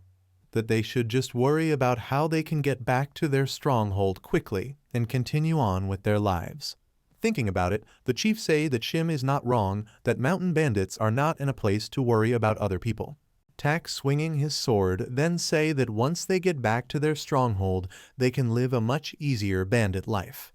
That after all the training with Jaka on their way to the Green Forest Grand Summit, he can feel himself having become stronger. And Sobi confirms it, telling him that he was really impressive just now. One of the brothers giggles, asking if that's so. So he asks her if it feels like he has become stronger. But the chief interrupts them, telling them not to get too full of themselves. Saying that while they are indeed able to have easier time fighting those guys this time around, they do not know how it would have ended if Jaka didn't step in to help. While Jaka looks like he has so much going on, the others bend their heads because they know that what the chief said is true. Suddenly, the chief calls him and asks him if he could teach them a little more about the forms that come after the first form of the Nine Heavens arts. Vice Chief Tak also joins in the request, saying that now that he has seen himself becoming stronger after training, He is starting to want to learn more martial arts. Kion then say, "Us too." Jaka then sighs and says, "Well, well." Facing them with an excited expression, he say, "It looks like you all have no intention of sleeping tonight, huh?" They all also get ready by raising their swords. Then Jaka starts with the stance and they all follow his moves. The scene goes straight from Jaka training with his sworn brothers to a scene where Mubik is training the same move that same night somewhere else. Mubik trains alone through the night. While he trains, someone comes from behind and says, "Brother, you're already so skilled, why are you still training so hard?" Mubik turns to look at him and sees that it's Yeon Seungbik. So he says, "Oh, it's you Seungbik." So he tell him that training never ends, that one must constantly improve their body and mind. He also tells Seungbik that he is still lacking when it comes to internal energy, and that his skills are not even nearly enough to fight the elders of the 9 great sects. He plunges upward. Releasing his internal energy, he tells Seungbik that if they keep doing as their mother wishes and mess with the green forest, with a heavy slash, he say that there will come a time when they'll definitely have to face them. Seungbik is stunned as Mubik swings his sword in front of him. So he tenses up and tell Mubik to come on, that they are just mountain bandits though. So he asks him what he's so worried about. With a fierce gaze, Mubik tells Seungbik that they should never underestimate the green forest. That there's a reason why people talk about them as if they are on equal footing with the orthodox murim. So he tells Seungbik to go bring his sword and come back here. Looking for a way out, Seungbik asks him if that's what he wanted to say from the start. He has no choice but to join in. As they train, he asks Mubik if they could please just go to sleep. Back with the 5 peak mountain bandits, they keep training under Jaka's guidance. While Mubik and Seungbik also train, Mubik thinks the 5 peak mountain bandit that's good with sword defeated an elder of the Wudang sect. He thinks, if that rumor is true, then it'd be difficult for me to fight them at my level of skills right now. That's why I must become even stronger than I am right now. The journey to the Green Forest Grand Summit, which had countless happenings and tales of heroism, came to an end.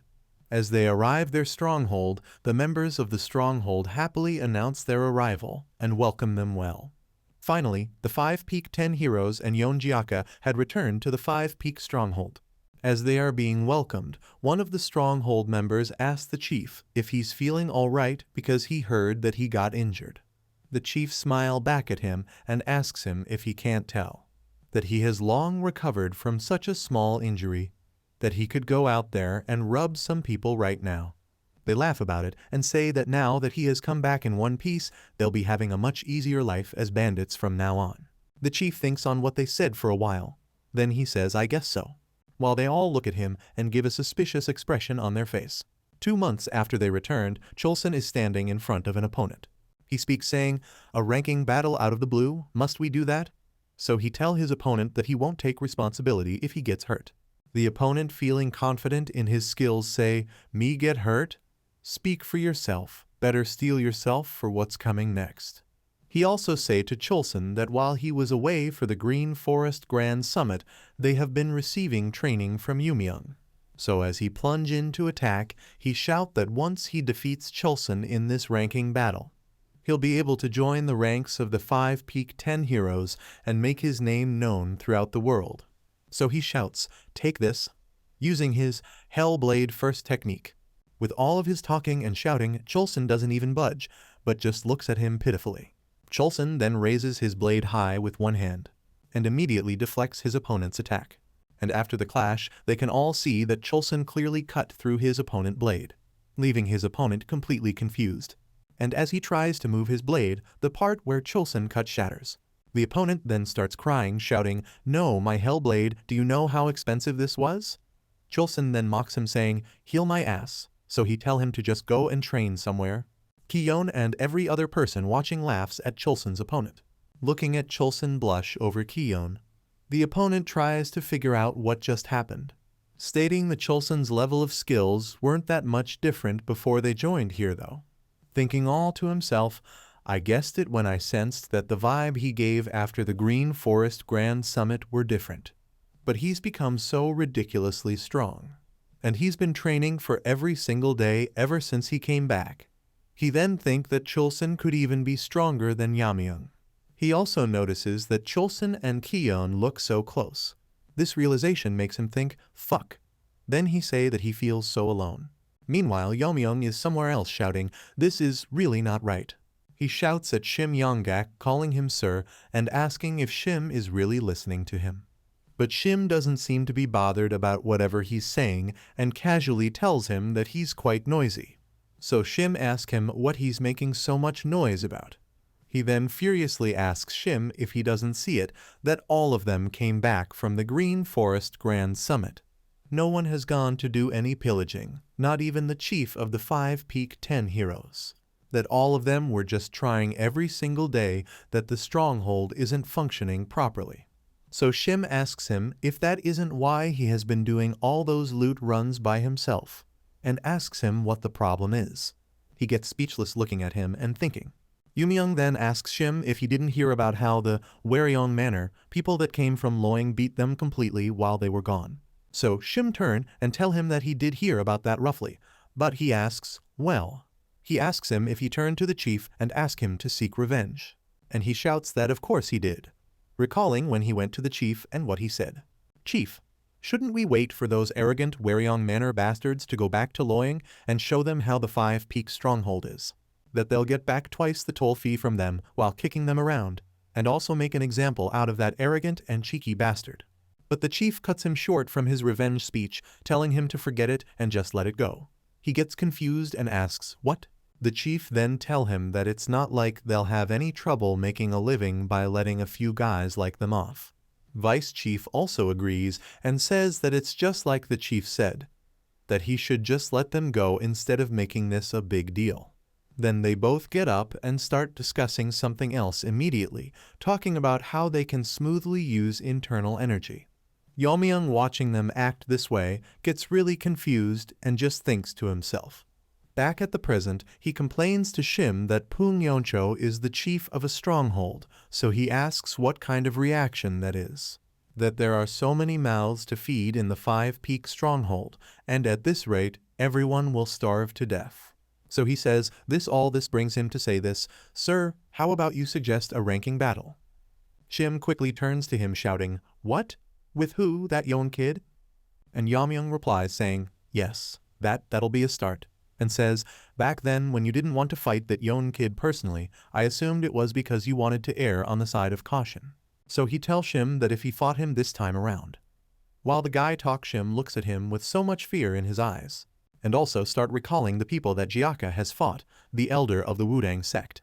Not only did he defeat Sage Chunjai, he's also a monster that fought on par with the heaven-destroying Demon Lord, one of the top 10 martial masters. Looking at the idiot in front of him, he thinks, he wants me to fight a ranking battle with that monster again. So he tell him that he see the amount of trust he has in him. Yomyung then smile and say, yes, if we get serious and make plans then. He keeps talking and suddenly a kick come flying towards his face. Shim, enraged, kicks his face to the ground and shouts at him, calls him an idiot and tells him that they'd all just die together. Shim beat him, then kick him out of his room and asks him if he's trying to drive him to his death. Huh. So Shim tell him that if he's got time to speak such nonsense, then he should go do another loot run. Yomyung is confused, so he asks Shim to wait and asks him why he's taking the side of that Yon kid and the chief. Asking if none of them care about how the 5 Peak stronghold will become anymore. His talks annoys Shim the more, so Shim just calls him an idiot and walks away without minding him, while the guy sobs and shouts that he hates them all. Shim thinks, well, Yomyung has never seen just how strong Jaka is after the ranking battle. That's the only reason why he would even dare to suggest a ranking battle with Jaka. Looking into the distance, he thinks, besides, the 5 Peak 10 heroes that were taught martial arts by a monster like him are also growing way faster than anyone can imagine. Within the short time that he has watched them train, he has gradually seen how much stronger they become each day and the fire in their eyes. Yes, watching them being trained by Jaka. After returning to the 5 Peak stronghold, all of them were determined to learn and improve within a short time frame. All of them have grown exponentially in their martial arts. He then honestly say that he wouldn't be able to win if he fought the chief now. Feeling left behind, he questions what a hard life he has. After their training, they gather to rest and eat. So Imdal calls the chief and tells him that they heard that he wants to just let those Waryong Manor guys who came by off. And the other joins in, saying that he really don't think that's the way to do things, that they need to teach them a good lesson on their way to loying. The chief then say okay, but asks if they all agree with those two. Everywhere gets quiet for a while, and as no one spoke up, the guys are shocked and asks them what they are all doing. They say, "Don't tell me you intend to just let it go after getting humiliated like that." Sobik then speaks up. She says, "I don't know if I should be saying this, but actually I don't want to do loot runs anymore." The guy then asks her what she's saying. A bandit who doesn't want to go on loot runs. Kiyon also speaks up, saying that just like Sobik said, both she and Cholson also don't really want to continue doing loot runs. But these two can't believe what they're hearing, so them still confused, asks the rest how else they would survive in an arduous world like this. That they would only suffer even more if they leave the stronghold. Vice Chief Tak then say, well, it can't be helped, that 3 of their personalities were never quite suited for a bandit's life, and he guessed they've become clear of that now. The other guy then asks Tak what he means by become clear of that, asking him what they realize. Kiyon then answer, saying that she thinks they've realized that they prefer to help others more than to take things away from others. She say that even though they were just acting as the orthodox faction, she started to think a lot after they helped out a lot on their journey to the Green Forest Grand Summit. She adds that she of the past only joined the stronghold because she was too weak to protect herself.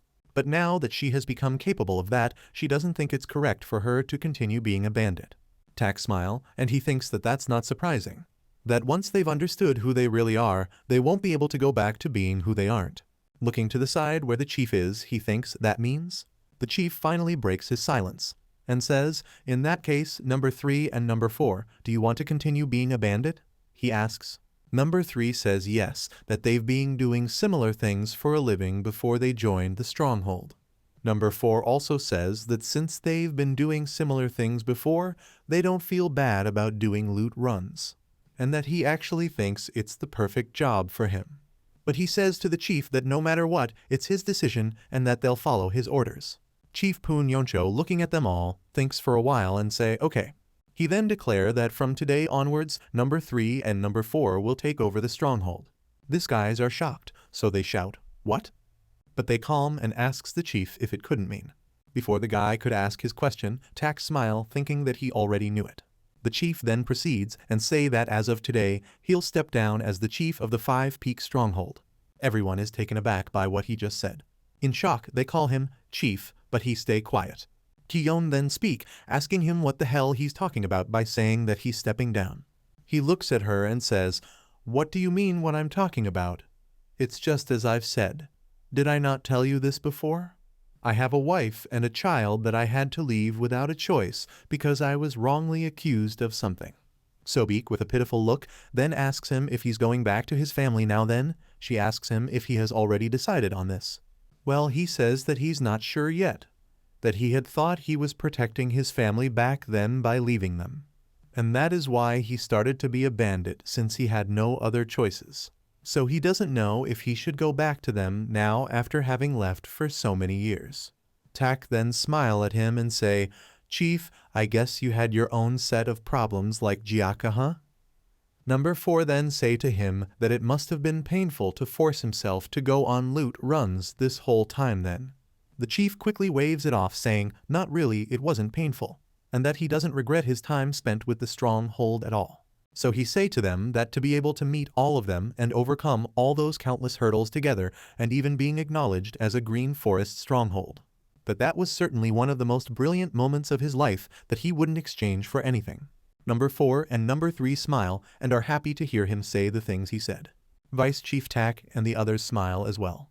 And same goes for Kiyon and Cholson, who smile while blushing at each other. However, the chief says that as the situation of the stronghold stabilized, and he could sense it as he felt himself growing stronger. Imdal completes his statement for him saying, you're probably reminded more and more of your family that you left behind. And the chief says yes, that's right. That just like Imdal said, he's reminded of the family that he left behind. Number 4 then say to him that well, if that's what he wants, they have no choice but to accept it, but he asks why the chief is putting him and Imdal in charge. That Tak Gomyeong is here too, and he's number 2 after the chief. Tak says, huh me? then gets composed and say, well, as you all know, I'm an orphan, I had all sorts of troubles in the past, and with no family to go back to. Somehow, I got way too involved with the chief and ended up being a lot closer than I planned. The chief then raise his hand and say, yes, that Tak has decided to come with him. One of the brothers then shout that how could he have decided on that without even talking to them first, so he asks Tak if they are not family. Sobek also covers her mouth and say that she's so disappointed. The other brother also asks him how the two of them could just decide on all of these by themselves. The chief then apologizes to them all, saying that he's sorry that he was going to tell them about this earlier, but he wasn't able to bring himself to say it. Tak, even trying to laugh it off, says that they are a lot more agitated than he had imagined. And the chief adds that it'll be hard to bring everyone with them. Tak now tell them to not be so upset. That the truth is that the chief was just merely the first person to speak of leaving, and say, but all of you also thought about it as well, didn't you? Starting with Sobek, he asks her if it isn't true that she wanted to start her own tea house, and she says that it's true. Kion, he say that she wants to run her own inn. She smile as she nods. The chief then looks to Cholson and say that it's obvious that he'll be helping Kion in, and Cholson playfully says that he'll love that, but says that he doesn't really feel anything bad towards being a bandit, however. He's cut short by Imdal and number 4 who try to complete his statement for him, saying, however, what? You want to stay with all of us. Cholson, you really enjoyed going on loot runs with us, didn't you? But Cholson just laughs off their words and say that it's actually his desire to train and grow even stronger. He says it's stronger than wanting to go on loot runs, and that if he trains a little harder, he's sure he can make something out of it. He imagines a scenario, he blush and say that if he could do that, he's sure he'll become the strongest waiter in the history of murim, and protect a certain someone's inn no matter what storms comes by. Right? He asks. And Kion blush really hard as she feels embarrassed and say, oh Cholson. Suddenly, the chief stabs his blade to the ground and say that he also agree with Cholson on wanting to train more than going on loot runs. He says that he's not going to leave the stronghold right away, that he just wants to step down as chief and focus on training his martial arts more. But Sobek, looking so sad, say that if that's the case, they'll all eventually go their own ways, that she doesn't want that. She looks so sad, thinking that if everyone in the 5 Peak 10 heroes go their separate ways, that she'd need to be apart from Jaka too. The chief then tell her that he doesn't want that too, but they all have their own goals in life, and that he believes that they all now have the courage to challenge themselves. Everyone gives a courageous look as they all agree to what the chief just said. Tak then smile as he looks up and say, damn, I can't believe that the day would come when we would think about things like that. Come to think of it, we've all changed so much after Jaka appeared in our lives. Number 4 snorts as he cleans his eyes and say, yeah, I thought we'd all go on loot runs together until the day we died. So Imdal tries to console him, telling him that he'll fulfill that dream of his for him. Lastly, the chief say to them that even after they go on their separate ways, he wants them all to remember one thing. And that is that they are a family no matter where they go. And so he asks that if any one of them runs into trouble, they would all throw away everything they are doing and put their lives on the line to help that person. So they respond, yes chief, yes chief. Imdal say that they swear it. Suddenly, someone comes running and shouting. As he gets closer, he shouts, big trouble.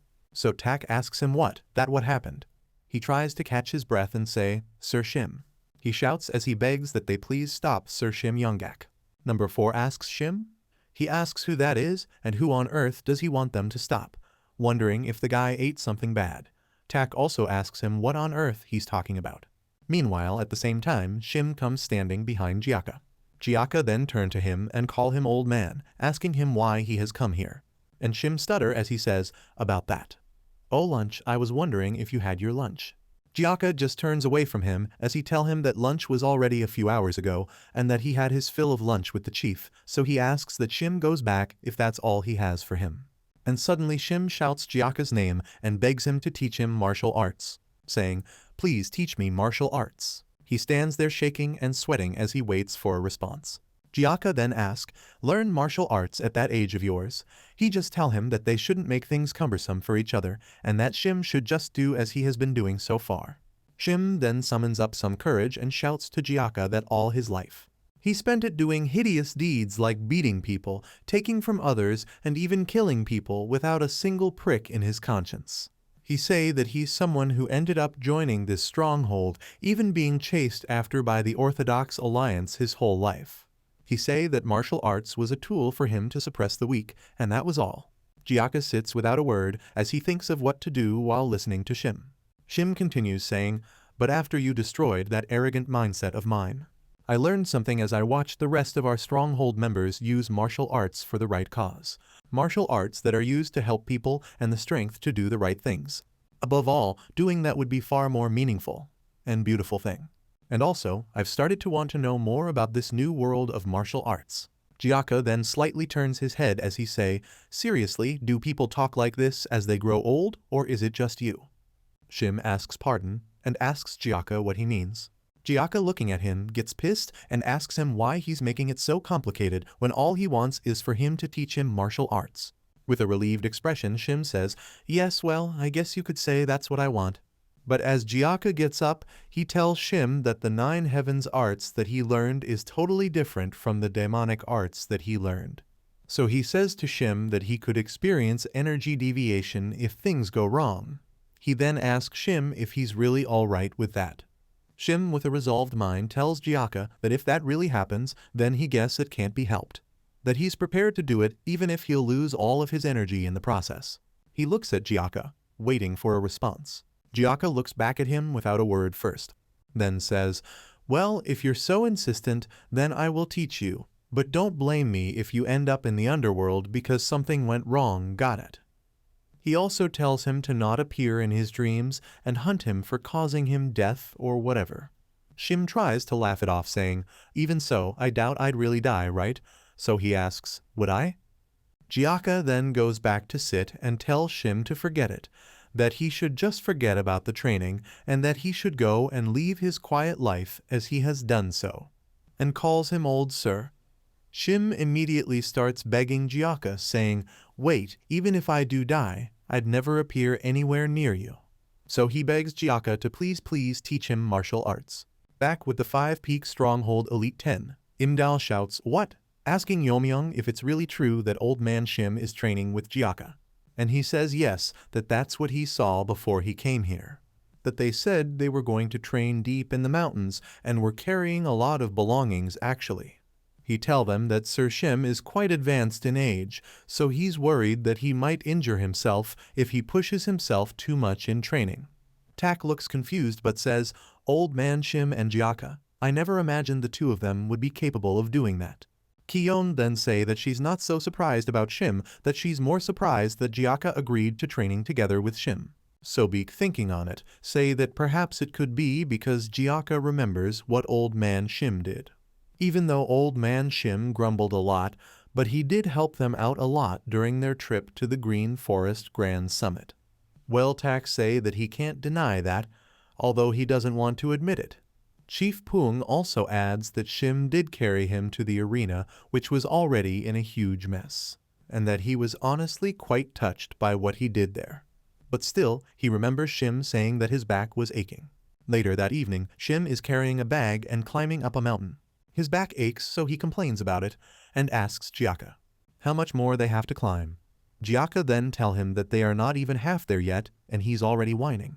Also Jaka add that there's something that he needs him to be aware of before he teaches him martial arts. So Jaka turns to Shim with a fierce gaze and tells him that if he ever catch wind of him using the 9 heavens art to do anything funny, he'll personally destroy his body and send him to the afterlife himself. Shim doesn't hesitate and tells Jaka that he knows better than anyone how fearsome he is, so he wouldn't dare do such a thing.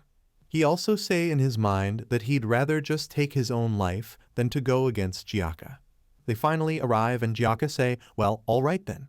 Let's start the training proper now." He tells Shim that in order to truly master the 9 heavens art, he must memorize the Jushin Fairy incantation, and that the 9 heavens practitioner must empty their emotions. Not doing anything is everything. When the heavenly flower bloom when you're seated, then the fish shall become a phoenix. Looking at Shim, Jaka thinks he's incredible, that it hasn't been that long since they started and Shim has already memorized the 300 words of incantation. that considering how the rest of them couldn't even memorize up to 100 words, Shim can grow at least 3 times stronger than them. Time pass as Shim memorizes the words of incantation. And it's morning already. Jaka opens his eyes after his own training and is shocked at what he sees. He then shouts, "Old man Shim," seeing that Shim has already gone far in the training. He says to him, "Don't tell me you did this overnight?" Shim laughs, saying, "Well, the more I try to memorize the incantation, it feels like my head, which had a lot of complicated thoughts, has cleared up." And that he didn't even realize it's already morning. Suddenly, Shim spits out blood. But he continues talking and Jaka watch him closely. Shim says, "Though, why do I feel like..." He starts to fall but completes his statement, "Why do I feel like something is wrong with my body?" Jaka then quickly rushes towards him, shouting, "Old man Shim?" Jaka tries to block some pressure points on Shim's body. But that doesn't help Shim as he continues to cough up blood. Jaka, still trying to save Shim, thinks, "Damn it," that it's just as he thought. The Nine Heavens art isn't compatible with Shim's demonic arts and it's clashing with each other within Shim's body. But he keeps trying and does something to help Shim. Shim then seems stable for a while, but suddenly becomes unstable again, and continues to cough up blood as he falls to the ground. Jaka is getting frustrated as he questions if energy circulation is useless right now. Because shit, if they delay helping Shim here, then his life might be in danger. So he picks Shim up and puts him on his back, as he tells himself that he can't let that happen, and runs out of the cave. He gets to a dead-end cliff on his way out, but he doesn't stop and jumps off the cliff. Looking at the distance, he feels like he's about to fall off. But he persists and makes a clean landing, and immediately continues running to get off the mountain. He gets to another difficult spot and just lips off the mountain, and onto another unsafe grounds. Still, he doesn't stop. Looking up, he thinks, "Damn it." Because they climb to the top of the mountain to train, it's taking much longer for them to reach the stronghold. Shim, while on Jaka's back, says, "Wow, that's a pretty impressive way of getting down a mountain." Jaka immediately turned to him, asking him if he's sober, but still tells him that even if he dies here, he should remember to keep his promise for him. That if he dares haunt him in his dreams, that he'll just leave him here right now. Shim gives a soft laugh and say that he knows and remember that, and says to Jaka that he's someone who is a man of his word. Jaka then say that seeing as how he's still alive, then he must be able to hang on for a while longer. So he tells Shim to grab on tight, that he'll be going at full speed now. Later that day, in a small building, a doctor is seen with a needle that's used to practice acupuncture. As he removes the needle from Shim's body, he say that they did all they could, but not only is his 8 extra meridians damaged, he's already well advanced in age, so it'll be probably hard for him to make a complete recovery. Chief Poon Yoncho then furiously shouts at the doctor, asking him what he's talking about, if he's saying that Shim will die. The doctor immediately clears up the misunderstanding, saying no, that he is referring to Shim's martial arts, but says yes, that it'll still affect his health recovery a little. That as long as he doesn't move around too much, then he should be able to survive. So the chief sighs and tells the doctor to say that earlier, that he scared the shit out of him, and that he should say something like that earlier. The doctor then say that he'll first go prepare some medicine that's good for treating his internal injuries. As they talk more, Jaka quietly walks out of the room. The chief, looking pissed, says, "Goodness, why did you even bother trying to learn martial arts at that age?" Jaka, standing outside the building, just stays quiet and thinks to himself, remembering Shim and some of the words he said to him, which is, "And also, I've started to want to know more about this new world of martial arts." As Jaka think, he states that Shim is someone who trained in martial arts his whole life, and now he's going to lose his martial arts. So he says that that's basically death for him already. While Shim still remains unconscious on the sickbed. Time pass, and it's morning up in the mountains. Imdal and number 3 are training their martial arts, while someone sitting on a rock calls Imdal and tell him that his sword technique are pretty sharp now. Huh. Imdal is excited and asks if that's so. It suddenly gets quite around this person, and we get a closer look to see that it's Shim Yonggak. Suddenly, while Shim is there alone, Jaka comes around and takes a sit beside him, while he sits there without moving. Suddenly, he asks Jaka if the reason why he has been training here for a whole week is because he was scared that he'll take his own life by biting his own tongue. Jaka doesn't say anything at first. Shim then turns to look at him, tries to laugh, and ask him what he thinks of his current appearance. Jaka looks at him from the side, still with no word, but finally speaks and asks him what else he could think of, that he simply grew older by a week. Shim stays quiet for a while, then say that somehow it feels like this year's spring is pretty cold. And Jaka tell him that that's just because he has gotten old. After that, time pass and some of the 5 peak stronghold bandits beating up someone. The guy calls Yamyang and asks him if it isn't about time those Waryong Manor guys pass by here. And another asks if it is really okay for them to just let them go. Yamyang jumps forward to finish off this person that they've been beating up. And as he delivers the finishing kick, he asks them what he can do. His opponent falls to the ground and is injured. Yonyoung then say that now that this old man is in this state, how are they supposed to take any revenge? The person they've been beating up is Shim, who is now powerless and defenseless. Yamyang now bend to look at him and say that Shim is not moving even after taking so many hits from them. That he must have really lost his martial arts. So he asks how the great Shim Yonggak, the Gumil northern sword that ruled Henan, land himself into this state. So he readies his fist, saying that there's no longer a place for a useless rice weevil in the stronghold, that he should know his place and leave. Before he could land the hit, Jaka comes from behind saying, "Oi." They see him and are immediately shocked. So Jaka say that he was wondering who was causing so much dust to fly in the air so early in the morning. And he says, "So it's you guys again?"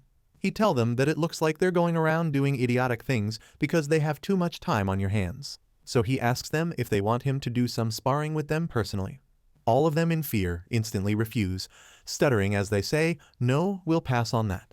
And they come up with the excuse that they are really thankful that he's willing to do it, but that they couldn't possibly trouble him this early in the morning. So they all run away, shouting that they'll take their leave now. Jaka then turned to Shim and asks him if he's alright. He tries to laugh and says, nope, that it hurts like hell, and that it's way more painful than he had expected. He also adds that it's not just his body though, that his heart hurts even more, saying that he didn't realize it when he was just beating up others for no good reason, but now he realized that this is how one feels when you're being beaten helplessly. That it's the time in his life when he have come to such realization. Jaka just turns away from him and say that he's seriously becoming mature, but at such an old age. So he tell him that it's enough with reflecting on his past, and tells him to come with him that he has got something to tell him. As he tries to get up, he makes some noise of pain and also complains about his joints. Since he can't get up after trying, he begins to beg Jaka to help him up if they are going somewhere and support him. That he literally just took a beating. At the same time at Waryong Manor, Jaka's stepmother calls her sons to come and pay their respects quickly. She introduces them to the administrator of the Yang family, Sir Yang Jinwoong and Sir Yang Yaison, the young patriarch of the Yang family, so she makes an opportunity for her sons to introduce themselves. Mubik says, "Sir, it's an honor to meet you.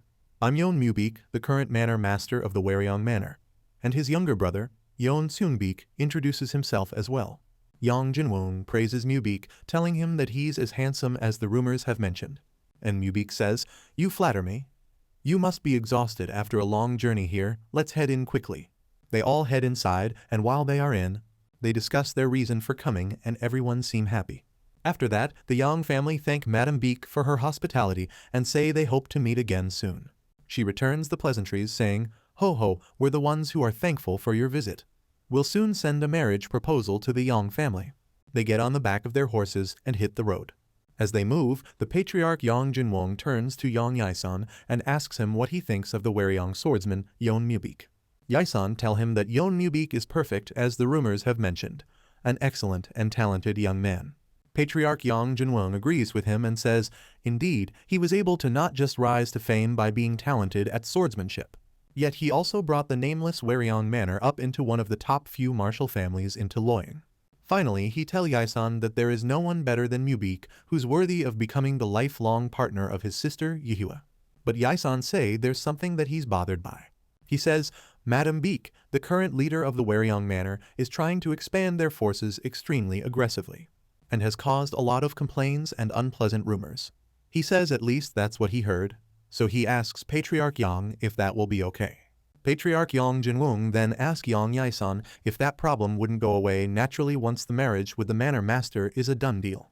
That once the wife is with him, Madame Beek can't possibly act like the lady of the house for much longer. Yae-san then call him father and say that it seems he has taken quite the liking to Yeon Mubik. The father then laugh and ask him how he can tell that easily.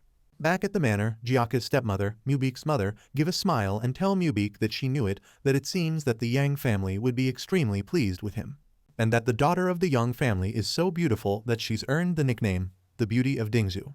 She also adds that if the Waryong Manor and the Yang family becomes one through their marriage, then they'd easily be on par with the 9 great sect. Seungbik smile as he tease Mubik saying, "The Beauty of Dingzhu, as your wife, huh? You sure are blessed, brother." But Mubik keeps a straight face and remains quiet the whole time. This upsets his mother, so she calls him by name and asks him if he's upset about something. She also proceeds to say that the marriage plans are proceeding smoothly and that the Waryong Manor has stabilized. So she asks him what could be the problem here, asking him why he's making such a face in front of their guests. Mubik then bends his head in sadness and says, "That's not it, mother, it's just..." But she doesn't let him say what he has to say and tells him to just forget it, that he must be worrying over useless thoughts again, that he should stop doing that and focus on making his marriage happen. She adds that this matter mustn't be delayed anymore for the sake of the Waryong Manor's future. Mubik thinks for a second, then say that it's not like his opinion ever mattered, and says, "Let's just do what you want, mother." She then makes the sound of displeasure and tell him that the way he talks is just like his father. So she turns away from him and asks for where the hell Seolju has been lately, that she doesn't see her around these days at all. She say that she has repeatedly told her to be here since important guests are coming. Seungbik then asks his mother if she still do not know about the chivalrous female warrior of the Changin, Yeon Seolju. This sparks her interest as she asks if Seolju is a chivalrous female warrior. So she asks what nonsense is that. Seungbik enthusiastically asks her if she doesn't know about the Loyang 5 heroes that have appeared in the streets every single day without fail. He proceeds to say, well, how could you expect to earn money with escorting merchant unions when you're so slow in hearing about news like that? Madame Beek furiously bangs the table and asks Seungbik to stop beating around the bush and tell her everything. She also asks if Seolju is not only a chivalrous female warrior, she's a part of Loyang 5 heroes. So Seungbik say that about that, the Green Forest have been quite rampant these days and a lot of unsettling incidents have happened. So he guessed because of that, the robbers and thugs have grown really huge and it's creating quite a headache. He adds that Loyang's situation is quite similar. Outside at the market, things are being destroyed and someone shouts while the people stand looking around fear. A guy then shout asking who the owner of this place is and asks that the owner comes out immediately. A guy then comes out asking why they are doing this and says that they already paid their protection fees last week. He also say that business was bad today, so he doesn't have any money to give them even if he wanted to. The thug then get pissed, asking what that's supposed to mean, that he's only collecting protection fees here. So he asks if he's supposed to be concerned about how their business is doing. He raises his knife, shouting at the man that he doesn't care if he have to sell his wife or daughter, that he should go get them their money now. The man shouts as he thinks he's about to be cut. Because of the recent appearance of the new thugs, people are suffering more and more. Even the government had removed their hands from the matter. The merchants who have lost their only hope of support have now fallen to despair. This lady that has been hiding amongst the crowd since suddenly speaks and asks everyone if they could step aside. She then dashes in straight for the thug, saying that she thinks those bastards need to be taught a good lesson. As she unsheathes her sword, she uses the 9 heavens art, first form, Soaring Dragon. Just at that time, the Loyang 5 heroes appeared like a meteor star. Among the 5, the female warrior who's known as the 4th flower. The 4th hero of the Loyang 5 heroes is Yeon Seolju. After cutting down the thug, she seems to be enjoying herself as she says, "Geez, such weaklings dare to create such a huge ruckus." The thugs rush to their guy that's fallen, shouting and asking if he's okay. They call him their second in command. They then furiously turn Seolju, calling her a bitch. They ask her if she knows who the fuck he is. Their rage and nonsense doesn't get to Seolju at all, but she just says, "Goodness, you guys are such a joke." She asks them if they are thinking about being loyal despite their pathetic sight. So she asks them what they are going to do about it. Then she shouts that they should come at her as a group for all she care, that she, Yeon Seolju of the Loyang 5 heroes, will never run away from the likes of them. A new set of thugs joins in and asks what is happening there, and they are told that someone took out their second in command. The thug steps forward, calls her a bitch, and asks her if she's the one who did that. And she responds with, "Huh," and follow up with a laugh, saying, "Well, there's a little more of you than I had expected. But I'm not one to get scared." A big guy then steps out from the thugs and asks her if she's trying to act like some female hero. So he say to her that with such a pretty looking face, she must have lived a suffering-free life, and that today he will teach her that the world is not an easy place. So he charges towards her, wielding his blade on his left hand. But suddenly, someone comes behind Seolju, saying that he was wondering why she's late, and says, "You've gotten yourself into more trouble, huh?" As he unsheathes his sword, he tell her that she's such a handful. She turns to him and tell him that that's what makes her charming, asking him if he doesn't agree. The thug, upon seeing this new guy, asks who he is, but he's instantly cut before he could get his answer. His right arm is perfectly diced without a moment for him to react. He shout, and his arm fly towards his subordinates, who also scream as it heads their way. This new guy is the first of the Loyang 5 heroes, from the 8 immortal sect Hwang Dongyob. The remaining thugs all rush towards him, calling him a bastard and saying that he's in for a whole lot of trouble, so they attack. But as the charge towards Hwang Dongyob and Yeon Seolju, someone else appears from behind saying, "What's this? I can't believe you guys are having fun without us." Suddenly comes another guy who says, "See, I told you. If Seolju is late, then it must be because she's gotten into trouble. I got it right, didn't I?" The first guy that came, he is the second of the Loyang 5 heroes, from the Great Nature sect, Oh Jungsun. And the second guy is the third of Loyang 5 heroes, Seven Sons sect, Sun Sangek. Together, they beat up the thugs like it's nothing, while smiling at each other. The battle continues, and they continue to easily take down the thugs, while the remaining thugs watch in shock. But they don't stop and decide to charge in and kill the heroes. Yeon Seolju then say, "I can't believe you guys actually found me already." And now her chances of achieving some accomplishment have certainly gone down, confidently saying that she's more than enough to deal with these trash though. The thugs who hear her speak shout, "What bitch? You've forgotten what fear is like, haven't you?" She doesn't mind them and continue talking, saying that since the rest of the heroes have already accomplished so much, she can't just sit idly by, so she also charge in to attack. She takes them out in a flash, and smile as she does. Someone say that people have gathered and started to talk among themselves. They say that Seolju's martial arts are fanciful and powerful, that she always takes the lead like a ball of flames which makes people cheer for her. It appears that Seungbik has been the one telling the story to his mom. He say that that's how she became one of the top heroes of Loyang. This whole news infuriates their mother, so she angrily shout, asking Seungbik what he just said, and say that Seolju ought to be staying away from martial arts and preparing to get married, but he's saying she's a hero. And now she faces Seungbik, asking him why he knew about this and let her be. But he immediately tries to calm her down, as he tell her to please clam down, and that he has a good reason for not stopping her. So she asks, "A reason? What is it?" So he tell her that it's actually because of the 5th hero of the Loyang 5 heroes. The reason that the Loyang 5 heroes started to become the topic of the town is because of her. He say she's from the Heaven sect, one of the 9 great sect, the 3rd daughter of the sect leader. His mother then asks him to wait a minute, that if it's the daughter of the Heaven sect leader, that means. Seungbik follows up and say, "I knew it. Mother, I knew you'd get it right away." So he says, "Yes, it's exactly what you're thinking." Li Yujuong, the Heavenly Sword Supreme, one of the 10 strongest martial masters.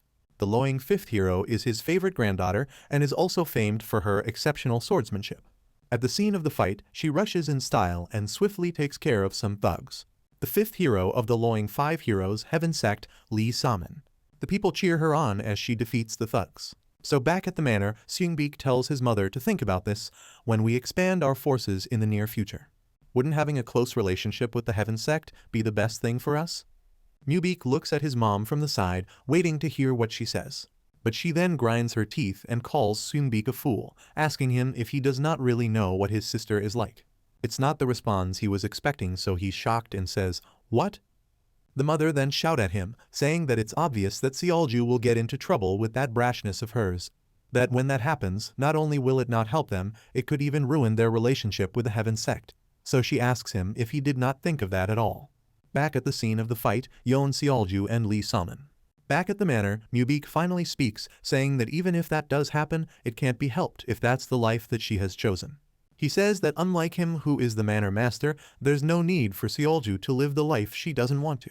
Seungbik is surprised to see Mubik say such in front of their mother, so he looks back and forth at both his brother and mother. This woman gets so pissed she grinds her teeth as she say, "You little," then shouts that he stop talking useless nonsense and go get Seolju back here before she does anything stupid. Seungbeek immediately jumps from his seat as he shouts yes mother, while Mubeek just sighs. The mother also shouts for Mubeek to stop sighing and go together with Seungbeek, so he responds, yes mother. On the other hand, on the Five Peak Mountain, Jaka asks old man Shim if he's frustrated over the loss of his martial arts.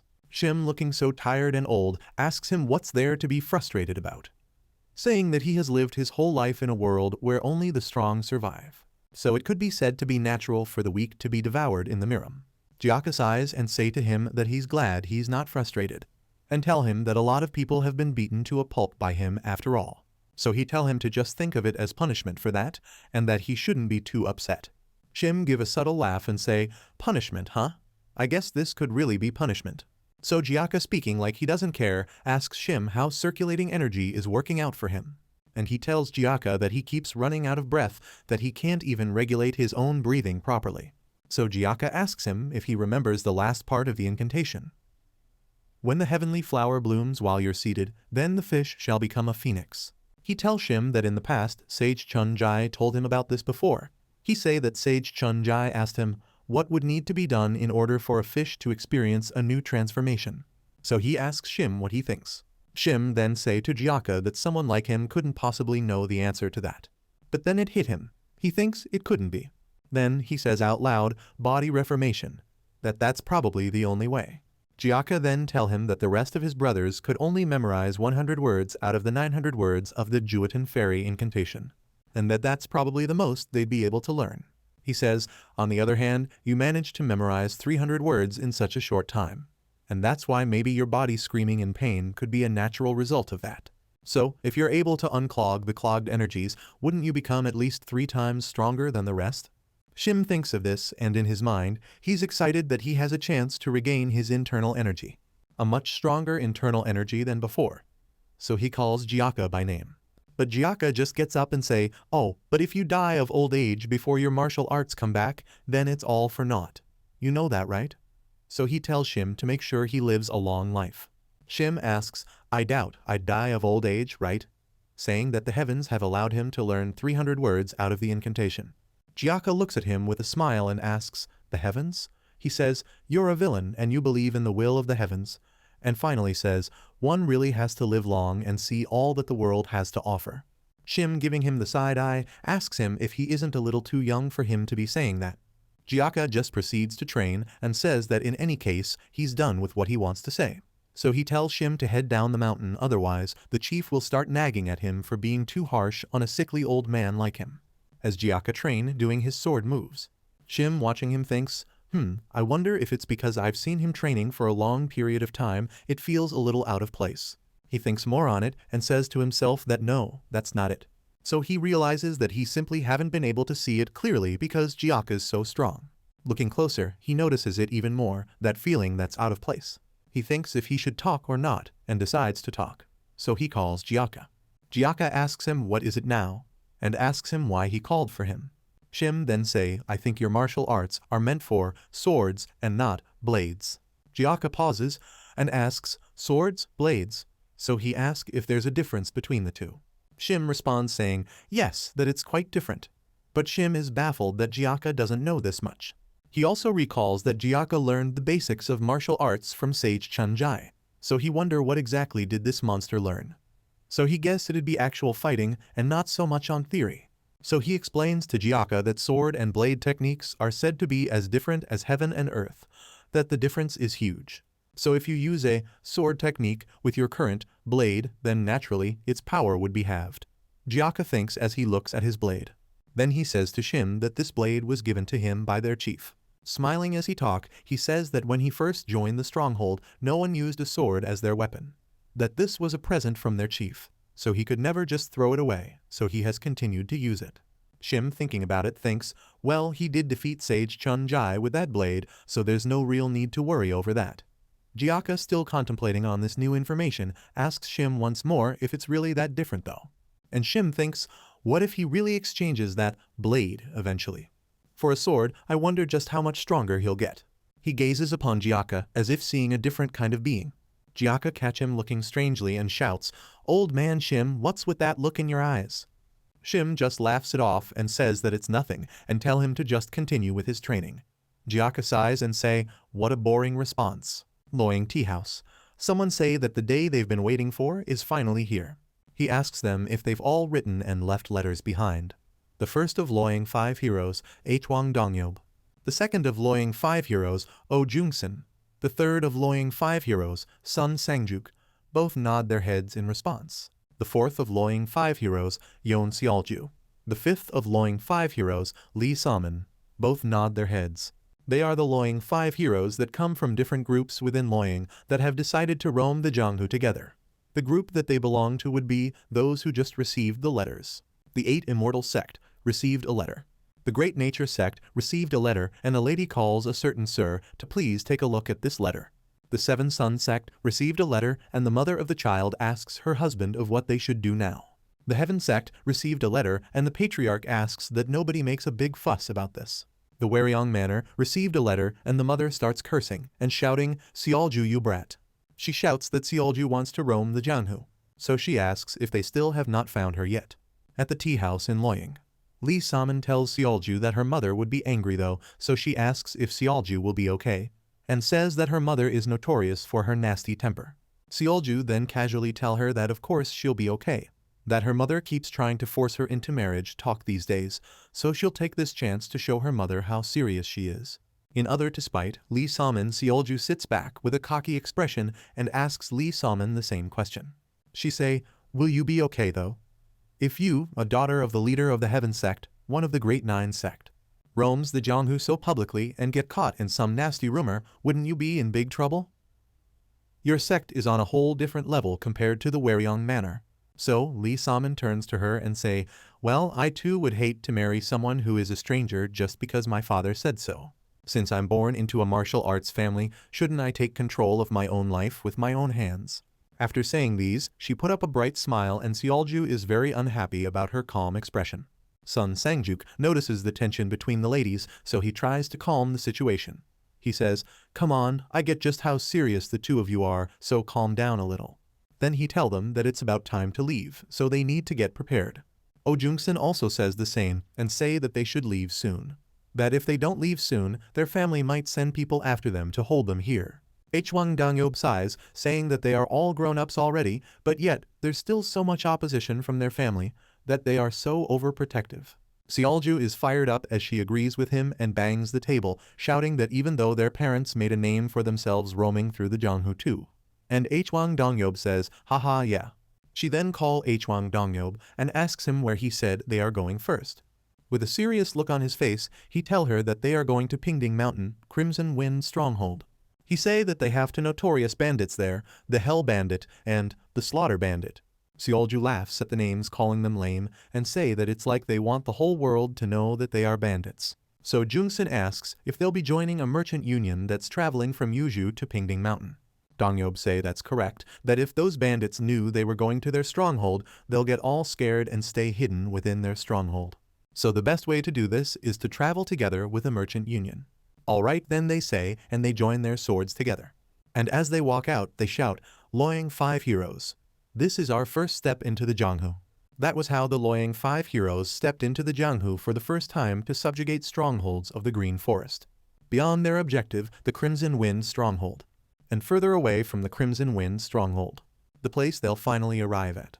The person that awaits them is the 5 Peak Strongholds bandit that's good with swords. While in Nanjing, the Orthodox Alliance, 2 men are discussing. One say that in the past year, a merchant group of the Suwal Merchant Union that's in Fying had all been slaughtered by a group of men wearing black clothes. He asks, right? This man is the Orthodox Alliance leader, Stormblade, Jang Gangho. And the person in front of him replies, yes sir.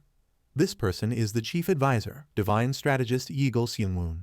He say that his guess is that those people are the Black Shadow Corps of the Yumi cult.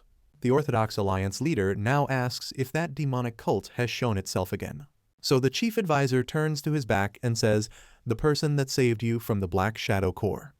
He was asking the question to this girl standing behind him with her head down. She's the daughter of the merchant union leader that Jaka and the 5 Peak 10 heroes tried to save a while back. She say that the people that saved her and the rest called themselves the Flying Dragon Sect. The chief advisor then say that even if they were a smaller sect, he couldn't find them anywhere. and that based on what the supervisors told them. There was a certain swordsman that was quite young that had completely crushed the Black Shadow Core. The Alliance leader then shout, "What? A young boy crushed the Black Shadow Core? How is that possible?" Thinking about it, the Black Shadow Core is known to be very skilled and brutal. Anyone who is able to defeat them alone has to be at least on the level of the top 10 strongest martial masters. That means that nameless boy is already as skilled as one of the top 10 strongest martial masters. More than 10 years ago, thanks to the incredible achievement that the moon-splitting swordsman Yon Morion and the Sword Emperor Nangong Byok accomplished, the Orthodox Alliance was able to come out victorious and put an end to the Yumi cult. They had 4 small group of special elite forces that could easily annihilate a small sect in the blink of an eye. The Demon Extermination Squad, Annihilation Squad, Victory Squad, Dub Squad. These are the 4 groups. Among them, the Victory Squad that rules over Jianghu right before the all-out war started had sent out letters saying, "Chasing after unknown kidnappers." And then, pile of corpses of the members of the Victory Squad. The last one alive was made to witness the slaughter of his subordinates, and was slaughtered at the end. And that's how they disappeared without a trace. The Alliance leader tell the chief executive that while this is unofficial information, the people who completely destroyed the Victory Squad were the Yumi cult's Black Shadow Core. The chief advisor is shocked, saying that the fact that such a notorious and evil group was completely crushed by some nameless swordsman. The Alliance leader says, "Yes, that does remind me of him from 20 years ago. The moon-splitting swordsman Yon Morion." The chief advisor then say that it would be good if a hero like him has appeared. But he says, "What if?" making the Alliance leader shock. He say, "What if he's another huge headache, like the heaven-destroying demon lord?" He says that he doesn't want to imagine something like that. The Alliance leader agrees with him, saying that he's not wrong, but says that since they introduced themselves as an Orthodox sect, he thinks they ought to first find out more about the Flying Dragon sect. So the chief advisor now asks the Alliance leader what they should do about the Yumi cult then, saying that based on what Master Gongbeek said, there are hundreds of monks and nuns that have gone missing in Henan. There are also similar incidents of missing people happening in other regions now. The Alliance leader then say, "Don't tell me the Yumi cult is really performing human sacrifices." Someone recalls what an assassin that was captured said. "You're asking what we intend to achieve with the human sacrifices?" The guy then shouts superpower. A superpower that can help them push past the limits of normal martial arts. He say that they can achieve that by using human sacrifices. The interrogators are in shock as they ask what kind of crazy shit is he talking about. The Alliance leader then say that 20 years ago, that was what the Yami cult bastards said when they surrendered. He had thought that was extremely bizarre, but says that if what they heard was true, that means for the past 20 years until the present, there would be more than a few martial masters in the Yumi cult that possesses that bizarre superpower. Thinking about it, the chief advisors say that if the Yami cult have been offering human sacrifices for such a long time, then what the Alliance leader said wouldn't be just some ridiculous nonsense. So he say that the place where headless corpses were found is Yuju. So he summarizes that it means the Yami cult would be in that vicinity. Since the Victory Squad is at the Heaven sect right now, he asks the Alliance leader if they shall ask the Victory Squad to look into this. The Alliance leader then asks the Victory Squad again that he doesn't want to lose them a second time. So, the chief advisors say that if asking them to help bothers him, then they should ask the martial group around that vicinity to send reinforcements as well. The Alliance leader still thinks if they do not have a choice. He questions if this is an inevitable sacrifice for the greater good, but finally agrees that they should do that, and that they need to find where the Yumi cult are at as soon as possible. At last, they write the message and send it using a carrier pigeon. The Orthodox Alliance started to move in order to track down the Yumi cult from this point in time. And at the Yunha River, in a secretive and remote place, lay the stronghold of one of the 7 Grand Demon Generals' stronghold, the Yunha Pavilion. Inside, there are a group of people bowing down to a man. One of the guys raises his head and say, "Pavilion Master, something is odd about the Light Manor offering so many sacred offerings. This guy is the Strength Demon." And he says that he's certain that the Light Manor is after the position of Heavenly Demon King. The Pavilion Master, who was about to drink, gets annoyed and say that hearing that spoils his appetite for alcohol. So he shout that even if the Light Manor offers 1,000 people as offerings, he can never become the Heavenly Demon King. The Pavilion Master is the Chaos Sword Demon Chiak Jinkyung. He says that even though everyone uses the same 8-bead bell, the difference between 12 demonic soldiers, grand demonic generals, or the heavenly demon king, is they all use different incantations. Therefore, he says that the only one who knows the incantation for the heavenly demon king is the cult leader. So, Lunar Fairy and Illusion Demon joining hands, offering up prayers together, and proposing marriage. Their effort will all be for naught. But the Strength Demon asks him if the cult leader hasn't been missing for 20 years already. That what if the two of them were behind that? This statement just makes the Pavilion Master, Chiak Jinkyung, laugh really loud as he says, "Them." He asks the Strength Demon if he's implying that the cult leader has been imprisoned by them somewhere in the world. He gets serious now and say that if that were true, don't you think that they could also keep you, a demonic soldier, and myself, a grand demon general, here as well? The Strength Demon now realizes the weight of what he said and stutters as he shouts that that would never be possible. So Chiak Jinkyung tell him that the cult leader was a grand demon general back then and the two of them were just demonic soldiers. He adds that a grand demon general cannot be defeated even if 100 demonic soldiers ganged up on them. That what he just suggested is just utter nonsense. But someone else speaks, begging the Pavilion Master to not completely ignore what the Strength Demon has said. That the Lunar Fairy is not someone whom he should underestimate. This new person is Dark Demon. The Pavilion Master agrees with what the Dark Demon said, saying that it's true and there's no harm in being on guard against that bitch. So he calls the Peerless Demon and Shadowless Demon and tells them that he wants the both of them to find out what the Light Manor is up to. They come bowing their heads and saying, "Yes, sir," while someone runs inside the pavilion shouting, "Pavilion Master." The Strength Demon furiously turns to this person and asks him why he's making such a ruckus. He then say, "Big trouble."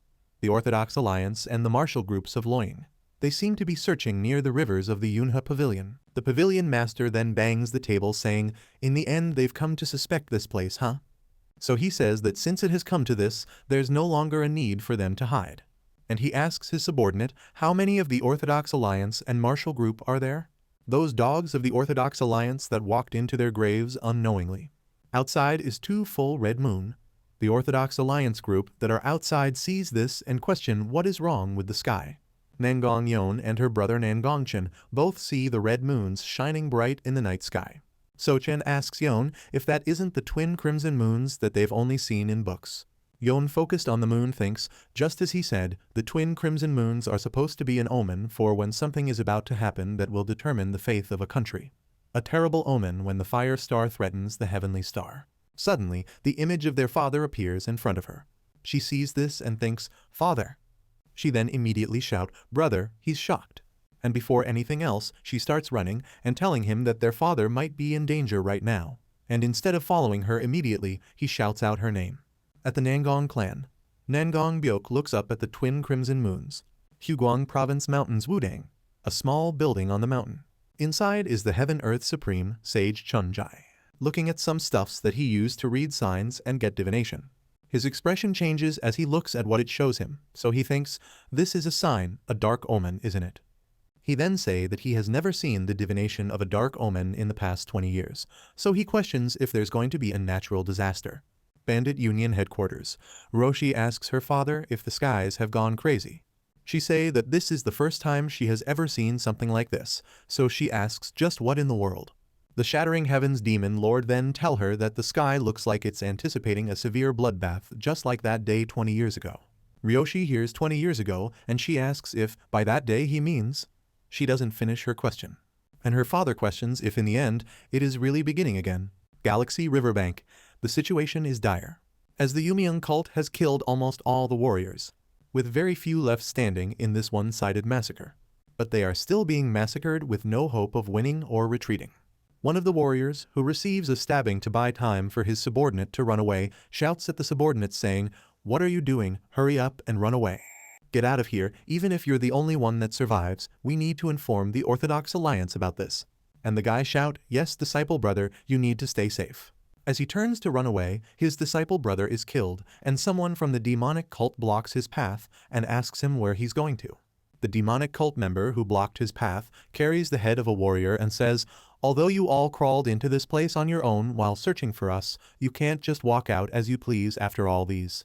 With a fierce gaze, he say that starting now, it's going to get a lot more fun. So he dash forward toward the warrior. and in an instant, he separates the head from the body of the warrior. The warrior's blood is spilled, and this one-sided massacre is come to an end. At Hefei Nangong clan, Nangong Byok, the Sword Emperor. Looking up at the skies, he thinks, those red moons, aren't they the twin crimson moons? So he questions how the ominous sign that decides the fate of the country has appeared in the sky. So he wonder what in the world is happening in the murim. At the same time, a large number of the Black Shadow Corps are seen rushing forth to storm a building, and suddenly they all gather right in front of the Sword Emperor. The Sword Emperor, seeing them, then say that he was trying to calm his upset herd because of the awful sign, but to think that he would be having uninvited guests at such a time. So with an intimidating pressure, he asks them where they think they dared to step foot in. But comes smiling a lady as she says, as expected, what a pressuring force to think that you aren't terrified at all even after seeing such a large army. However, she asks him if he know that confidence can sometimes lead to ruin. Looking at her, he say, isn't that the old fox Soho, the veiled youth? The Nangong clan and the veiled bright group have no bad blood. So he asks, what is this insolence? And if she has become so senile that she's unable to recognize who she's facing, so he increases the pressure of his aura. His words provoke her as she says, what, that impudent? The lunar fairy standing behind her then say, well, that courage certainly matches the name of the Sword Emperor, Nangong Byok. The Sword Emperor listens to the voice as he looks ahead. So she comes out of the shadows saying that courage certainly matches the name of the Sword Emperor just like 20 years ago. Seeing her, he says, lunar fairy. He's confused as to how she's here. She also releases her pressuring aura with a hideous look. She asks him what he means by how, telling him that she came back from hell in order to pay him back what she owe him. She shouts that she'll thoroughly pay him back for the disgrace he subjected her to 20 years ago. She releases her first attack and tell him that he should better be prepared. But the Sword Emperor remains calm and say to her, all right, come at me. And as he plunge in to attack, he shouts that today is the day that he'll end her life at all cost. They both go at each other, swords clashing, and a huge explosion occurs from the force of both their attacks. Starting with the war against the Nangong clan, the Yumi cult that brought about an intense bloodbath in the murim 20 years ago appeared in the martial world once again. Meanwhile, the outskirts of Hefei, Yon and Chin are going at full speed to reach their father. Yon says in her mind that there's no doubt. Her father, mother, the disciple brothers, and the priest, they might be in great danger. That they need to hurry and get to Hefei as soon as they can. Just like that. The Orthodox Alliance, the 7 sects and 2 school, the sect under them, and even the Bandit Union as well, all began to slowly search for traces of the Yumi cult. They were all getting ready for the upcoming war in their very own ways. In the end, you can't avoid the opponent you have to face. The message is spread all over, and the people worry for their lives. At Mountain Bagan, Red Sand Hideout, a merchant union is plying their route, and the bandits block their path, saying, you've come a long way after doing trade, great work. You must be tired after that long journey, so how about you quickly pay the toll fee and get going? But amongst the merchants are the Loyang 5 heroes, and you'll always end up meeting the ones. You're bound to like a twist of fate. Mountain Wufeng Hideout. The chief looks up at the red sky and goes, whoa, I've never seen such a red sky in my life. Just what the heck is this?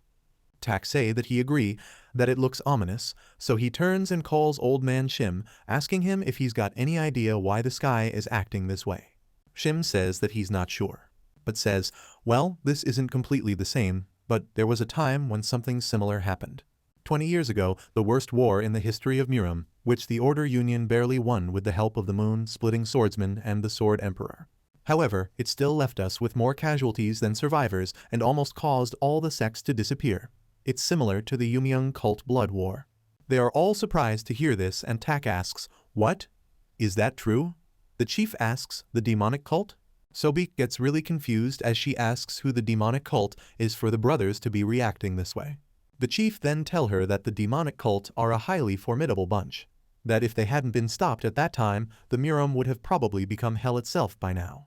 Tak says that he also don't remember much since he was very young back then. But according to the rumors, the demonic cult began to use people as their offerings regardless of age or gender in order to amplify the strength of their martial arts. Sobik is shit scared at the fact that they used living people as offerings. Even Kion gets scared, asking how they could do something so cruel. Shim then add that this might just be his speculation, but the group clad in black clothing that they met on the way to and from the Bandit Union. And seeing monks who were nearly abducted, he say that he thinks the demonic cult might be emerging once again. It gets quiet for a while. And suddenly, Tak speaks saying, "Old man Shim, really? Why are you scaring us like that?" The chief also speaks, asking if this is only just old man Shim's assumptions, right?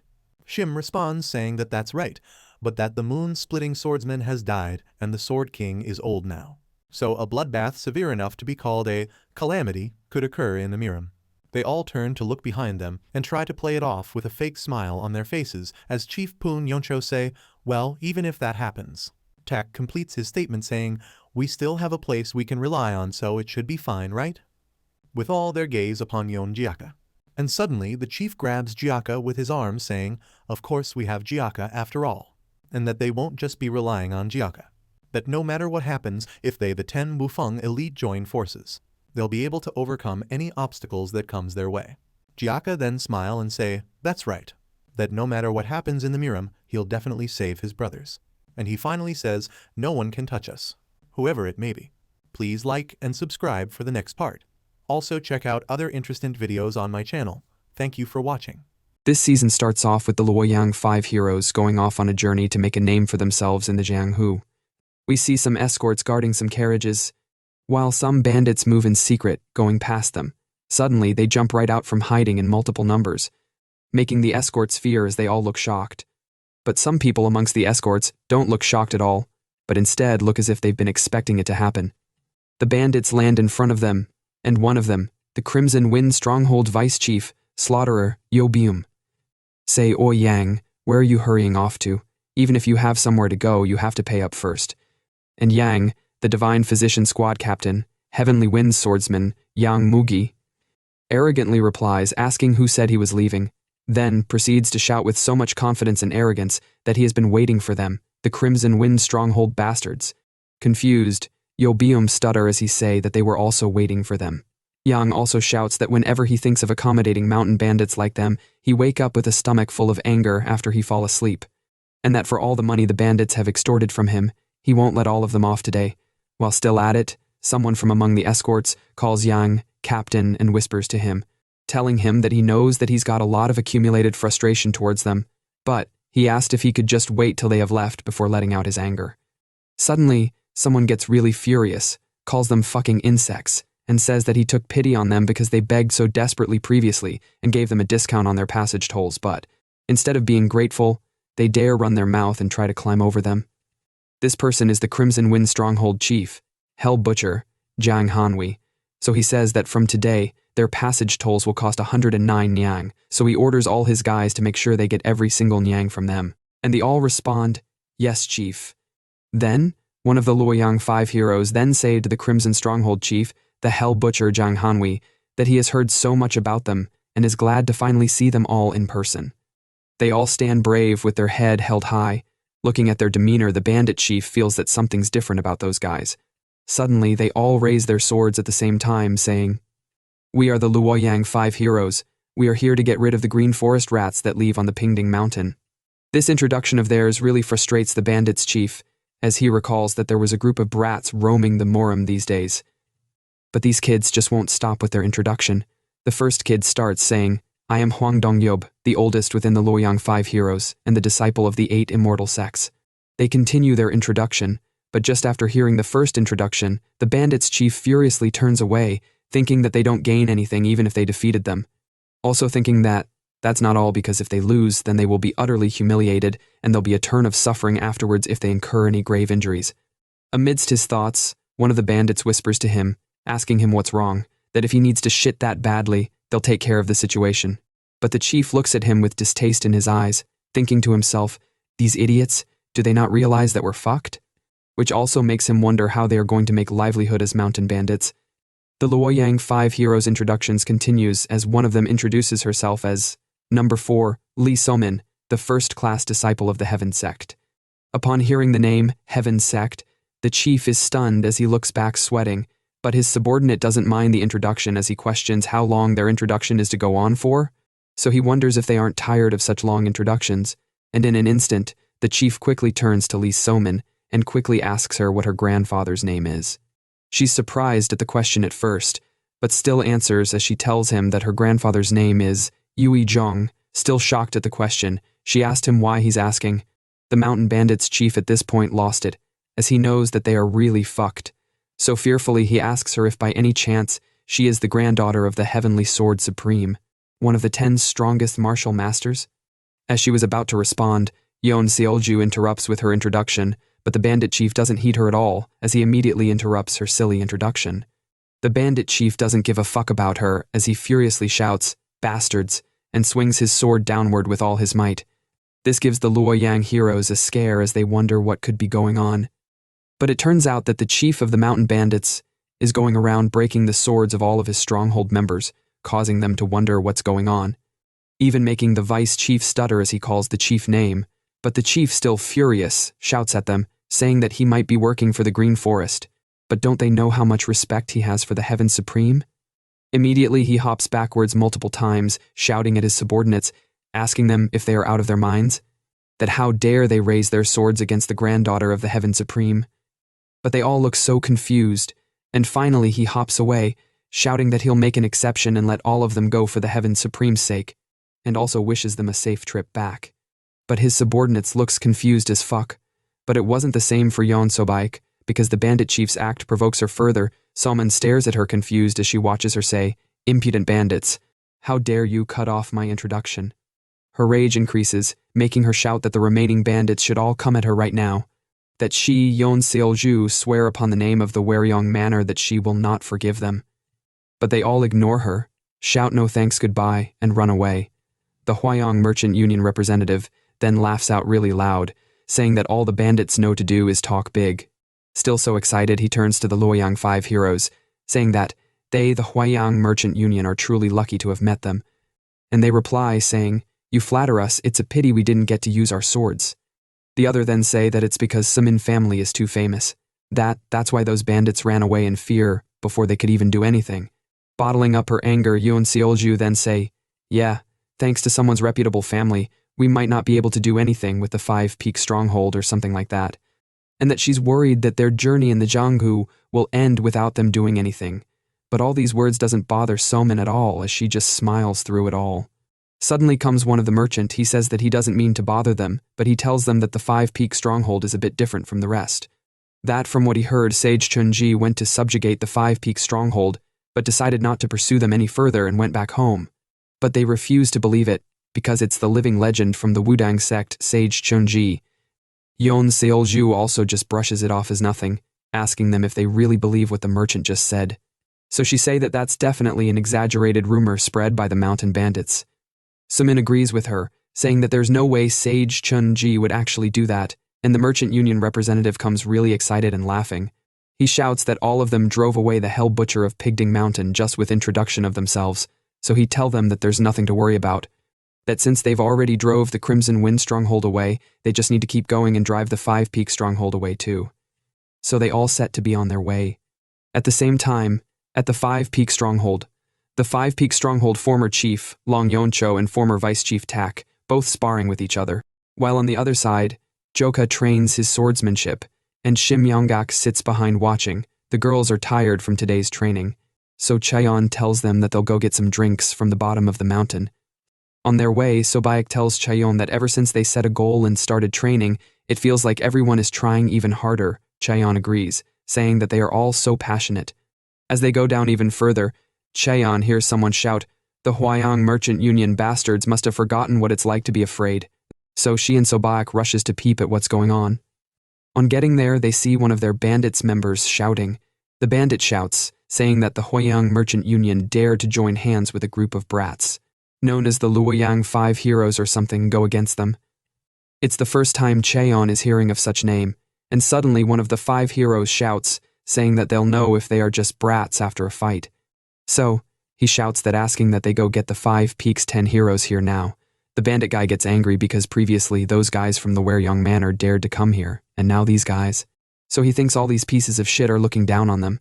So he angrily shouts that this time, he'll make an example out of them. Chaeyeon freaks out, thinking that this won't do and that she'll need to notify the others, but Soba calls her back and tells her to look over there. She looks and sees the 5 heroes rushing in to fight as they shout, "Finally, our first act as the Luoyang 5 heroes." So they rush in with so much vigor. But a saber then comes flying right in front of them, and lands right in the middle of both parties, making them all halt their attacks. The heroes turn to look at who could have done that, and they see the 5 peak 10 heroes having a discussion. In excitement, Sobayak asks all of them when they got here. Yeon Seolju, looking up to the mountain peak where the saber came from. She sees someone, Yeon Joka, in a stance which one would be if they just threw something. Without saying a word, Joka then opens his eyes, looks down at her with emptiness in his eyes, and just thinks to himself as he stares. Yeon Seolju, who is also staring, then arrogantly asks, "Who the hell is he?" Jioka's sword halting both parties that were about to engage in a fierce battle made the Luoyang 5 heroes confused, but it leave Yeon Seolju with anger and frustration. She looks up to the mountain peak and sees a group of people standing there. Upon seeing them, Hang Donggyeob from the bandits then shout out of excitement, "The 10 heroes, you're here this time." Chaeyeon then asks them when they all got here. The chief then replies, telling her that they heard some strange noises, so they came down to take a look, and that he is glad that they weren't too late. Now, focusing on the situation, he asks who those guys are, and also questions if they did come to the 5 Peak Mountain on purpose. Meanwhile, the merchant union representative laughs with confidence as he makes some funny sounds with his teeth, while saying that these mountain bandits are so full of delusional confidence. The guy behind him whispers to him that it's better to be careful while dealing with the 5 Peak stronghold. But the representative doesn't listen at all as he proceeds to shout, "Yes, we came here on purpose, along with the new warriors that are on their Jianghu journey." Upon hearing Jianghu journey, Jioka gets confused. Shim Yanggak then explains that it means that they are disciples of famous martial groups that defeat villains as they travel the world to make themselves known throughout the Jianghu. So the former chief Yanko then asks why they chose this place. Because this is the 5 Peak stronghold. Chien laughs and the others also laugh, saying, "I know, right?" Shim, also smiling, say that although how this will end is obvious, he'd like to hear their introductions. So he asks them where they are all from. The merchant union representative then start off by introducing the number 1 of the Luoyang 5 heroes as a disciple of the 8 immortal sect. But Jioka interrupts him from further introductions, asking if the Luoyang 5 heroes are retards or something, because he thinks that otherwise, there's no way that grown-ass people would come up with introductions that 5-year-olds do. His statement then makes everyone amongst him laugh out loud. But this infuriates Yeon Seolju, as she calls them bastards, and immediately reaches for her sword. Saman sees her and shouts out her name, but she doesn't care and proceeds to shout at the top of her voice, "Brat, you're far too arrogant." So she hop upwards to reach Jioka, while still shouting that she'll teach him personally just how the world works. Jioka smiles as he looks down on her and asks, "What a load of bullshit are you spouting?" and asks her if she isn't a brat herself. Seolju gets more infuriated, so she calls him an impudent brat and shouts saying that she'll see how long he can stay that confident. So she uses one of her most powerful attacks, the 9 Heavens Art, first form, Soaring Dragon. She lands a clean attack, causing an explosion at the point of attack. Amidst the explosion, someone is impressed as they shout, "Whoa!" And to Seolju's surprise, she turns and sees Jioka behind her, while Jioka looks lost and confused at the sight of the soaring dragon he just witnessed. Seolju then takes the opportunity to position herself for another attack, while smiling at her comrades who also cheers her on and are telling her that she's incredible. And suddenly comes Jioka, landing right in front of his saber. As he holds onto his saber, he says, "You?" He asked her who the hell she is. He wonders how she knows the soaring dragon of the 9 Heavens Art. With excitement in Seolju's face, she replies while plunging towards Jioka, saying, "Ha, guess you're starting to get scared." While thinking that she has pushed Jioka to the corner, she shouts, telling him that it's too late for regrets. That she's one of the Luoyang 5 heroes. That she's the female swordsman of the Waryeong Manor, Yeon Seolju. Jioka in shock turns back immediately as he hears the name, Waryeong Manor. Sobik, also shocked, knowing of Jioka's past, she stares surprised.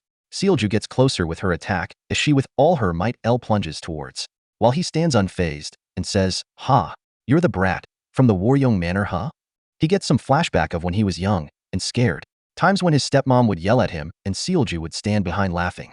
Times when Seolju would be having the most excitement from watching him in misery and pain. The times when he would also be scared of her presence. After all that, he smiles and tells her that she reminded him of it all. "What a shitty feeling," he says. Then, he raises his sword and performs a simple downward slash. Imbued with sword chi, it goes straight towards Seolju. She's shocked and also it's too late for her to do anything about it. So the attack lands perfectly, hitting her and made her lose balance and fall face flat to the ground. The merchants are shocked upon witnessing this, and they even shout in fear. The Luoyang heroes are also very shocked as they also shout out her name. As she tries to get up, all her body tingles with pain from the attack and the fall. Still, she raises her head up in shock, thinking, what on earth just happened? She turns her head, staring at Jioka. She realizes that brat is on a whole other level. Still shaking from everything, she's barely able to stand up, She points her sword towards Jioka. Jioka, who is no longer smiling, then asks, "What, you scared now?" And once more he remembers a past, where 3 kids, including Sealju, were throwing stones at him while laughing and chanting, "He's a beggar, he's a beggar, he's a beggar," while he's on the ground defenseless, in pain and begging them to stop that. Despite all his pleading, young Sealju responds saying, "We have a beggar living in the Waryong Manor, huh? Brother, look at that beggar." Back to the present, Jioka, now feeling more like shit, then say to Sealju that he hasn't even gotten serious yet. Immediately after those words, right in front of Sealju's eyes, Jioka disappears. Sealju stands confused, not knowing where Jioka is. She faces the wrong direction. Then Jioka stops moving for a bit. He kicks a stone upwards and positions himself to hit it like a professional cricket player. At that moment, he recalls when young Sealju would throw stones at him. So he smiles and thanks Sealju for coming to find him on her own. Then he hit the stone really hard with his saber in the direction of Sealju, and the sound makes her immediately turn and she sees it. But it's too fast for her to dodge, so she blocks it with the back of her sword. Still, the force on impact was still enough to send her flying as she shouts. Her colleague sees her fall, and they all shout out her name. Seeing her fall, Jioka still isn't satisfied, yet Sealju tries to stand, while shouting and calling Jioka a little impudent bandit. Then she raises her head, gets really upset, and rushes to attack, while shouting, "Let's see if you can still talk big after taking this." So she uses the 9 Heavens art, second form, Ultimate Dragon. But before she could complete the form, Jioka comes right in front of her and interrupts her form, and asks her if this is all there is to her form. Sealju, so confused and scared, wonder when he got so close to her. Using the handle of his blade, Jioka hit her on the stomach, causing her so much pain, and the impact made her to drastically move from her standing position. One of the 5-peak Stronghold 10 heroes who have been watching quietly, Vice Chief Tak, then calls on the chief and asks if it doesn't seem like Jioka is especially vicious today. The chief also wonder why it is so, agrees with Tak, saying that Jioka is especially vicious because he only uses 10% of his strength while doing bandit work. Back to Jioka, he stomps his feet on the ground, causing the rocks under his feet to shatter. Sealju, all sweaty, sees this and say, "Damn it." As the rocks under Jioka's feet come up from force of Jioka's feet, Sobek, looking worried, thinks that Jioka's behavior right now should be expected, since she remembers clearly when Jioka told her that he was imprisoned in the storage of the Waryong Manor for 10 years. And the opponent he is facing right now is from the Waryong Manor. Jioka, looking too serious, tells Sealju to better be on guard because he's going to get serious and he won't be going easy on her. Jioka uses the back of his sword to hit all of the rocks that came up to go hit young Sealju. She sees them, but she's too weak to do anything at all, so she just sits on her ass waiting to accept whatever becomes of her. But fortunately for her, someone from amongst her teammates was able to stop the rocks in time. It's Salmon. She steps up, helping Sealju to slice off all the rocks that were aimed at her. Immediately after, she turns to Sealju shouting that she should pull herself together.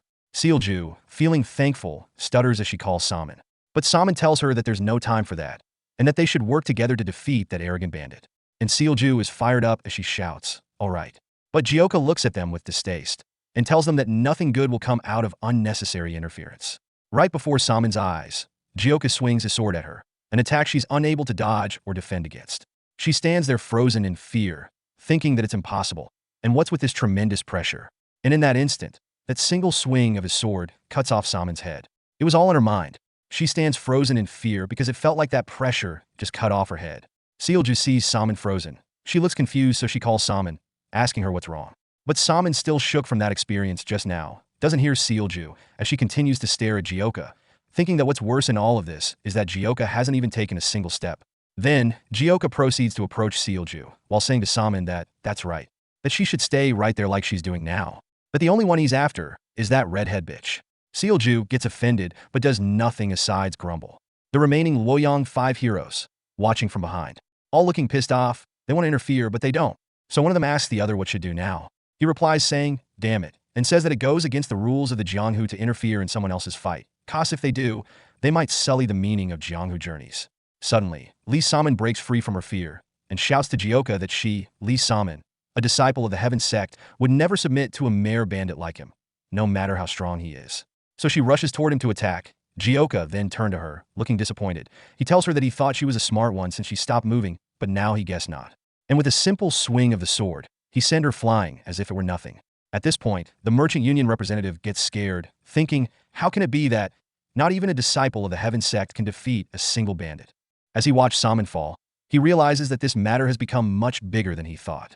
This angers the Luoyang 5 heroes, so the number 1 shouts that, now that it has come down to this, he can't just stand by and watch. So he tells his comrades that it's time to go rescue Salmon and Sealju. And they shout all right. Jioka, looking pissed, turns to them and asks when there are so many nuisance today. Looking furious, Jioka takes a clean stance, as if about to kill them all. So he tells them that it looks like they all have a death wish. The chief and others see this, and they are immediately worried. The chief stutters as he calls Jioka, and tells him that there's no need to go that far.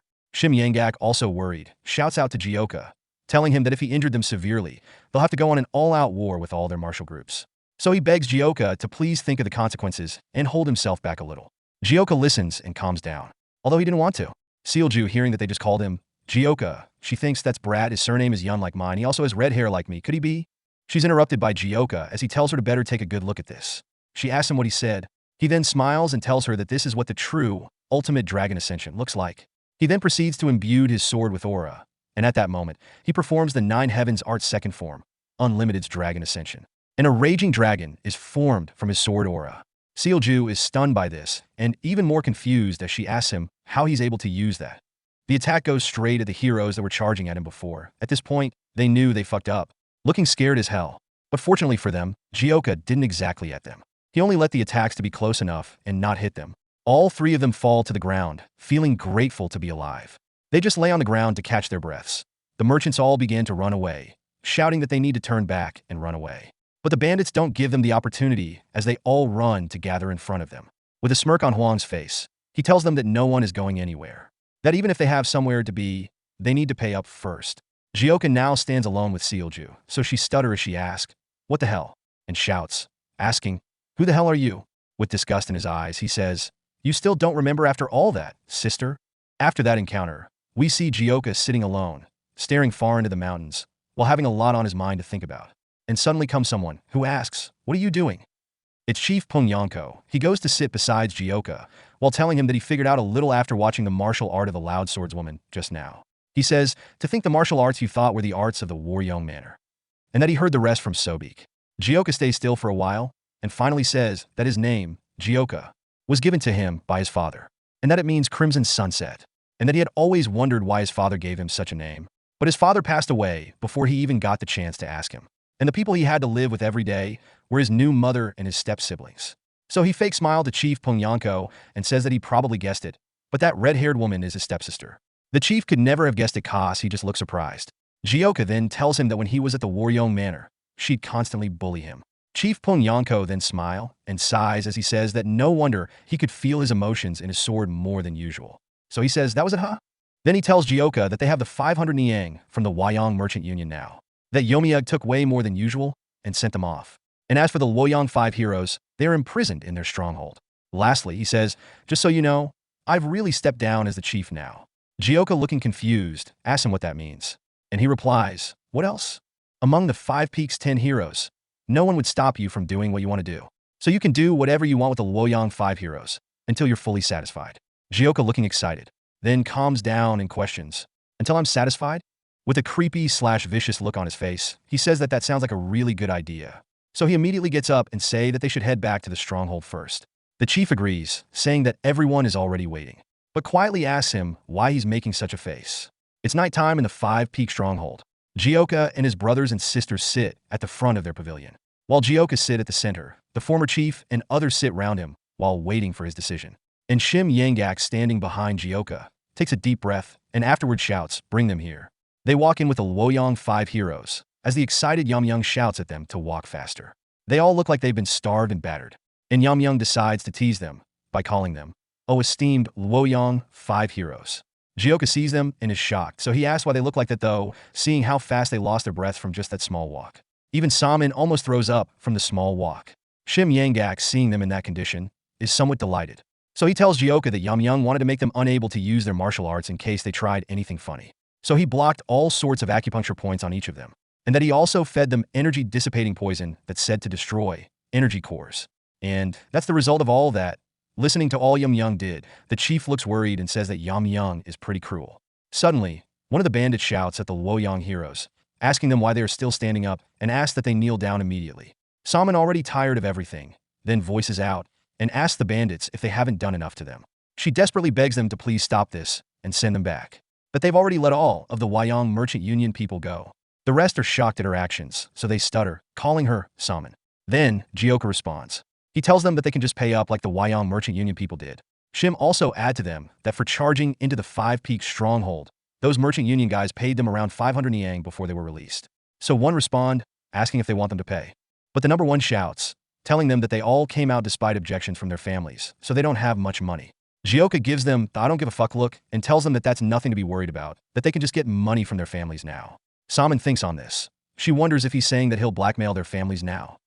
She notes that they chose to journey the Jianghu at the cost of running away from home. And if rumors get out that they were captured and ransomed by mountain bandits, their lives will truly be over in the Jianghu.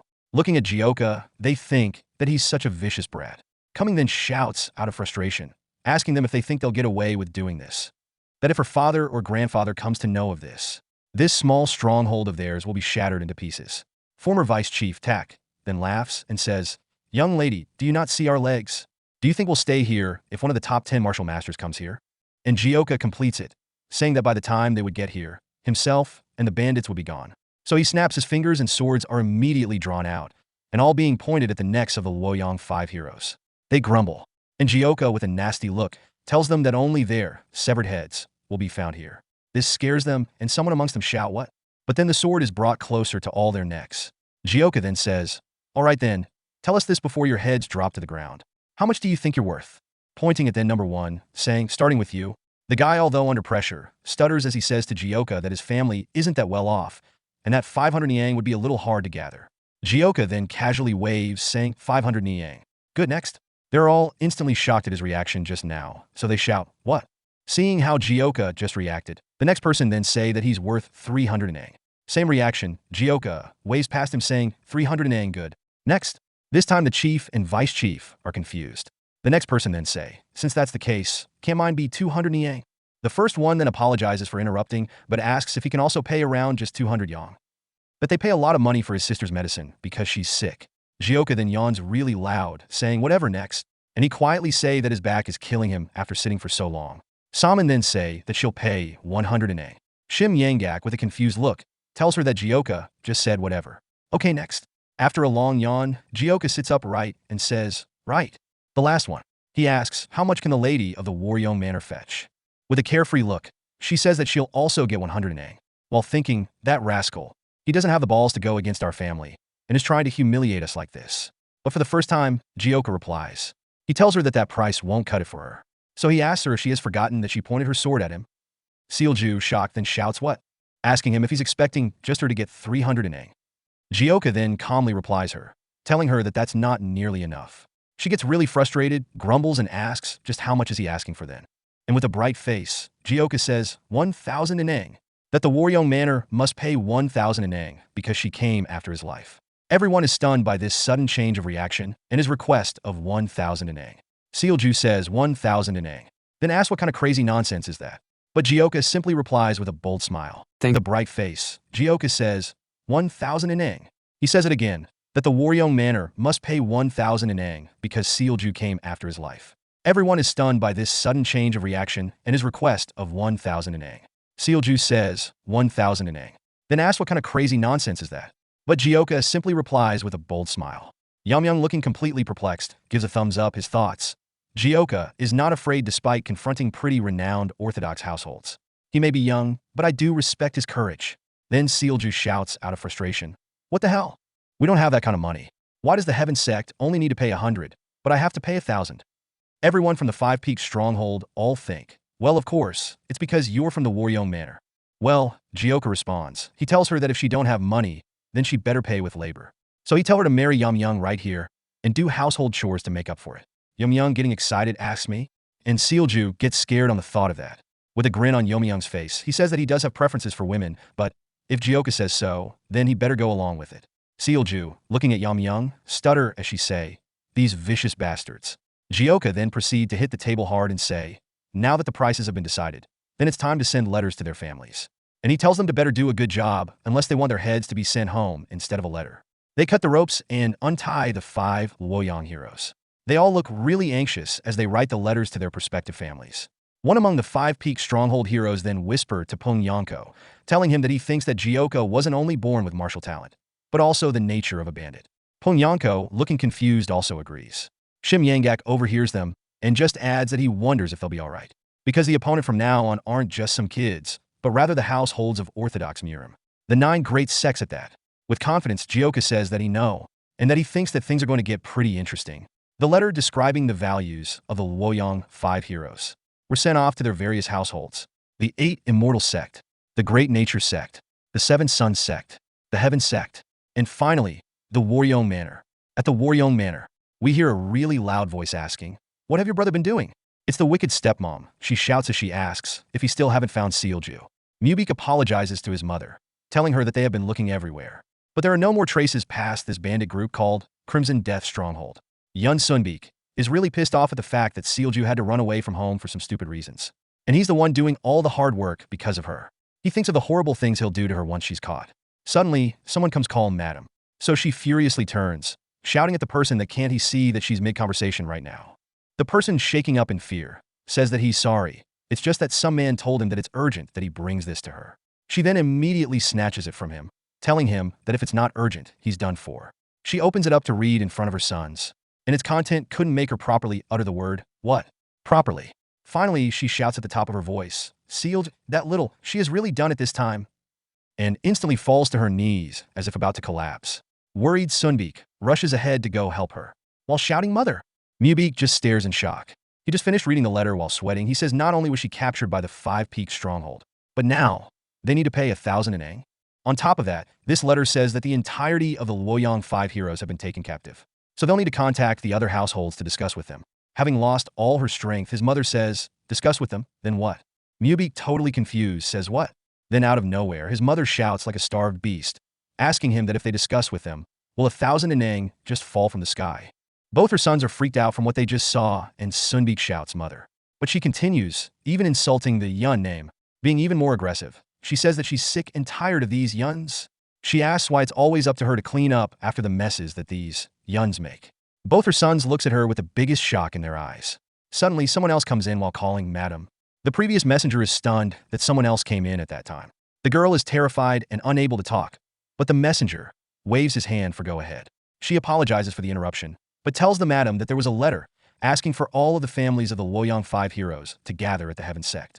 Mubik and his mother both have the same thought. I knew it, they initiated action. His mother can't even hide the expression on her face. So in the end, the 5 Orthodox murim households gathered under the roof of the Heaven sect. While all sitting together, the Heaven sect's madam looks gloomy as she keeps her thoughts to herself, while the madam of the Waryong Manor looks desperately at her, also keeping her thought to herself. But she can't hold back anymore and voices out. She asks the Heaven sect's madam to say something, and asks her what they are to do in this situation. One other family had replied, saying, well, our children's safety comes first, shouldn't we get the money? The madam of the Waryong Manor with her ugly face turns to him and asks him if he isn't being too casual about this. He's confused, so he asks, sorry? She then tells him that all of them only need to come up with a couple hundred Enang, but they were asked to spit out 1,000 Enang. She adds that 100 Enang isn't a small amount of money either. So she asks who here besides the Heaven sect can just spit out that much money right now. The madam of that family then say to Sealju's mom that it's well known that her daughter has quite the personality, and that it's obvious that things have come to this because she fought the bandits. At this point, Sealju's mom almost lost it as she shouts what? But Mubik tries to calm her down, but the lady's husband then stops her, saying that either way, their son is their priority, so they have decided to procure the money to send to them. Another family then say that they are also going to do the same. Sealju's mom then shout, asking what they are all saying that the 5 great household of the Orthodox murim are all here, and all they want to do is kneel to those bandits. And suddenly comes someone who asks everyone to calm down. He greets them while saying that they would never bow down to some bandits. He is the Heaven sect leader, Lee Yun-kei, though he asks that they first secure the safety of their children, and afterwards they can attack them. But one of the families calls him and tells him that the children that were most talented in their families were taken captive. So he asks if that wouldn't mean that there are martial artists talented enough to take down the Luoyang 5 heroes. The Heaven sect leader then say that that's why he's stepping up. Mubik is shocked upon hearing this, so he asks if he means?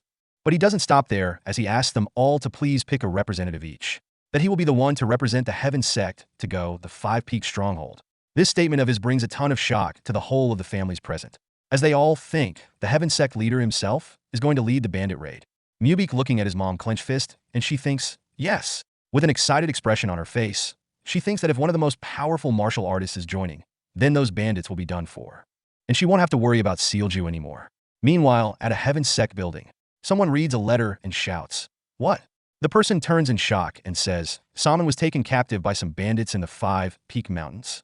It's the Heavenly Sword Supreme, Li Yujiang. After that event, we see a horse riding by. It's Mubik. Calmly riding, he's lost in thoughts. But he's now at his destination, the Heaven Sect. Looking at the Heaven Sect sign posted up, he wonders why the Heaven Sect leader wishes to see him again. Because the raid team for the 5 Peak Stronghold should have been decided. Recalling the last conversation with his mom, he says, Mother, since the Heaven Sect's leader is going to be leading the team to raid the 5 Peak Stronghold, is it really necessary for me to join? Of course it is, she says to him. She tells him that he needs to show off his skills during the fight and impress the Heaven Sect leader. So she asks him if he understands. He sighs, knowing that there's no talking her out of this, but tells her that the seniors have all left to work as guards, and that he's currently the only one who can guide the lessons at the Waryoung Manor. This time she turns to him, asking him what that matter, that they have Sungbeek. But Mubik tells her that Sungbeek is not skilled enough to teach anyone. Now she's done with this back and forth conversation. So she says whatever, that there's no point in discussing this further, and tells him that the Heaven Sect leader wants to see him again on the raid matter anyway. So she asks that he stops this nonsense and go prepare to see the Heaven Sect leader. Back to the present. He looks spent, thinking of how he couldn't win against his mother once again. As he gets off his horse, someone welcomes him, asking if he's from the Waryoung Manor. And he says yes. This person then welcomes him inside, telling him that the sect leader is waiting for him inside. He's escorted to the door where the meeting is taking place. As he opens the door, he sees the Heaven Sect leader and other people gathered. And he's shocked because he knows who those people are. And they are not families of the Luoyang 5 heroes. They are from the martial families that are renowned in Luoyang. This makes him wonder why they are here. Upon entry, the Heaven Sect leader sees him and says, "Ah, you're here." Mubik introduced himself as Yun Mubik of the Waryoung Manor, and bows his head as he greets the Heaven Sect leader. The Heaven Sect leader then smiles as he tells him that he couldn't take a good look at him the last time as he was preoccupied with calming his mother, but tell him that he sure is handsome. So he goes straight to tell Mubik that he called him here as he must discuss a matter with him. So he asks Mubik to have a seat, and he responds humbly, saying, "Yes, sect leader." After briefing Mubik on what they've discussed so far, Mubik is shocked. So he asks, "Pardon?" He asks if they are really not going to the 5 Peak Stronghold, and the Heaven Sect leader affirms it, and tells him that it's not that he doesn't want to go, but it's just that he can't. Either way, he says that he won't be there. Then Mubik asks him who from the Heaven Sect will be joining. He stops Mubik questions, telling him that he wished to discuss something more important than that. Address everyone present, he says, "I implore you all to please not ever mention what I'm about to talk about now to anyone else." With serious faces on, they all nod in response. With a very serious look, he proceeds to tell them that last night, he received a message that the Yumi cult appeared in the murim once again. This is very shocking to them all, as it was not what any of them expected to hear. Mubik asks, "The Yumi cult?" The others, still shocked, shout that the Yumi cult met their downfall 20 years ago. So how could they have returned? The Heaven Sect leader tries to calm them down and tells them that he didn't want to believe it either, but that after seeing the report on the fight with the Yumi cult, there were details in that report that made him certain that the news must be true. He said that they have been tracking down the forces behind the recent ominous events and ended up finding their base. So they had their elite forces ambush them, but they were unable to get even one attack in. Everyone that went there perished, and that according to the group that arrived after them. When considering the sword techniques and martial arts, it's certain that it was the Yumi cult's doing. So given the situation, he asks if the orthodox martial artists all work together to fight them off. One amongst them shout that he agree. So Mubik asks if the reason why he can't attend the raid of the 5 Peak Stronghold is this. The sect leader says, indeed, that they don't know when the Yumi cult bastards will move their base, so he prioritizing their raid on them above the 5 Peak Stronghold raid. Therefore, as he get off his chair, he shows a sign of respect and say that he have decided to put together the victory squad right now to bring them down once again. So he asks them all to help the victory squad bring down the Yumi cult. One man stepping up first, placing his sword on the table. With a serious expression on, he says that if they have truly returned, then they shall of course assist him. Another does the same, while saying that that's right. The Yumi cult is the murim's common enemy, that nothing more needs to be said. So he asks that they all go take them down now. Mubik's still yet to decide.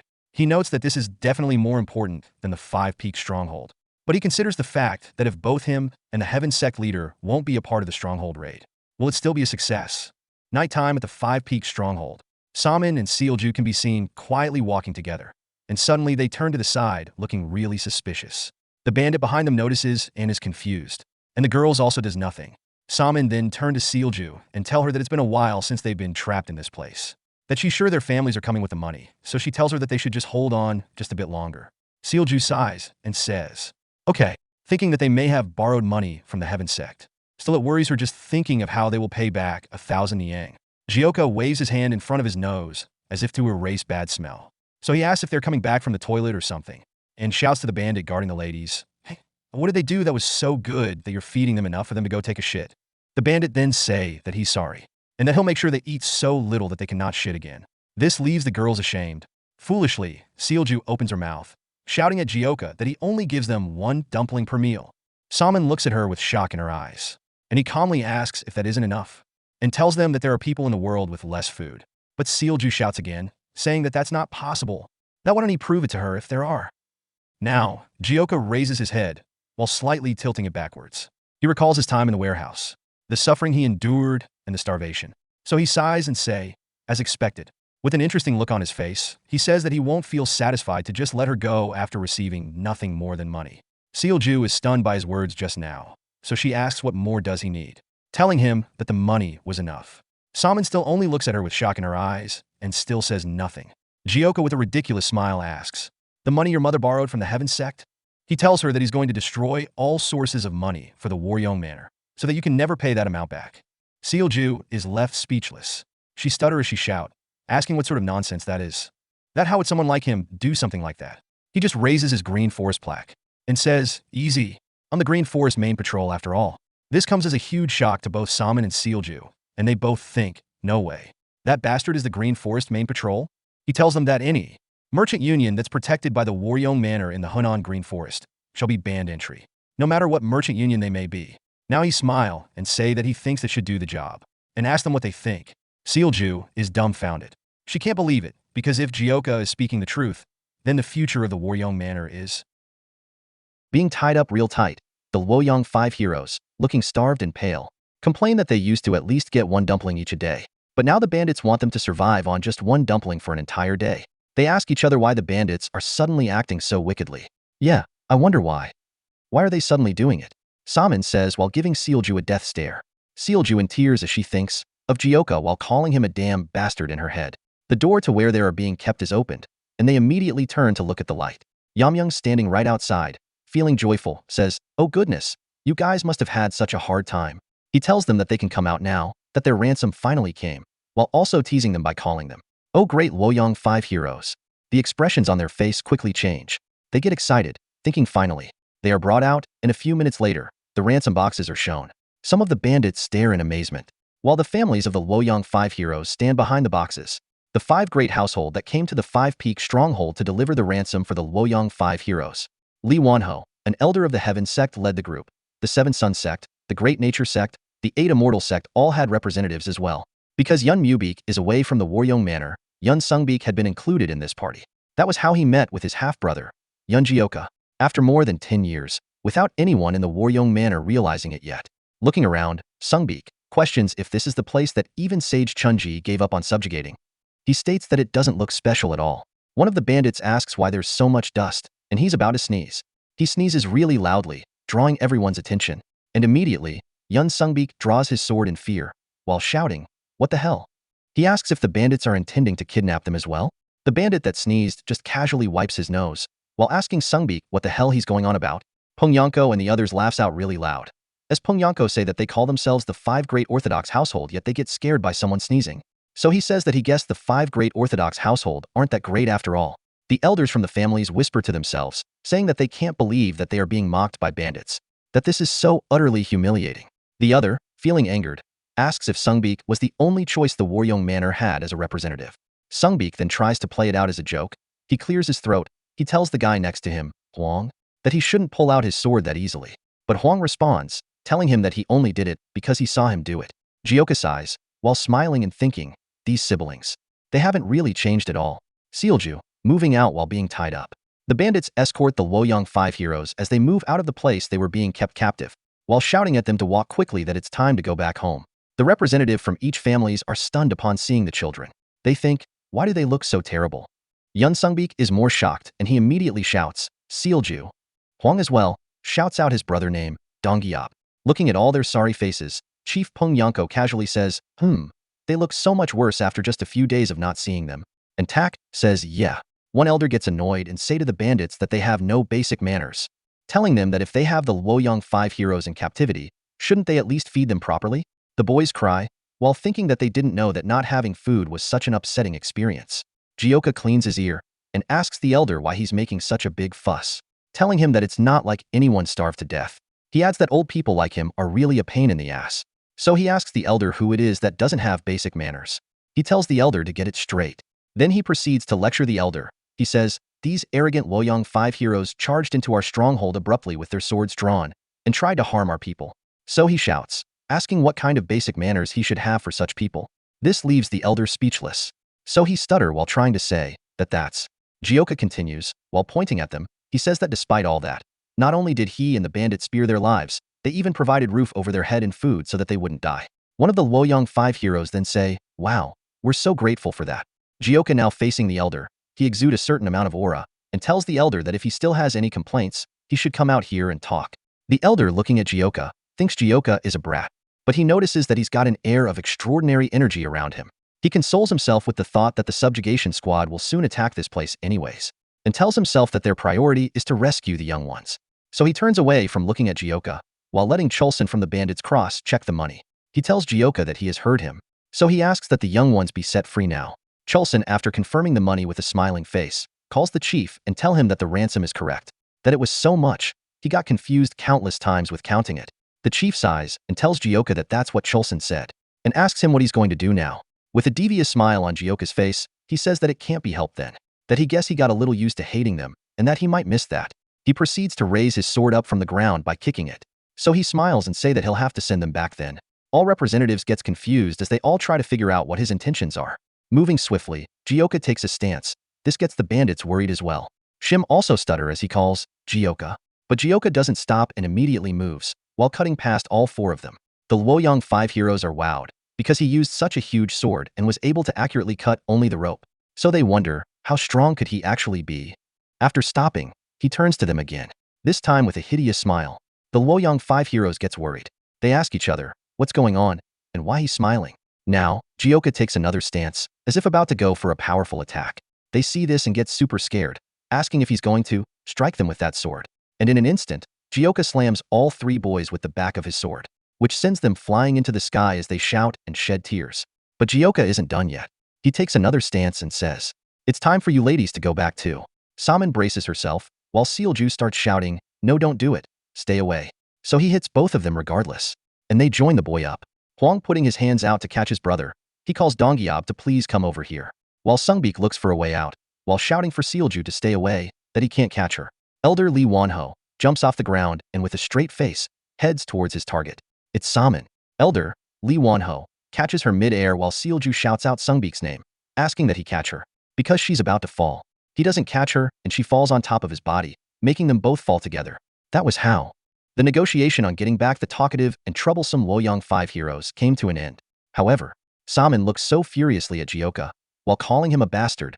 She says how dare he do such a thing to the Heaven sect. This became the cause of a future incident that would later take place. After all of that, the Luoyang 5 heroes and their family representatives leave the 5-peak stronghold and are on their way out of the mountains. Suddenly, Sungbik, who had a straight face on before, suddenly loses his temper, turns to the Sealju and immediately starts hitting her.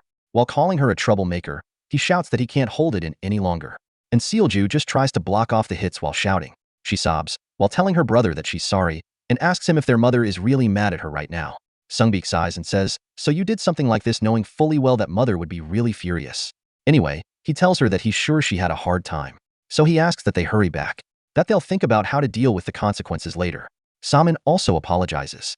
She tells Elder Li Wanho that she's sorry, but she asks him why he came instead, that she was expecting her father. Elder Li Wanho give a subtle laugh and ask her why she asked, asking her if she's disappointed that an old geezer like me came to save you. She immediately tried to correct the misunderstanding, saying that that's not what she meant. The elder follows up with another laugh and say that that's not what he meant. Now with a worried face, he say that the sect leader has gone to strike down the Yamyang cult. He tells her that the situation was urgent, so he had to leave right away, that he had no time to come to the 5-peak stronghold, so he Li Wan came to save her instead. She's shocked, so she stutter and asks the Yamyang cult, and that she thought they all vanished 20 years ago. Looking at the elder, she asks, You don't think that my father will be in danger, do you? The elder replies, telling her that her father is the leader of the Heaven sect, one of the 9 great sect, so he's sure he'll be fine, and that he'll be able to take care of those demonic cult bastards easily. He turns to her and tell her that after that, he's sure that her father will bring down these mountain bandits. Saman smile, feeling reassured. She thinks, the Yumi young cult may be strong, but they are nothing compared to my father. Looking back at the 5-peak stronghold, she says, so you bandits just wait here and be good until my father comes back. At the 5-peak stronghold, Jaka sneezes, while Yamyoung laughs and celebrates looking at all the money. He asks if they shouldn't have a feast. Jaka cleans his nose, while wondering if someone is talking about him. Well, he thinks, those annoying little pricks are gone now. This place will be quiet for a while now. The mountain peaks beauty, under the rising dusk. Meanwhile, somewhere else, in front of a stream, people are gathered, and someone shouts, saying that there's nothing down here by the stream. And someone else asks, how about upstream? The person say that they need to keep searching, that they must be near here. He's the victory squad leader, from Shaolin, Manbeck. That's right, someone says. The person say that the last victory squad was cut off here. This person is Bark's senior brother, from the Shaolin, Master Gongbek. The Heaven sect leader calls Master Gongbek and asks him how skilled he thinks the Yumi young cult is. Master Gongbek says, Namo Amitabha, that even the moon-splitting swordsman and the Namgung's clan sword king were unable to kill the lunar fairy. He says that it's been 20 years too, and they must have gotten much stronger. He pauses for a second, then say that perhaps this victory squad will meet the same fate as the former victory squad. Manbeck is displeased with what he said, so he calls him Master, asking him if he mean. Looking at everyone, he thinks everyone here could be killed by the Yumi young cult. The Heaven sect leader stays calm while nodding his head to Master Gongbek. Master Beck understands, so he raises his head high, and in an attempt to raise their morale, he asks them why they all look so nervous. He tells them not to feel down because of what he said, that the heaven decides who lives and who dies. Therefore, he asks them to be not afraid of death, and that they should do their best to eliminate this evil organization. The Heaven sect leader smile and says that that's right, that they just need to focus on taking down the common enemy of Murim, the Yumi young cult. And they all respond together, shouting, yes sect leader, I'll keep that in mind. Mubeek, looking composed as always, thinks to himself that the sect leader is right, that now that they are in the tiger's den, there's no point in being afraid, and that he would finish what his father could not, 20 years ago. The search squad returns, shouting, Master Gongbek. Trying to catch their breaths, they tell him that they went down the path while focusing on a suspicious building. They found it, and they believe that is the Galaxy Manor. At the Galaxy Manor, the lookout guy is seen running toward the building. Upon getting there, he quickly opens the door and rushes in. Immediately, he makes his report, shouting, Manor Master, the Orthodox Alliance have sent another squad. He's offended, so he asks if they didn't learn their lesson. All right, then he asks, how many is it this time? They tell him that it's 56 in total including the monks, and that the Heaven sect leader is here this time. He adds that he thinks they are pretty determined. The Manor Master's attitude changes upon hearing the Heaven sect leader, Lee Yun-Kei. Now he gets excited and say that this is good, very good. He says, a high quality offering walking right into the tiger's den. Then he excitedly say that he need to prepare a warm welcome. He order his subordinates to capture the monks alive if possible and kill the rest. And they respond excitedly, yes, sir. Before they head out, he tell them not to forget that he shall be the one to face Lee Yunik. So he orders that they don't even touch a hair on him. Upon arriving at a particular victory squad members halt. With a serious face on, Lee Yunik pushes the door open. And immediately, all members of the victory squad rush into the compound with some impressive speed. At the entrance of a gloomy building, the door opens, and some sounds are heard from within. Mubeek thinks, is this the Galaxy Manor? It's so bleak. I told myself I wouldn't be afraid, but I can't help but be nervous. Paying more attention to what's in front of him, he notices that they are coming. And from within, someone sends a swift attack. It's an attack that allows him to throw his weapon stealthily. Only Mubeek is able to notice this, so he immediately shouts for everyone to move out of the way. The Heaven sect leader also notices this and gets worried. The attacks come flying in, but Mubeek is able to block and deflect them. Even the flying fan blade that was hidden in the attack, Mubeek is able to detect and deflect it. After the blade comes the scythe, but he also manages to block off the scythe as well. The members of the victory squad see him struggle and shout, Mr. Yun. But Yun Mubeek is unfazed because he easily dealt with attack. The attacks continue and Yun Mubeek continues to deal with it, but suddenly, an attack he didn't see comes from behind. He notices another one, coming from behind himself. So, in an attempt to save himself, he uses his sword to deflect the attack from the front, letting it hit the one coming from behind. And so he takes a clean stance, knowing that that's not the end of the attack. And he uses the 9 Heavens Art's third form, Dragon of the Cloud and Tiger of the Wind. And with that, he strikes both weapons that were being used to attack him. The strength in that last attack of his then sends the weapons flying back into the Galaxy Manor. It goes in and hit the ground, and causes an explosion in the Galaxy Manor. Mubeek finally catches his breath while going down low. The Shaolin monks are impressed and say that Mubeek is much better than they anticipated. Master Gongbek is also impressed and says that it's as expected of the moon-splitting swordsman's successor that he has the right spirit and the skills to match. Even the Heaven Sect leader is impressed, so he smiles, with looking at Mubeek. He that say, if you're done testing us, why don't you come on out? He proceeds to say that they should stop hiding like a pack of rats and show themselves. The Yumi cult warriors, on their way out, say that these set of people are for sure more skilled than the last guys. One big guy amidst them smiles and say that, well, it's a squad that is led by Heaven Sect leader. So he guess it's a given that this squad would be better. And suddenly, men in all black begin pouring out in numbers to surround the victory squad, and they are successfully surrounded by the Yumi cult members. The Manor Master of the Galaxy Manor then comes out. He tells Lee Yunnik that in order to be granted a comfortable death, he better offer up his head to him. Lee Yunnik smile and say to the Galaxy Manor Master that it seems like he's all talk, that today he shall behead him, along with the rest of the Yumi cult to avenge the former victory squad. Battle ensues. Yun Mubeek and the others engage in thus battle. Warriors are being cut open, some cough out blood, while others scream out in pain. The warriors of the Yumi cult fight fiercely while charging at Yun Mubeek, but he easily takes them out while also charging forward. He thinks that these guys are not even skilled, so he wonder if they think that they could win if they had the numerical advantage. At this point, the Yumi cult warriors considers Mubeek a threat, as they shout to themselves that they need to kill him first, but the victory squad blocks their way, while shouting that they would be the ones to fight them. One immediately uses a technique, the Supreme Palm technique, the Ultimate Dragon Twin Blade, and they immediately start using different fighting techniques. The Yumi cult guys are being pushed back, but they resolve themselves to not fall back and make sure they slay the victory squad. The fighting continues while it looks like the victory squad are leading. The Shaolin masters are feeling relaxed, so they tell the Heaven Sect leader that thanks to the moon-splitting swordsman's son, the others are also in high spirits. Master Beck say that the moon-splitting swordsman's son is the best of the bunch, that despite his young age, he doesn't see any flaw in his martial arts. The Heaven Sect leader, while looking at the other Yumi cultists that aren't fighting, say that it is nice to watch a young martial artist bloom in martial arts, but it is stalling time for the enemy to run away. The Galaxy Manor Master and his direct subordinate stand looking unfazed. Lee Yunnik then asks Gongbek if he doesn't think it's best that they all help to end this fight quicker, but Gongbek smile and refuses, telling him that he doesn't need to step in yet, that they'll help lessen his worries. Immediately, they both hop off to join the fight and begin using their Shaolin techniques, Shaolin 72 arts. Master Beck uses a staff to fight, while Gongbek uses his fists. They easily take out the low-ranked warriors of the demonic cult, with so much ease as if it were nothing. This goes on for a while, and they continue to wipe out the demon cult warriors with ease. Master Beck is even able to take them out without using any technique. A little while goes by, and they are done clearing out the low-ranking demon cult warriors. So they all stand ready for the next battle. The Heaven Sect leader, Yunnik, smile, thinking that he knew it would turn out like this, and that they definitely have the upper hand in this fight, but he is still bothered by one thing. He is bothered by how relaxed the remaining demon cult warriors are. So he wonder if they have a hidden card up their sleeve. One of the demon cult warriors smile and says, "Shall we get started then?" First those monks. Immediately, without hesitation, they all plunge into battle while smiling confidently. The Galaxy Manor Master still stays behind and just smile as he watches the show about to unfold. The Yumi cultist who's in a fight with one of the Orthodox warriors laughs and shouts, "You arrogant Orthodox bastard, get a taste of my metal fan." He throws the fan, and it spins really fast while heading to hit Master Beck. Fortunately, Master Beck senses something heading his way, so he immediately jumps off to evade the attack. But unfortunately, the weapon, because he dodged, goes past. It hit and kills an Orthodox warrior. Master Beck feels instant regret at this, so he shouts, "Oh no!" Regardless, the weapon was a double-edged weapon, with another coming towards him from behind, but he notices too late, and it was too late for him to do anything about it. So it hits him, and he immediately shouts out from the excruciating pain he feels.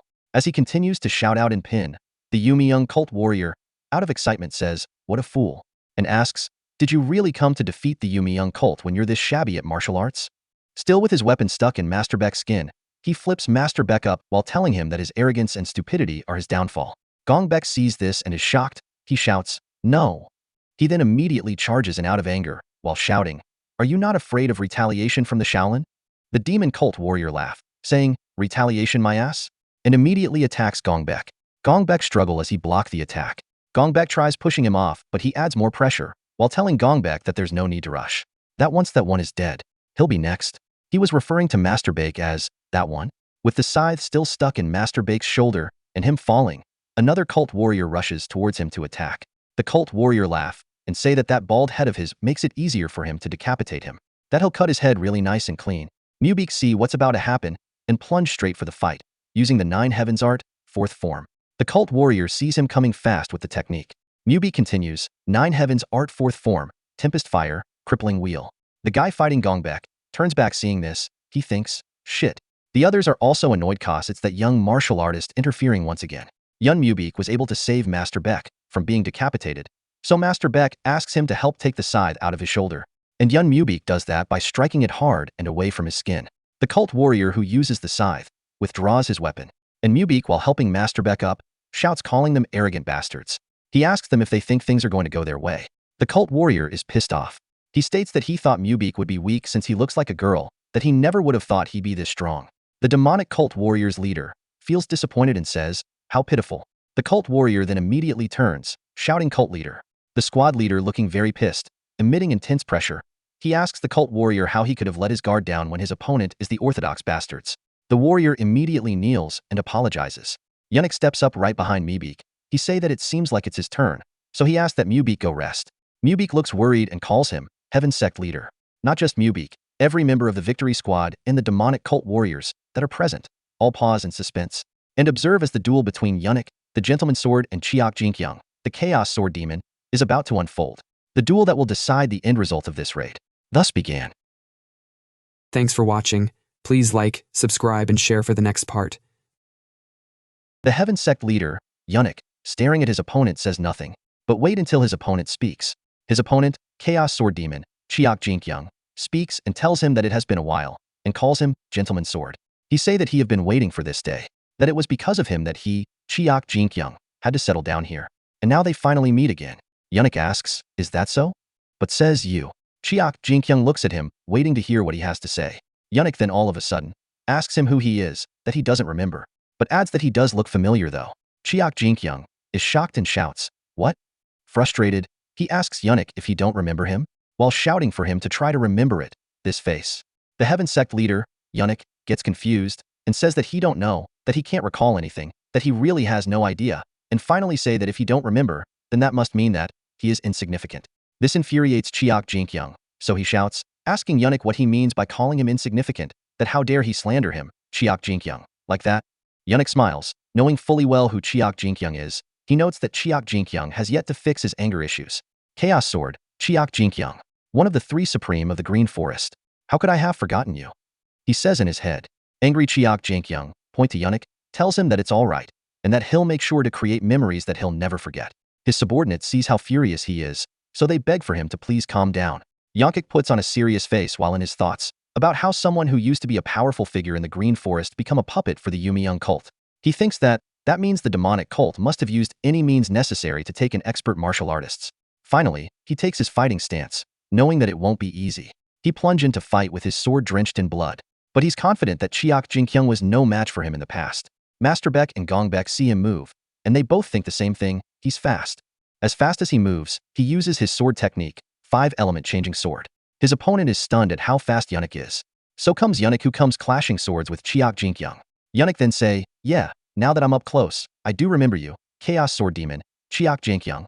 And Chiak Jinkyung struggle with blocking Yunik's sword. Yunik continues talking as they clash swords. He says, however, how dare a bandit who used to reside in the mountains bring such chaos to Jianghu? And finally, he lands a powerful enough hit to Chiak Jinkyung which sends him flying. Mubeek, who's been watching the fight closely, can't believe his eyes, because the Galaxy Manor Master was sent flying from just one attack of the sect leader. Plus, he couldn't even see the sect leader's skill, because it was too fast. Looking at the aura of the Heaven Sect leader, Mubeek states that that's the power of the Heaven Sect leader. Still falling from the hit, Chiak Jinkyung tries to regain his standing and sticks his sword into the ground to stop him from falling. But this got him really furious and annoyed as he clenches his teeth really hard. His subordinates sees him in that state and shout, "Sir!" The Heaven Sect leader sighs, while thinking that there's no way Chiak Jinkyung is done. So he wonders if Chiak Jinkyung is trying to make him let his guard down. So he takes another stance. Chiak Jinkyung laughs and says, "You're as calm as ever, gentleman sword." He lets go of his sword and says, "Then let's see." He imbues some ominous energy into his sword. And with a vicious smile, he says to Yunik that he'd like to see if he can keep calm through this too. He makes the first move and jumps up to kick his sword. While enraged, he shouts really loud, while pouring more of that ominous energy into his sword. He names the technique that he's about to use, Chi sword control, and sends the blade directly at Yunik. Yunik is stunned at the name, Chi sword control, but still remains calm. Chiak Jinkyung, smile as he telepathically control the movement of the sword from where he stands. In an instant, he's able to change direction of the sword that was headed towards Yunik. Yunik is confused, but Chiak Jinkyung intentionally did that to send the sword flying towards Mubik and the rest. It catches them off guard, but Mubik was able to block the sword from killing him with so much struggle. He coughs out blood from internal injury, while thinking, what's with this insane amount of chi? Chiak Jinkyung doesn't stop there. With a smile on his face, he directs his sword elsewhere, while shouting, horizontal slash. The horizontal slash was to go and annihilate the rest of the Victory Squad and Orthodox martial artists. It's a complete one-sided bloodbath. The Orthodox martial artists didn't even get a chance to fight back. Chiak Jinkyung still doesn't stop. This continues and the Orthodox martial artist cry for help, while screaming in pain. Yunik stays frozen, while watching his comrades get slaughtered right next to him. It's unbelievable because Chiak Jinkyung used to be less skilled than him a decade ago. But now he has reached a realm that even himself is yet to reach. Chiak Jinkyung continues with his massacre without any sign of remorse in his eyes. Finally, he returns his sword to his hand, with a smile. Mubik still could not stop coughing out blood. Even Master Beck and Gongbek are fatigued. One of the Orthodox warriors shout, saying that the rumors are true, that those demon cult member are supreme peak martial artists. Yunik doesn't like how things have turned. He thinks this isn't good, that he has lost the upper hand in the fight. Still with that smirk on Chiak Jinkyung's face, he says to Yunik that finally, that's the expression he wanted to see from him, but adds that he's not done yet though. He shouts, telling his people that those Orthodox people are nothing more than scared little rabbits. So he orders that they kill them all. And with vicious smiles on their faces, they respond shouting, yes sir.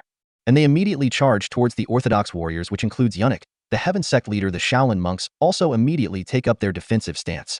One shout, Amitabha, and Master Beck shout saying that he'll erase as many as he can of them lot until he die. Li Yujiang, one of the 10 strongest martial artists, and the former Heaven Sect leader, the Heavenly Sword Supreme. He spent most of his older days devoted to training and did not show his face to the Jianghu much. He stays in his lotus position for a while, whilst covered in his chi. Suddenly, the chi dissipates, and he makes a sound of relief and tries to stand up.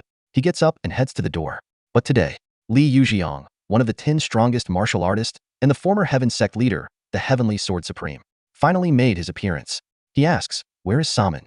At the Heaven Sect, Saman is seen running out and towards her grandfather, while shouting grandpa. And he opens his hand to welcome while calling her, Saman. She hugs him so tight. While feeling the comfort of his warm body, she sobs, while her grandpa holds her tight without letting go. While still hugging each other, he says yes, that it must have been hard for her. Saman, while still tearing out, says that she's sorry that she brought shame to the image of the Heaven Sect. The grandpa asks her to stop, that how could he care about the image of the sect when she's in danger, that he's sure she has had it hard. So he asks that she go rest. She calms down a bit and asks about her father, saying that she heard that he want to take down the Yumi cult. So she asks if he'll be alright. The grandpa smile and asks her not to worry, that her father is the current sect leader of the Heaven Sect, that no one other than the strongest martial artists would be a match for him. Back to the fight with the Yumi cult warriors. Chiak Jinkyung finally focuses his attacks on Yunik. Yunik struggles to block the attack, but does, and is pushed back so much from the pressure of the sword.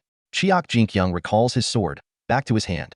Now pointing the sword at Yunik, he says, ha. He asks if this is all Yunik has, that now he thinks that he overestimated him. Yunik's thoughts are scattered because he can't understand how Chiak Jinkyung, who used to be weaker than himself, got this strong. Now he worries about the others, so he turns to look, and all he could see is a one-sided massacre. The Yumi annihilating all of the Orthodox martial artists, while still giving out orders to not spare even one. Yunik can't believe it. Even the most elite of the Orthodox alliance are being killed. Still Yun Mubik holds his own against the Yumi cult warriors. Yunik, after looking at this hopeless situation, knows that he has to stop them no matter what. Finally, he shouts, giving the order to stop fighting the Yumi cult members and get out of here. Mubik also shouts out his name, questioning his order. But he just turns to Mubik and yells to him that he has to make it back alive, even if it's just one of them, and that they should hurry. Mubik, left with no choice, then delivers the message to everyone that they need to get out of here since they heard the sect leader, they've got to go. And immediately, they all make a run for it as they scale the fence of the Galaxy Manor. Yunik shout, Victory Squad. As they land, he calls the attention of everyone and tells them that their goal is fall back and survive. The Galaxy Manor's gates open, with very dense smoke pouring out, a sword flying out and a voice saying, aren't you the ones that barged in here all confident? It's very funny to see that you're tucking your tails and running now. Chiak Jinkyung, the one controlling the sword and then one behind the voice. With a smile, he direct his sword at them and smile. So he asks if they think he just let them leave. The sword is aimed directly at the Heaven Sect leader as he tries to run away. Suddenly the sword comes and hits the Heaven Sect leader, causing blood to be spilled everywhere. He shouts in pain, and it appears that his right arm is what was just severed. His arm is off, but still, he doesn't stop running while making sounds of pain. Mubeek comes right behind him. He's shocked. So he gets closer, while calling the Heaven Sect leader's name. He holds him and respectfully yells to him that he must stay awake. The sword. Chiak Jinkyung isn't done yet. He yells out of excitement that it looks like he'd be taking not only the head of the gentleman's sword, but that young man's too. So he directs his sword straight towards young Mubeek. Mubeek sees it, but with nowhere to run. He questions if this is how it ends. Suddenly comes the Shaolin monks. They gather around Mubeek and the Heaven Sect leader, and they shout, as if, you bastard. You think we'd let you harm the Heaven Sect leader? And without a moment wasted, using their bodies as shields, they sacrifice their lives to stop the sword from getting to the Heaven Sect leader. The last person behind still jumps in to further slow down the sword. The monk, down out of sadness, shouts, no. The sword pierces through all three of them, and that last person tells that monk standing that he should take the Heaven Sect leader and get out of here. Mubeek responds, saying to them that he cannot do that. But the monk says to him that for the sake of the victory squad, the Heaven Sect leader must survive. So, with him about to make a move, he asks Mubeek to make it back to the Orthodox Alliance and prepare to take down these demons. As he uses a palm technique to push both Mubeek and the Heaven Sect leader, sending them flying, he says, Namo Amitabha. Mubeek realizes what the Master Beck just did, so he shout out his name. And finally, Master Gongbek also jumps in to stop the sword, and he is stabbed. The sword finally stops while in his body after passing through all three previous martial artists. Man Beck coughs out blood and is dying, while the other lay dead on the ground. Finally, Master Beck holds onto the sword with a firm grip without minding the cuts to his palm. He then shout out to Chiak Jinkyung that he will not go further. By concentrating on circulating his own chi while holding on tight to the sword, he say that this evil sword shall be dispersed by the sword of good. Svaha, he says, and continues to tighten his grip on the sword. Chiak Jinkyung gets really pissed off that Master Gongbek is holding onto the sword, so he curses, calling Master Gongbek a piece of shit monk, and he tries to free the sword from Master Beck's grip. Still, Master Beck doesn't let go and holds onto it until he breaths his last. Chiak Jinkyung, looking past Master Beck, sees no one. Now he's even more pissed, so he says, Humph, these little rats. He steps forward and says, run as much as you wish. No matter how fast you run, you won't be able to escape me. He stands with his goons behind him and say that the bloodbath of revenge has already begun. Time pass. On a bright morning, a messenger falcon is seen flying in the bright sky. It flies low and heads toward the balcony of a building. Someone receives the falcon on his arm. As the bird tries to balance, he says, whoa, whoa, that's it. So to receive the message, he opens the lid covering the message. And upon reading the contents of the letter, his hand trembles. Someone elsewhere gets really frustrated and bangs the table, while shouting, again? This again. The message to attack the Yumi young cult that was sent to the Orthodox Alliance was enough to send everyone, including the Orthodox Alliance, into shock. Word spread throughout the Jianghu that the Yumi young cult has returned, and some people are doubting these rumors, because they believe that there's no way the Orthodox Alliance would just stay still if that's the case. Another asks if they know what they're saying, that have they not heard. The group sent to destroy them, including the Heavenly Sect leader, was massacred, barely managing to send anyone back alive. At the Heaven Sect, Yunik receives treatment as the doctor tries to encourage him to please endure, and he grinds his teeth, trying to hold in the pain.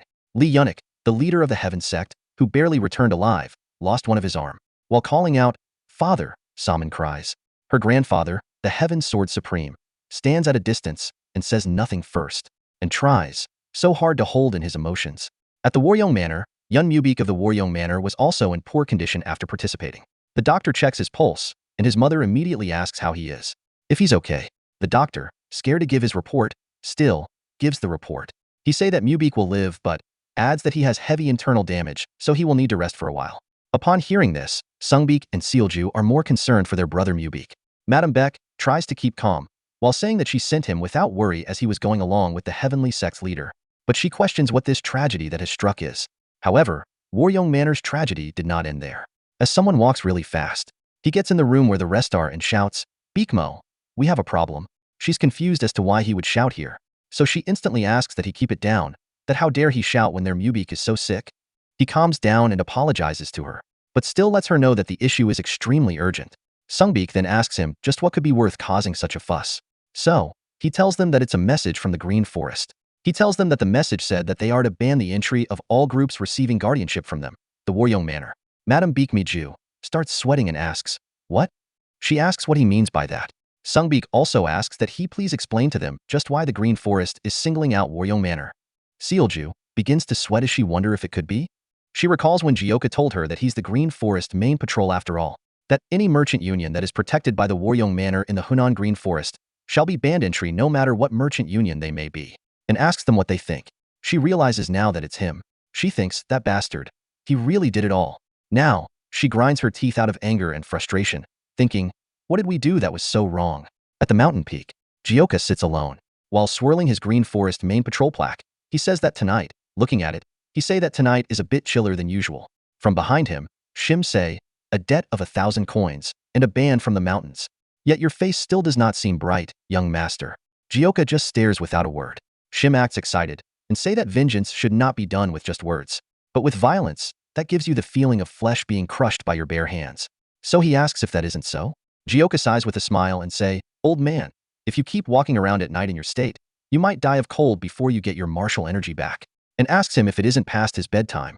Shim sits beside Jioka and asks that if that's so, that wouldn't it be good in itself? He asks Jioka if it wouldn't be fine to vent out his worries to an old man without much time left. Jioka gives him a look and calls him a sleazy old man, but suddenly puts on a serious face, saying that he has been thinking about it. He say that he has been thinking of what it is that he has to take from that woman for him to be satisfied. That then, he realized that that woman was someone who felt that it was worthless to give a single dumpling to the child she locked up in the storage. Shim Yangak, acting all enthusiastically, says, oh ho, so you intend to bankrupt that house until they are left without a single grain. So he commends Jioka on making a wise choice. But Jioka tells him that he doesn't need that type of over-the-top praise, but tells him that he's not wrong. He then smile and say that in this world, there are people who care more about the wealth they have to gain than their own children. However, Shim tells him that for the method to have effectiveness, the key is to how long he dry them out for. So he tells Jioka that he does worry if the superiors will allow it to go on for so long. Jioka is shocked upon hearing that, so he asks, superiors? He asks Shim what he means that he is the Green Forest main patrol. So he asks if his decision isn't the law. Shim stutter a lot while answering. He says, well, yes, but the person with that hat thing, the person who gave you that emblem? Jioka gets Shim's worries now and asks, oh right, the Heaven Destroyer geezer? I need that old man's permission for things like this? Shim replies, probably. I mean, he's the commander-in-chief. Jioka responds saying that he guessed Shim is right, that he didn't think of that old man. Shim tries to laugh it off and say that maybe things will work out. At the Green Forest main hideout, the heaven-destroying demon, chief of the Green Forest, asks, what did the main patrol do? Ryoshi smiles as she looks interested in what the report would be. Green Forest main hall. Ingale responds calmly at first, and suddenly shouts, Yun Jioka, that idiot? The Green Forest chief gives him a dead cold look and asks, Yun Jioka. Instantly, he knows to regain composure and call Jioka with the appropriate title. He says, the head of the main patrol. He say that the head of the main patrol has decided to disallow the entry of all groups guarded by the Waryong Manor, out of nowhere. Ingale also points out that the Green Forest makes the majority of its profits from passage fees, that this may be the order of the main patrol, but that it can't just be allowed to continue, right? The chief of the Green Forest stays silent after listening to Ingale, but with a bright face, he say that it's a strange first step in his position, but he orders that Ingale let him be. Ryoshi starts looking at her father while pouring liquor and ignoring Ingale, who shout, what? We are just going to let him do that. Ingale looks really frustrated as he shouts that directly opposing the merchant unions is a bit. He's interrupted by the chief who calls him In-Wind Sovereign. With a deadly look, he tells Ingale that with how loud he's speaking, someone might think he's the commander-in-chief. Ingale gets scared, stating that glare, that's the glare of at least 4 weeks of hell training. Without further disobedience, he goes on his knees, bowing his head. He accepts the order while shouting, as you command.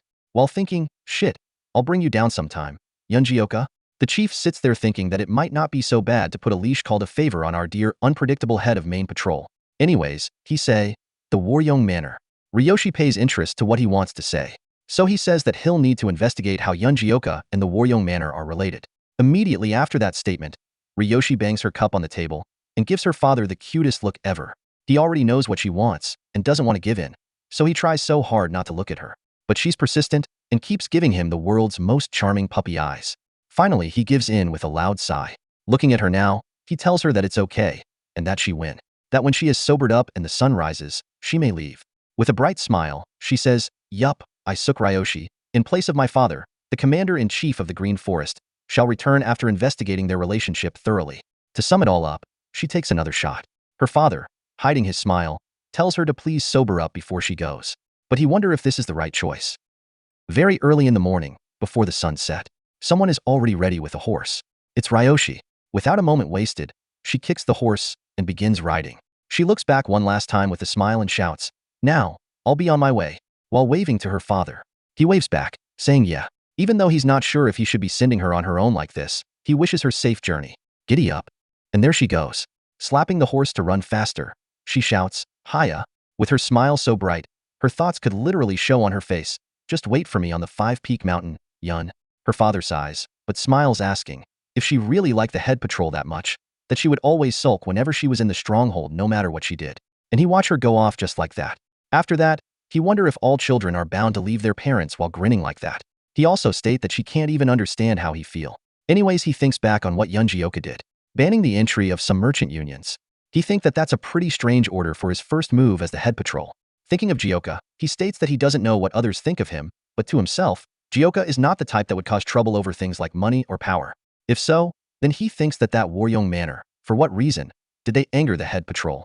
After having flashbacks of his fight with Jaka, he hits his shoulder, saying, "Thankfully, I still have some strength left in me. That if it weren't for that, Jaka would have devoured him at the tournament." And finally, he complains of his back. Back to being serious. He thinks, anyways, Ryoshi will resolve the situation. So he's sure everything will be resolved, even if something does happen. Still thinking of the Jaka's order. He say that Waryoung Manor has quite the bleak future ahead of them. So he asks just how did they come to make that damn kid their enemy? At the mountain peak, it's dawn. Just as he said. That bright morning, Jaka's order as the Green Forest Head Patrol, being mounted in every Green Forest mountain, it was enough to uproot the very foundations of the Waryoung Manor. Some bandits mounting the sign. One asks the other what the deal with this is. The other responds, asking him who knows. He tell him that they just follow what the higher-ups say. Anyways, he says that this Waryoung place must be out of the merchant union business now. The Bexi Merchant Union. People of the Waryoung Manor and the merchants of the Bexi Merchant Union gather. One of the merchants say, "Such a bother out of nowhere." His face void of emotions, he says, "However, regardless of the situation, now that things have come to this, it will be hard for us to continue our current relationship with the Waryoung Manor." Both from the Bexi Merchant Union. The one who just spoke is Lee Se-chang, and the one sitting next to him is Yeonbak. Madame Baek Maju looks at them without any idea of what to say, and Yun Mudo, angered, holds himself back from cursing. So the merchants say to them that starting from this coming expedition, the Waryoung Manor should begin to distance themselves from guarding their merchants. This is frustrating for Baek Maju, because even the Bexi Merchant Union. Yeonbak then say that he guess all that the disciples of the Waryoung Manor can do for them is guarding their businesses, but adds that it's not like they have that many businesses to guard. Yun Mudo, out of frustration, shouts, asking him if he's saying that he'll force all of their disciples staying at the Bexi Merchant Union to return back to the Waryoung Manor. Yeonbak knows that he's dealing with a swordsman, so he fears scared and tries to calm Mudo down, telling him that he didn't exactly say that. Lee Se-chang stops both of them with a fake laugh. He tells the Waryoung Manor to please not take it too bitterly, that they are merchants, and the Waryoung Manor can't expect them to continue their business at a loss. He adds that, of course, they would like to continue their business with the Waryoung Manor, so they intend to expand a few business they currently have. He tells them that if they do so, they would not need to expel the Waryoung Manor disciples. Naive and ignorant Sealju is wowed, so she smiles, and asks if that doesn't mean that everything is resolved, and adds that it's a win-win for both sides. She asks, right?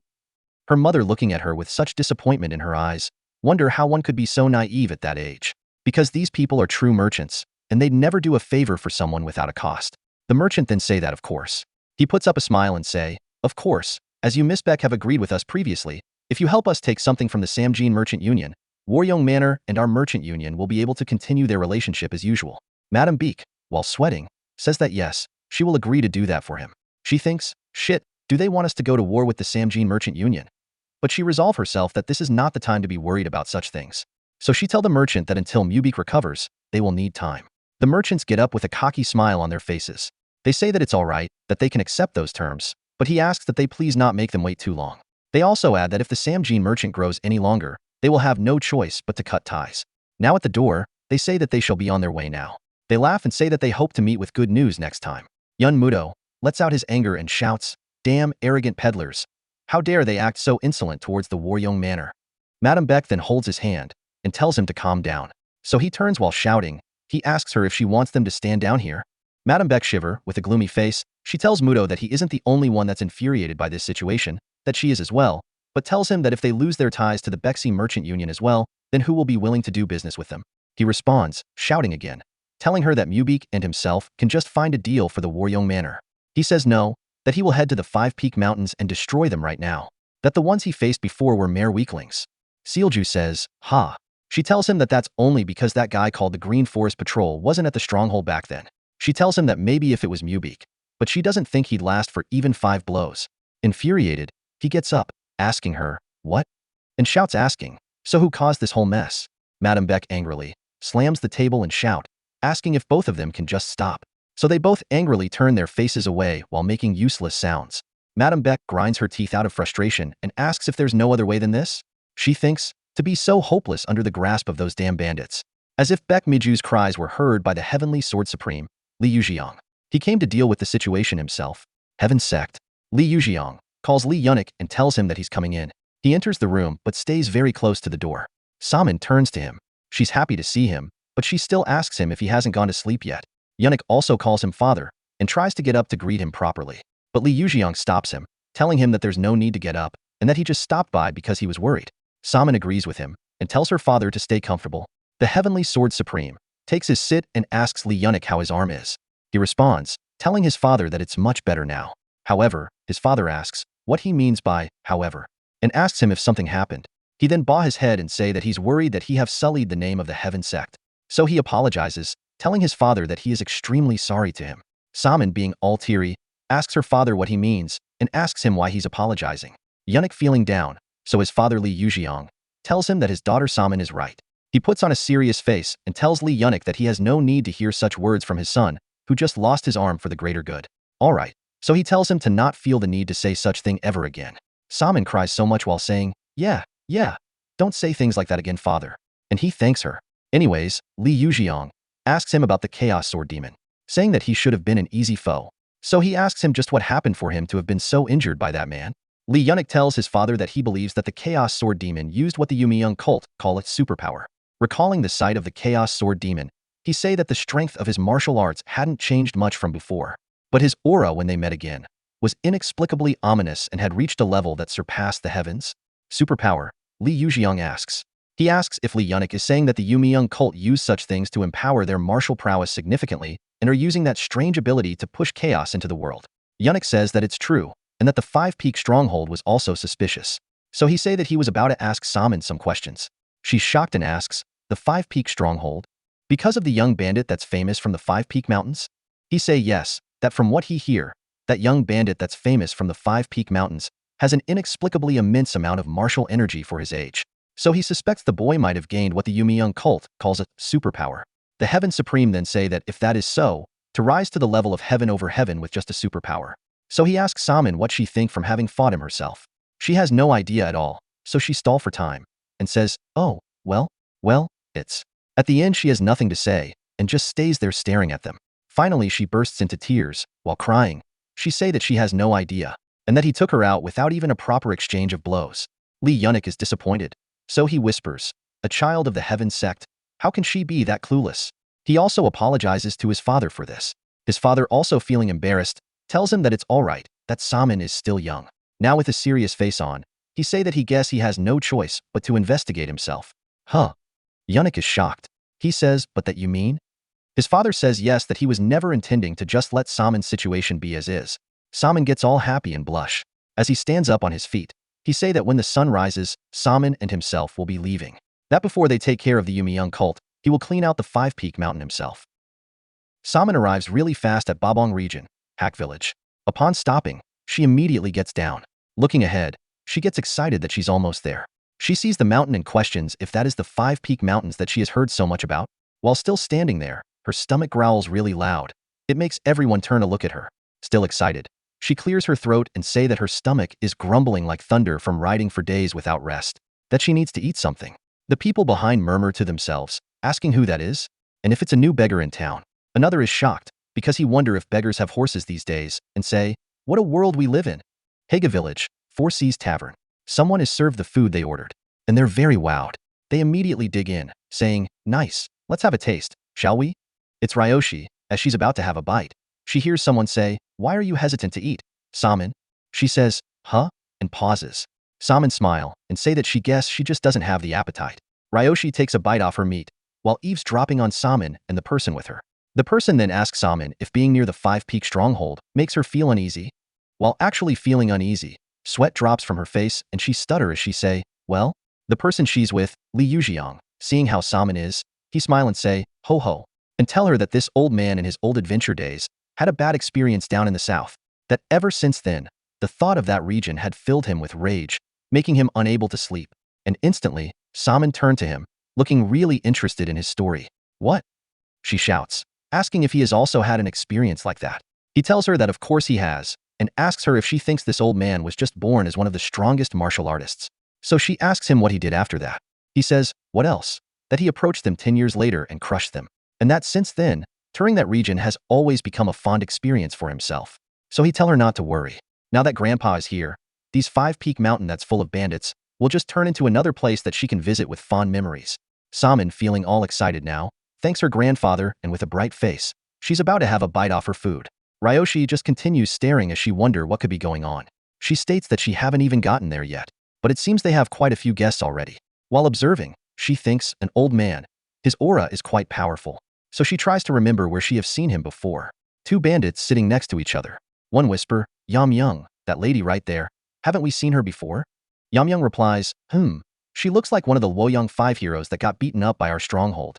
The first guy looks flustered. He say, what? I remember her paying 100 niang and going home. So he asked why she came back, and asked if she's seeking revenge. Yam Young sighs. And the first guy say, but, didn't that girl say that she was from the Heaven sect?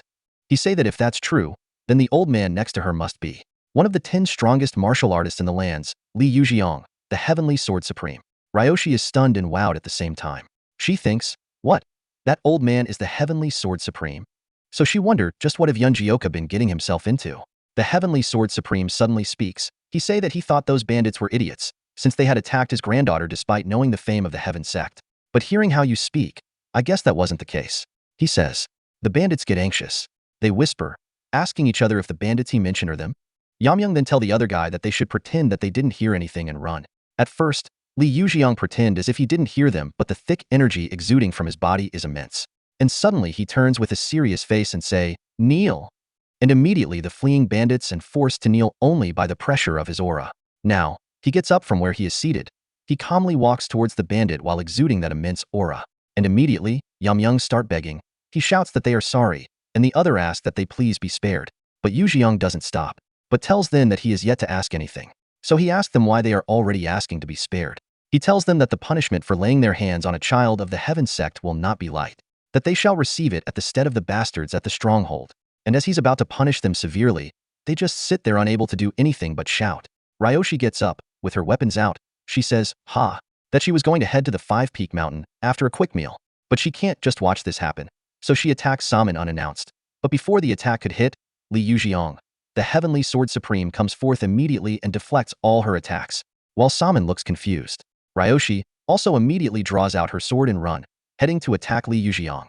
She jumps into attack, but he just stands there unfazed and still with one arm at his back. With his other hand, he uses chi sword control to bring forth his sword. Holding on to the sword, his expression change, and the air around him change. And with a simple swing of his sword, Ryoshi is pushed back so much. She controls herself on her landing, while grumbling.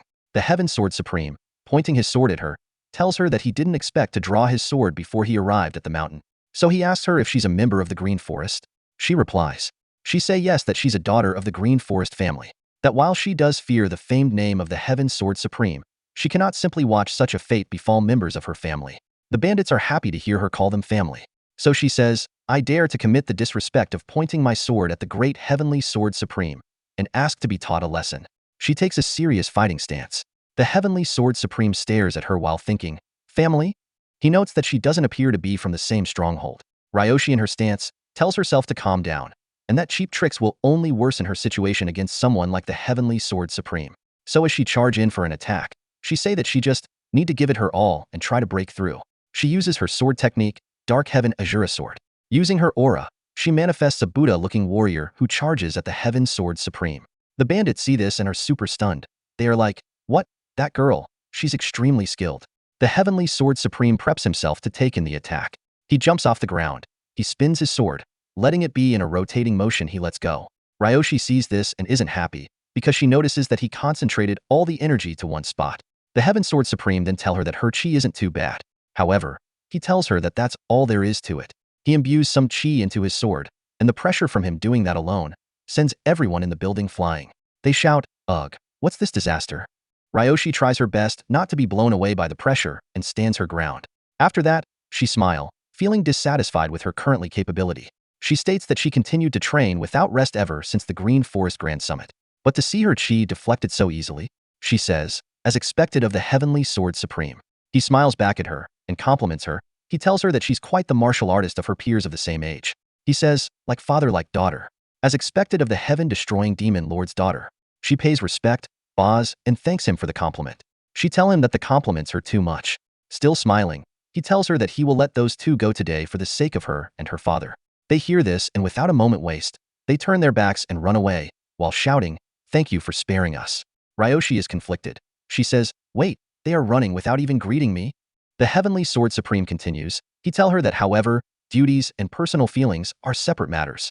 He tells her to tell the 5 Peaks 10 heroes to come up to the peak of the mountain tomorrow morning. That if a single one of them runs, the 5 Peak stronghold will be erased, without a single trace left. That evening at the 5 Peak mountain, someone shout, "What? The Heavenly Sword Supreme?" The bandits say, yes, that he seemed quite furious. Chulson turns away from them and asks, "Well, what should we do?" They all give him the look of, "Why are you asking us?"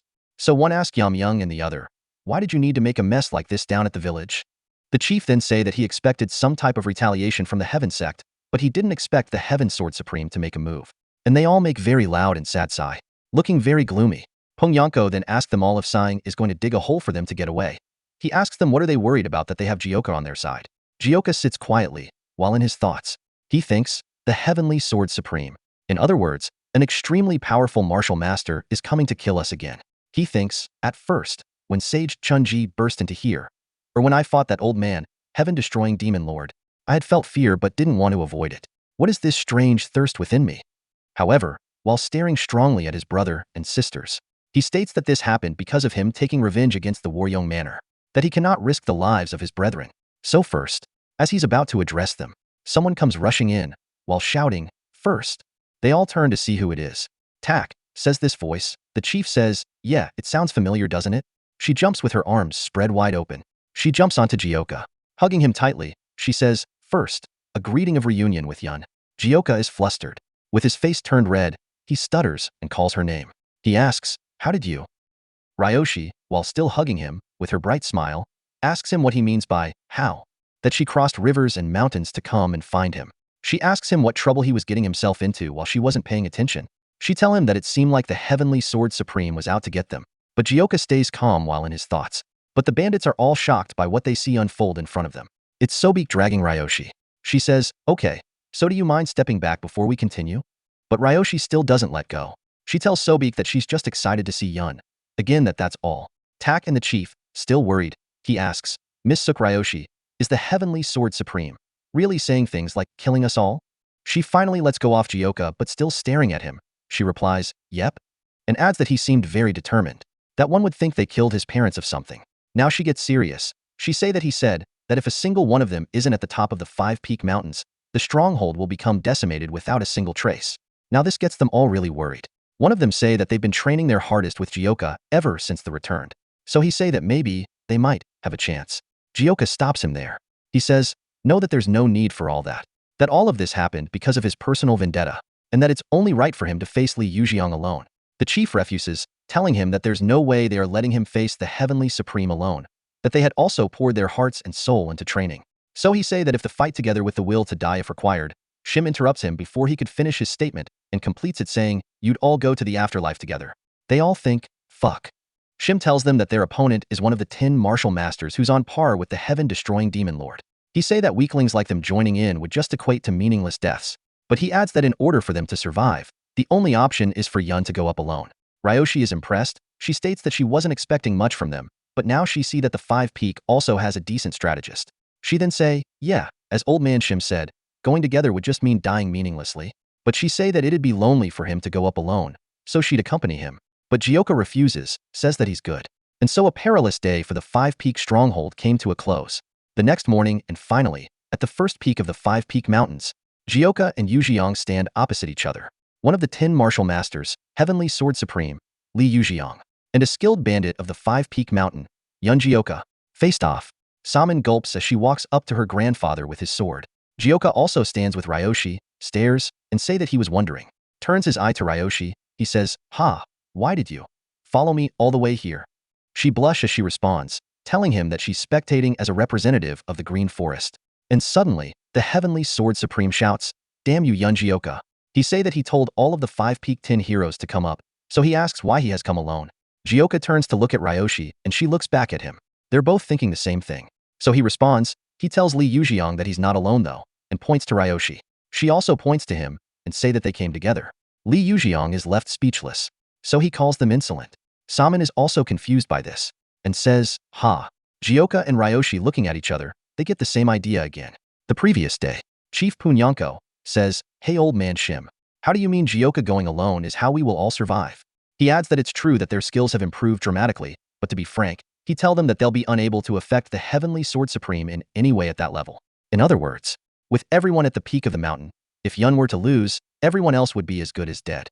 But then he say that if young Master Yun were to face him alone, Jioka asks, "Face him alone?" He says, "Yeah, well, even if things go south, Jioka could make it out on his own." Cheyenne raises her hand to ask a question and she asks, "But if Yun Jioka runs away, won't the Heaven Supreme come for us?"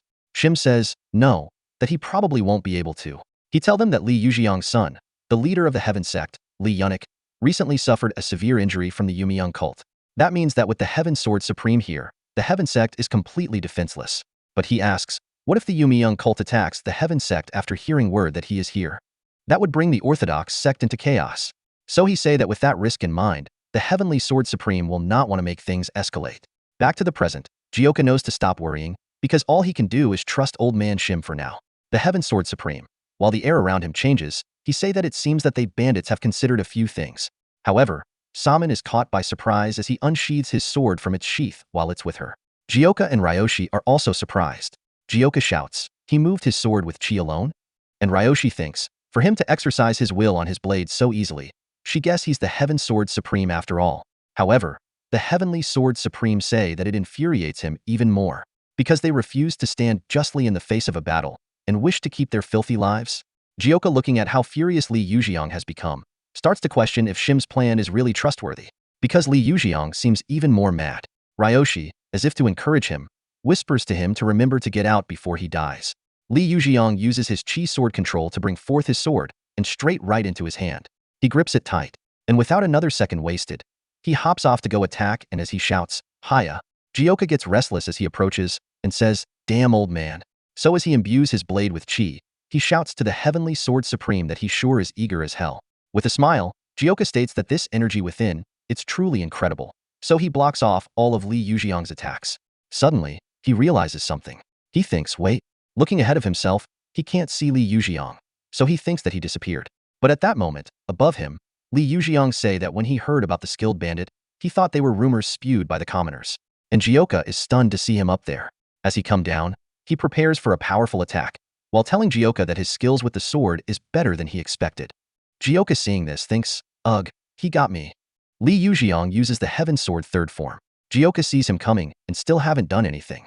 Li Yujiang uses the Heaven Sword third form, Blade of the Five Elements. It packs heavy blows. Now, Jioka adjusts his stance and takes up a stance to use the Nine Heavens art. Fourth form, Tempest Fire, Crippling Wheel. And as the sun rises, both martial artists are about to clash sword with immense power. Saman is amazed, because she sees that guy, he's taking her grandfather's martial arts head on. Jioka struggles. He thinks, a martial master. Is his energy comparable to that of the heaven-destroying demon lord? While Li Yujiang is impressed, he thinks, oh, I thought he was just a typical bandit, but his aura is quite something. But he has a question. After feeling their swords clash, he wonders why Jioka uses a single-edged blade despite his skills. The fight continues and Ryoshi is proud, stating that it's expected of Yun, that he stood his ground against her father, and now he is matching the Heaven Sword Supreme head-on. The fighting stopped for a second, so the Heavenly Sword Supreme tell Jioka that he's quite skilled for one as young as himself. And Jioka responds, yeah, I hear that quite often. Jioka calls him, old man, and tells him that he's the real force to recon here, adding that he knows that Li Yujiang is just getting warmed up. So Li Yujiang asks Jioka if he think becoming one of the 10 strongest martial artists was an easy feat. Anyway, he tells Jioka that before he gets started properly, he'd like to ask him one question. Jioka gets confused but waits to hear the question. So Li Yujiang asks, why do you use a single edge blade instead of a proper double-edged sword? Jioka gets totally confused and asks, what? Anyways, Li Yujiang tells Jioka that before he gets started properly, he'd like to ask him one question. Jioka looks confused. So Li Yujiang asks him, why do you use a single edge blade instead of a proper double-edged sword? Confused Jioka asks, what? Li Yujiang continues, saying, despite having this much martial prowess, there must be a reason that you've stuck with it. I heard that you encountered Sage Chunji before. So he asks Jioka if he's a part of the Wudong sect. Jioka responds, saying, what? A sect? And finally he says that it's not like that, and it's just a family art. Li Yujiang looks interested, so he asks, family martial art? And say that if it's this powerful, then it must be a fairly renowned family. Finally, he asks why he's acting as a bandit here, instead of letting himself be known. Jioka pauses and says, well, he gets a little flashback of the times when he was locked up in the Waryong Manor storage house, how scared he was, the loneliness he felt. To wrap it up, he just tells Li Yujiang that everyone has their own story, and says to him that he does feel sorry about what he did to Li Yujiang's granddaughter. Adds that she got caught up in his personal revenge. Ryoshi, after hearing this, thinks Yun sought revenge on Waryong Manor for his personal grudge? The same Yun who had no interest in anyone other than his family members? So she wonder what kind of grudge he has for him to ban them from entering the mountain. Yun Jioka continues. Despite his apology, he say that however, his stronghold members were roped in as well. So he tells Li Yujiang that regardless of who wins this duel, they should bury the sword here and not speak of it any further. With a bright face, he asks Li Yujiang how it sounds. Li Yujiang, also smiling back at him, just thinks of what to do. Finally, he just decides to attack Jioka. Jioka dodges the attack while fleeing backwards. Li Yujiang, looking at Jioka, thinks, that boy. I thought he was a devilish child seeking the Yumi cult power. So he questions what that bright light in his eyes is. Meanwhile, at Jioka's back, Ryoshi cheers him on, telling him that he can do it. Jioka say that isn't it unfair to attack while someone's talking? Still, Li Yujiang looks at Jioka, wondering what that bright light in his eyes that refuses to yield despite his opponent's power is. Now he calls himself an old man, for he believed Jioka to be a part of the Yumi cult based on mere rumors. Now with a smile on his face, he replies Jioka. Questioning him, he says, however, regardless of who wins, points his sword at Jioka and say, you are aware that I am one of the greatest martial masters, right? Jioka, unchanged, say, yeah, I know. Tells him that everyone has been talking about it. So he asks, so what? Upon hearing Jioka's response, he immediately launches himself to go attack, while saying, so despite knowing that, you still show such arrogant attitude? When his sword hit Jioka's, the impact makes Jioka wonder. So he thinks that this is such a tremendous amount of chi. He struggles, but manages to fend off the attack as he falls back. The pressure from that attack alone was enough to send Jioka flying far from point of impact. And as he's about to fall, he performs a stunt midair to enable him regain his composure and aid in landing properly. As he lands, he sticks his sword into the ground and gets up while realizing that he almost fell off the cliff. He sighs and says that it really is an immense amount of chi, that he thought he was going to die. Li Yujiang then accepts Jioka's terms, saying that he won't touch other members. This makes Jioka happy, so he thanks Li Yujiang, telling him that he is really thankful for that. But Li Yujiang say that before that, he then begin to gather chi. Saman interrupts him, shouting, grandfather. It seems like the attack he's about to use is a really powerful one, so she wonder if her grandfather is intending to kill Jioka. Li Yujiang pays no attention to her, but continues to imbue his sword with his chi and shouts to Jioka, asking him if he shouldn't be more concerned about his own life. Finally, he uses it, heavenly calling flawless vision arts. Jioka responds back with a smile, saying that that's his own business, and immediately proceeds to use his 9 heavens art. 7th form, ground rendering dragon claws. As the fight is about to begin, Li Yujiang completely infuses his chi into his sword and uses one of his sword techniques, heavenly calling flawless vision arts, which allows him to be able to send in multiple attacks while remaining at a single point. But as the attacks come, Jioka is able to fend them off. Although he struggles, he still blocks them off, while stating that just blocking his strikes alone is making his wrist numb. Li Yujiang is impressed, as he say to Jioka that for someone so young, he's got some skills with the blade. And he launches himself in to directly confront Jioka. Jioka sees him, but it's almost too late to respond properly. But he manages to block on time. While telling Li Yujiang that he's quite something as well, he says, your martial arts are really formidable, huh? They continue to clash swords, while causing immense shockwaves with each strike. Mid-fight, Jioka realizes that this is bad, because he pretended to be alright earlier, but at this rate, he won't have a chance. So he thinks that if that's the case, he'll put in more strength into his next strike. causing Li Yujiang to back off and attempt to come out of the attack unscathed. After evading the attack, Li Yujiang, still impressed, says, "Ha, are you trying to beat me with raw strength?" But Jioka doesn't stop and charges forward, while shouting that it's his turn now, and that Li Yujiang should get ready. He tells himself that he'll end it quickly with his speed and power, so he immediately uses his 9 Heavens art, 9th form, Thundering Blade Cone. To counter Jioka's sword art, Li Yujiang also uses his sword art, Heaven Calling Perfect Sword, Heaven-Filled Thunder. Upon clashing of both attacks, Jioka's blade gets a deep crack. Despite that, he continues with the fight, enduring and blocking all of Li Yujiang's attacks. He struggles with his shattered and crumbling blade. Li Yujiang is also excited about this as he tells Jioka that if he makes it out alive today, then he should come see him again with a sword. Finally, he completely shatters Jioka's sword. But without a moment waste, he advances straight to continue his non-stop attack against Jioka. Although, he say to Jioka that he doesn't think it'll be quite possible for him. That's cause he's attacking at a rate he don't think Jioka would be able to predict nor dodge. Although Jioka sees the attack, it seems impossible to react at that speed. But he still gives it his all.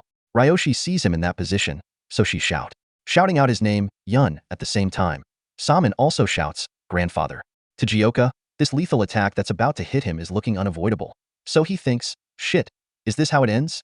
But suddenly, he manages to escape, escaping the great demise that would have befallen him. Li Yujiang stays still staring while in his thoughts.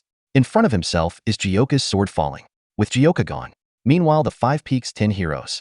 In a building. At this time, they've evacuated the stronghold members to the village, and were waiting for young Jioka at the Harmony Pavilion. Looking worried, one of them turned to Vice Chief Tak and asks, "Jioka, he'll be fine, right?" But Tak just looks at him with nothing to say.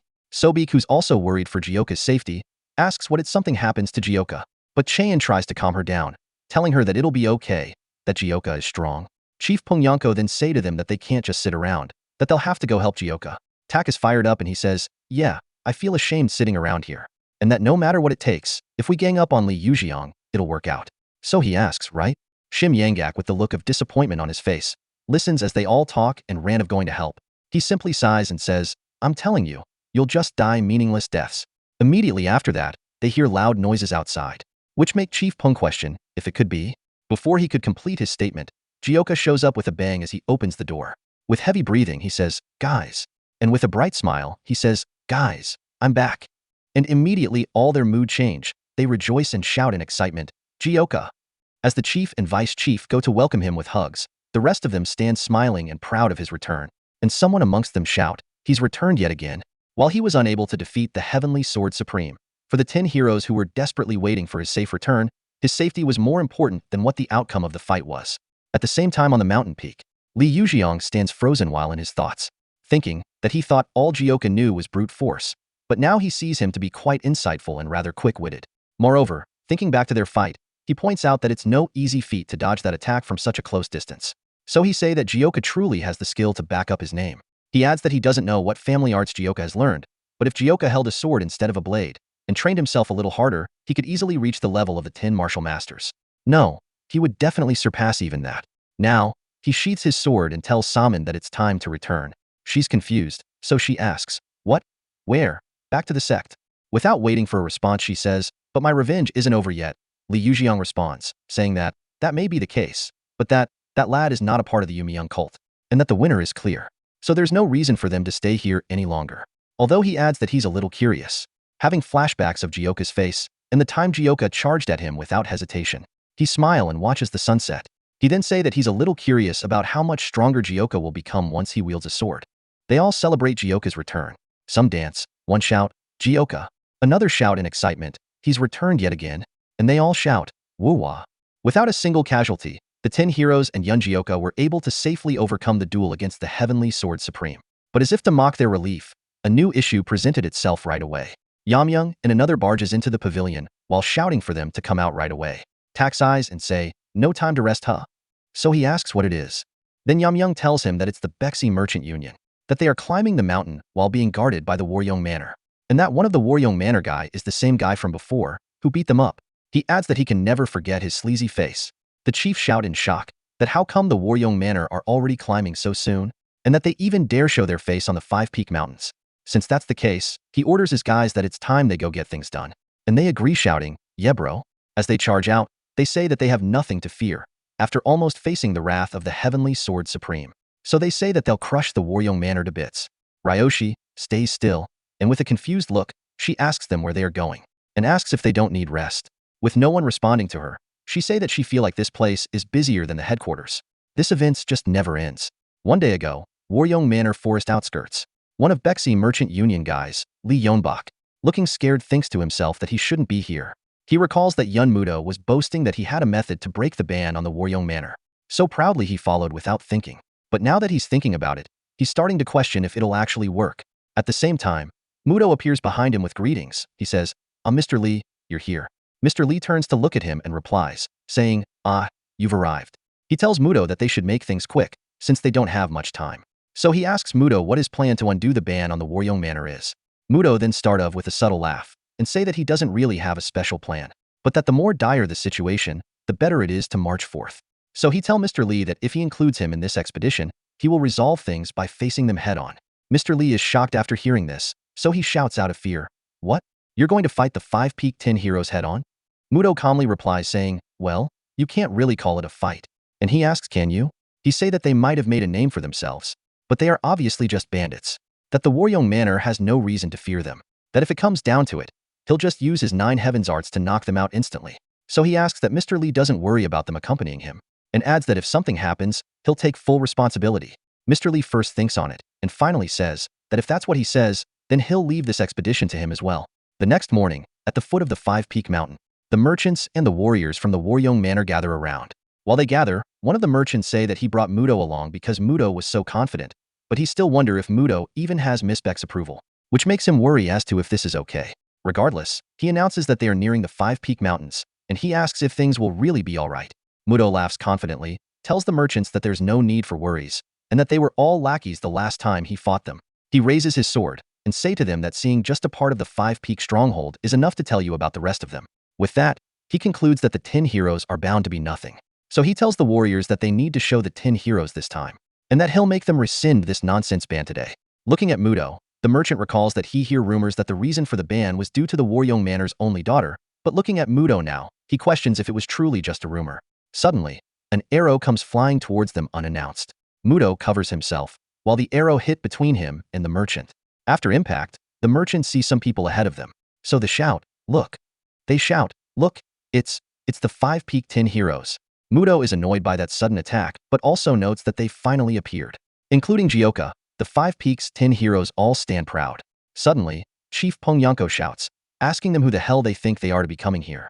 He also shouts, making it clear that they said that every merchant union being guarded by the Waryoung Manor would be banned entry. No exceptions. Upon hearing this, Mudo decides to introduce himself. He greets them first, and say that he is Mudo, Blue Dragon squad leader of the Waryoung Manor. He continues his greetings, saying that he's honored to meet the 5-peak's 10, but before he could conclude his forever greeting, someone interrupts him. The person shouts, "Ha, talkative much?" It's Vice Chief Tak. Tak tells him to go say all that when he meets a woman, and straight up tells him to hand over everything he's got and get lost. That if he does that, then he and the rest will spare their lives. Mudo is infuriated by the way he was just humiliated. He thinks, "Those damn." With nothing else to say, he keeps quiet. While Jaka look at him, he states that that isn't one of the brothers. So he wonder who that is, but also stating that he looks familiar. But upon closer observation, he finally remembers who that guy is. Another flashback hits him, of times when he was being bullied, when other children were throwing rocks at him. He remembered that Mudo is that guy who just stood there and watched while those damned Waryoung kids bullied him. Mudo, out of anger, immediately draws out his sword while shouting, "You arrogant bastard. I tried to have some respect, but it seems like it was wasted on you lot." So he motivates his warriors, shouting that their great Waryoung Manor will not bow to some filthy bandits like the 5-peak's 10 heroes. Immediately, Jaka hops off where he stand, while asking if he just said, "Great." He heads straight toward Mudo with some impressive speed, and upon getting close, he goes straight to him with an attack. Mudo is stunned. He starts to shiver, while thinking about the unbelievable speed that Jaka just displayed, for him to be unable to react. And immediately, Jaka raises his hand as if to slap him. With a vicious look, he tells Mudo that the Waryoung Manor has never been great. And after that comes a sounding slap from Jaka while mid-air. Jaka lands with only 1 foot on the ground, and the other still mid-air. Jaka uses it to knock Mudo off the ground with a swift motion.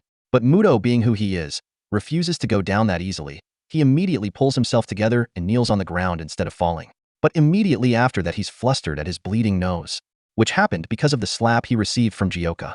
Looking at him, Jioka smile and say to him that he seemed to kneel quite easily. Out of pain, he shouts, "Damn you," and shouts calling to the Blue Dragon squad, asking them what they are waiting for. He immediately order for them to eliminate the bandits he calls wretches. Them all, feeling motivated, shout, "Whoa, defeat them." But as they charge, the 5 peak 10 heroes fall out while asking the Blue Dragon squad if they think they'll let that happen. While Jioka just stays calm with a proud smile. As they fall out in their numbers, the chiefs say to the Blue Dragon squad that they are facing them. And even before they hit the ground, they've already started sweeping out the Blue Dragon squad members. From the Green Forest tournament and the training the 10 heroes received from young Jioka, the Blue Dragon squad could no longer be considered their match. As Chulson easily sweeps them away, he shouts, asking what's up with them and complains that they are so weak. Yun Mudo stands alone and totally confused. It's as if he's dreaming right now.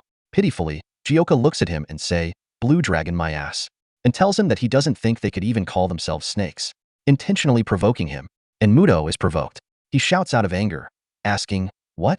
And he proceeds to ask Jioka if he'd be able to say that after having taste this 9 heaven arts, first form, soaring dragon. Within giving much effort, Jioka jumps. Feeling disappointed, he says, "Ah, damn it," just like that woman from before. With that little jump, Jioka evades Mudo's soaring dragon and aims for a counterattack, while telling him that the soaring dragon isn't done that way. And with the momentum of his movement, he knocks Mudo on the head, causing him to almost vomit instantly. But Mudo holds it in and foams through the mouth and passes out. Proportionately, the skill difference between Yun Jioka and Yun Mudo was apparent as night and day. After Yun Mudo has passed out, Jioka turns back to look at him and sigh, while saying that these Waryong Manor people are even more of a mess than he expected. And finally, Mudo's sword still swinging, Jioka turns, looks at it. Then he stretches his hand and grabs it mid-air. Immediately after he grabs it, everyone turns to look at him. Looking at the sword, Jioka looks excited. And from that day, Jioka moved on from his single-edged blade and Thanks for watching. Please like, subscribe, and share for the next part. the 5 peak stronghold was able to easily fend off against the Blue Dragon squad of the Waryong Manor. And to add to that, they were able to get a hold of all of the Bexy Merchant Union's wares, causing the stronghold to rise up with festivities. They all enjoy themselves, while also admiring the wares. One is so excited.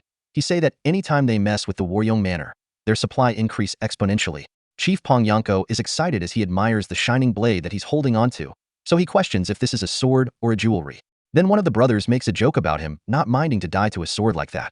Meanwhile, Jioka holding onto the Waryong Manor sword he got, puts it on his shoulder and say that it's not a bad sword for someone with such low skills. Sobek then approach him and say to him that he seemed to really like that sword quite a lot. So she asks him if he's no longer using his old blade. He responds saying yeah, and tells her that he's switching to a sword. He say to her that he really realized it when he fought the Heavenly Sword Supreme, the limitless potential of a sword. He says all these as he recalls their fight.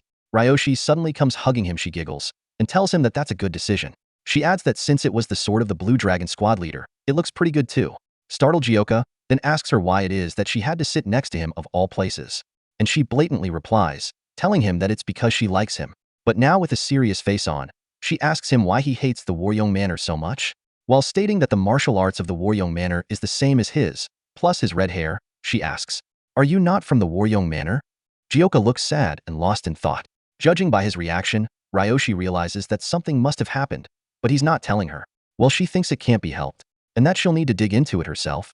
But Sobek suddenly talks, saying he was the youngest son of the Waryong Manor. Chaeyon stutter as she calls Sobek's name, trying to stop her. But Sobek continues. She say that Jioka was the youngest son of the Waryong Manor. But those bastard, without any reason. Showing some flashbacks, she say that those bastards abused him and ostracized him.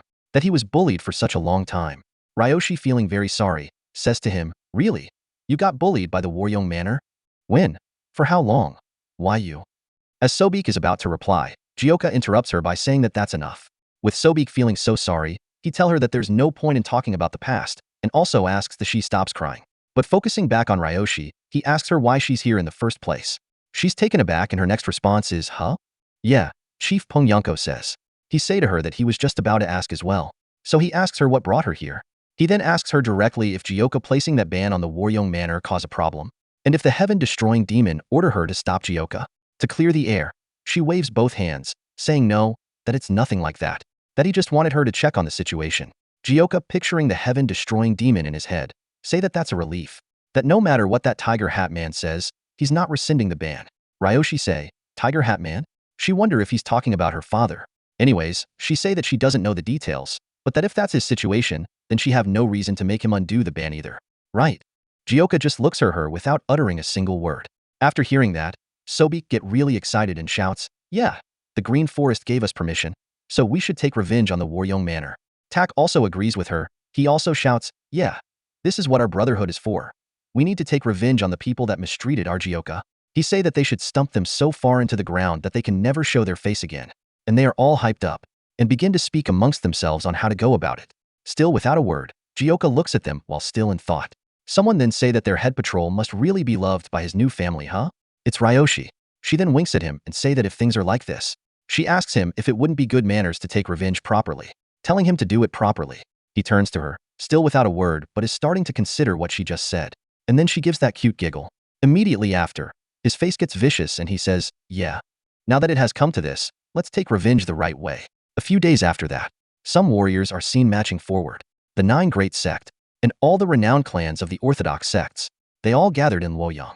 After receiving the call to arms from the Orthodox Alliance, they are finally all gathered. An announcer then pops out and shouts that everyone be at attention. They start to quiet down slowly, then the announcer raises his hand, all of them looking intensely at him in anticipation of what he has to say. This announcer is the Orthodox Alliance leader, Stormblade, Jangango. Someone then steps forward and say that he will be giving a quick speech in the Alliance leader's stead. Firstly, he thanks them all for gathering after receiving their call to arms. This man is the Orthodox Alliance chief advisor, Jigul Sungwon. Pointing at Mubik, he say that as they all may have already guessed, the reason they are gathered today is because of the fight against the Yumi cult, the very battle from which only the Heaven Sect leader and the Waryong swordsman returned alive. He tell the congregation that from what they saw, the commander of the Yumi cult that was fought was the Chaos Sword Demon, Chiak Jinkyung, and tells them that as they might have already known, his martial arts were nothing to be afraid of. However, when the Heaven Sect leader faced his blade, he was able to confirm that Chiak Jinkyung prowess had grown to rival that of the 10 martial masters, with his subordinate strength matching the elders of the 9 great sects. So he say to them all that the Orthodox Alliance has determined that they have gained superpowers by sacrificing monks. The people are striking with fear as they shout, asking if the Yumi cult really exist.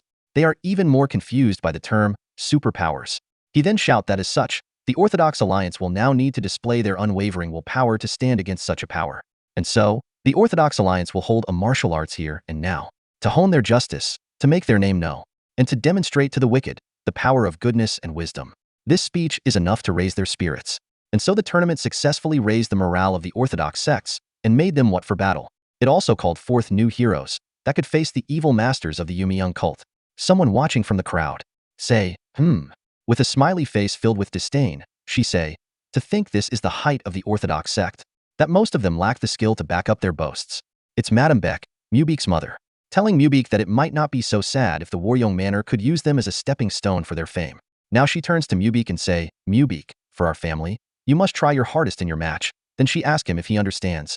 Mubik is sick of listening to her, but holds himself and says nothing. She gets pissed and asks him why he isn't answering, so she demands that he speak up, telling him that in a time where his sister has lost their family the stability of guarding work, him the head of the family should be trying even harder to revive the Waryong Manor. He pauses first, but answer, saying, that's what happened. But recently, things have become better. That they already helped the Bexy Merchant Union steal the treasure of the Samjin Merchant Union. So he calls her mother and asks her to not be so uptight. She smiles and say, yeah, that him doing that, immediately after he recovered did help the Waryong Manor quite a bit, but she tell him that they still got ways to go before they can become content. She asks, don't we? So she tell him that they need to achieve good results in this tournament by any means necessary. Sungbik sees Mubik feeling clouded and speechless, so he says in his mind, mother, Mubik has just barely recovered. The tournament continues with another warrior's victory and another loss. The coordinator shouts, now, what clan will step up to the challenge next? And immediately Madame Beck steps up, shouting, go Mubik, show them the power of the Waryong Manor. And without any argument he gets up and says, yes mother. In a fanciful manner, Mubik hops off, rolls midair and lands on the sparring ground gracefully. The challengers see him and are all taken aback and pause. They stutter as they say that man is? Yeah, one of the 2 survivors of the fight against the Yumi cult, the Waryong swordsman, Yun Mubik. Seeing this, Sungbik smile and say that people seem to be responding quite well. Even Madame Mubik couldn't hide her excitement. Mubik then introduces himself. He says, I am the head of the Waryong Manor. My skills may be lacking, but I hope to put on a good display today. The people turn to themselves and say that they heard that he is quite skilled. Some question if that's true. Another person shuns him, asking if he's doubting a survivor of the battle against the Yumi young cult. He just asks them to keep their mouth shut if they don't know what they're talking about. But the person insists, saying that he heard the Waryong Manor lost to some bandits. Amidst all the commotion, a challenger is stepping forward. Someone catches on and say, to rest to wait and look over there. They ask where, and before they could finish their statement, they realize who she is and are taken aback as she approaches. Staring at her, they begin to blush as they admire her beauty. He notices that she's the daughter of the Sword King, and the flower of Nangongs, the flower telepath, Nangong Yun. Mubeek is also very stunned upon seeing her, and all he could say is, Yun? And so the mood of the tournament changed with the appearance of Nangong Yun, and with the audience expecting a display of the Nangong clan's martial arts. Nangong Yun's first public battle began. Someone amongst the warriors present in the audience notices that she is the daughter of the Sword King and the flower of Nangongs, the flower telepath, Nangong Yun. Mubeek is also very stunned upon seeing her, and all he could say is, Yun?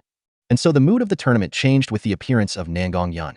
As the audience changed from Mubeek to Nangong Yun, the people only talk about her and her beauty.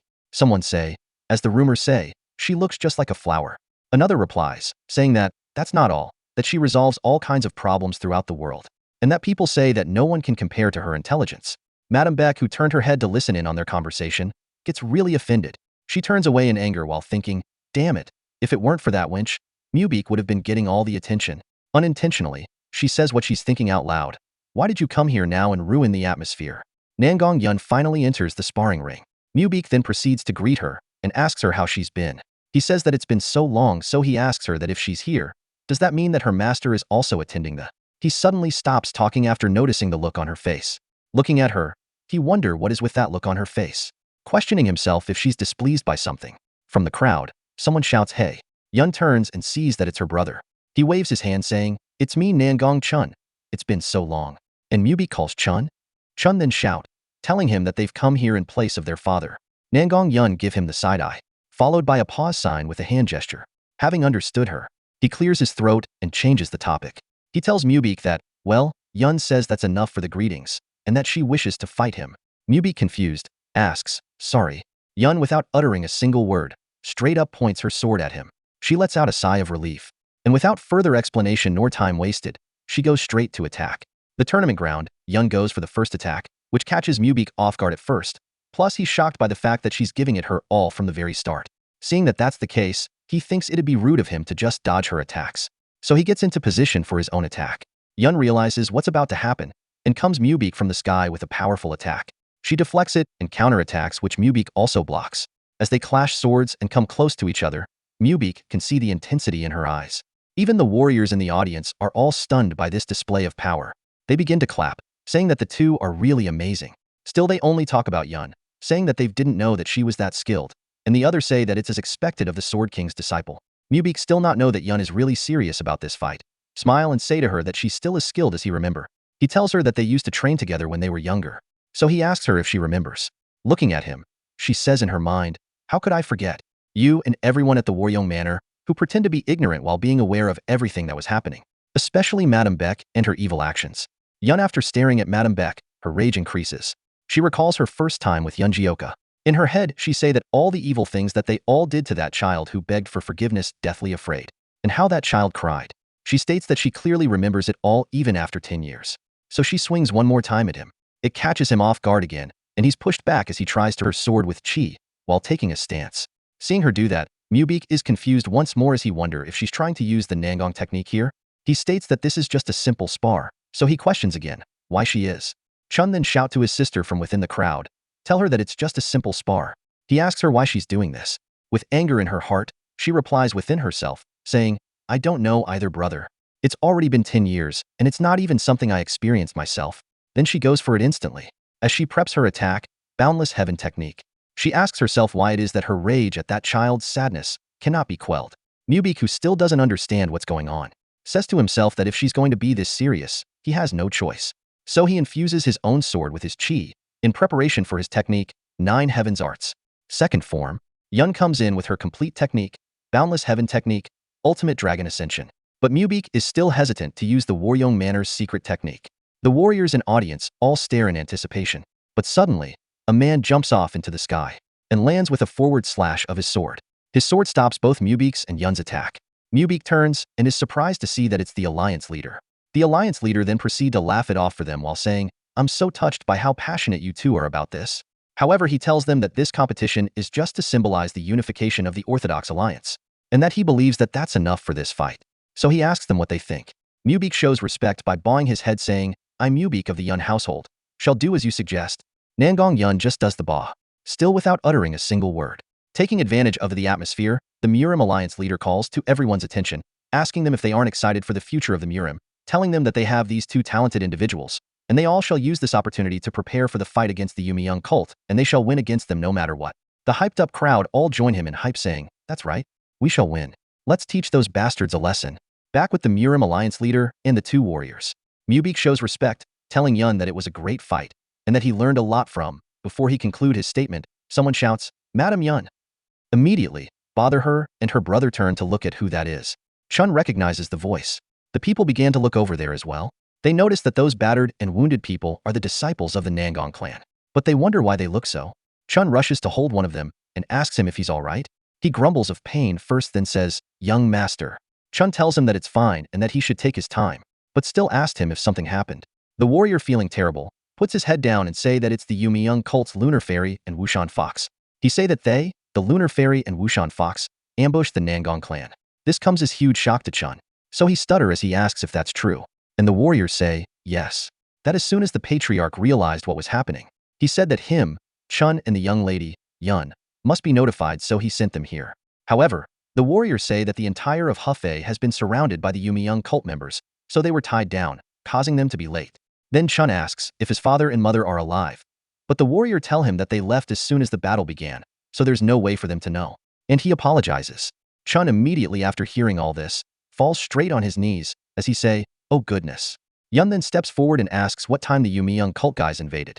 They tell her that it's not exact, but around 3 to 5 a.m. Based on that time, she calculates that it would mean that it's been more than half a day. With that in mind, she say to herself that there's no time, and that she must return before anything else happens. She then goes to lift her brother up, telling him to get up. He looks at her and calls her name, Yun.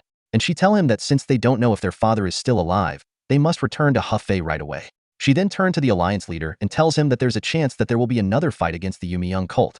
So she asks if she could request the assistance of the Storm Squad. The alliance leader immediately responds, saying, of course.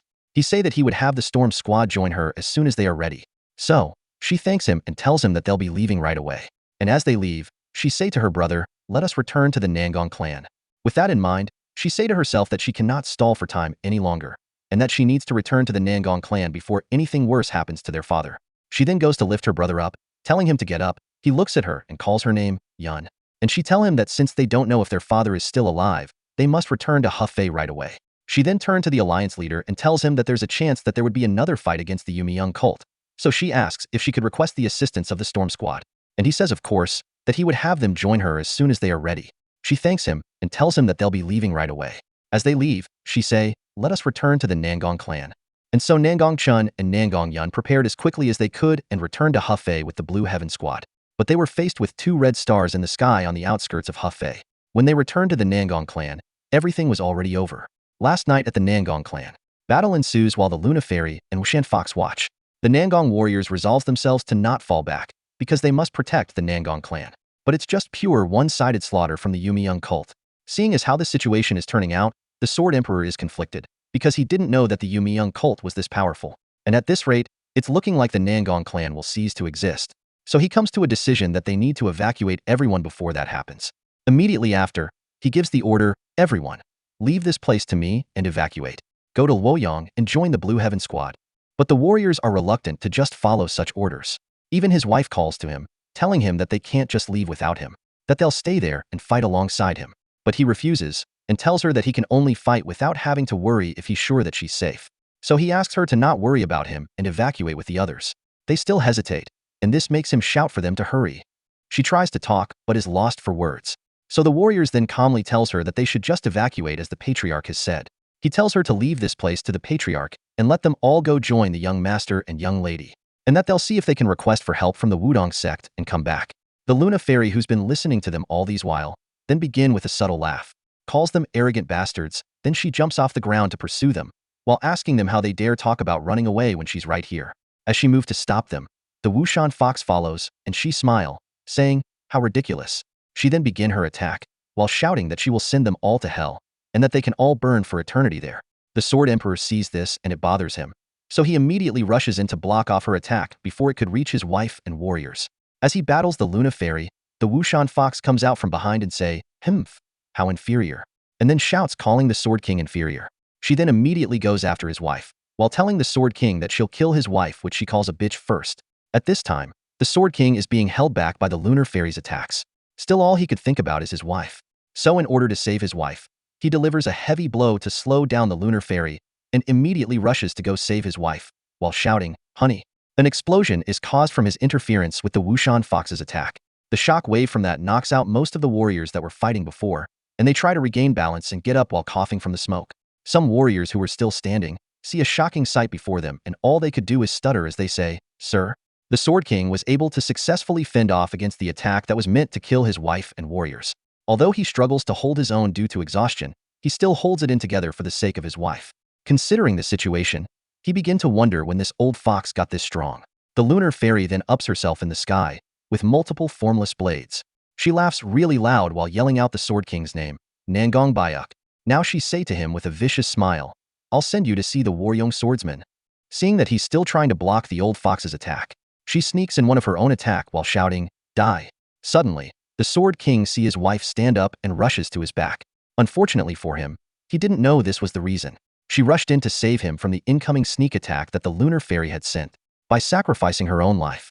Upon seeing this sight, the Sword King almost lost it all as the fire in his eyes faded away. All he could try to do is ask her, "Why? Why did you?" In her dying breath, she turns to him with a smile and says, "You have to live, for the sake of Jianghu and Murim, and for our children." Looking and listening to her, he begins to sweat profusely and panting all over, as if he's the one losing his life. And her final words to him are, "Take care of our children, honey."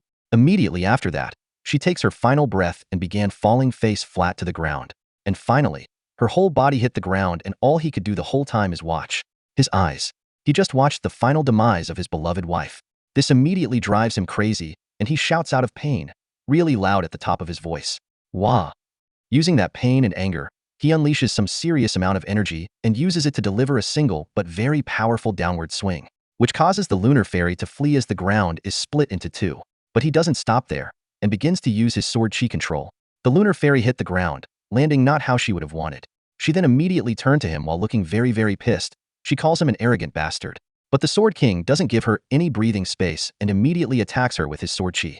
While she struggled to block it, the Sword Emperor goes to his wife. He holds her in his hands and tells her to wait for him. And as he lay her back down, he tells her lifeless body that he'll be with her soon. With tears filling up his eyes, he says, "I'll be with you soon after I have the heads of those evil villains." So he plunges himself back into battle. After recalling his sword, he begins using his sword technique to attack. Boundless Heaven technique, 5th form, Emperor Sword form. Using the technique, he clashes with the old fox, and their battle continues from there. While facing off against the Lunar Fairy, the Wushan fox tries to launch another sneak attack from behind. But the Sword Emperor was able to detect her presence. So he uses a powerful swing to fend off both the Lunar Fairy and the Wushan fox simultaneously. As they both gain back their balance on the ground, the Wushan fox shouts, "Sword Emperor, no matter how great you may be." As she talk, they do something strange to the Sword Emperor. Now they tell him that no matter how strong he may be, he won't be able to deal with both of them at once. And the next sight is that of the Lunar Fairy gaining the upper hand against the Sword Emperor using her chi sword control, stabbing all over his body. With immense pressure from her attack, she sent the Sword Emperor flying through the place until he hit the main building really hard, which also causes an explosion, and a part of the building collapses due to the impact from hitting the main walls. Seeing this bring the Lunar Fairy so much satisfaction as she smile and say that she finally got her revenge after 20 years. Adding the Sword King may be famous, but he's nothing in front of the Yumi young cult. And the Wushan fox also joins her in her celebration, while telling her that she's right, that he may be the Sword King, but that attack just now should have killed him. Anyway, the Lunar Fairy tells the Wushan fox that she's sure the cult leader is waiting, so they must return immediately. Looking at the shattered building, the Wushan fox laughs and agrees to get going. Time pass. It's the next morning and it's raining. Father, mother, the children of the Nangong clan shout while in search of their parents. Chun, desperately looking for his parents, cries while removing stones and shouting in tears, "Why? Why can't I find even traces of them?" Every other warrior tries so much to hold in their tears as they call out and cry for the demise of their patriarch. Chun, still flipping the whole place upside down in search of his parents, keeps on crying and asking just where. Then his sister places her hand on his shoulder and tells him that she's sure their father and mother survived and went somewhere else. She tries so much to believe her own lies and not cry, but the tears still come out no matter how much she tries. The incident in the Nangong clan shocked all of Murim, the Orthodox Alliance base. Elders are gathered for an emergency meeting. Someone raises their voice, saying, "We must do something. We have to make those Yumi young cult bastards pay for what they've done." Another raises his voice as well, in agreement with what the other said. The leader, who's also trying so much to hold in his anger towards the recent incident, says to them that of course on the name of the Orthodox Murim, they shall return this shame and humiliation to the Yumi young cult twofold.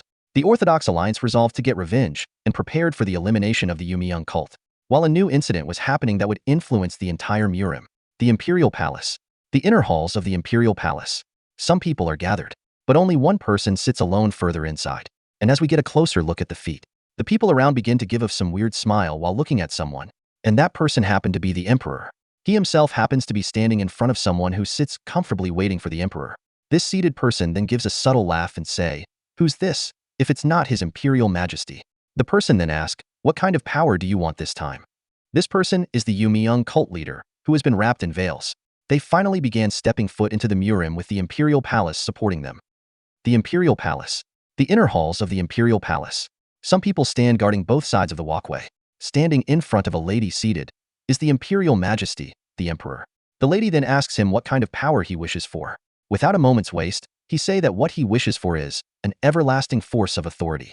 The seated lady then smile and say to him that his wish has already been granted, while calling him, "Your Majesty." The Emperor then asks her what she means. Now with a vicious smile, she tell him that he has put them, the Yumi young cult, under him, and that with that, he has already gained the everlasting authority that he wished for.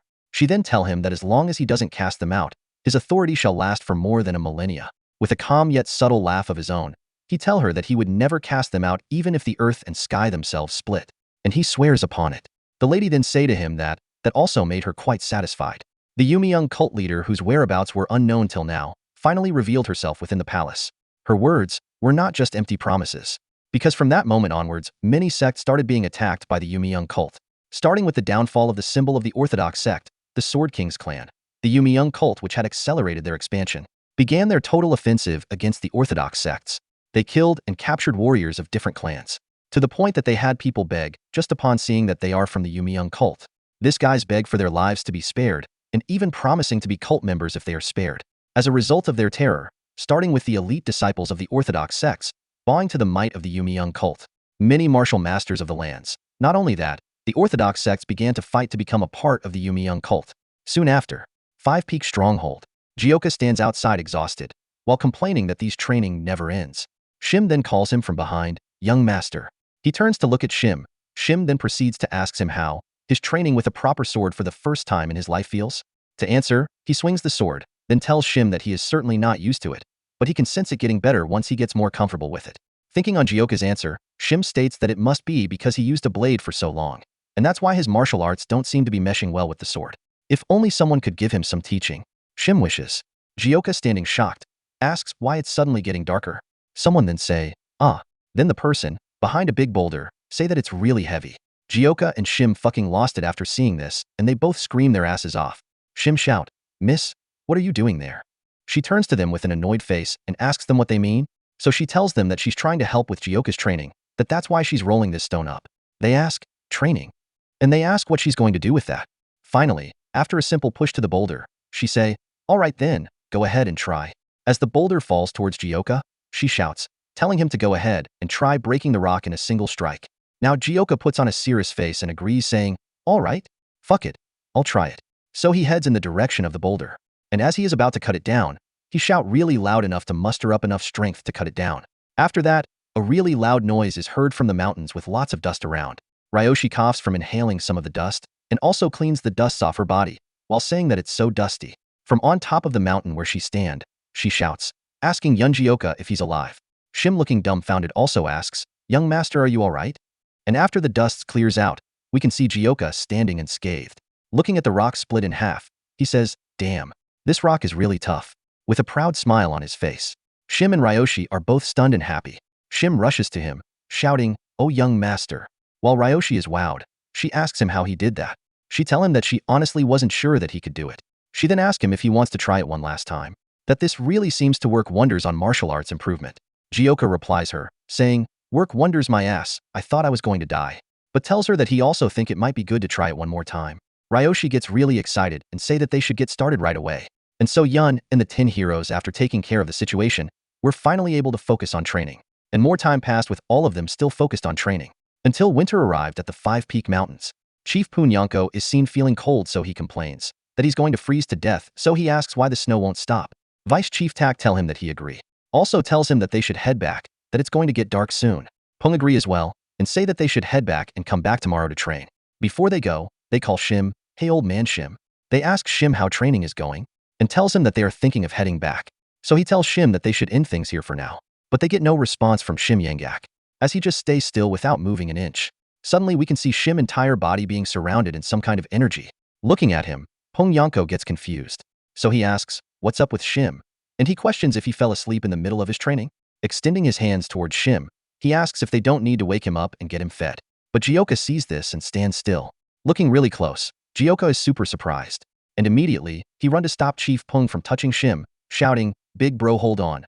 We can't touch him right now." That it seems Shim has entered the selection phase. The selection phase, they ask?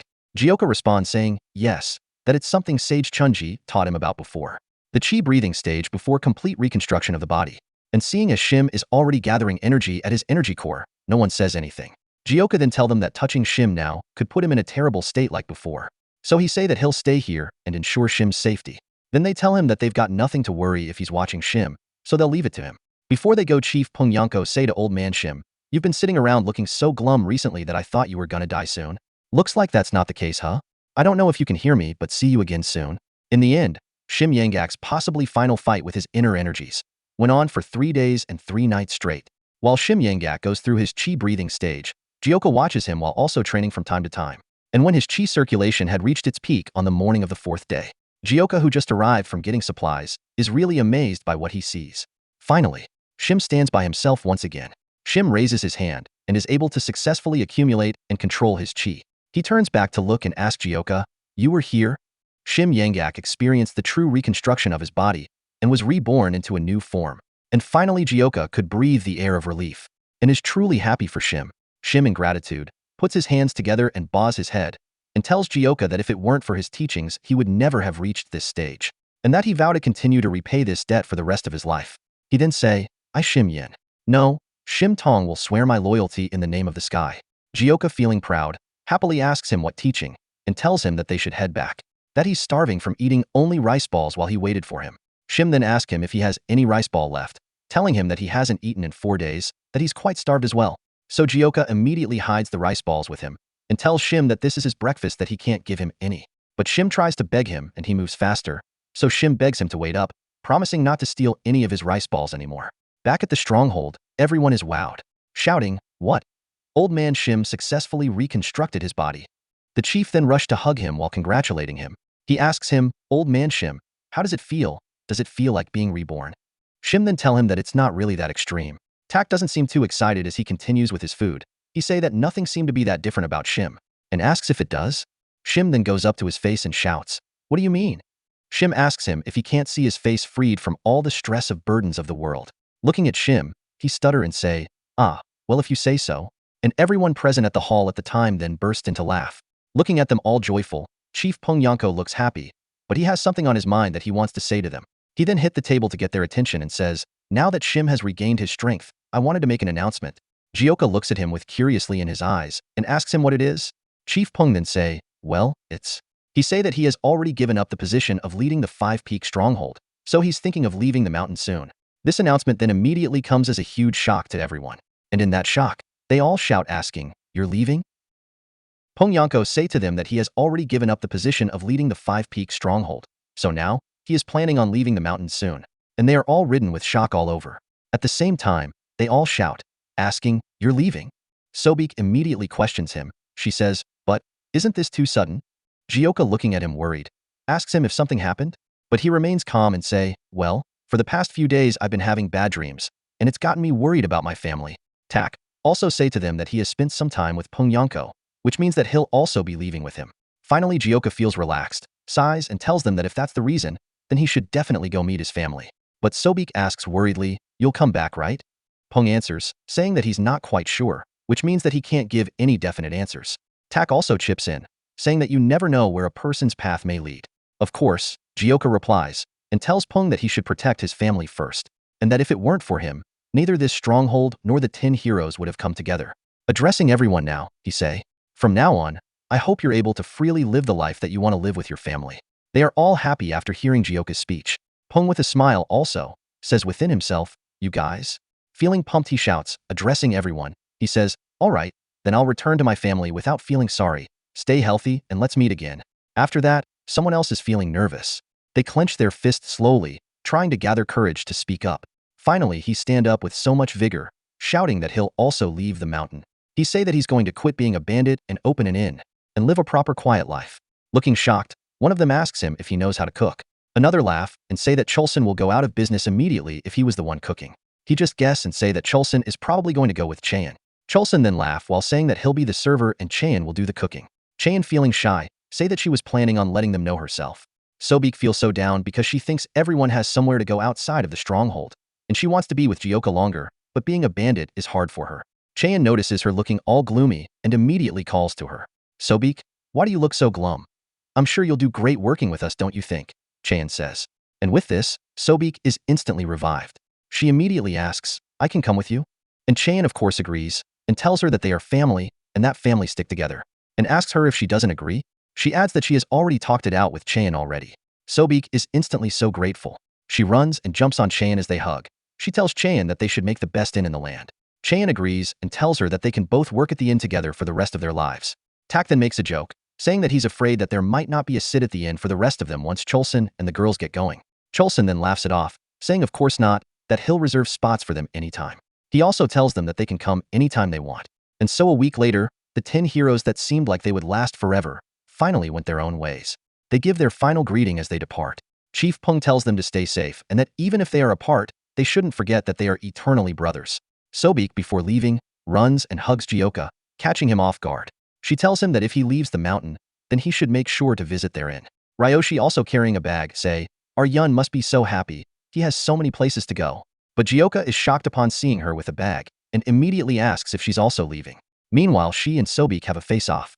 She then replied Jioka. She tell him that she should head back soon, that her father must be waiting. With a smile, she asks him why he asked, and asks him if he wants her to stay here forever.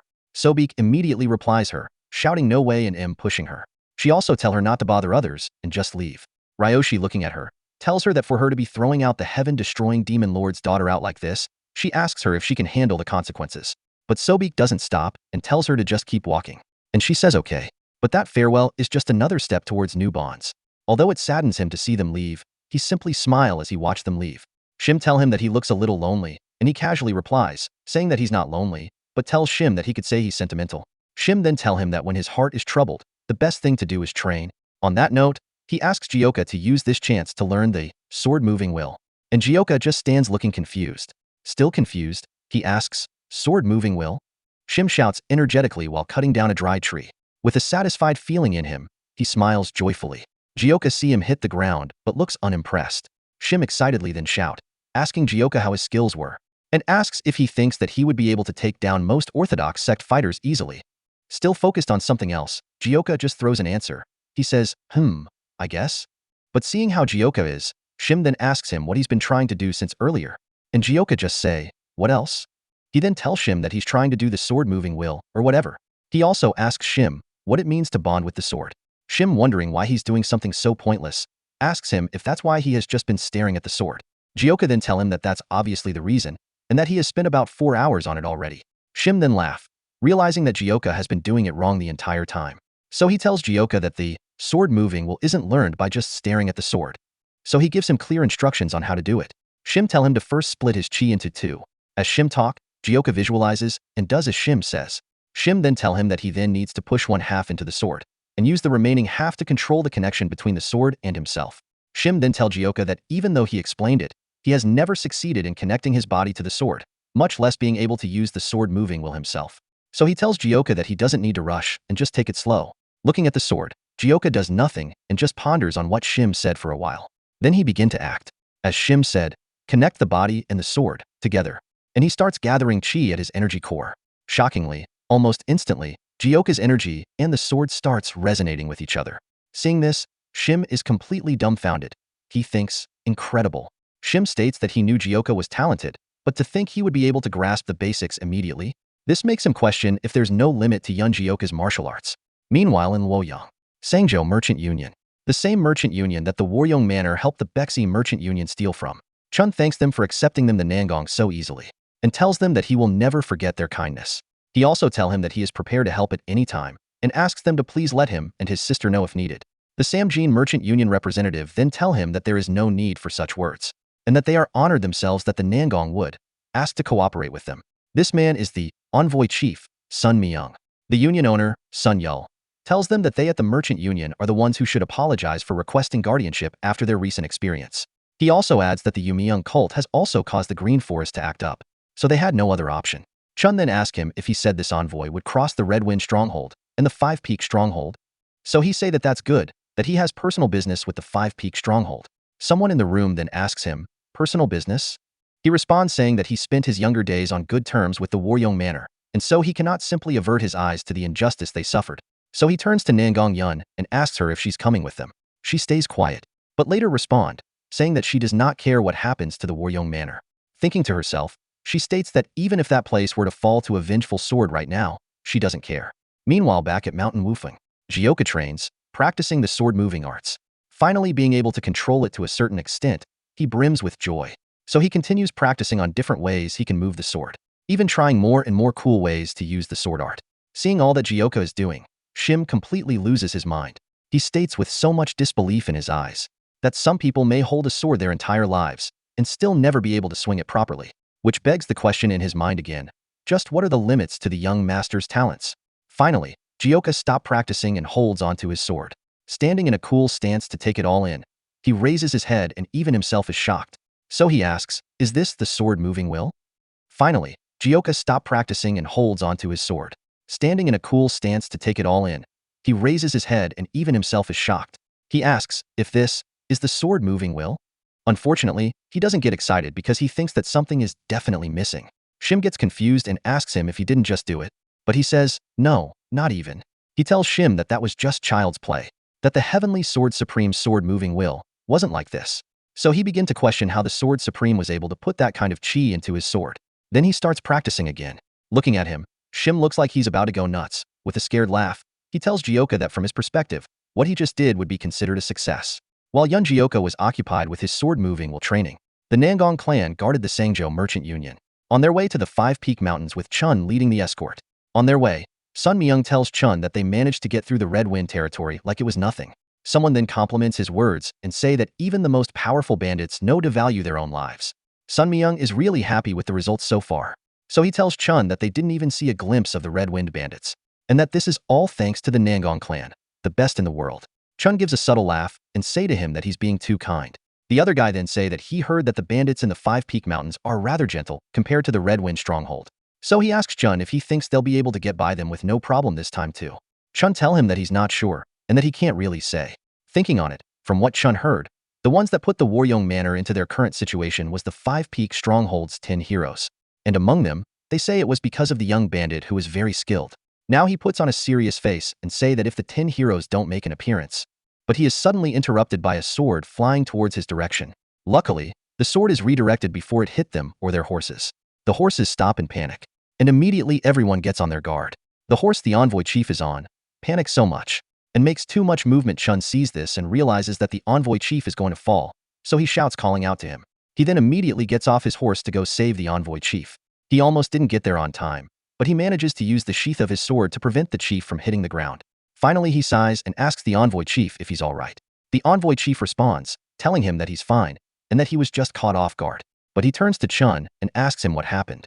Then they hear someone shout for everyone to watch out, telling them that he suddenly lost control of his chi, and that they should to try avoid the attacks. The sword continues on its uncontrolled spiraling, hitting everywhere and almost the people. Chun sees it and also shouts, telling everyone to get out of the way. This time the sword goes directly for Chun. He sees it coming and is almost too late to respond. And before he reacts, he sees the engraving on the sword, and on it says, Waryong. First, he responds to the pending danger by hitting the sword away. It then turns and swirls in the sky, and as it's about to go elsewhere, Jaka rushes to go get it while shouting for it to get back here. He shouts "get back here right now," and tries to take control over it once more. He does that successfully, and it goes by his will. The merchants and Chun are really stunned. One thinks, goodness. And one thinks he's summoning his sword. Finally, Jaka is able to successfully guide the sword back into his sheath. Now he can finally take a breath of relief. With a smile, he tells Chun that he doesn't know who he is, and thanks him for helping him stop the sword that time. The merchants look closer. He then clear his throat and say that it's the 5 peak 10 heroes. Then Chun starts stepping forward and tells the envoy chief to leave this to him. With a serious expression on, he states that he was told to be wary of the young bandit that's good with swords and from the 5 peak 10 heroes. Looking at Jaka, he thinks he's found the kid. After that, Chun starts by telling them that he'll introduce himself. He says, "I'm the successor of the Nangong clan, Nangong Chun." The 10 heroes hear his introduction and immediately, they recall the Nangong clan's name. They say that if it's the Nangong clan, then that's the Sword Kings. He doesn't finish his statement and Shim just replies saying, "Yes. That's one of the most renowned families of the Orthodox murim, the Nangong clan." Jaka thinks as he stares in thought. He gets a little flashback to when he first met Nangong Yun, the time when she first offered him her warm hand. He then say, "Yun." He's about to ask about Yun, but Chun interrupts him. He says, "However, there's only one reason I'm here today." He then goes straight on one knee and tells Jaka that he's here to request a lesson from him, and tells him that he hopes he won't turn him down. This catches Jaka completely off guard, so he asks, "Pardon? From me?" He then goes straight on one knee and tells Jaka that he is here to request a lesson from him, while adding that he hopes he won't get turned down. This catches Jaka completely off guard, so he asks, "Pardon? From me?" The whole place goes quiet for a little while as the wind blows by. Shim, looking at this, is really surprised. He thinks the Nangong clan was bold with that interaction, so he wonders if there's a connection between the Nangong clan and the Waryong Manor. One of the guys with Chun is also surprised, so he calls Chun and asks him why a duel, out of nowhere. Chun doesn't mind him and tells Jaka that he attacked them first, so he say to Jaka that he'll take his silence as a yes, and immediately draws his sword. Without any moment waste, he jumps off to go attack while the guy with him tries to call him back. As he heads up to meet Jaka, the guy shouts out his name, but Chun pays him no attention and goes straight to use his sword art. Great nature sword technique. He aims to cut Jaka in half, but Jaka immediately dodges by jumping off of the ground. While still up there, he thinks this is as expected of the Nangong clan. His sword technique is scary. As he gets back on the ground, he states to himself that this is not an opponent that he can just keep dodging. So as he gets up, he takes his own stance to use his own sword art. 9 Heavens art. 3rd form. Dragon of the Cloud and Tiger of the Wind. Chun also doesn't hesitate and charges in to attack as well. As both swords clash, strong waves are emitted. Thinking on what he just saw, Chun questions himself if that wasn't the 9 Heavens arts just now. And this guy also possesses the Waryong sword. To satiate his thirst for answers, he goes straight to the point and asks Jaka what kind of relationship he has with the Waryong Manor.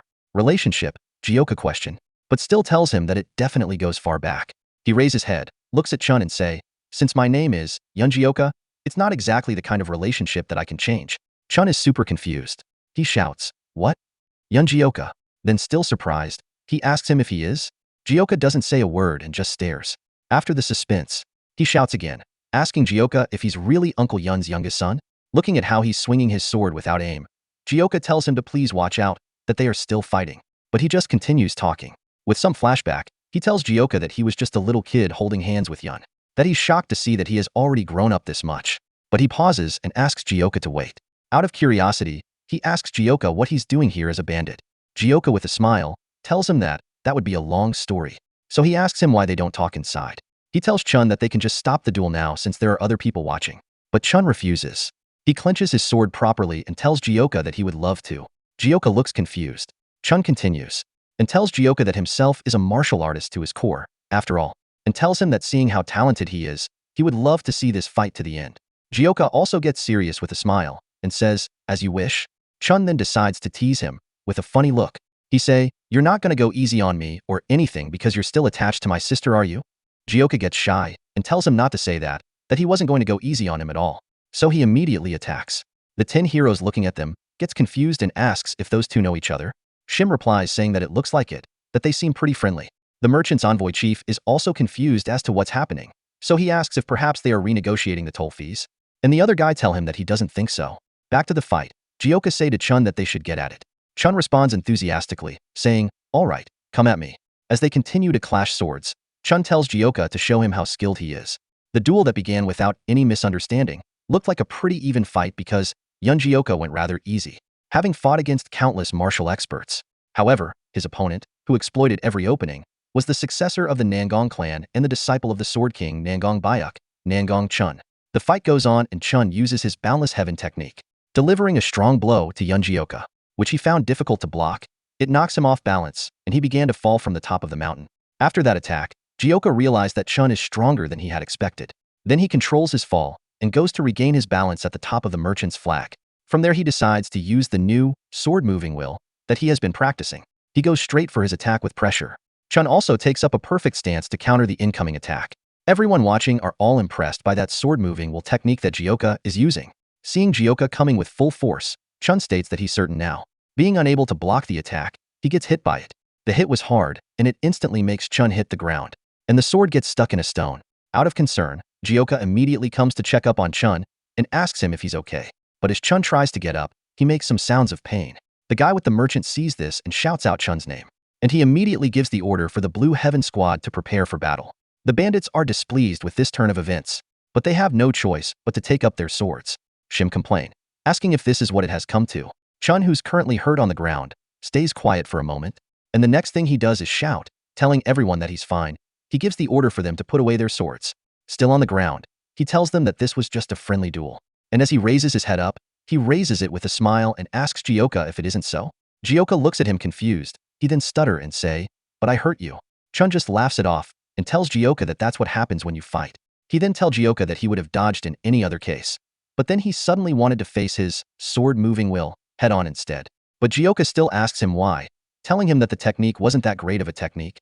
Jioka then realizes that Chun is trying to make him look better, and that Chun is just as considerate as Yun. Chun then say, "Well, now that this is over, shall we go talk?" Chun also asks him if he can just call him Jioka since he's Uncle Yun's youngest son, right? Although he already did. Looking at Chun, Jioka decides in his mind that from now on, this person is now one of his brothers. So he shows sign of respect and says, "Yes, of course." Chun stays staring at Jioka with a smile. But when he decides to move, he tries to ask Jioka which way to go, but suddenly feels dizzy and starts falling. Jioka didn't realize yet, and tells him that it's not that way, and he just suddenly drops flat to the ground. So Jioka, in panic, rushes to him, while shouting out his name, "Chun." Jioka shout, "Don't die. Call a physician." The warrior from before just looks completely confused. And so Yun Jioka and the Nangong clan were reunited anew. Out of genuine concern, Jioka quickly rushed to care for Nangong Chun while asking if he's alright. Chun, with a smiley but exhausted expression, tells Jioka not to worry about it, that a wound like this would heal quickly. The Blue Heaven squad leader looks upward, but is completely clueless as to what's going on there.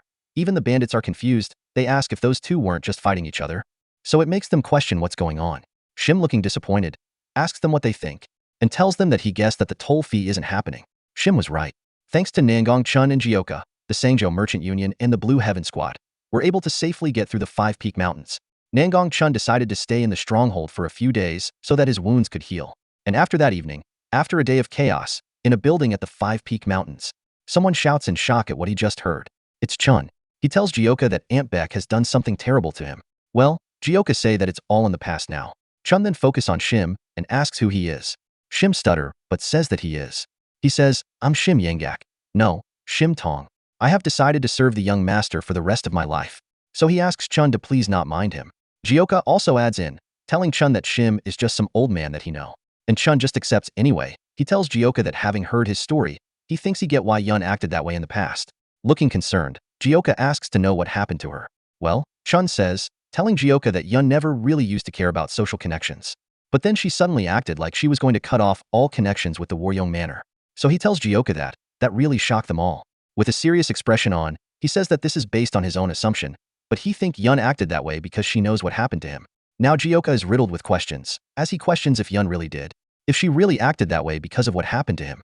But then his thoughts are interrupted as his brother Chun tell him that life is really unpredictable.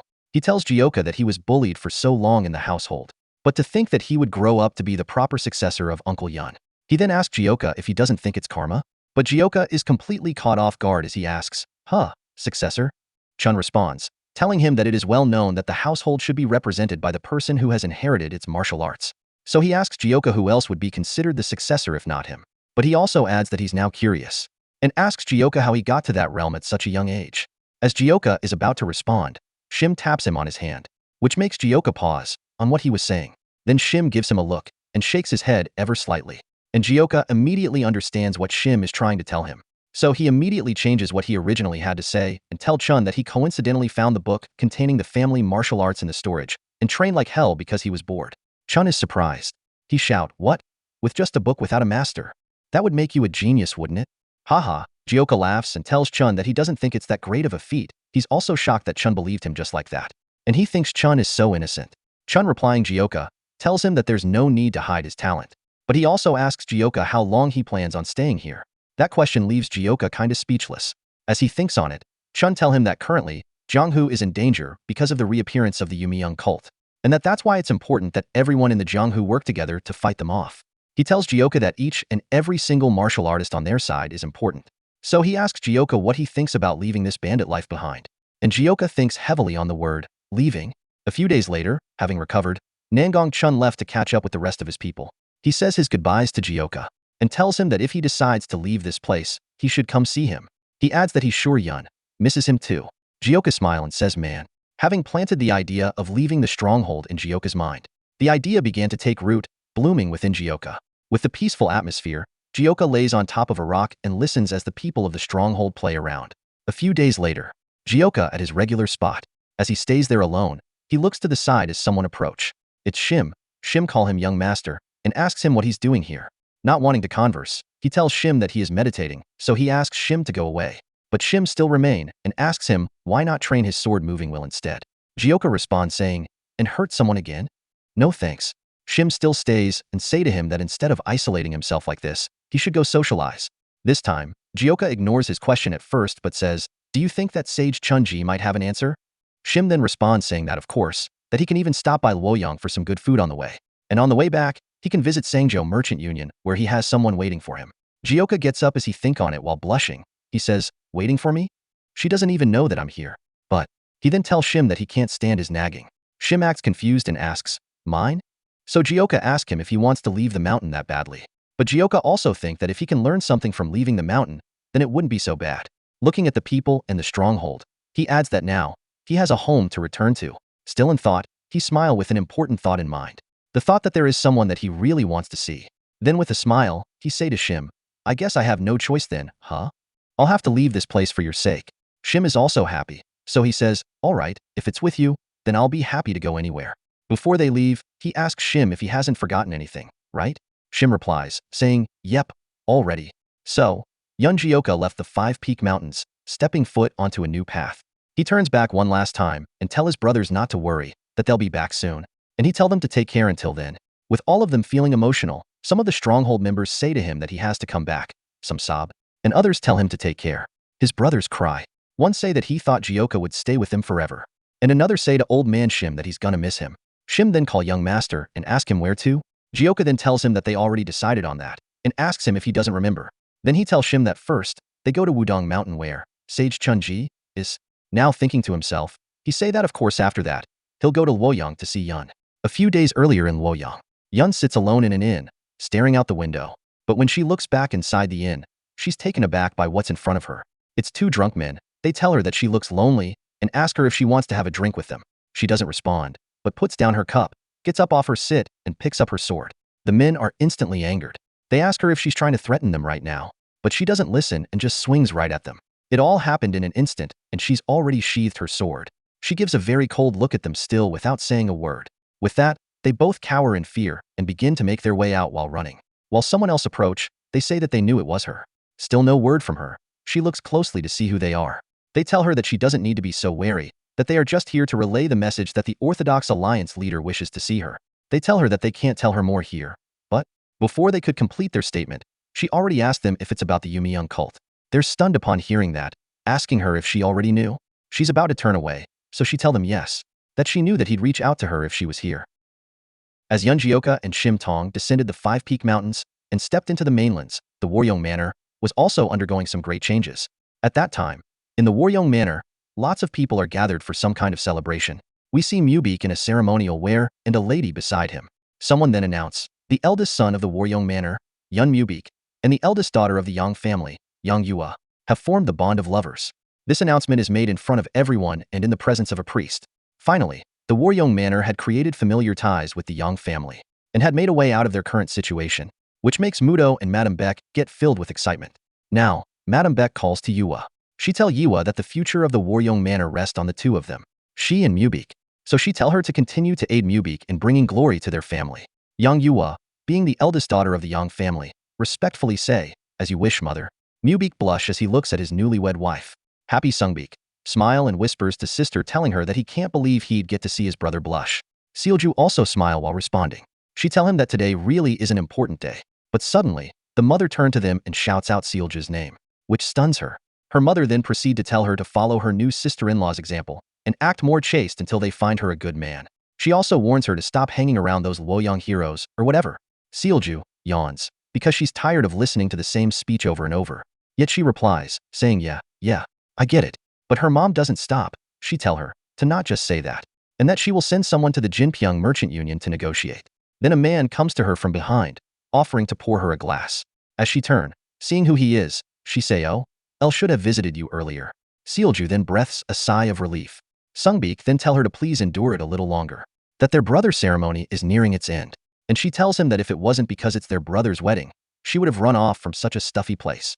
Looking flustered, Sungbeek tell her that he understands, but he asks her if it isn't quite touching to see, saying that 20 years ago, their father and the head of the Nangong clan stopped the lunar fairy, and after that, due to their father's influence and the lack of their family unique martial arts, they began to slowly decline. But now he says that thanks to Mubeek and their mother's influence, they are able to rebuild and flourish like they do now. But Sealju disagrees on the mother part, saying that she don't know about their mother, but their big brother sure did put in a lot of work, that he even went to the Nangong clan to learn martial arts too. Still, Sungbeek tell her that their mother may say some harsh words, but she worked so hard to make their family flourish. So he hit her in the head and tell her to stop getting in trouble and prepare herself to get married, telling her to grow up. He then smile as he watch her complain about why she is always the one getting yelled at. Sungbeek then say this in his head, "Yeah, brother successfully connected us two to the Yang family, and the ban on our entry to the mountains will soon be resolved with our new connection with other merchant union." Looking to the sky, he asks within himself, "Are you watching us, father? We will continue to strive for a better future, so please watch in peace from up there." As the ceremony goes on, Madame Beck raises her glass and say, "Now everyone, today is a day to celebrate. Please feast to your heart's desire and bless the bond created between our two families." Finally, she say, "For the glory of the Waryong Manor and the Yang family." And everyone shouts, "Hoorah!" And so the ceremony continues with everyone happy and joyfully enjoying themselves. Mubeek and Yua look so happy together. Seeing the happiness in their faces, Madame Beck pause and just smile. Mudo then call her Miss Beck. He tell her that she have done so much to fill in the gap left by her husband. So he tells her in an assuring tone that good things will happen from now on. So he asks her to please relax herself just for today. She then gives a subtle laugh and say, "Certainly." So she say in her head, "Yeah, who cares about Yun Muriong, who wilted away sick?" That the Waryong Manor will finally leave its dark past behind and flourish in the hands of Mubeek and hers. Looking at her disgusting smirk, Sealju feels uncomfortable. So, she grinds her teeth and think to herself. She then decide to just turn away and leave. Sungbeek sees her and asks her where she's going, and she replies, telling him that the wedding is almost over, so she's returning to her quarters. Sungbeek sighs and asks, "Why not stay a little longer?" But she tell him that she thinks she'll pass, and that he can stay for as long as he want. After getting away from him, she frown as she thinks, "Fuck that. Do they really expect me to stay at home and quietly get married before leaving a mark in the martial arts world?" She say to herself that she has her father's blood in her as well. But just because she was a daughter, she was never given the chance to fight. She then say that she definitely can't end up being the Jinkyung Merchant Union slave. Still in thoughts, she doesn't notice someone sitting at the top of the entrance gate. She thinks that she needs to run away from home and go to the Luoyang 5 heroes so that she can let her name be known throughout the lands. But suddenly the Luna Fairy interrupts her, saying, "Oh ho?" with a smile on. Sealju is stunned upon hearing that, so she looks up to where the sound came from. The Lunar Fairy then say, "Where might this girlie be going in such a hurry?"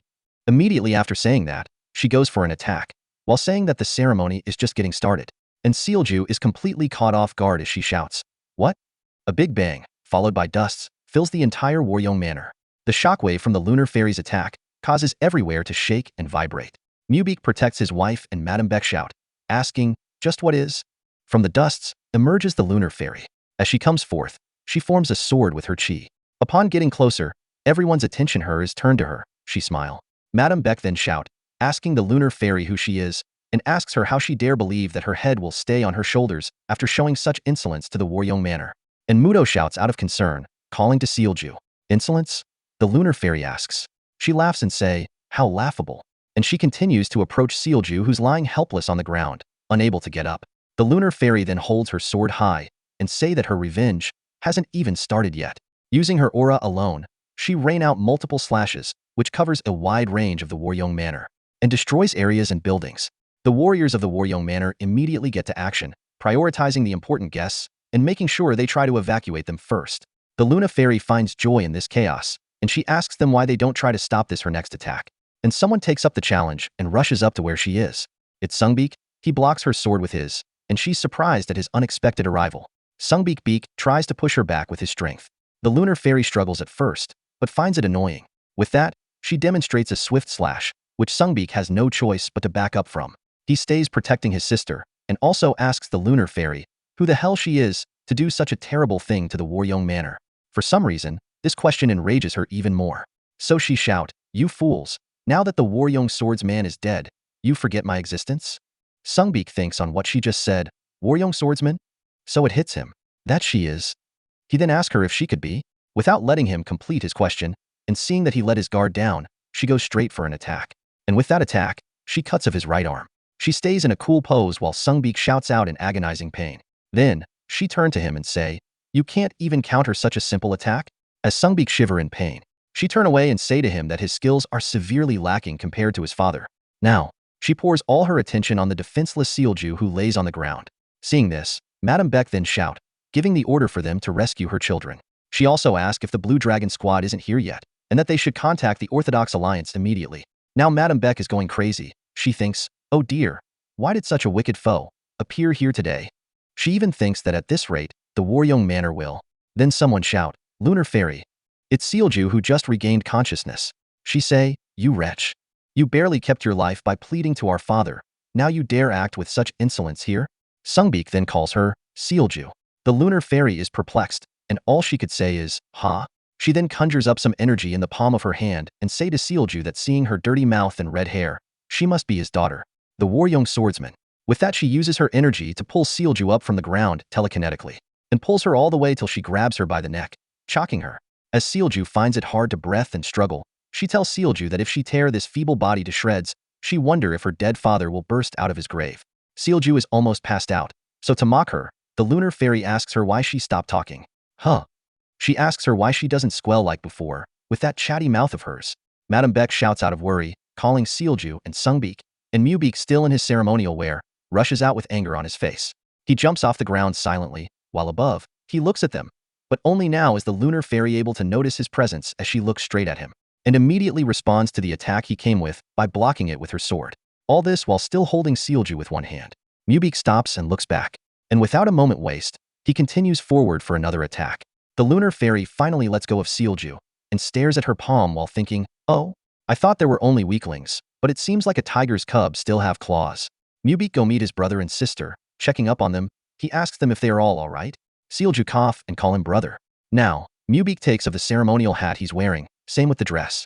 He takes it off. Looking at him, the Lunar Fairy thinks, however, that is no matter. She say to herself that unless the Waryong Manor swordsman, Yun Muryong, returns from the grave, there is no human in this world that can defeat me. Thanks for watching. Please like, subscribe, and share for the next part. Mubeak going for his attack shout, Lunar Fairy. Engulfed by his rage, he shouts, Lunar Fairy, you dare step foot into the Waryong Manor? From this very first attack, he uses one of his lethal attacks, 9 Heaven's Arts. Third form, Dragon of the Cloud and Tiger of the Wind. So he shout, be gone from this place immediately. Regardless of him using such powerful attack, the Lunar Fairy is able to easily block off the strikes that he rains at her. And with a smile at that, and for some reason, she's enjoying his display. Mubeak's non-stop attacks finally stops, and he takes a stance on the ground. With a heavy frown, he tells the Lunar Fairy that he'd like to see how long she can keep up that pathetic composure for. So he rushes in for another barrage of attack, while telling her to prepare herself. But she still stays very composed with that wicked smile on her face, and tell him that she is not sure she'll need to prepare herself. Regardless, Mubeak doesn't stop and still goes through with his attack. The Lunar Fairy kind of feels it, so she smile and say, oh ho, this is pretty useful. But Mubeek is even more enraged at her mockery. So he puts pressure on his sword and does a heavy swing, while shouting, "Shut up, you fucker." He then say to himself that he is aware of the Yumi young cult's strength himself, which makes him know that he needs to end things with his strongest technique. Pouring all of his energy into this attack, he uses the 9 Heavens Art, 7th form, ground rendering dragon claws. As he send that attack her way, he say that he needs to end things with his strongest technique, now that the lunar fairy let her guard down. Sungbeek and Sealju see this powerful attack. So Sungbeek disregards the pain he feels from his injury and shouts, asking the lunar fairy how that is, and boldly tells her to recognize the terror of the Waryong Manor. Still, she remains unfazed with that smile and say, "Ha, gosh, it isn't even funny." With her sword imbued with her chi, she performs a simple downward slash, which cuts Mubeek's attack in two, and it spreads around her without hitting her at all. Mubeek sees this and he is stunned. He says, "No way," because that's an attack he put all the power of his 7 stars into. The lunar fairy, standing tall, says that she guessed she expected too much from him. She adds that she didn't think it'd be this pathetic. Immediately after those words, she appears right in front of Mubeek and say to him that she never thought he wouldn't even be worthy of wielding a sword. Mubeek is caught off guard because he didn't even see her move. So she lands an attack, which he tries to block, but his sword gets broken in the process. Still, the force from that attack alone sends him flying through the compound. He manages to regain balance and stops himself from falling. But now he looks worn out. So he says, "Damn it." He stays there, trying to catch his breath, but the lunar fairy doesn't give him a chance to, and comes forth with another attack. She hit him right in the face, and that blow sends him flying and crashing into the buildings around, causing a minor bang. Sealju and Sungbeek's expression instantly change as they both call out to him in worry and fear. As Mubeek lies on the ground coughing out blood, Sungbeek gets up. Rushing to him, he shouts, "Brother, are you okay?" Upon getting to Mubeek, he tells Mubeek that him and the warriors will fight from now on, and immediately, he gives the order for all warriors of the Waryong Manor to defend the patriarch. But Mubeek doesn't want that, so he tries his best to muster up strength to talk, saying to Sungbeek to not do it, that she is not on a level that they can handle. But Sungbeek doesn't stop. He continues to motivate the warriors, yelling to them that there's no future for the Waryong Manor without the patriarch. So he tells them to protect Mubeek with their lives. And they shout, "Yes, sir." The lunar fairy then sigh, and say that it's obvious from a glance how pathetic they all are. She says, "Yun Muryong, that bastard. He must not have had any interest in educating his descendants." Looking at the current situation, she say that she's bored, and that there's no need for her to do anything further. As she say that, the Yumi cult warriors instantly surround the Waryong Manor, causing the warriors of the Waryong Manor to all be on guard and shout, alerting everyone that the enemy forces are atop the outer wall. Now, the lunar fairy gives the order, "Burn them all, and leave nothing behind." The warriors of the Yumi cult all grin with excitement at what's about to come. Responding to the lunar fairy's order, they say, "As you wish." And as soon as they begin their assault, they shout in praise for the Yumi cult. The fighting goes on, and they burn down the buildings of the Waryong Manor. Kill the warriors and people of the Waryong Manor easily as if it's nothing. This night that was once that of celebration turned out to be a nightmare for many and the graveyard of many. Mubeek finally muster up some strength after being left alone, and as he gets up amidst the chaos, he thinks this is all shit. To think that the martial artists of the Waryong Manor are falling so easily. He tells himself that he needs to resolve the situation somehow. But as he's about to get back into the fight, his wife, Yang Yua, calls, "My husband." He turns, looking at her. She tell him to please order a retreat. With eyes filled with tears, she tell him that more lives will be needlessly lost if they continue fighting. So she tell him that after escaping to where her parents are, they should plan for the future there. Mubeek looking at her. He really wants to oppose her, but he can't. With so much rage within him, he grinds his teeth and gives the order. Looking at his mom in agony, he wonder if this is really how the Waryong Manor will fall. Amidst all these, his mother is about to lose her mind. Tears roll down her eyes. She cries as she think about the whole situation. She wonder if this is how the Waryong Manor will fall without her being able to do anything. Uncontrollably, she shout at the height of her voice. With the current situation of the Waryong Manor and seeing the buildings burn, tears roll down Mubeek's eyes, so he gives the order. He orders for everyone to stop fighting and retreat. And he tell them that from now on, they will give up on the Waryong Manor. Although Mubeek's orders sounded so displeasing, no one could do anything but see it for what it is. Even Sealju found it very upsetting and difficult to accept. In agony, she hit the ground so hard while shouting, "No way." Amidst the chaos and fighting, Mubeek covers his wife and leads the retreat. As he lead her to safety, both of them watch the Waryong Manor go down in flames. And so, even more futilely than the Sword King family, the history of the Waryong Manor disappeared in flames. One of the Yumi cult member appears before the lunar fairy, calls her squad leader, and asks her if they are just going to let them go like that. And she replies, telling him that they can claim the lives of people as weak as this whenever they please. She then say that there is something more important to do as she stares furiously. Her gaze is set on the burning Waryong Manor, and she sees the figure of a man standing right in front of it. It becomes clear to her. She sees this figure as the Waryong swordsman, Yun Muryong. He stands staring furiously at her. So she shout, Yun Muryong, do you know how long I've waited for this day? So she gathers her demonic energy and sends it like an arrow to go hit and blow up the Waryong Manor, causing more destruction. After blowing off that building, a graveyard at the backyard is revealed. The lunar fairy approaches it, and upon getting there, she say, do you think lying down in a place like this will help you escape me? How foolish, Yun Muryong. Posthumous beheading, occurring after the death of the said person. That's what the lunar fairy did. Her hatred toward the moon-splitting swordsman, Yun Muryong, was so intense that she removed all of his bones from his tomb, and with a vicious smile of satisfaction, she throws it away somewhere. Sitting in an inn is Jaka and Shim. They overhear some people gossip. These people say that the lunar fairy took all of the moon-splitting swordsman's bones and threw them out into a shit bucket. The listener is stunned upon hearing this and says that, that's so cruel. After overhearing everything, Shim, facing Yun Jaka, wears a worried face as he calls, young master. Gently, Yun Jaka places chopsticks on the table. With an emotionless face, he asks, who put what? Engulfed in rage, he asks, who put what? Where exactly? Jaka gets up from his sit. Facing those men, he asks them if they could say that again. Looking at him, they say, oh, is it your first time hearing about this? The Yumi cult is all everyone is talking about. Well, they tell him that the lunar fairy they all thought to be dead appeared out of nowhere, that they ended the Nangong clan, and even destroyed the Waryong Manor. One of the 10 greatest martial masters, Nangong Bayuk, has gone missing, and the already dead, moon-splitting swords man, had his corpse mutilated, adding that these days, no one knows what will happen. Angered, Jaka asks about the Yuns. He asks if all the Yuns are dead. They say. They say that they heard their lives were spared, but that the Waryong Manor has been razed to the ground, so it looks like it will be difficult for them to come recover. After hearing this, Shim bangs his cup on the table while shouting, that damned old fox. He then calls to Jaka, saying, young master, just give me the word. I will return with the head of that wretch this very moment. Looking at him clueless, Jaka asks him, why? Now he's also clueless, so he asks, what? What do you mean why? Then he say that the lunar fairy has committed a great evil against the Waryong Manor, so they need to take revenge.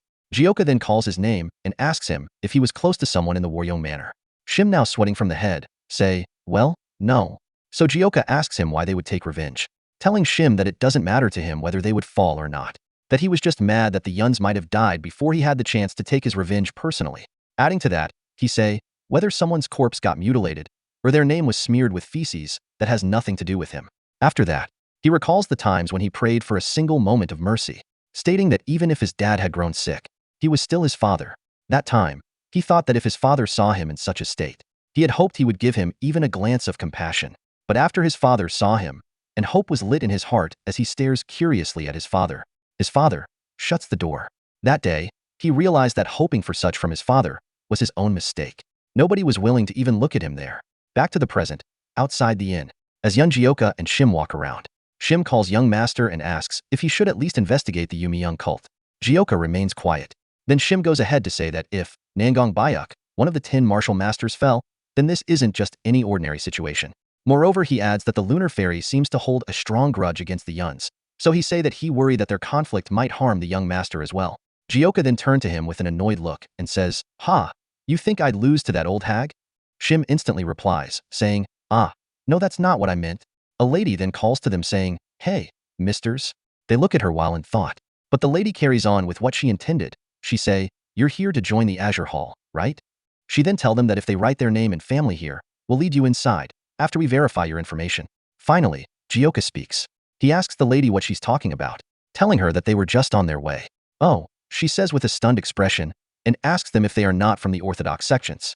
She then apologizes, saying that she made a mistake. But Shim tells her to hold on, that doesn't make sense. He tell her that even if he was a part of other Orthodox sect, why would she just assume that they would participate?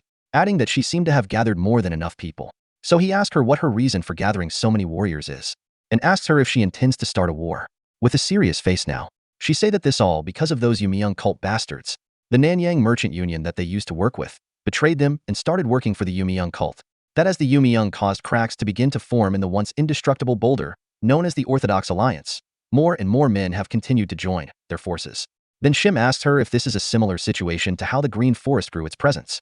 And she responds, saying, yes, that's correct. She say, all of the people that have had complaints about the Orthodox Alliance, coupled with the notion that the Yumi cult will be the next great power, have been causing proxy fights all over the lands. She adds that their Azure Hall has been roped into one of those fights. That on the surface, it's a fight between the Azure Hall and the Nanyang Merchant Union. But at its core, it's a fight between the Orthodox Alliance and the Yumi cult. She say that because of that, sects that have suffered casualties because of the Yumi cult and other Orthodox artists have come to assist them. After listening to her, Shim asks her if she thought they were one of those people. She say, yes, and we've been nervous as we were soon to face that infamous Yumi cult. But that seeing the sword that they were carrying, she was happy to see such a master of the martial arts come to aid them. Oh, Jaka says, and asks if the sword looks that good to her.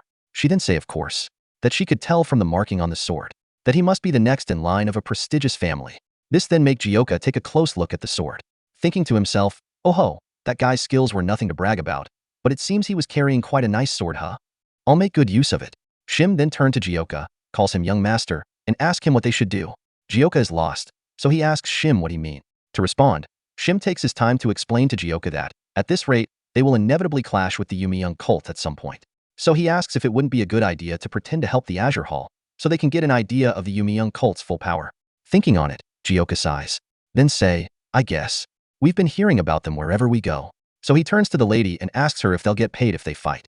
And she instantly replies, saying, yes, of course. She then say to them that according to their contribution, they can receive 100 to 300 mon a day.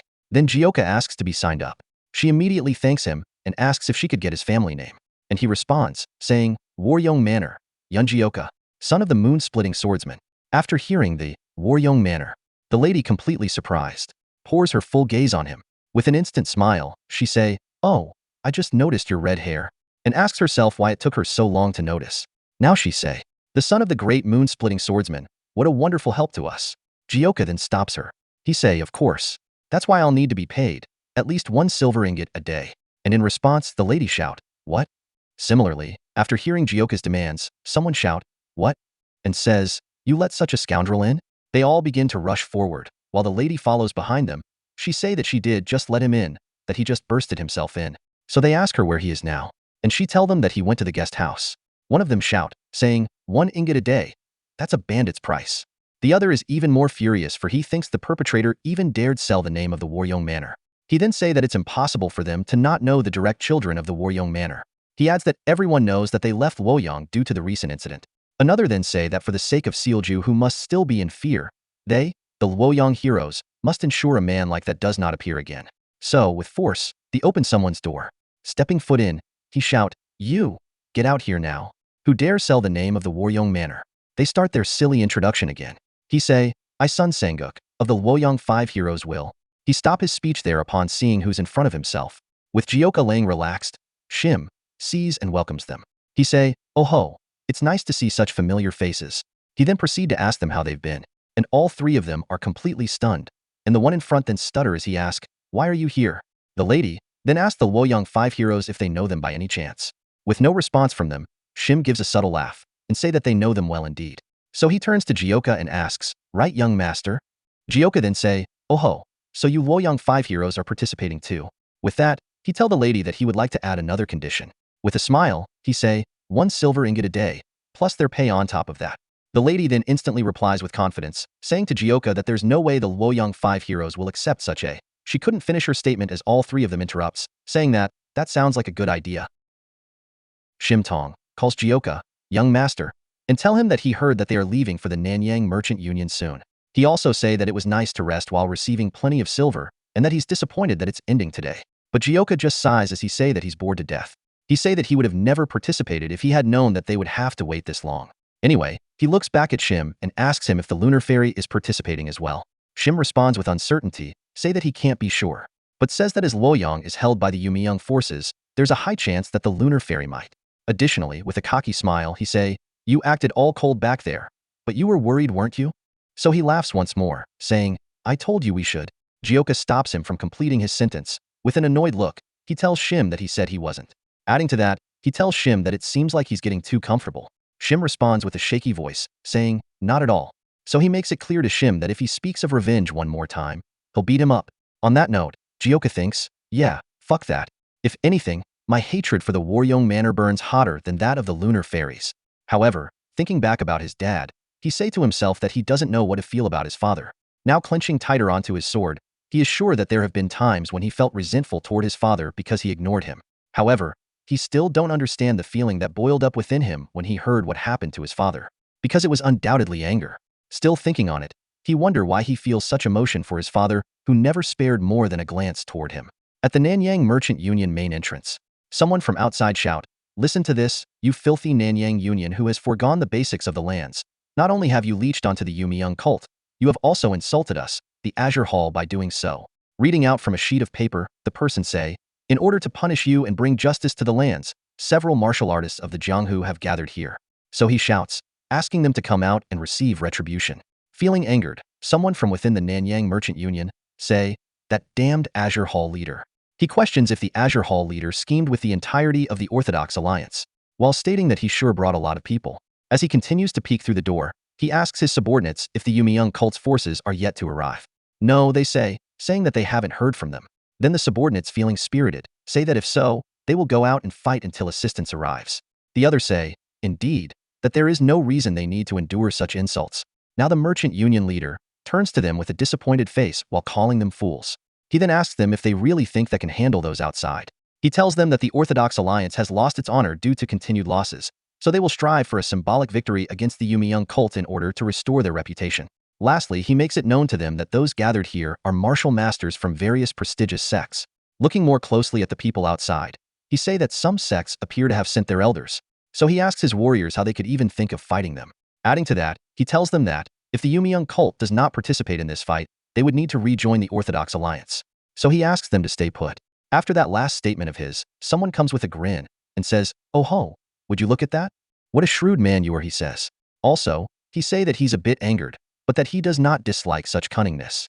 Though, with a ridiculous stance, he tells the Nanyang Merchant Union leader that he only gets one more chance. And immediately, out of fear, the Nanyang Merchant Union leader shout, saying that he apologize, saying that he has made a grave mistake. So he asks for his blasphemy to be forgotten. The Yumiyang cult warrior just say to leave that aside, and asks why he see a lot of Orthodox sects bastards gathered outside. The Nanyang Merchant Union leader replies, saying, yes. However, he say that he's unsure if the Orthodox sects people outside want to wage a full-scale war against them. But while saying all these, he looked nervous, so he asked, "You didn't come here all on your own, right?" Confidently, the Yumiyang guy responds, telling him to quit the nonsense and open the door. Immediately after, the door is being opened by them. The Orthodox sects people outside see this and shout to alert everyone that the door is opening. Another shout, say that the Nanyang Merchant Union should prepare themselves. But as the door completely opens up, they see a whole different set of people. It surprises them, so they ask themselves who those people behind the Union Master are. Upon clearer observation, they see that it's the Black Shadow Corps. They are even more shocked, saying that they can't believe it. He's surprised that the Yumiyang cult already sent this many forces. But the person standing next to him then tell him to calm down, that they have numerous masters of prestigious Orthodox sects on their side. The Union Master, with a proud and confident smile, responds to their previous statement. He shout, "Hey, what do you mean by accept the retribution?" He then tell them to blame themselves for being so worthless compared to the might of the Yumiyang cult. This infuriates them, so they point their sword at him and asks him if he has forgotten the times when he kneeled before the Azure Hall and begged for their services. Lastly, he tell the Union Master that the price for insulting them, the Azure Hall, will not be light. The Yumiyang cult guy then comes put from behind, saying that he can't stay put with how noisy they are. Immediately the Union Master apologize. Then the Yumiyang cult guy then say that if they are all here to fight, then they should. Which makes him ask why they are chatting. He then proceed to say that in the first place, these damn Orthodox sect bastards don't deserve to be dealt with through words. He say that until you show them the difference in strength, they will believe themselves to be as powerful as ever. After saying that, he plunge himself straight towards them, while introducing himself, "I am the Strength Demon, one of the 12 demonic soldiers of the Yumiyang cult. Who dares to fight me first?" With his dark energy filling up the place, the Orthodox warrior struggle and curses out the Yumiyang cult. He say, "Damned Yumiyang cult. They sent one of the 12 demonic soldiers." And suddenly, some Orthodox martial masters steps in, and they help him offset the demonic energy. Now he feels like he's saved. From that excitement, he identify these men as elders of the Great Nature sect, the Seven Suns sect, and the 8 Immortal sect. Looking furious at the demonic soldier, one of the elders asks him if he said he's the Strength Demon, and tells him that he had his fun in Rougeau, and that he will use the demonic soldier's life to quell the souls of the dead. so he simply tells him to accept his death. Still unfazed but confident, the demonic soldiers say, "Ah, so you're the elder of those imbeciles from back then," and tells him that there's no need to go through all that he'll simply send him to the afterlife to join them. With that, he swings his sword, and it's a heavy hit, blocked by the elder. They have a little battle of strength. The elder asks the demonic soldier if he expect him to fall for such a simple attack. Looking down on the elder, the demonic soldier asks him how nonsensical he is, and tells him that he hasn't even used his chi yet, that he is already rejoicing after blocking just a single strike. Shocking to the elder, his sword breaks from that strike, and blood is splattered everywhere. Plus we hear a scream of pain from the elder, which surprises an orthodox warrior standing by. We see that the elder's hand has been cut off by that single strike. The warrior, being furious, shouts in concern for the elder. Then he shouts at the demonic soldier, telling him that he'll kill him. But before he could make a single move, he's hit right on the gut by the demonic soldier. As the demonic soldier hit him, he tells him that it is as he has said before, that they should stop talking and do something. But the guy is out, as he coughs up blood while falling. The demonic warrior then turn away from the orthodox warrior. Facing another elder, now he say, "How about you, old man?" And immediately, the elder takes up a fighting stance. The elder sweats all over, as he worry because he never would have expected one of the 12 demonic soldiers to possess such strength. He even wonder if the Orthodox Alliance even stand a chance. Looking at the expression on the elder's face, the demonic soldier laughs so hard and say, "Yes, that's a nice expression to see." He even say to the elder that the face of prey being hunted suits him the most. Feeling displeased, Jaka speaks. He say, "Huh, really?" Landing a clean kick to the demonic soldier's face, he say, "You are too damn loud." It comes to him as a surprise, but the kick has already happened. The force from that kick makes him land heavy on the ground, causing dust to ensue. The demonic warriors are stunned as they all call out the strength demon in shock. They ask if he's alright, and are even more shocked that Jaka kicked away the strength demon. Based on what just unfolded in front of the elder, he goes speechless and just looks in amazement. He states that it's impossible, such speed that the strength demon could not react to. So he looks at Jaka, who stands in front of him, and wonder, this young man, just who is he? As the strength demon picks himself up, he say that he thought the lot of them were small fries, but that now he can see that one of them knows their stuff. So, with a horridly look on his face, he say, "Now, who might you be?" Looking clueless at the demonic soldier, Jaka stays without answering him. Still, instead of answering, Jaka tells him that it's none of his damn business. Then proceeds asks him a question of his own. He says, "Is that bitch called the lunar fairy here?" Jaka, still not bothered by this demonic soldier, asks him if that lunar fairy bitch came as well, and say to him that if she did, then he better go get her now. With a more serious face on, he tells them all that that's the only way they're going home. The demonic soldier, still trying to catch his breath, tell Jaka that he seemed to have gotten too arrogant over a single lucky strike. Then he calls Jaka a brat. Still not bothered by the demonic soldier, Jaka sighs and say, "Arrogant? That fits you more than me." He then proceeds to tell him that he picked on frail old men and acted so big. Though, this makes the elders fold in shame. They just remain as they were. The demonic soldier then gets up with a cocky smile as he prepares for another attack. He say to Jaka that for an Orthodox clan member, he sure knows how to talk. Then he calls Jaka Mr. Precious, who grew up sheltered, and say to him that he thinks he need to be taught a lesson. Still looking unfazed, Jaka tells him to not regret it after attacking, but rather, he should just tell him if the lunar fairy is here or not. The demonic soldier then tell him that the lunar fairy is one of the grand demon generals, which are amongst the highest position in the Yumi cult. With that, he tells Jaka that one doesn't need a cleaver to kill a chicken. Jaka responds, asking the demonic soldier if he thinks he is the chicken, and asks him why he's trying to talk so fancily. With that, he tells him that something dumb will fit his look better. Jyoka's whole response angers the demonic soldier so much, so he tells Jaka that he must have lost his sense of fear. So he releases his energy, letting it cloud all around himself. Then he say to Jaka that he'll show him the fear of the Yumi cult today. The people around expects a fierce battle, so they shout to hurry and escort the elders now. As they do so, they ask the elders if they are all right. The elders then apologize to the warriors, saying that they are sorry, and that they would have never imagined that they'd lose so helplessly. The warrior then say that he had hoped that it was a coincidence that the Waryong Manor and the Nangang clan fell by the hands of the Yumi cult. Now he wonder as he asked, who knew how powerful the Yumi cult could be. But they look to the side, looking at Jaka, the young man over there. They wonder who he could be. It even makes them ask if the 5 great sects has sent someone to help. Then comes the Luoyang 5 heroes, who ask if they could be allowed to answer that question. The elders turn to look at them, and immediately, they begin their explanation. One starts out by saying that young man is the terror of the 5 Peak Mountains. But, as he's about to say more, someone then speaks louder than him, saying, "The mouth is a gateway to spreading chaos." It's Shim. Then he clicks his tongue twice, and say that they say so often that the mouth is capable of starting calamities. So with murderous intent, he walks towards the Luoyang 5 heroes and asks them why they open their mouths so easily. Seeing him approach, they both go numb.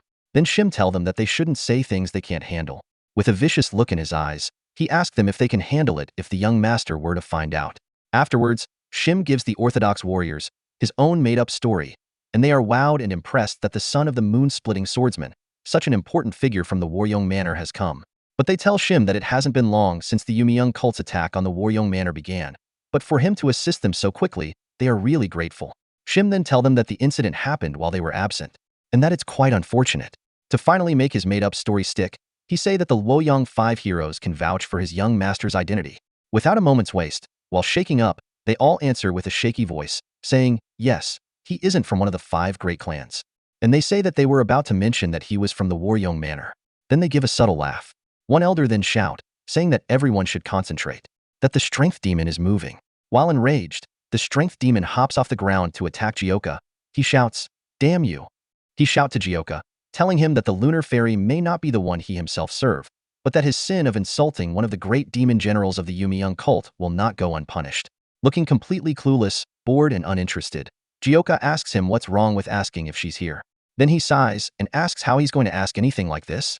But the demonic soldier closes in with his attack, while shouting for Jaka to be silent. And he uses his technique, immense strength strike. Still, while looking at him come, Jaka sighs once more and say that they always need some sense beaten into them. Amidst that fight, Shim, from behind, calls young master and tells him that the lunar fairy seems to be absent. Jaka looks toward him and think. So, Shim say to him to please leave this small fry to him, and say that it's just as this demonic soldier said, one doesn't need a cleaver to take care of some chickens. And he asks, do we? Seeing Shim, instead of Jaka in front of himself, the demonic soldier hesitates, then Shim used that opportunity to deliver a clean slash that crossed the body of the demonic soldier. All that happened midair, and Shim finally makes a clean landing, while the demonic soldier falls to the ground once more, causing a slight bang. The demonic soldier gets up feeling offended. He wonders what's going on. Meanwhile, with Shim, Jaka asks him if he's sure he won't get beaten up. He then laughs slightly and tells the young master to not worry, that he's not so weak that he'd lose to weaklings like them demonic soldiers. And those words infuriates the demonic soldier, so he shouts, what? And proceeds to call Shim a small fry. He then asks if that old man does not know who he is. Shim, with a cocky smile, tell him that of course he knows that he's nothing. He then proceeds to tell him that he is the strength demon who was a burglar in Hunan. So he asks the demonic soldier if he isn't right. This statement then makes Jaka curious, so he say, oh, so he isn't very strong. He then tells Shim that they need to look for the lunar fairy elsewhere, and that he should finish this up quickly. Hearing Jaka's words, the strength demon gets infuriated, so he shouts, saying that they dare insult him, which makes him tell them that he will tear them to shreds under the flag of the Yumi cult. While he still shout, Shim jumps right to attack, while telling him that he's too noisy. So while performing his strike, he tell the strength demon that, as the young master wishes, he'll finish him off quickly. Hearing this, the strength demon gets even more infuriated and shout, calling Shim a crazy old man. And as they both plunge into each other, about to clash swords, Jaka looks at them with concern in his mind. And finally, both swords clash, causing a loud flashing sound. But, after that first clash of swords, Shim seem imbalanced, and he also struggle as he is being pushed back. About to get caught up in a dangerous situation amidst the fight, Shim flees, while shouting in fear. He cowers as he flees in a disgraceful manner. After finally putting a distance between himself and the strength demon, he tried to catch his breath. The warriors around sees him in such a state and they panic. Looking at him, they all are concerned, as they see that he, the old man, doesn't stand a chance against the strength demon. Shim, because of how exhausted he is, sticks his sword into the ground to hold himself up. Then he say to the strength demon that he must have gained the strange powers of the Yumi cult, as well as that animal-like strength. After saying that, Jaka looks at him and tells him to stop whining. He then shake and say that he can barely hold his sword. The strength demon then uses this opportunity to praise himself and the Yumi cult. He shouts at the topmost of his voice, asking old man Shim if he can finally see the might of the Yumi cult. He then plunges in for another attack, while telling Shim that even if he does see the strength now, it's too late for him to regret it. And as Shim still leans on his sword, he tells Shim to prepare himself as he comes. The Orthodox warriors sees what's about to unfold and immediately shout for Shim to get away. But Shim remains still and only pays attention to the movement of the strength demon. The strength demon then makes his strike. It's a heavy strike, But before his sword could hit, Shim is no longer there and the sword hits the ground. This then makes the strength demon stunned as he wonders how the old man was able to get away before his attack could land, and shockingly, Shim is already behind him. Now looking serious, Shim say to the strength demon that he doesn't know why he's fretting over this old man's head. Hearing Shim from behind him, he realizes that he fucked up as he thinks, shit, I got ahead of myself. With that, Shim makes a clean slash and attempt to make a follow-up thrust. So, he makes a clean thrust, right into the back of the strength demon. The strength demon is stabbed by Shim, then Shim say, to fight so arrogantly and relying on your strange power. Your crime of misjudging your opponent will be paid for with your life. Looking all surprised and stunned, the Orthodox warriors stare. Even the merchant union leader gets completely destabilized. As he falls to the ground, with a shaky voice, he points out that this isn't supposed to happen. Same goes for the Yumi young cult's Dark Shadow Corps. They say that it's impossible for the strength demon to lose. They really can't believe it. But Jaka just sighs in a disappointed manner and say, ha, old man Shim. Does he really want to do that at his age? Then he say that old man Shim doing all this for attention is. He doesn't complete his statement and simply stops talking. Finally, Shim pulls out his sword from the back of the sword demon, and the sword demon falls to the ground, which immediately makes every member of the Orthodox sects shout out in excitement that they won. They also say that they don't know who Shim is, but they acknowledge that he's amazing. Shim, still feeling himself, then say that fighting is all about morale, and that a little bit of cinema helps heighten morale. Still, Jaka just sighs as he turns away to leave, and say to Shim to quit the stupid talk, that the lunar fairy isn't here, so they should get going. Seeing Jaka go, the Luoyang 5 heroes, still with their shaky voice, say that he just appeared out of nowhere, and now he's leaving. The others say that he guess, but it also makes him ask why Jaka and Shim came here. But the Orthodox warriors, seeing Jaka and Shim leave, shout out to them, telling them to please tell their names before they leave. Meanwhile, another makes an angry sound as he say, damn you strength demon. That same person then walks up to the corpse of the strength demon and say, acting like you were so great, now look at you. With that being said, he then spits on the strength demon. But immediately after that, the strength demon raises one of his hands covered with his demonic energy. That same hand that was raised then begins transforming into that of an actual monster. And the demonic energy it possesses increases. The sound it's making and energy emitting from it then draws everyone's attention and they turn towards it. Same goes for Jaka and Shim. They also hear the sound and turn to see what's happening. And behold, before their eyes, they see the corpse of the strength demon turning into a monster filled with demonic energy. The Luoyang 5 heroes, also seeing this, begins to tremble in real fear as they shockingly ask, what is that? One person then say that if he's not seeing wrong, that right there is no man. And they shout that it's a fucking monster. It stands in front of the demonic warrior's shadow core and growls. This almost make them panic at first, but they remain calm and in position. As they all look scared, one of them speaks. He asks, Captain Strength Demon, what's with your appearance? Shim from nowhere then shout, damn you Yumi young cult. So that's the source of your so-called powers. With that, he plunges straight at the monster, while shouting that they should not be allowed to exist in this world. But knowing the danger Shim is about to face, Jaka shouts to him, asking him to stop, and tells him that that demon is not someone he can handle. But Shim, being stubborn, tells the young master to not worry, that he can easily stop a monster like this. He doesn't even get the chance to finish his statement when he notices something is coming. It's the monster. It strikes him first before he could even land his strike, which makes him have no other choice but to block. Regardless of him blocking, he's sent flying from that one punch from the demon. Fortunately for him, someone quickly goes to his aid. And as he stays shaky on the ground, he say, young master, I'm not acting this time. Jaka then draws his sword and say to Shim that he can tell, and that he should just lie there and watch. Looking at the monster, Jaka calls to it and say, hey monster. As it turns to Jaka asks it if it can even talk. But all it does is growl and attack. But also Jaka dodges its attack. And while still midair, Jaka asks it if that wasn't too violent as a response. With that, he then say to the monster that he would like to repay him accordingly, while asking if he shouldn't. He then proceed to use his 9 heavens art. Third form, Dragon of the Cloud and Tiger of the Wind. He land his attack. It makes a big bang and produces so much light. But after the attack, he sees this. The place where his sword hit, there's not even a single scratch. Seeing this puts him in so much disbelief, and he wonders why there's not even a single scratch. Then the monster goes rampant with his screams, it shouts and growls, as it goes to attack Jaka. It turns to where Jaka is and attacks, but Jaka, using his sword, blocks its attack. As the attack slightly pushes Jaka back, he grinds his teeth in frustration. And with that frustration, speaking to the monster, he say, so you're ridiculously strong and tough. He even asks it if that's all. And the fight continues.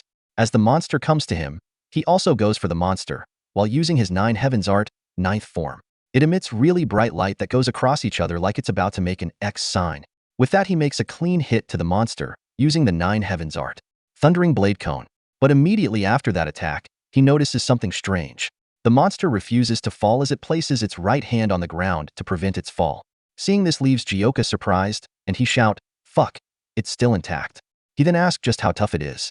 And just as he finished saying that, he uses the monster's face as a foothold to hop off and shouts for it to buzz off.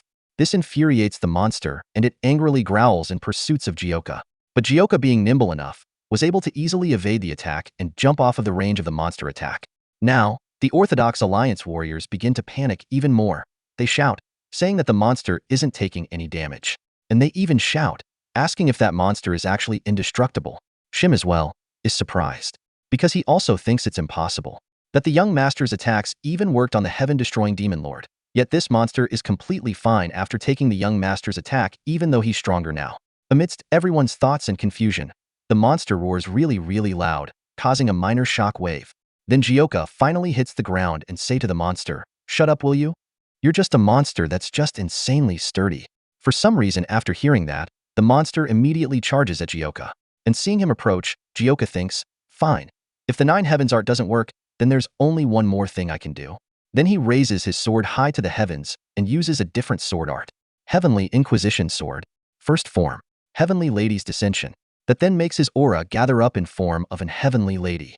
And his sword is covered in lightning sparks. Even his stance becomes completely different. The monster continues his rampage to attack Jaka while roaring loudly. Jaka, who is also charging at the monster, say to it that he told it to shut up. Moving faster than the monster could react, he stabs the monster. And this time, his attack hits successfully, plus the lightning sparks from his sword grows and shocks the monster continuously and causes it to cough out bad blood. This time, everyone is even more surprised and shouts that Jyoka's attack worked.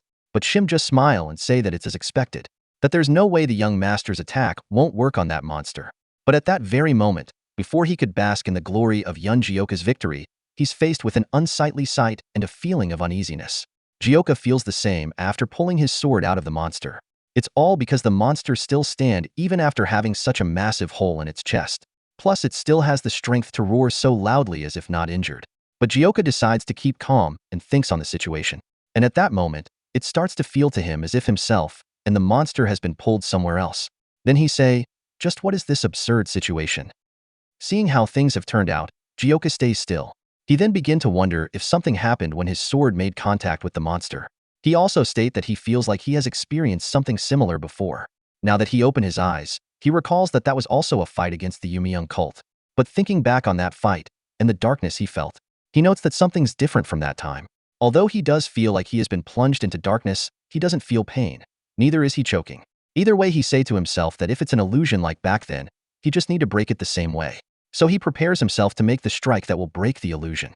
But as he does that, the monster keeps making all sorts of noises. So Jaka tells it that blabbing nonsense won't change anything. But just as he finishes that statement, the monster's whole body begins to break. And just like that, before Jaka could even make his move, the illusion is broken and he is left in shock. Now looking in front of himself, he questions within himself if the monster just disappeared. And it's just as he had thought. Within a black aura, the monster disappears. Everyone present witnessed as the monster disappeared. Even the demonic soldiers panic as they ask, "What's going on? What was that monstrous appearance just now? And now he disappeared," they ask. On the other hand, the Orthodox martial artists are relieved. They say that to defeat that wretched monster, that young man's martial art skills are truly amazing. Then comes Shim from behind, who say that it's an obvious outcome as the young master himself has intervened.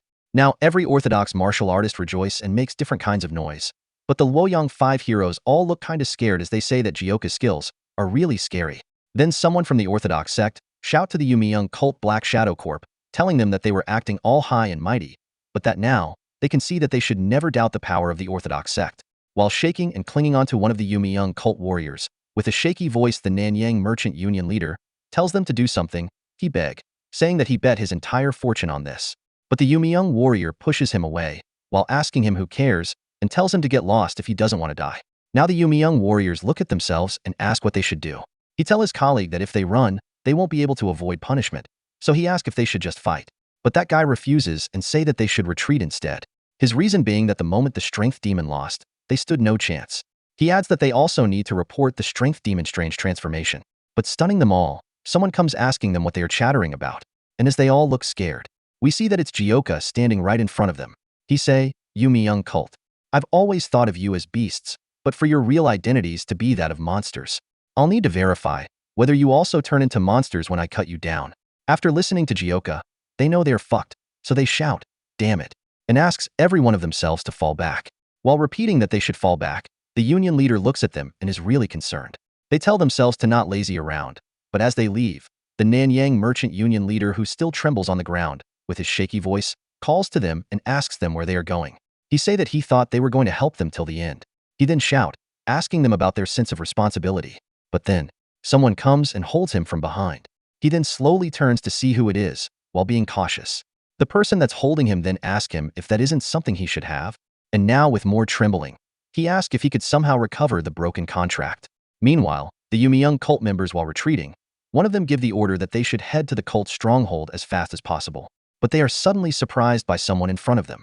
It's the Orthodox warriors. They then say to the Yumi young cult warriors that they appeared so shamelessly, and now they are running away with their tails tucked between their legs, which makes them to say that they can't forgive them. Then they say to the Yumi young cult that vengeance for their fallen allies must be carried out today. Knowing that they are fucked, the one that suggested the retreat then say, shit, things are getting complicated. With that, the Orthodox Alliance members being the subjugation of the Black Shadow Corps. Even though some try to escape, the Orthodox warriors doesn't let them. Listening to all the screams and noise, Jaka sheathes his sword, saying that he guess he don't even need to do something. Then Shim comes running to Jaka, while saying, young master, you truly are incredible. But Jaka doesn't respond as he's deep in his thoughts. Shim then say, the Heavenly Inquisition sword technique. Why have you hidden such an incredible art until now? But Jaka only slightly turns to him and say that it's nothing like that. Then he asks Old Man Shim if he saw how he was dragged into that dark dimension. But Old Man Shim just looks totally confused and say, huh? Then he say that it looked to him that the monster turned into dust after he striked it once. Shim's reaction and response then make Jaka think if it was not visible to others, which makes him say to himself that it's full of mysteries. Regardless of all that, he say, well, no matter. He then tells Shim that their business here is done, so they should leave. But as they leave, Shim call him and ask him to please teach him the Heavenly Inquisitive sword technique. Then Jaka responds, telling Shim to tell him that, after he learned the 9 heavens art properly, before asking him that. Trying to catch up to Jaka, Shim puts the Heavenly Inquisition sword technique aside and asks Jaka just what the strength demon turned into earlier. Then Jaka asks him how he would know if Old Man Shim doesn't know. Whatever he says, and say that he's hungry. But at that moment, the Orthodox warrior notices that they are leaving, and immediately, he shouts for them to please wait a moment, that he would like to serve them a meal. But Jaka just turns to him with an unwelcoming face and tell him that they don't want it, and that if they want to thank him, they should pay him. Pay you? He asks, and it makes the warrior wonder. The warrior think, they say he's a descendant of the moon-splitting swordsman, but he talks like a bandit. However, looking at Jaka leave, he acknowledges that his skills really are the real deal. Though, he states that they've lost the moon-splitting swordsman, Yun Muryong, and one of the 10 martial masters, Nangan Bayuk. They might have found themselves a new master that can stand against the Yumi young cult. Time passes. Yun Jaka and Shim take their leave. Along the way, Shim asks Jaka where they should go now, while asking him if they're going to search for the lunar fairy again. And Jaka immediately replies, saying, no, and say that for now, they should go look for Sage Chunji. This gets Shim curious, so he politely asks Jaka why he has decided to change his mind. And Jaka responds in kind. He say that it's because, if that grunt from the Yumi young cult could turn into such a monster, then the lunar fairy must be an even scarier demon than him. Thinking about it, Shim sweat and agrees with him. So he say that that makes sense. Jaka then say to Shim that if they want to fight those things, they need something for themselves as well. Now in his own thought, he say that the first step out of those is the sword-moving will, and finally, him and Shim make their way through the night. A few days later, Huguang Province, Wudong Mountain. Someone asks, young brother, what brings you to the Wudong Mountain? And the other responds, saying, I'm here to meet Sage Chunji.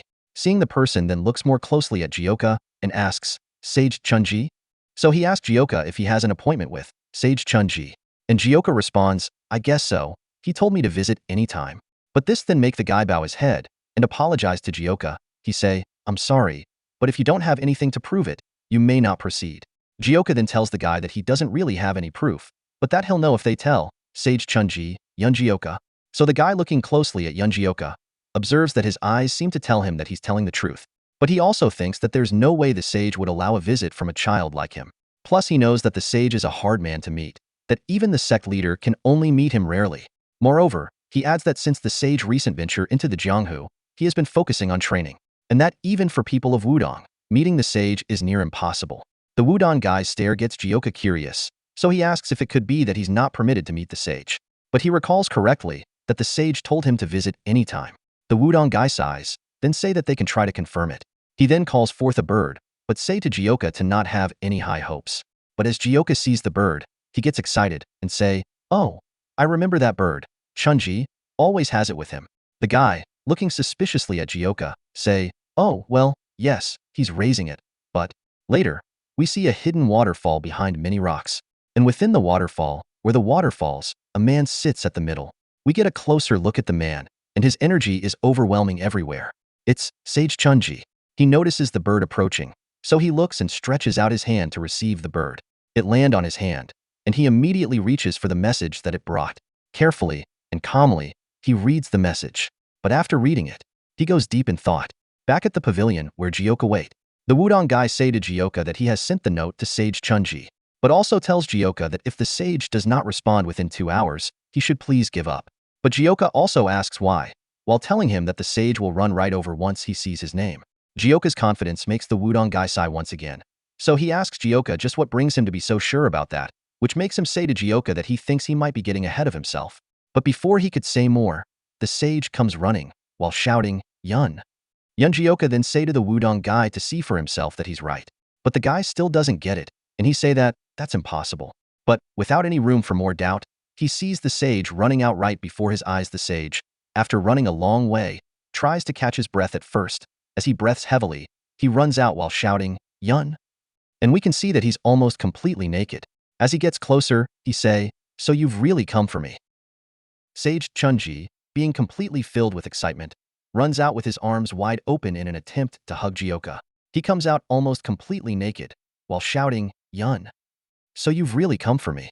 Moments afterwards, he packs up his hair in an attempt to put himself in order. Then comes someone who shouts out worriedly, as he calls the sage, "Sir."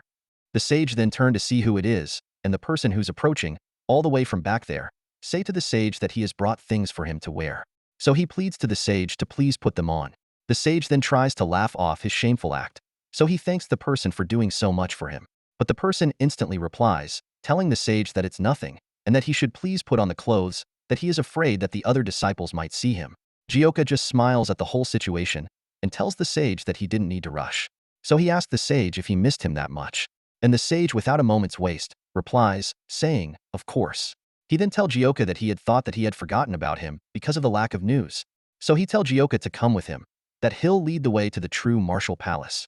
The true martial palace. Jioka asks what that is. But hearing this, the person from before looks completely and totally confused as to what's going on. The sage then replies Jioka, telling him that he'll be surprised once he sees the true martial palace. This makes the Wudong guy more and more confused. So he runs to the sect leader to report the whole situation. After explaining everything to the sect leader shout out of shock, "What? He has taken an outsider as a guest?" The guy replies saying, "Yes, it was a young boy." That the sage came to greet him without even getting dressed. He adds that he heard the sage tell the boy that he was going to take him to the true martial palace.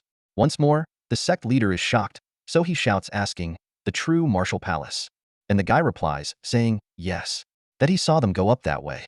The sect leader then say that the true martial palace restricts entry even for the first-generation disciples. The guy then tell the sect leader that that's why he came to speak to him, because he couldn't understand the sage's actions by himself.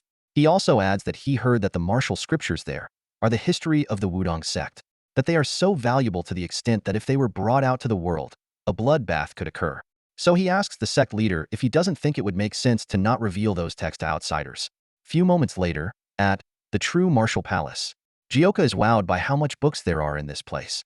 Sage Chunji then tell him that this place is full of secret scriptures that are considered the most valuable in the Wudong sect, and that he can read and learn any of them. Being shocked by that statement, Jioka reminds the sage that he's not from the Wudong sect, so he asks him just to confirm if he's sure. The sage then tell him that he brought him here because he had thought he had come for martial arts-related reasons. Jioka is wowed once more, as he tells Sage Chunji that he really is quick to catch on. Sage Chunji then gives a subtle laugh and asks Jioka what else they have to talk about if not martial arts. Adding to that, he tells Jioka that since he helped him learn something new at the time when he came to kill him, he too just want to do something good. He tells Jioka that this place is full of secret texts that are much better than anything he could personally teach him. With a smile, Jioka accepts and tell him that he won't turn down the opportunity. But now that he's taking his time to look around, he say that they are way too many though. So he asks Sage Chunji if he can help him look for something related to the sword-moving will. Stunned, Sage Chunji asks him to wait and repeat what he just said. Jioka, looking confused, says it again. The sword-moving will. Being used to Jioka, who is full of surprises, the sage just sighs tiredly and tells Jioka that he always managed to surprise him.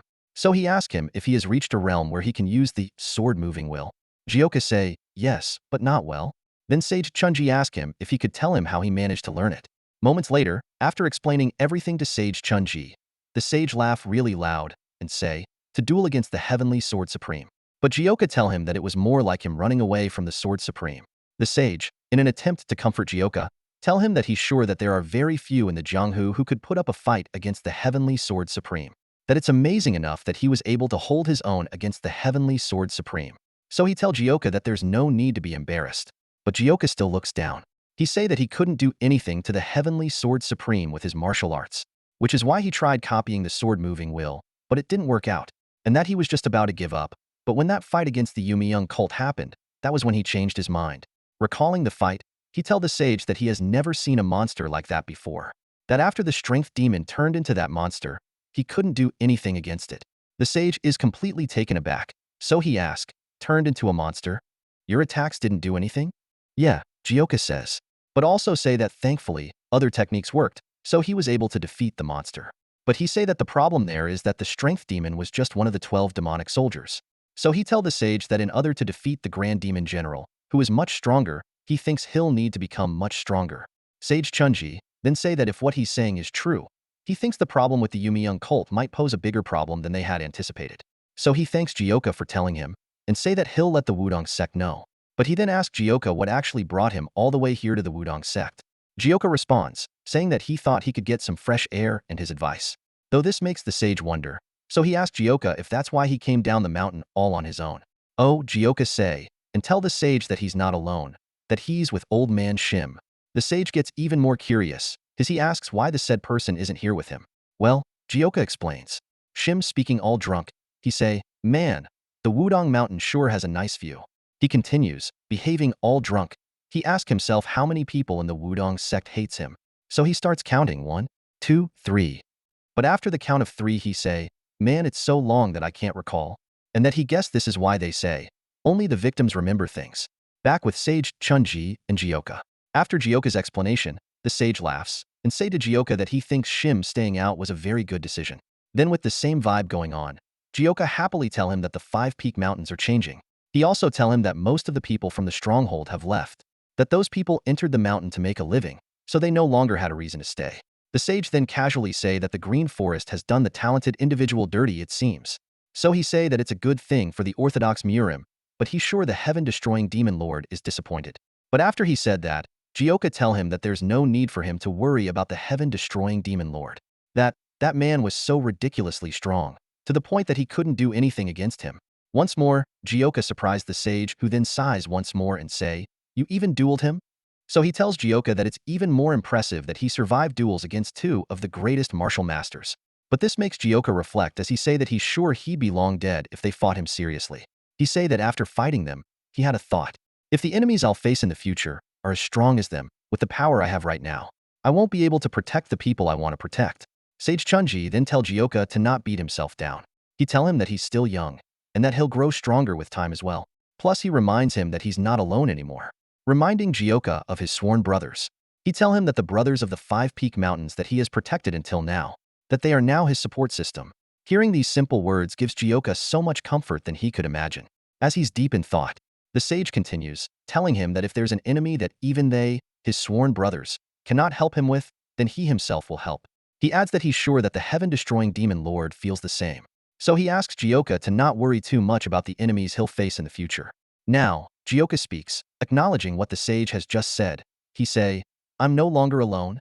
Then he say that that's really nice to hear. However, as the sage gets up from his seat, he tells Jioka that there will be times when he must shoulder the burdens on his own. Relating to Jioka's feelings, he tells Jioka that he understands how he feels, which makes him tell Jioka that he would like to see the sword-moving will of his. And with a smile, Jioka accepts. He picks up his sword and tells the sage that he's not so good, and that he can't control his strength. Once more, he tells the sage that it's not his fault if he gets hurt. Outside where they fly the flag of the Wudong sect, Jioka uses his sword-moving will to control his sword as he uses it with his chi. Then he stands ready to attack with his sword elevated about him. He then shouts, telling Sage Chunji that this is about how much he can do at the moment. But after actually seeing it, the sage say to himself that he can't believe it, because Jioka is really using it. And seeing how well Jioka is doing, he's more shocked. He states that Jioka is pretty adept with it too, and that he's not lacking skill at all. He then realizes why Jioka has been complaining that he can't use it properly. It's because Jioka intends to use it at the same level that the Heaven Sword Supreme does. Jioka, after finally preparing for his attack, tells the sage that he'll say this one last time. I don't know how to control my strength with it yet, so be careful. Then he makes his move and shouts, here I go. And as his sword goes for Sage Chunji, he shouts for Jioka to not worry. And as he prepares to take the attack, he tells Jioka that he has been focused on training ever since coming back to the Wudong sect, that he will show him all that he have achieved. So, as he take on the attack, he tells Jioka that due to his steady training, he won't go down easily. But he's shocked. As he takes the attack, he can see and feel himself being overwhelmed. Just like that, he's being blown away by the force behind that attack. And as that happens, he thinks, wait, why is the force on this attack? Jioka sees him taking the attack head on, and he goes, huh. The sage couldn't even complete what he has to say, and is completely blown away by that attack, which take him to hit the ground so hard and cause a bang. Seeing him, Jioka, being afraid of what might have happened, stutter as he shout worriedly, mister. He then quickly rushed to where the sage fell and asked him if he's all right. Then he asked him why he didn't just dodge if he couldn't deflect it. But as the sage sits up, Jioka immediately apologizes to him for not being able to control the strength of his attack. But the sage just brushes it off as nothing and tells Jioka that he's fine and that it's a good thing that he was thrown against the boulders, that he would have been expelled from the sect if he had damaged the true martial palace. But still on what just happened, Sage Chunji tells Jioka that he always managed to surpass his expectations. He then tells Jioka that his sword-moving will is already amazing enough and that he doesn't need his advice. Jioka is happy to hear that, so he say to the sage that it's okay, and that he came to him just in case he had something to point out. He also say that since he was able to meet him, he's satisfied. Now the sage say this to Jioka, where the eye goes, the heart follows. Where the heart goes, chi follows. Chi is formed from the changes in the heart, and if the heart moves, chi moves with it. He say, up, down, falling, combining. Everything happens from the heart. The heart is the chi. That is why one uses chi to interact with the sword and learn to use the sword. All he's trying to do is tell Jioka that the reason he feels like he's doing it wrong is because his heart is not contented with his current level of control, and that his sword-moving will is already perfect. Time passes after the duel with Sage Chunji. We see Shim alone by a water body, and with a fishing rod, fishing. Feeling so bored, he say that he wonder when the young master will come down the Wudong mountain. That yesterday he spent drinking, so all he have to do today is fish. And while fishing, his hook suddenly catches onto something, which makes him get really excited and he shouts saying, oh, I got something. Then with his might, he pulls hard on the fishing rod, and as he pulls, he see the fish and gets even more excited. He then shout, oh, a big one. But he sweats from exhaustion, so he wonder, what's up with this fish? Looking more closely at it, he really wonder. As he pull with all his might, he wonder why this fish is so damn strong. But as the power struggle between him and the fish continue, the string connected to the fish and the fishing rod cut. Now he feels so damn frustrated, so he shout while stuttering, damn it. But fortunately for Shim, before the fish could fall back into the water, a sword comes flying towards it. The sword strikes the fish right at the middle and prevents it from going back into the water. Not just that, the fish is pulled up by the sword. Seeing this gets Shim completely stunned, and he wonder what's going on. But he then looks in front of himself and sees someone. Then he say, wait. Then the person being Jioka comes forth from the stairs and say, so, that fish, are you gonna boil or fry it? Feeling all relaxed, with a bright smile, he say to Shim that he don't really like the Wudong sect's cooking. Thanks for watching. Please like, subscribe, and share for the next part. Without further dialogue, the village gang begin attacking both the chief and Tak Gomyeong. The guy that goes for the first attack against Tak shout to him, telling him that he's such a fool. He tell Tak that he would have lived a long life if he had not gotten himself involved. And as the attack land, Tak receives its heavy impact, and he can instantly feel that it's no ordinary attack. He notices that the attacker is strong, and it's no wonder the chief had gotten injured. And as the fight continues, he also notices that the attacker's movement are all connected too. And they are even harder to deal with than the escort warriors he fought in the Five Peak Mountains. Shit, Tak shouts. As he fends off the warrior's attack, he shouts, as if I'd go down that easily. The warrior also finds this fight quite difficult. It annoys him, so he also shouts, telling Tak that he's just some lowlife, hired to protect some whores. With that, the both of them delivers heavy blows to each other, and they both block each other's attacks well. After realizing how difficult it is to deal with these guys, Tak struggles and sweats as he tries to take on just one of these guys. He then say, damn it, while also realizing that there was a reason the chief was disappointed when he saw that he was the one that showed up. The chief then shouts to Tak Gomyeong, alerting him to not let his guard down, that they are very skilled. And with the anger and frustration of being cornered, he shouts to the guy he face, calling them bastards and asking them who they are. The guy feels the strength in that attack, because he struggled to hold on as he was pushed back. The guy also finds their fight annoying, so he also says, damn it, and tells Pung that that's what he wants to ask him. He say that they are too good a fighter to be working for some prostitutes. The chief cling onto his sword as he tries to catch his breath. He tells his opponent that the same goes for him, that they are too good to just be some village gang. With his back against Tak's, he asks this with half a breath, you guys, who really are you all? With a smile, Tak turned to the chief and tell him that there's no way those guys would just tell them. Huh. He breathes out heavily and say, there's definitely no place better than home. Then he say that he's missing Jaka more than ever today. The chief then looks back at him and tell him that he too didn't mean to put him through all this. But Tak stops him from saying more and tells him that he shouldn't say something like that, and that he should think of a way to get rid of these guys instead. But the chief sighs, and as he catches breath, he tells Tak Gomyeong that he has a favor to ask. Then he proceeds to tell Tak Gomyeong that, while he distracts the village gang, Tak should take his family and get out of here. But Tak is extremely stunned upon hearing this, so he instantly turns to the chief and shouts at him, asking him what he mean. He also reminds the chief that they promised that if they were to die, they'd die together. But before he could finish his statement, the chief interrupts him and just begs him. The chief say, please. He then proceeds to tell Tak that if he gets married someday and build a family and have kids, he'll understand exactly how he feels. But Tak just simply shuns him by telling him that he doesn't want to, and that they can just beat these guys up together instead. This then puts the chief at a point where he doesn't really have anything to say anymore. So he say, Gomyeong, to me, you're already like a real brother. You're family. That's why I'm asking you to do this. So he asks him to please grant him this last wish. This makes Tak look at him with concern and calls him chief. But the village gangs suddenly get furious. He asks them if they've forgotten that he's right here, and that it's not like he's ever going to let things go their way. So immediately after saying that, he plunge into attack, while telling Chief Poon to block this as incoming attack if he can, with that dying body of his. He also gives the order for the rest of his gang to also attack, and they all begin to simultaneously attack, not giving the chief any room for escape nor retreat. Tak sees this and gets distracted because of his concern for the chief. So he shouts, Chief. But the fighting continues. The gang then deploys one of their finishing tactics to go against Chief Pung Yanko, who has been fending off quite nicely against them. The chief sees them about to make their move, and he pays close attention in anticipation to dodge or deflect whatever attack they might be planning. But the attacker just moved too fast. The chief couldn't dodge nor block. He couldn't react at all, and the instant pain of being slashed causes him to make some noises of agony. Then he coughs up blood. With his eyes closed, he say, shit. Tak sees the whole thing. He sees the chief get cut down, and he immediately lets his guard down, because he worries for the chief. And so he shout, at the topmost of his voice, Chief. But because he let his guard down in that short moment of worry, one of the guards then come to him with an attack, while telling him not to worry, that they will send him to see the chief soon. Tak realizes and tries to use his sword to fend off the attack, but it was already too late. The attack hit and stabbed him right on the stomach, causing him to cough up blood. And with that, he's immobilized. He goes down, while still coughing up blood. He says, damn it. How dare you bastards. Fortunately, the chief still breathes, so with his fleeting life and dying voice, he tells Tak Gomyeong that it's not too late to take his family while he still has time. But Tak Gomyeong heeds him no attention, but listens as he thinks and shout, damn it, damn it. The village gang then tell both Tak and Chief Pung that he didn't expect to have fought so hard against some whore's bodyguards.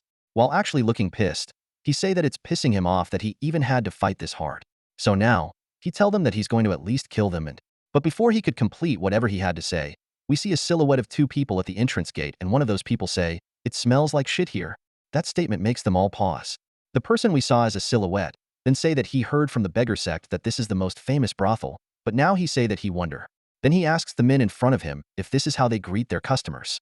The leader of the village gang then turned to him and asks him who he is, while also saying that he didn't hear that these guys had more people with them. And all three of them look, giving the killer vibe. The leader, with his blood-red eyes, then say to that person that he doesn't seem like he's in his right mind, which also makes him ask that person if they want to die. Those at the entrance are Jaka and Shim. Shim was the one who spoke, so he replies the village gang leader, telling him that they'll actually see who's dying. But he adds telling the village gang leader that considering the scene he can behold in front of himself, he thinks they got unlucky this time around. Amidst all Shim's talk with those guys, Jaka remains silent. Then Shim turned to Jaka and asks, "Young master, should I take care of them?" And Jaka responds with a single word. He say, "No." With a ferocious look on his face, he say to Shim that he's going to kill those guys with his own hands. The chief finally gains some strength, so he looks up and asks himself if he's seeing things right now. But Tak, with a very bold and confident smile, looking clearly at Jaka, tells the chief that he is not seeing things at all. He tell the chief that their Jaka is here. Jaka, with his pressuring aura, steps forward. While still looking really furious, he say to Chief Pung and Tak to please just wait a bit. He tell them that he'll take care of these insects quickly and come to them. The gang leader, with a confident smile, he gets annoyed so he laughs and asks what the hell. He then proceed to say that this kid and geezer are both out of their damn minds. Tak then gives a cocky laugh and tell the guy to keep laughing while he still can. And this really makes the guy curious as he turns back to look at Tak. Tak, still with that smile on his face, and him trying to catch his breath, tells the gang leader that they all will soon realize just how fucked they are. Suddenly, Chief Pung Yanko shout this at with all the strength left in him that he could gather, "Damn." He continues as tears roll down his eyes. He say, "Shit, I thought I was actually gonna die. Both of you. Did you see what these bastards did?" He asks Shim and Jaka. He add to that, saying that he's so upset. While still shouting, he tells Yun Jaka, his sworn brother, to teach these fuckers a lesson, telling him that these fuckers even tried to hurt his wife and kids. After listening to all Chief Pung said, Jaka raises his head and speaks to the gang. He tells them that none of them will be leaving this place alive. But the leader, still feeling very confident with his smile, tells Jaka that he sure knows how to run his mouth, which even makes him ask, he say, "Kid, do you even know who we are?" And as he's about to tell us who they are, he say, "We are the..." He stops talking there. Cos. In that instant, Jaka brushes through almost all of them in an instant, and the leader sees this. The leader, seeing blood from his subordinates being splattered everywhere, loses his senses. And just as he comes back to his senses, he sees Jaka standing right in front of him. And just from seeing Jaka standing right in front of him, he begins to shake as he stutter, saying, "What?" Meanwhile, all his subordinates whom Jaka had to get past to get to him are all wounded and crawling on the ground while making some agonizing sounds of pain. The leader, while still shaking, looks at Jaka and thinks that there's no way. He states that his guys are elite assassins. Looking really furious at the guy, Jaka say, "So you're the reason that my sworn brothers are injured?" Now being very fearful, the guy steps back. He shout, "No," in a stuttering voice. He say, I was just acting on orders." But Jaka, not giving a damn about what the guy has to say, tells him to shut up, and also tells him that his death won't be pleasant. The beating continues on that very night. The assassins shout, "Stop," begging to be spared. They also make loud noises of pains, and they cry. All this is happening here at the brothel, and on that very night. The assassins have all been gathered after being beaten, and are forced to kneel with their shaky hands up in the air. Meanwhile, someone else beg with a really shaky and worn-out voice. The person beg acknowledging that it's all his fault, and they should please just spare him. Shim then shout at the guys who are kneeling. He say, "You lot don't want to end up like these guys over here, do you?" So he warns them that if they don't want that, they should keep their arms up. And they all respond in fear, shouting, "Yes, sir." The guy who Jaka is beating to a pulp begs for mercy. He say that he apologize, and also asks that Jaka have mercy. But Jaka doesn't stop. Instead, he continues pulverizing him, and all the guy could do is just keep begging. But as Shim watched these assassins in agony and pains, he laughs within while stating that, with the young master's skill, he could have split them in two in a heartbeat. He also recalled that the young master did say that he'd kill them, but seeing how things have turned out so far, he notes that Jaka is actually trying to avoid killing them.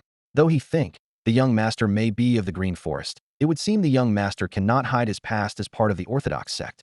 Seeing how Jaka still keeps on pounding the assassin, Shim in thought, say, still, hitting him enough just so that he doesn't pass out is a skill in itself. But as the assassin cry out in pain, Shim smile as he say that he has felt that pain firsthand before, and that he felt like he wanted to die. and the guy cries out at the loudest of his voice, shouting, "Please stop. Just kill me instead." Few moments later, after Chief Peng Yanko's injuries have been taken care of, his wife comes to him in worry, asking him what they would do with his scars, and the chief responds, telling her not to worry, that he's fine, but she refuses to just accept it like that. And as she's about to worry more, the chief hugs her and tells her that he really is all right, and that he's just happy that he's able to embrace her once more. Then we see Tak hanging out with Jaka. As they chill, Tak tells Jaka that he really thought he descended from the heavens. This makes Jaka laugh. Then he sighs and asks if he really looks that pretty. Tak also laughs at Jyoka's response, but tells him that he absolutely looks that pretty, and that if he were a woman, he would have swooned over him right away. But putting that aside, he asks Jyoka what happened.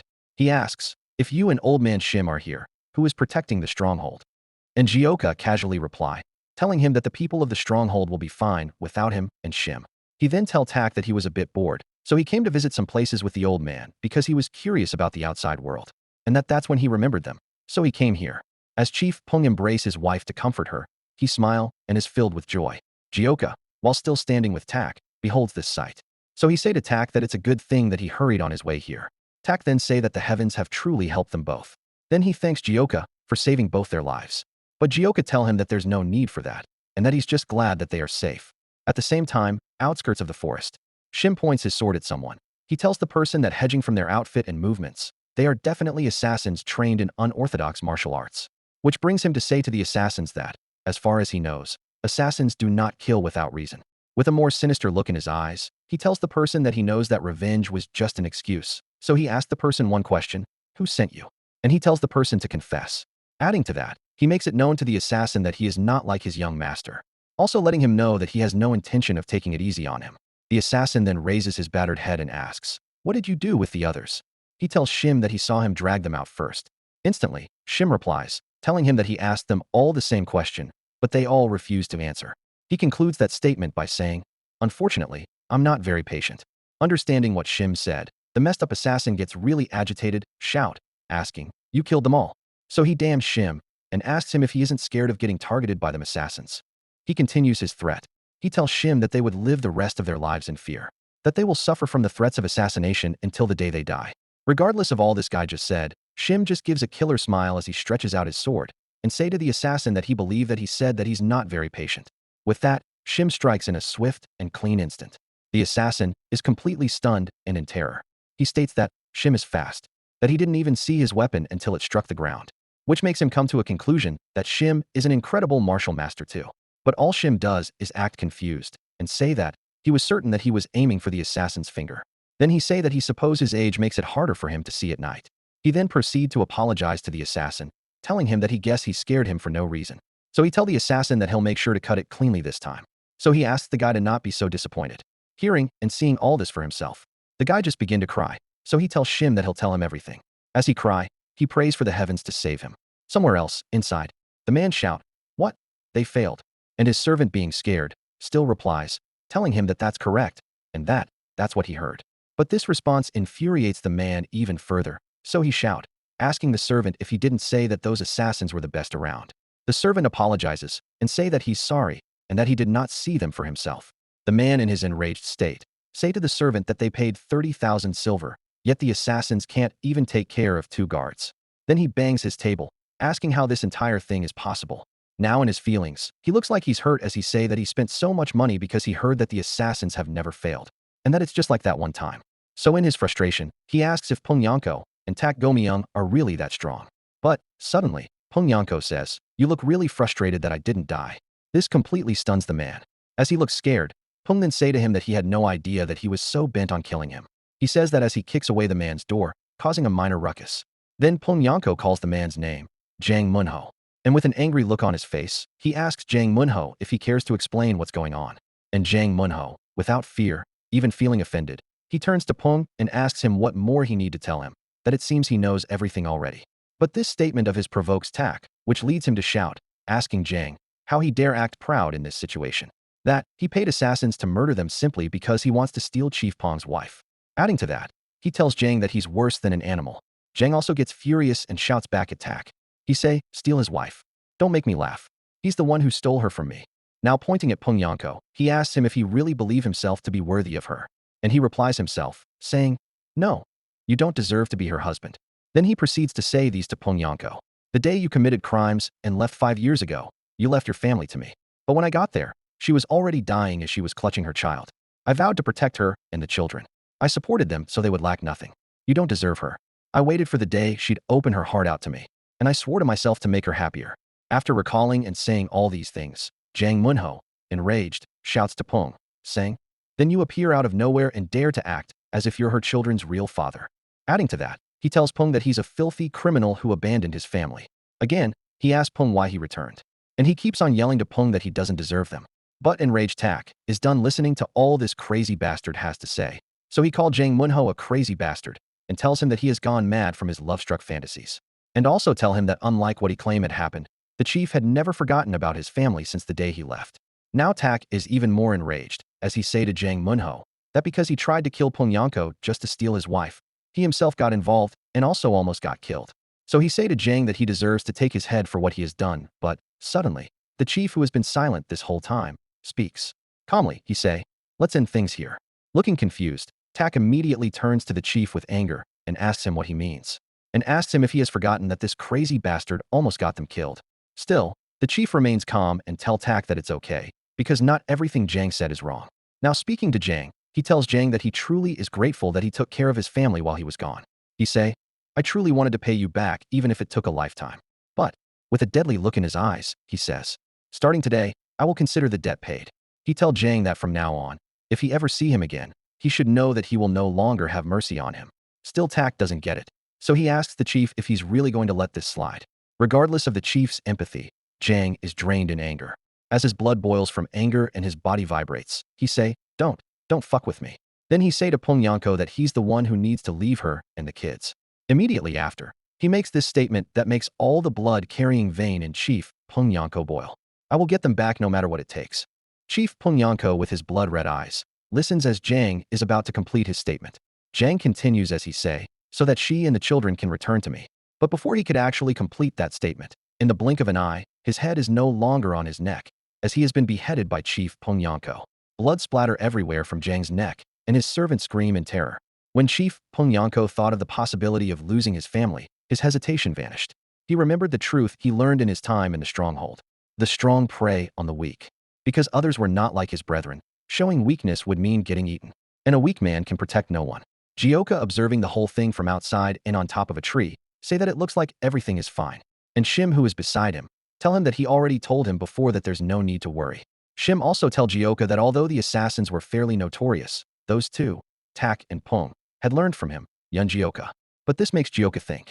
Now he looks back at Shim and tell him that there might be some assassins left. He say that his brothers are injured, so it's dangerous to leave it to them. And with a smile, Shim say to Jioka that he really thinks of them as his family.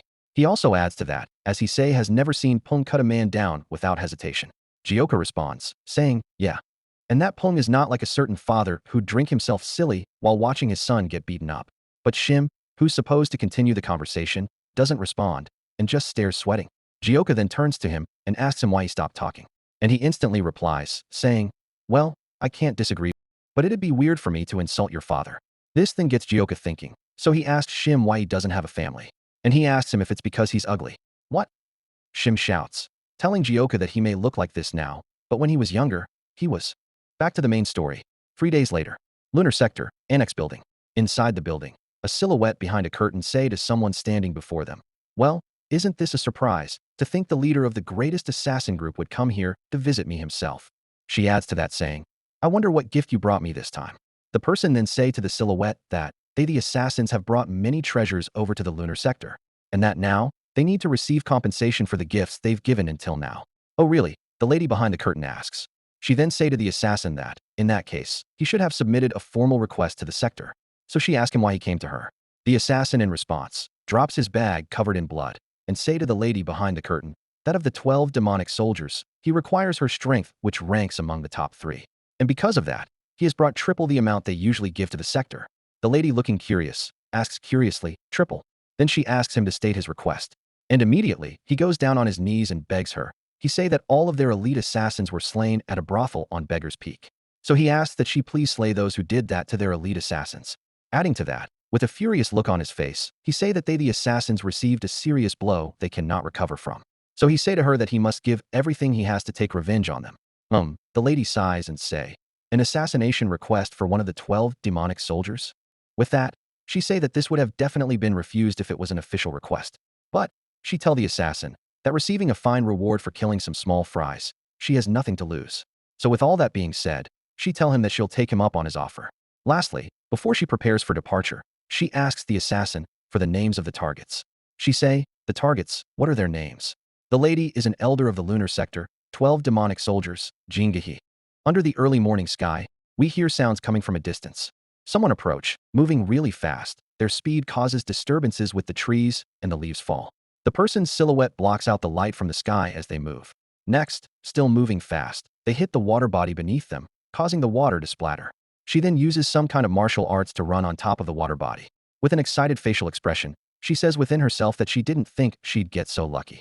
Still with the excitement on her face, she say within herself that, now that they're low on funds from building a new chapel at the Waryong Manor, a sum this large should earn her significant respect.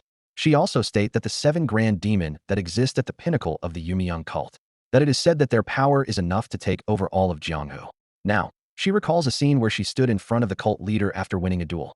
The cult leader then congratulates her, saying, excellent.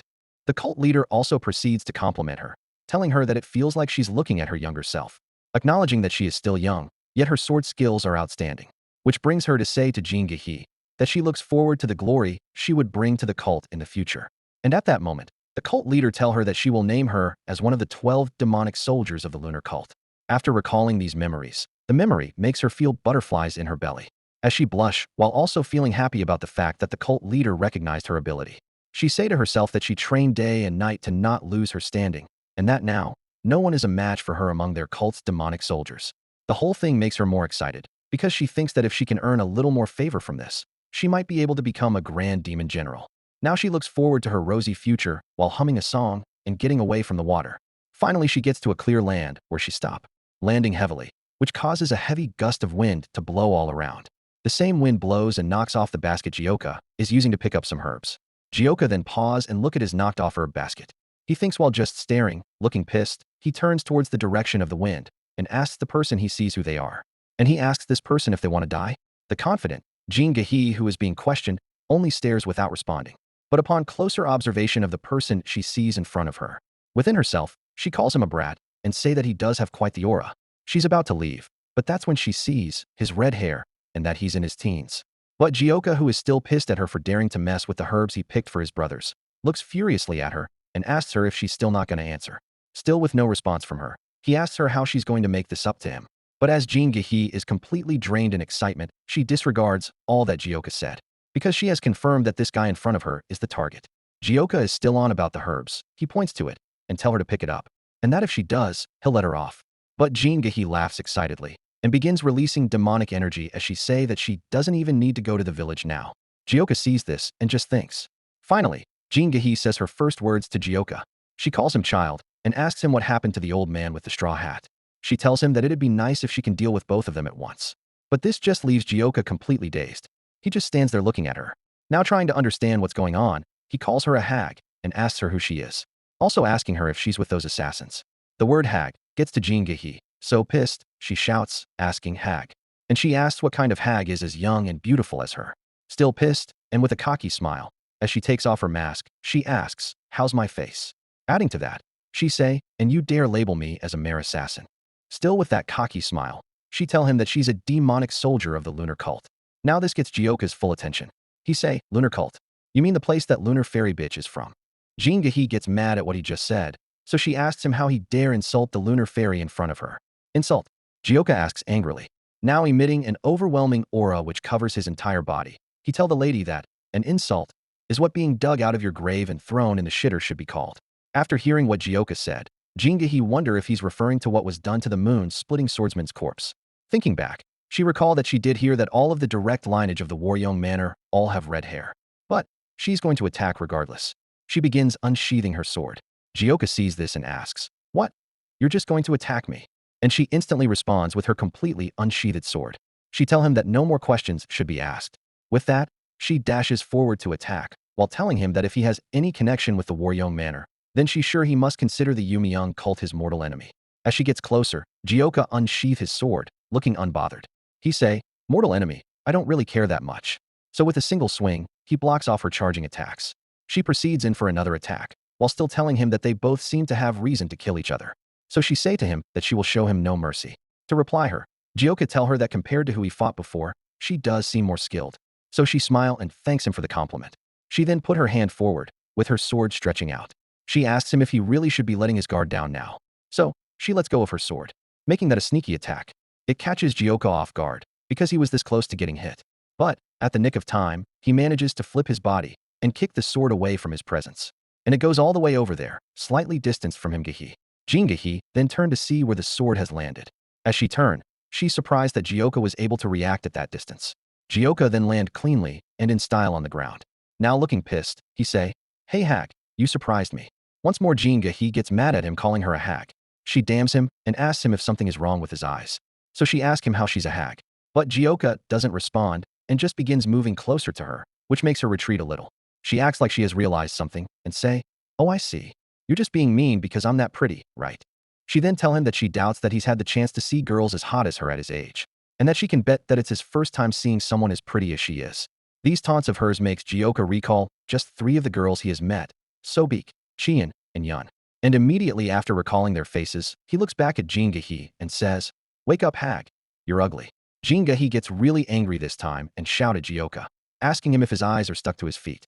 She then give him a killer look and ask him if he's sure he can afford to keep provoking her, that the only reason he lived just now is due to a stroke of luck. But Jioka just sighs at her and tells her that she's the lucky one, that she managed to surprise him with such meager skills. Now she feels offended. So she say, "Damn brat."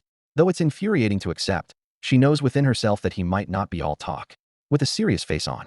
Well, Jioka says, "Throwing your sword was creative, but it won't work twice." After hearing that, once more, Jingahi of the lunar cult retreats to where her sword is. Then with a smile, she looks at Jioka and asks him if it looks like she threw her sword away. While Jioka just stands staring at her, she say that, well, she guessed that at his level, that's all he can imagine. Instead of picking up her sword, she gets up while drawing out chi from her body and facing her palm on her sword. As she does that, she tells Jioka to have a good look, that she'll show him a level he could never have imagined. Her sword, which is stuck in the ground, begin to shake with the earth beneath it as it's being pulled by external force. Finally, the sword is pulled out and onto Jingahi's grasp. As he hold it, she stands proud. Then she asks Jioka if he has ever heard of body and sword unification. After saying that, she begins performing some sort of skillful display with her sword, turning it round and round. All that without touching the sword, and facing Jioka. But Jioka, who is being bored to death, asks her what she's doing and why she's just making it go in circles like that. He even asks her if she's crazy, but she just smile confidently and say, "A level where I can move the sword without touching it. I guess just witnessing isn't enough to understand its greatness." She then proceeds to add more style to her rotations while telling Jioka that after enduring extreme training, she has come to a point where she can manipulate the sword to her will within a sword length. Jioka still stands unbothered and bored. Jingahi then plunge into attack, while shouting to Jioka to now face the wrath of her skill. She strikes, using her body and sword unification skill. Her sword heads towards the direction of Jioka. She then tell him that in his eyes, she must look like one sword. So she asks him how it is, and if he can finally see how great it is now. But Jioka just sighs as he's tired of her annoying display. So he lets go of his sword while using his chi to keep it in place. He say to Jingahi that, even old man Shim can do that. Then, with a heavy burst of chi emanating from him, he controls the sword, and Jingahi, who sees this, amidst her attack, is caught off guard. She sees his sword coming to her before she could even get to him. She immediately thinks, wait. Luckily for her, she withdrew her attack and focused completely on defense and evasion, which made her barely escape Jioka's attacks. But as the fighting continued, Jioka doesn't give Jingahi any time to relax at all, as he just continues to move his sword to attack. Jingahi evades most of the attacks, and just when she thinks she's safe, an attack comes from an unexpected direction. She sees the attack and is almost caught in it, but manages to use her sword to deflect it in that instant. Jioka, seeing how she managed to block that attack, is impressed. So he says, "Oh ho." But Jingahi, who was almost hit, is pushed back so much from the impact of that attack, she just deflected. As she grumble in pain, that's when she realized that she's in trouble. She thinks this is all impossible.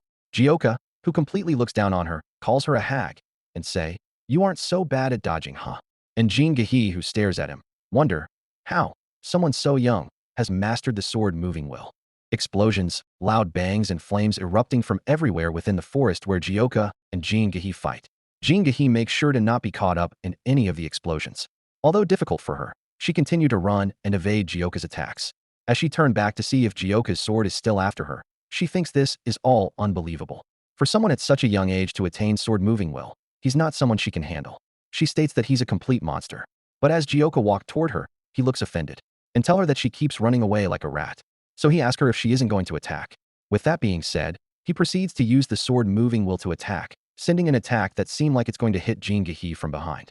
But as she's about to dodge, Jioka withdraws his sword, making Jingahe see and realize that he is completely playing with her. Now, Jioka just sighs and say to her that her movements aren't bad, but that he's a little bored now. After saying that, he suddenly appear right above her head prepared to deal a heavy kick to her. He tell her that he's already bored and that they'll need to end this now. And seeing him up there, she's completely taken aback because she didn't know when and how he got there. She doesn't even know what to think about at this point, because from what she sees, she can tell that there's no way to evade the incoming attack. And just as she had envisioned, there was no escape from that attack, so she's hit heavily. A loud bang is heard and felt from the impact alone. As she lay buried in the ground, she make noises of pain as she feels the pain from the impact of Jioka's kick in the ground. Jioka, still midair, aims to retrieve his sword with his sword moving will, and with a single word, he say, retrieve. His sword, which has been stuck in the ground somewhere elsewhere, resonates with his chi, and instantly, it goes to him. He grabs it and aims at Jingahe. But Jingahe, seeing him, in her weakened state, and with a shaky voice, begs Jioka to wait. She say please have mercy. But all her begging was to no avail, as Jioka continues to advance, while saying this to her.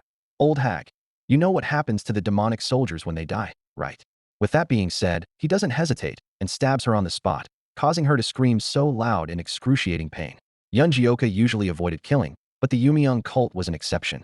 After a few run-ins with them, young Jioka realized that they had long lost their humanity. As Jingahe loses consciousness and is dying, her body begins to transform, starting with her face. As she transforms, Jioka stand before her in expectation of what's to come. So Jingahe scream really loud during her transformation. The Jioka breathes a breath of discontent and say that he had his suspicions. But now that he see her fully transformed, he say that it really is just as he thought. And upon complete transformation, transformed Jingahe screams at the top most of her voice.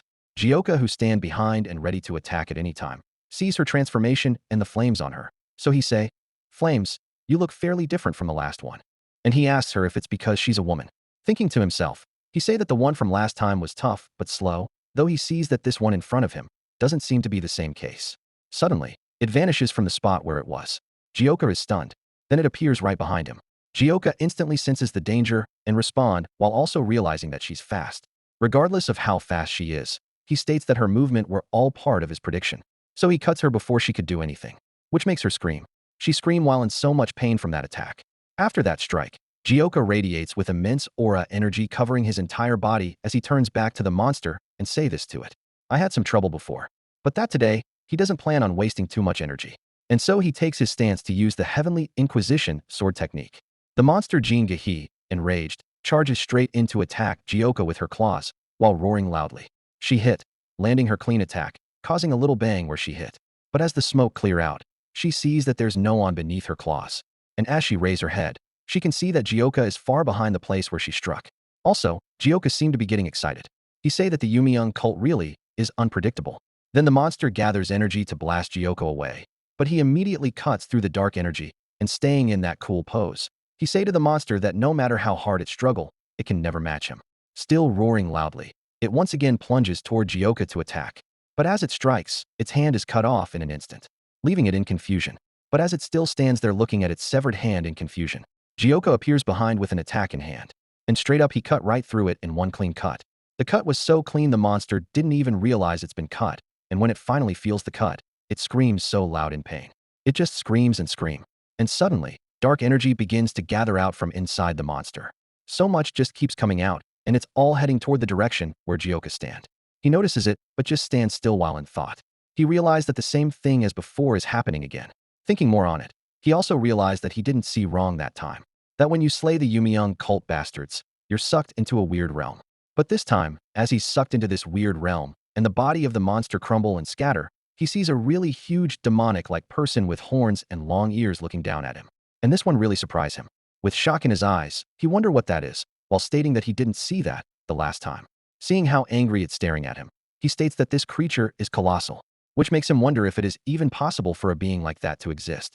After that, he's brought back to normal reality, and the energy covering the entire space dissipates. But Jaka is still in shock from what he just witnessed. He continues thinking on it and asks himself, what just happened? Looking up to the sky, he once more say that he doesn't understand.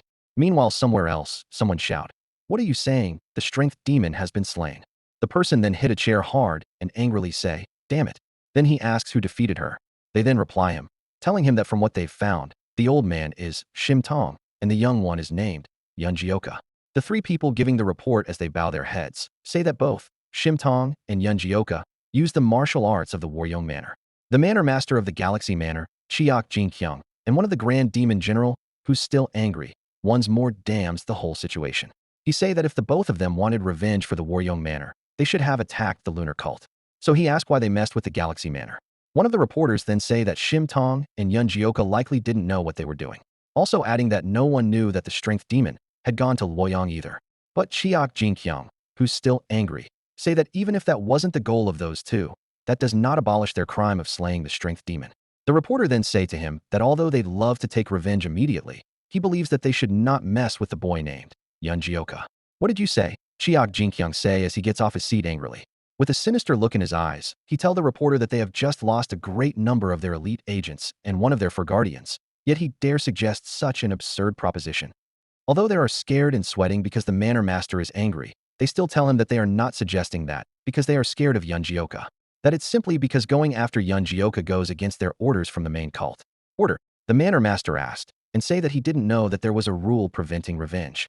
Then they say to him that, well, until the Orthodox Alliance is completely subdued, they have been told to avoid conflict with the unorthodox sects, and that it's likely that the reason why they are being wary is because of the heaven-destroying demon lord, one of the 10 martial masters. "What?" the Manor Master shouts, asking them what exactly does that have to do with this. Then they tell him that they discovered it recently during their investigation, that Yun Jioka is the head patrol of the Green Forest, the effective second in command, appointed by the heaven-destroying demon lord himself. Meanwhile, elsewhere, Jioka and Shim makes their way out, leaving Tak, Chief Pung, and their family behind, and waving them goodbye. And in Jioka cloth, the glittering plaque of the head of patrol of Green Forest shines bright under the sunlight. At the Galaxy Manor, the Manor Master sits by himself while in thought. In his head he asks if that picky, heaven-destroying demon lord really appointed a teenage boy as the Green Forest main patrol. Now he say that he can't believe it. 20 years ago, the heaven-destroying demon lord stand expressionless as he watched some people duel in front of him. The duel comes to an end when Chiak Jin-kyung, Manor Master of the Galaxy Manor, and a Grand Demon General, won. At this time, he was once a part of the 3 Supremes of the Green Forest. Now he sticks his blade deep into the ground and looks up to the heaven-destroying demon lord and shout asking, "Commander Chief, how's that? I have proved that I am the strongest of the 3 Supremes of the Green Forest." Then he hits his chest as if to make a pledge and say, "Please appoint me now as the second in command." He also say to the Commander Chief that there's no one other than himself that is better fit for the Green Forest main patrol role. To reply him, the Commander Chief tells him that he definitely seemed like the best among the 3 Supremes. However, the Commander Chief also tells him that he has a long way to go before he can become the second in command of the Green Forest. Upon hearing the Commander Chief's answers, Chiak Jin-kyung is taken aback and he stutter as he asks, "What?" saying to him that he proved his skills through a duel as requested.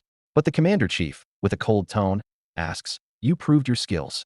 Then he asks him to take a good look at himself, and asks him how he dares to have such audacity despite the state he's in. To make things clear, the Commander Chief tell him that someone who is second in command should be as strong as him, the heaven-destroying demon lord, or at least almost as strong as him, the heaven-destroying demon lord. Also, he tells Chiak Jin-kyung that he barely managed to defeat the other 2 of the 3 Supremes. So he asked Chiak Jin-kyung what it is that he has really proven. After hearing all the heaven-destroying demon lord said, Chiak Jin-kyung is enraged, so he clenches fist really hard and tight. Regardless of how much enraged he is, he bottles it all within himself, and say to the Commander Chief that no matter what state he is in, since he won, shouldn't he, the Commander Chief, keep his promise? With his blood-red eyes, he also tell the Commander Chief that the only condition was that he win. Adding to that, he boldly asked the Commander Chief if he should prove right here, right now, that he is comparable to him in strength. Seeing his confidence and boldness, the Commander Chief is intrigued, so he smile and say, "Huh?" Then as he gets off his sit overflowing with immense aura covering him from head to toe, he tells Chiak Jin-kyung that he admire his ambition, but he also lets him know that he has forgotten his place. Then with an excited expression, He asked Chiok Jinkyung if he is confident that he won't regret this. But, just from feeling the energy emanating from the commander-chief, Chiok Jinkyung tremble in fear. In the last part of his memory, Chiok Jinkyung recalls that, back then, 20 years ago, the 10 greatest martial masters of that time felt like a great mountain that he could never be able to climb. However, as he sit by himself thinking, he wonder how it is now. Then those 3 who were giving him the report before then call to him and ask him if they shouldn't discuss with the other Grand Demon Generals if they really want to get revenge on this Yunjioka. But with a confident smile, he simply answer, saying, no, and that he thinks this would be a better opportunity than he expected.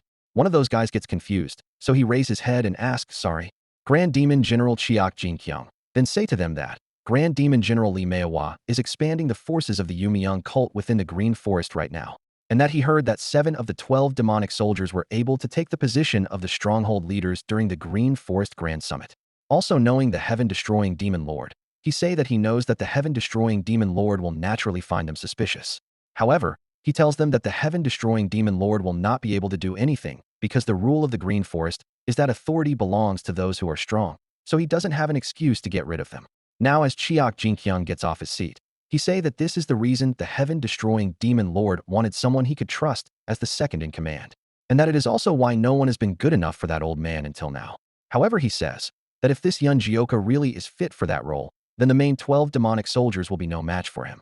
So he looks at his subordinates and tell them that there are more than 20 demonic soldiers under Lee Manhwa, and that he thinks some of them need to be taken care of. His subordinate then smile and gives off a little laugh. Then he bow his head to Chiok Jinkyung, the Grand Demon General of the Galaxy Manor, and tell him that he understands his intentions. Feeling all relaxed, Chiok Jinkyung then say to him that it's all right and that they should put their revenge aside for now. And they all reply, echoing throughout the entire building, yes, sir. Then as Chiok Jinkyung steps out, he laughs within himself and say that with the cult leader gone for so long, the ones maintaining the Yumi cult are the 7 powerful Grand Demon Generals. So as he's about to open a door, he say that if the cult leader doesn't return, he assume one of them, the Grand Demon Generals, will become the new cult leader, and that it's only a matter of time before the Yumi cult takes over Murim. Plus, if he considers what might happen afterwards, he needs to be wary of the other Grand Demon Generals. Finally, he steps out, feeling the fresh wind around him. He says, Yunjioka, let's see how strong you really are. Meanwhile, somewhere elsewhere, someone moves really fast, moving in between rocks and trees. Finally, they come out to the clear, where they can see the city from the distance. Then they keep moving till they get to Hunan. It's Shim and Jioka, staring at a tall building in front of themselves. Jioka takes the initiative to ask Shim if this was the place he considered his home. And Shim responds, saying, yes, that he lived here for decades. Jioka then say to him that he feels like he heard him say something about demonic heads of the Hunan province. But Shim just clears his throat and tells Jioka that it's rather embarrassing to think about that now. But he tells Jioka that he did teach some arrogant orthodox martial artists a lesson every now and again. Looking at him, Jioka just sigh and say that he can already tell what happened after that. He say, so you ended up with a whole bunch of enemies because of that, huh? Jioka also asks him if that is why he goes around with that giant hat. And Shim just smile, readjusts his hat, and say that, well, this place is called the Murim Paradise, and that martial masters often stay here. So, before he could say more, Jioka say to him, yeah, you stay hidden, because I'm not going to help you even if you get into a fight.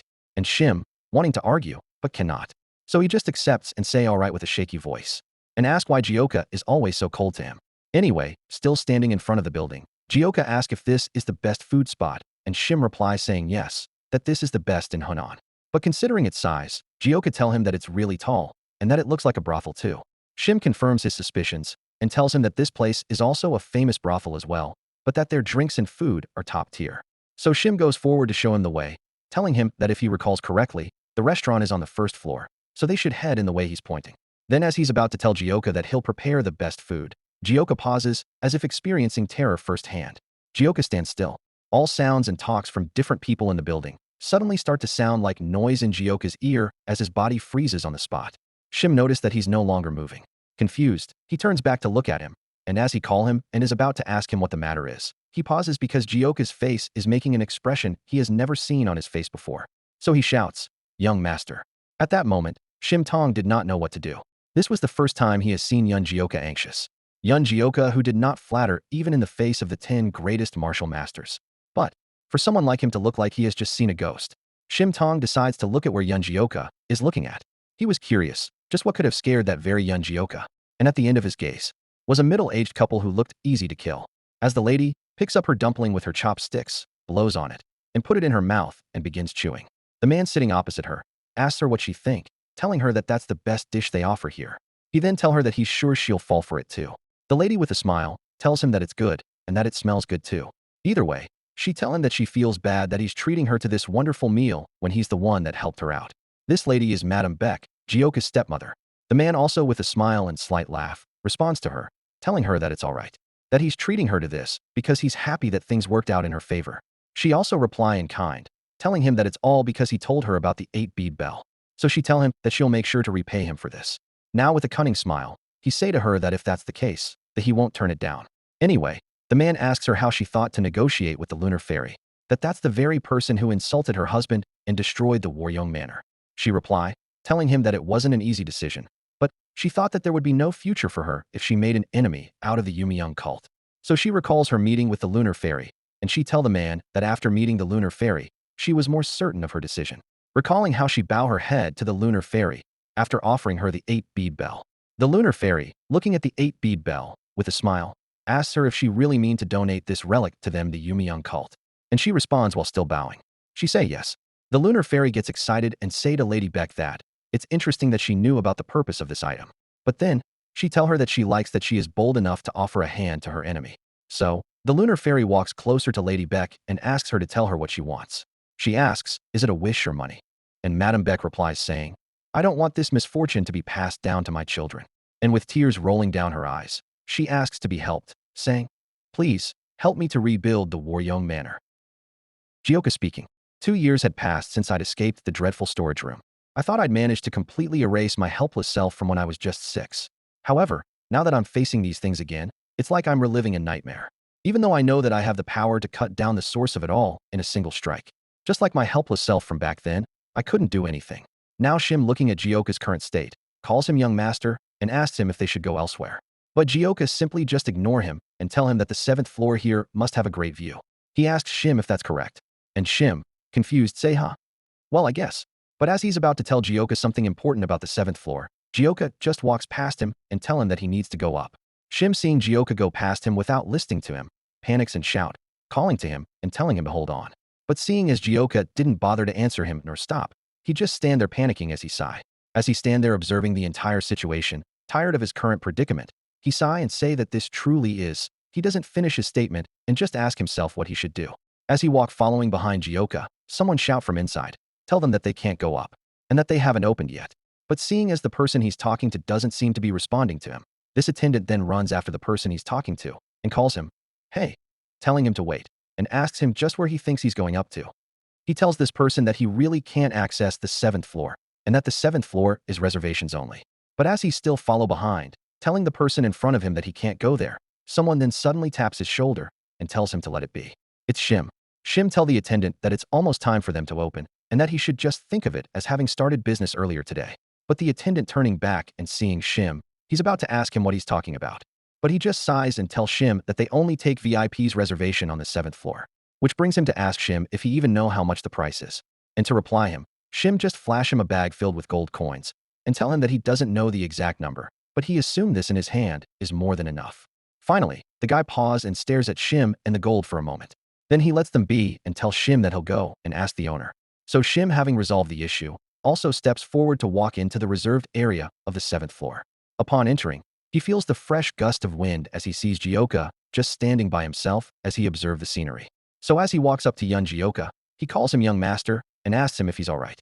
Still ignoring Shim's words, Jioka calls him old man Shim and asks him if this isn't a great view. He say to old man Shim that this kind of view is pretty rare and it makes him feel so refreshed. Jioka, in his feelings, once more say to old man Shim that he has only seen something better than this once in his life. He say to Shim that the one time he speak of was the sight he saw after finally being released from the 10-year prison. Then he say that maybe the reason why it felt so good that time was because he was just released from his 10-year prison. Seeing Jioka in this state gets Shim worried and concerned, so he calls young master. While holding his sword right in front, he say that he knows that it's not in his place to ask. Still he has to ask. He asks if that middle-aged woman from earlier have been. But before he could complete his question, Jioka answers, saying, yeah, that woman is the one who tormented me and locked me in a storage room for 10 years. Now Shim gives off a killer vibe and tell the young master that if he just give the word, he'll go down there and retrieve the woman's head immediately. But Jioka, who's still thinking on what to do, just say no to Shim and tell him that it's alright. He say that he can do that himself. Now, with an angry expression, he say to Shim that he panicked earlier and wasn't able to move, but right now, he's sure he could stab her easily. But he paused and asked Shim if that would really be revenge. Shim, thinking on Jioka's question as he put his head down, he called the young master and is about to tell him what he thinks, and that's when a lady comes in from the entrance saying, "Sorry to intrude on your conversation." This makes both Shim and Jioka turn towards her. The lady then introduced herself as Jang Bo-ok. She say that she's the owner of this establishment and that it's her honor to meet the two of them. Going forward, she tell them that she'd like to serve the two of them today. However, she tell them that she just have an important reservation here today, that she's afraid it'd be hard for her to get room for them. Finally, she puts off the kind act and tells them that she apologizes and asks if they could please leave immediately. After hearing her, Jioka just sighs and say that that's unfortunate and that this is a nice view. Shim also turned to her and say that it's all right and that they'll leave. The lady, while thanking them for their cooperation, she stretch her hand to give signal to some warriors standing behind the doors. Then she proceeds to tell Jioka and Shim that at this very floor, they have a large number of expensive items and that it would be very unfortunate if there was a commotion. Now, with an unfriendly facial expression, she say to them that she will now give them their bill. So she tell them that if they just hand over 10 silvers each, she'll consider this settled. Shim, looking at her silly face, asks, 10 silver? It makes him ask her what she's even saying. Pointing to the tables, Shim asks her to look, telling her they haven't even ordered anything. Moreover, he tell her that even if they ordered a full table of food and drinks, it'd be 5 silvers at most. Yet she asked for 10 silvers. Oh dear, she say as she gives a fake subtle laugh. She then say that she guessed both of them weren't aware of the policy regarding the 7th floor. So with a more serious face on now, she tell them that the 7th floor is a place where even people of the royal family come to stay, that it's a place meant for people with proper class. These words of hers finally makes Jioka speak up and ask her what exactly she's trying to say. Seeing as Jioka spoke up, Shim gets on guard. The lady then gives a heavy sigh and tell them that she'll make it easier for them to understand. In other words, she say, if you aren't at least peak level martial artist of the orthodox or unorthodox sects, you won't ever get the chance to enjoy this view. Which brings her to tell them that they have both just deteriorated the class of this floor. In addition, she tell them that they at this establishment have a very important guest coming in today, and that it's the only reason why they are willing to let them off for just 10 silver.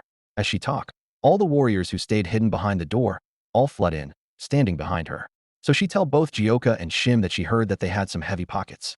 So she asks them why they don't just listen to what she say. Adding to that, with a confident and demeaning attitude, she tell them that she's just informing them in case. She tell them that resistance is futile, and that due to the fact that they take martial artists as guests all the time, their security at this establishment consists of skilled martial artists only. Haha. Shim laugh and tell her that she really is digging her own grave. But the lady's still confident in her manpower. With a smile, say, oh dear.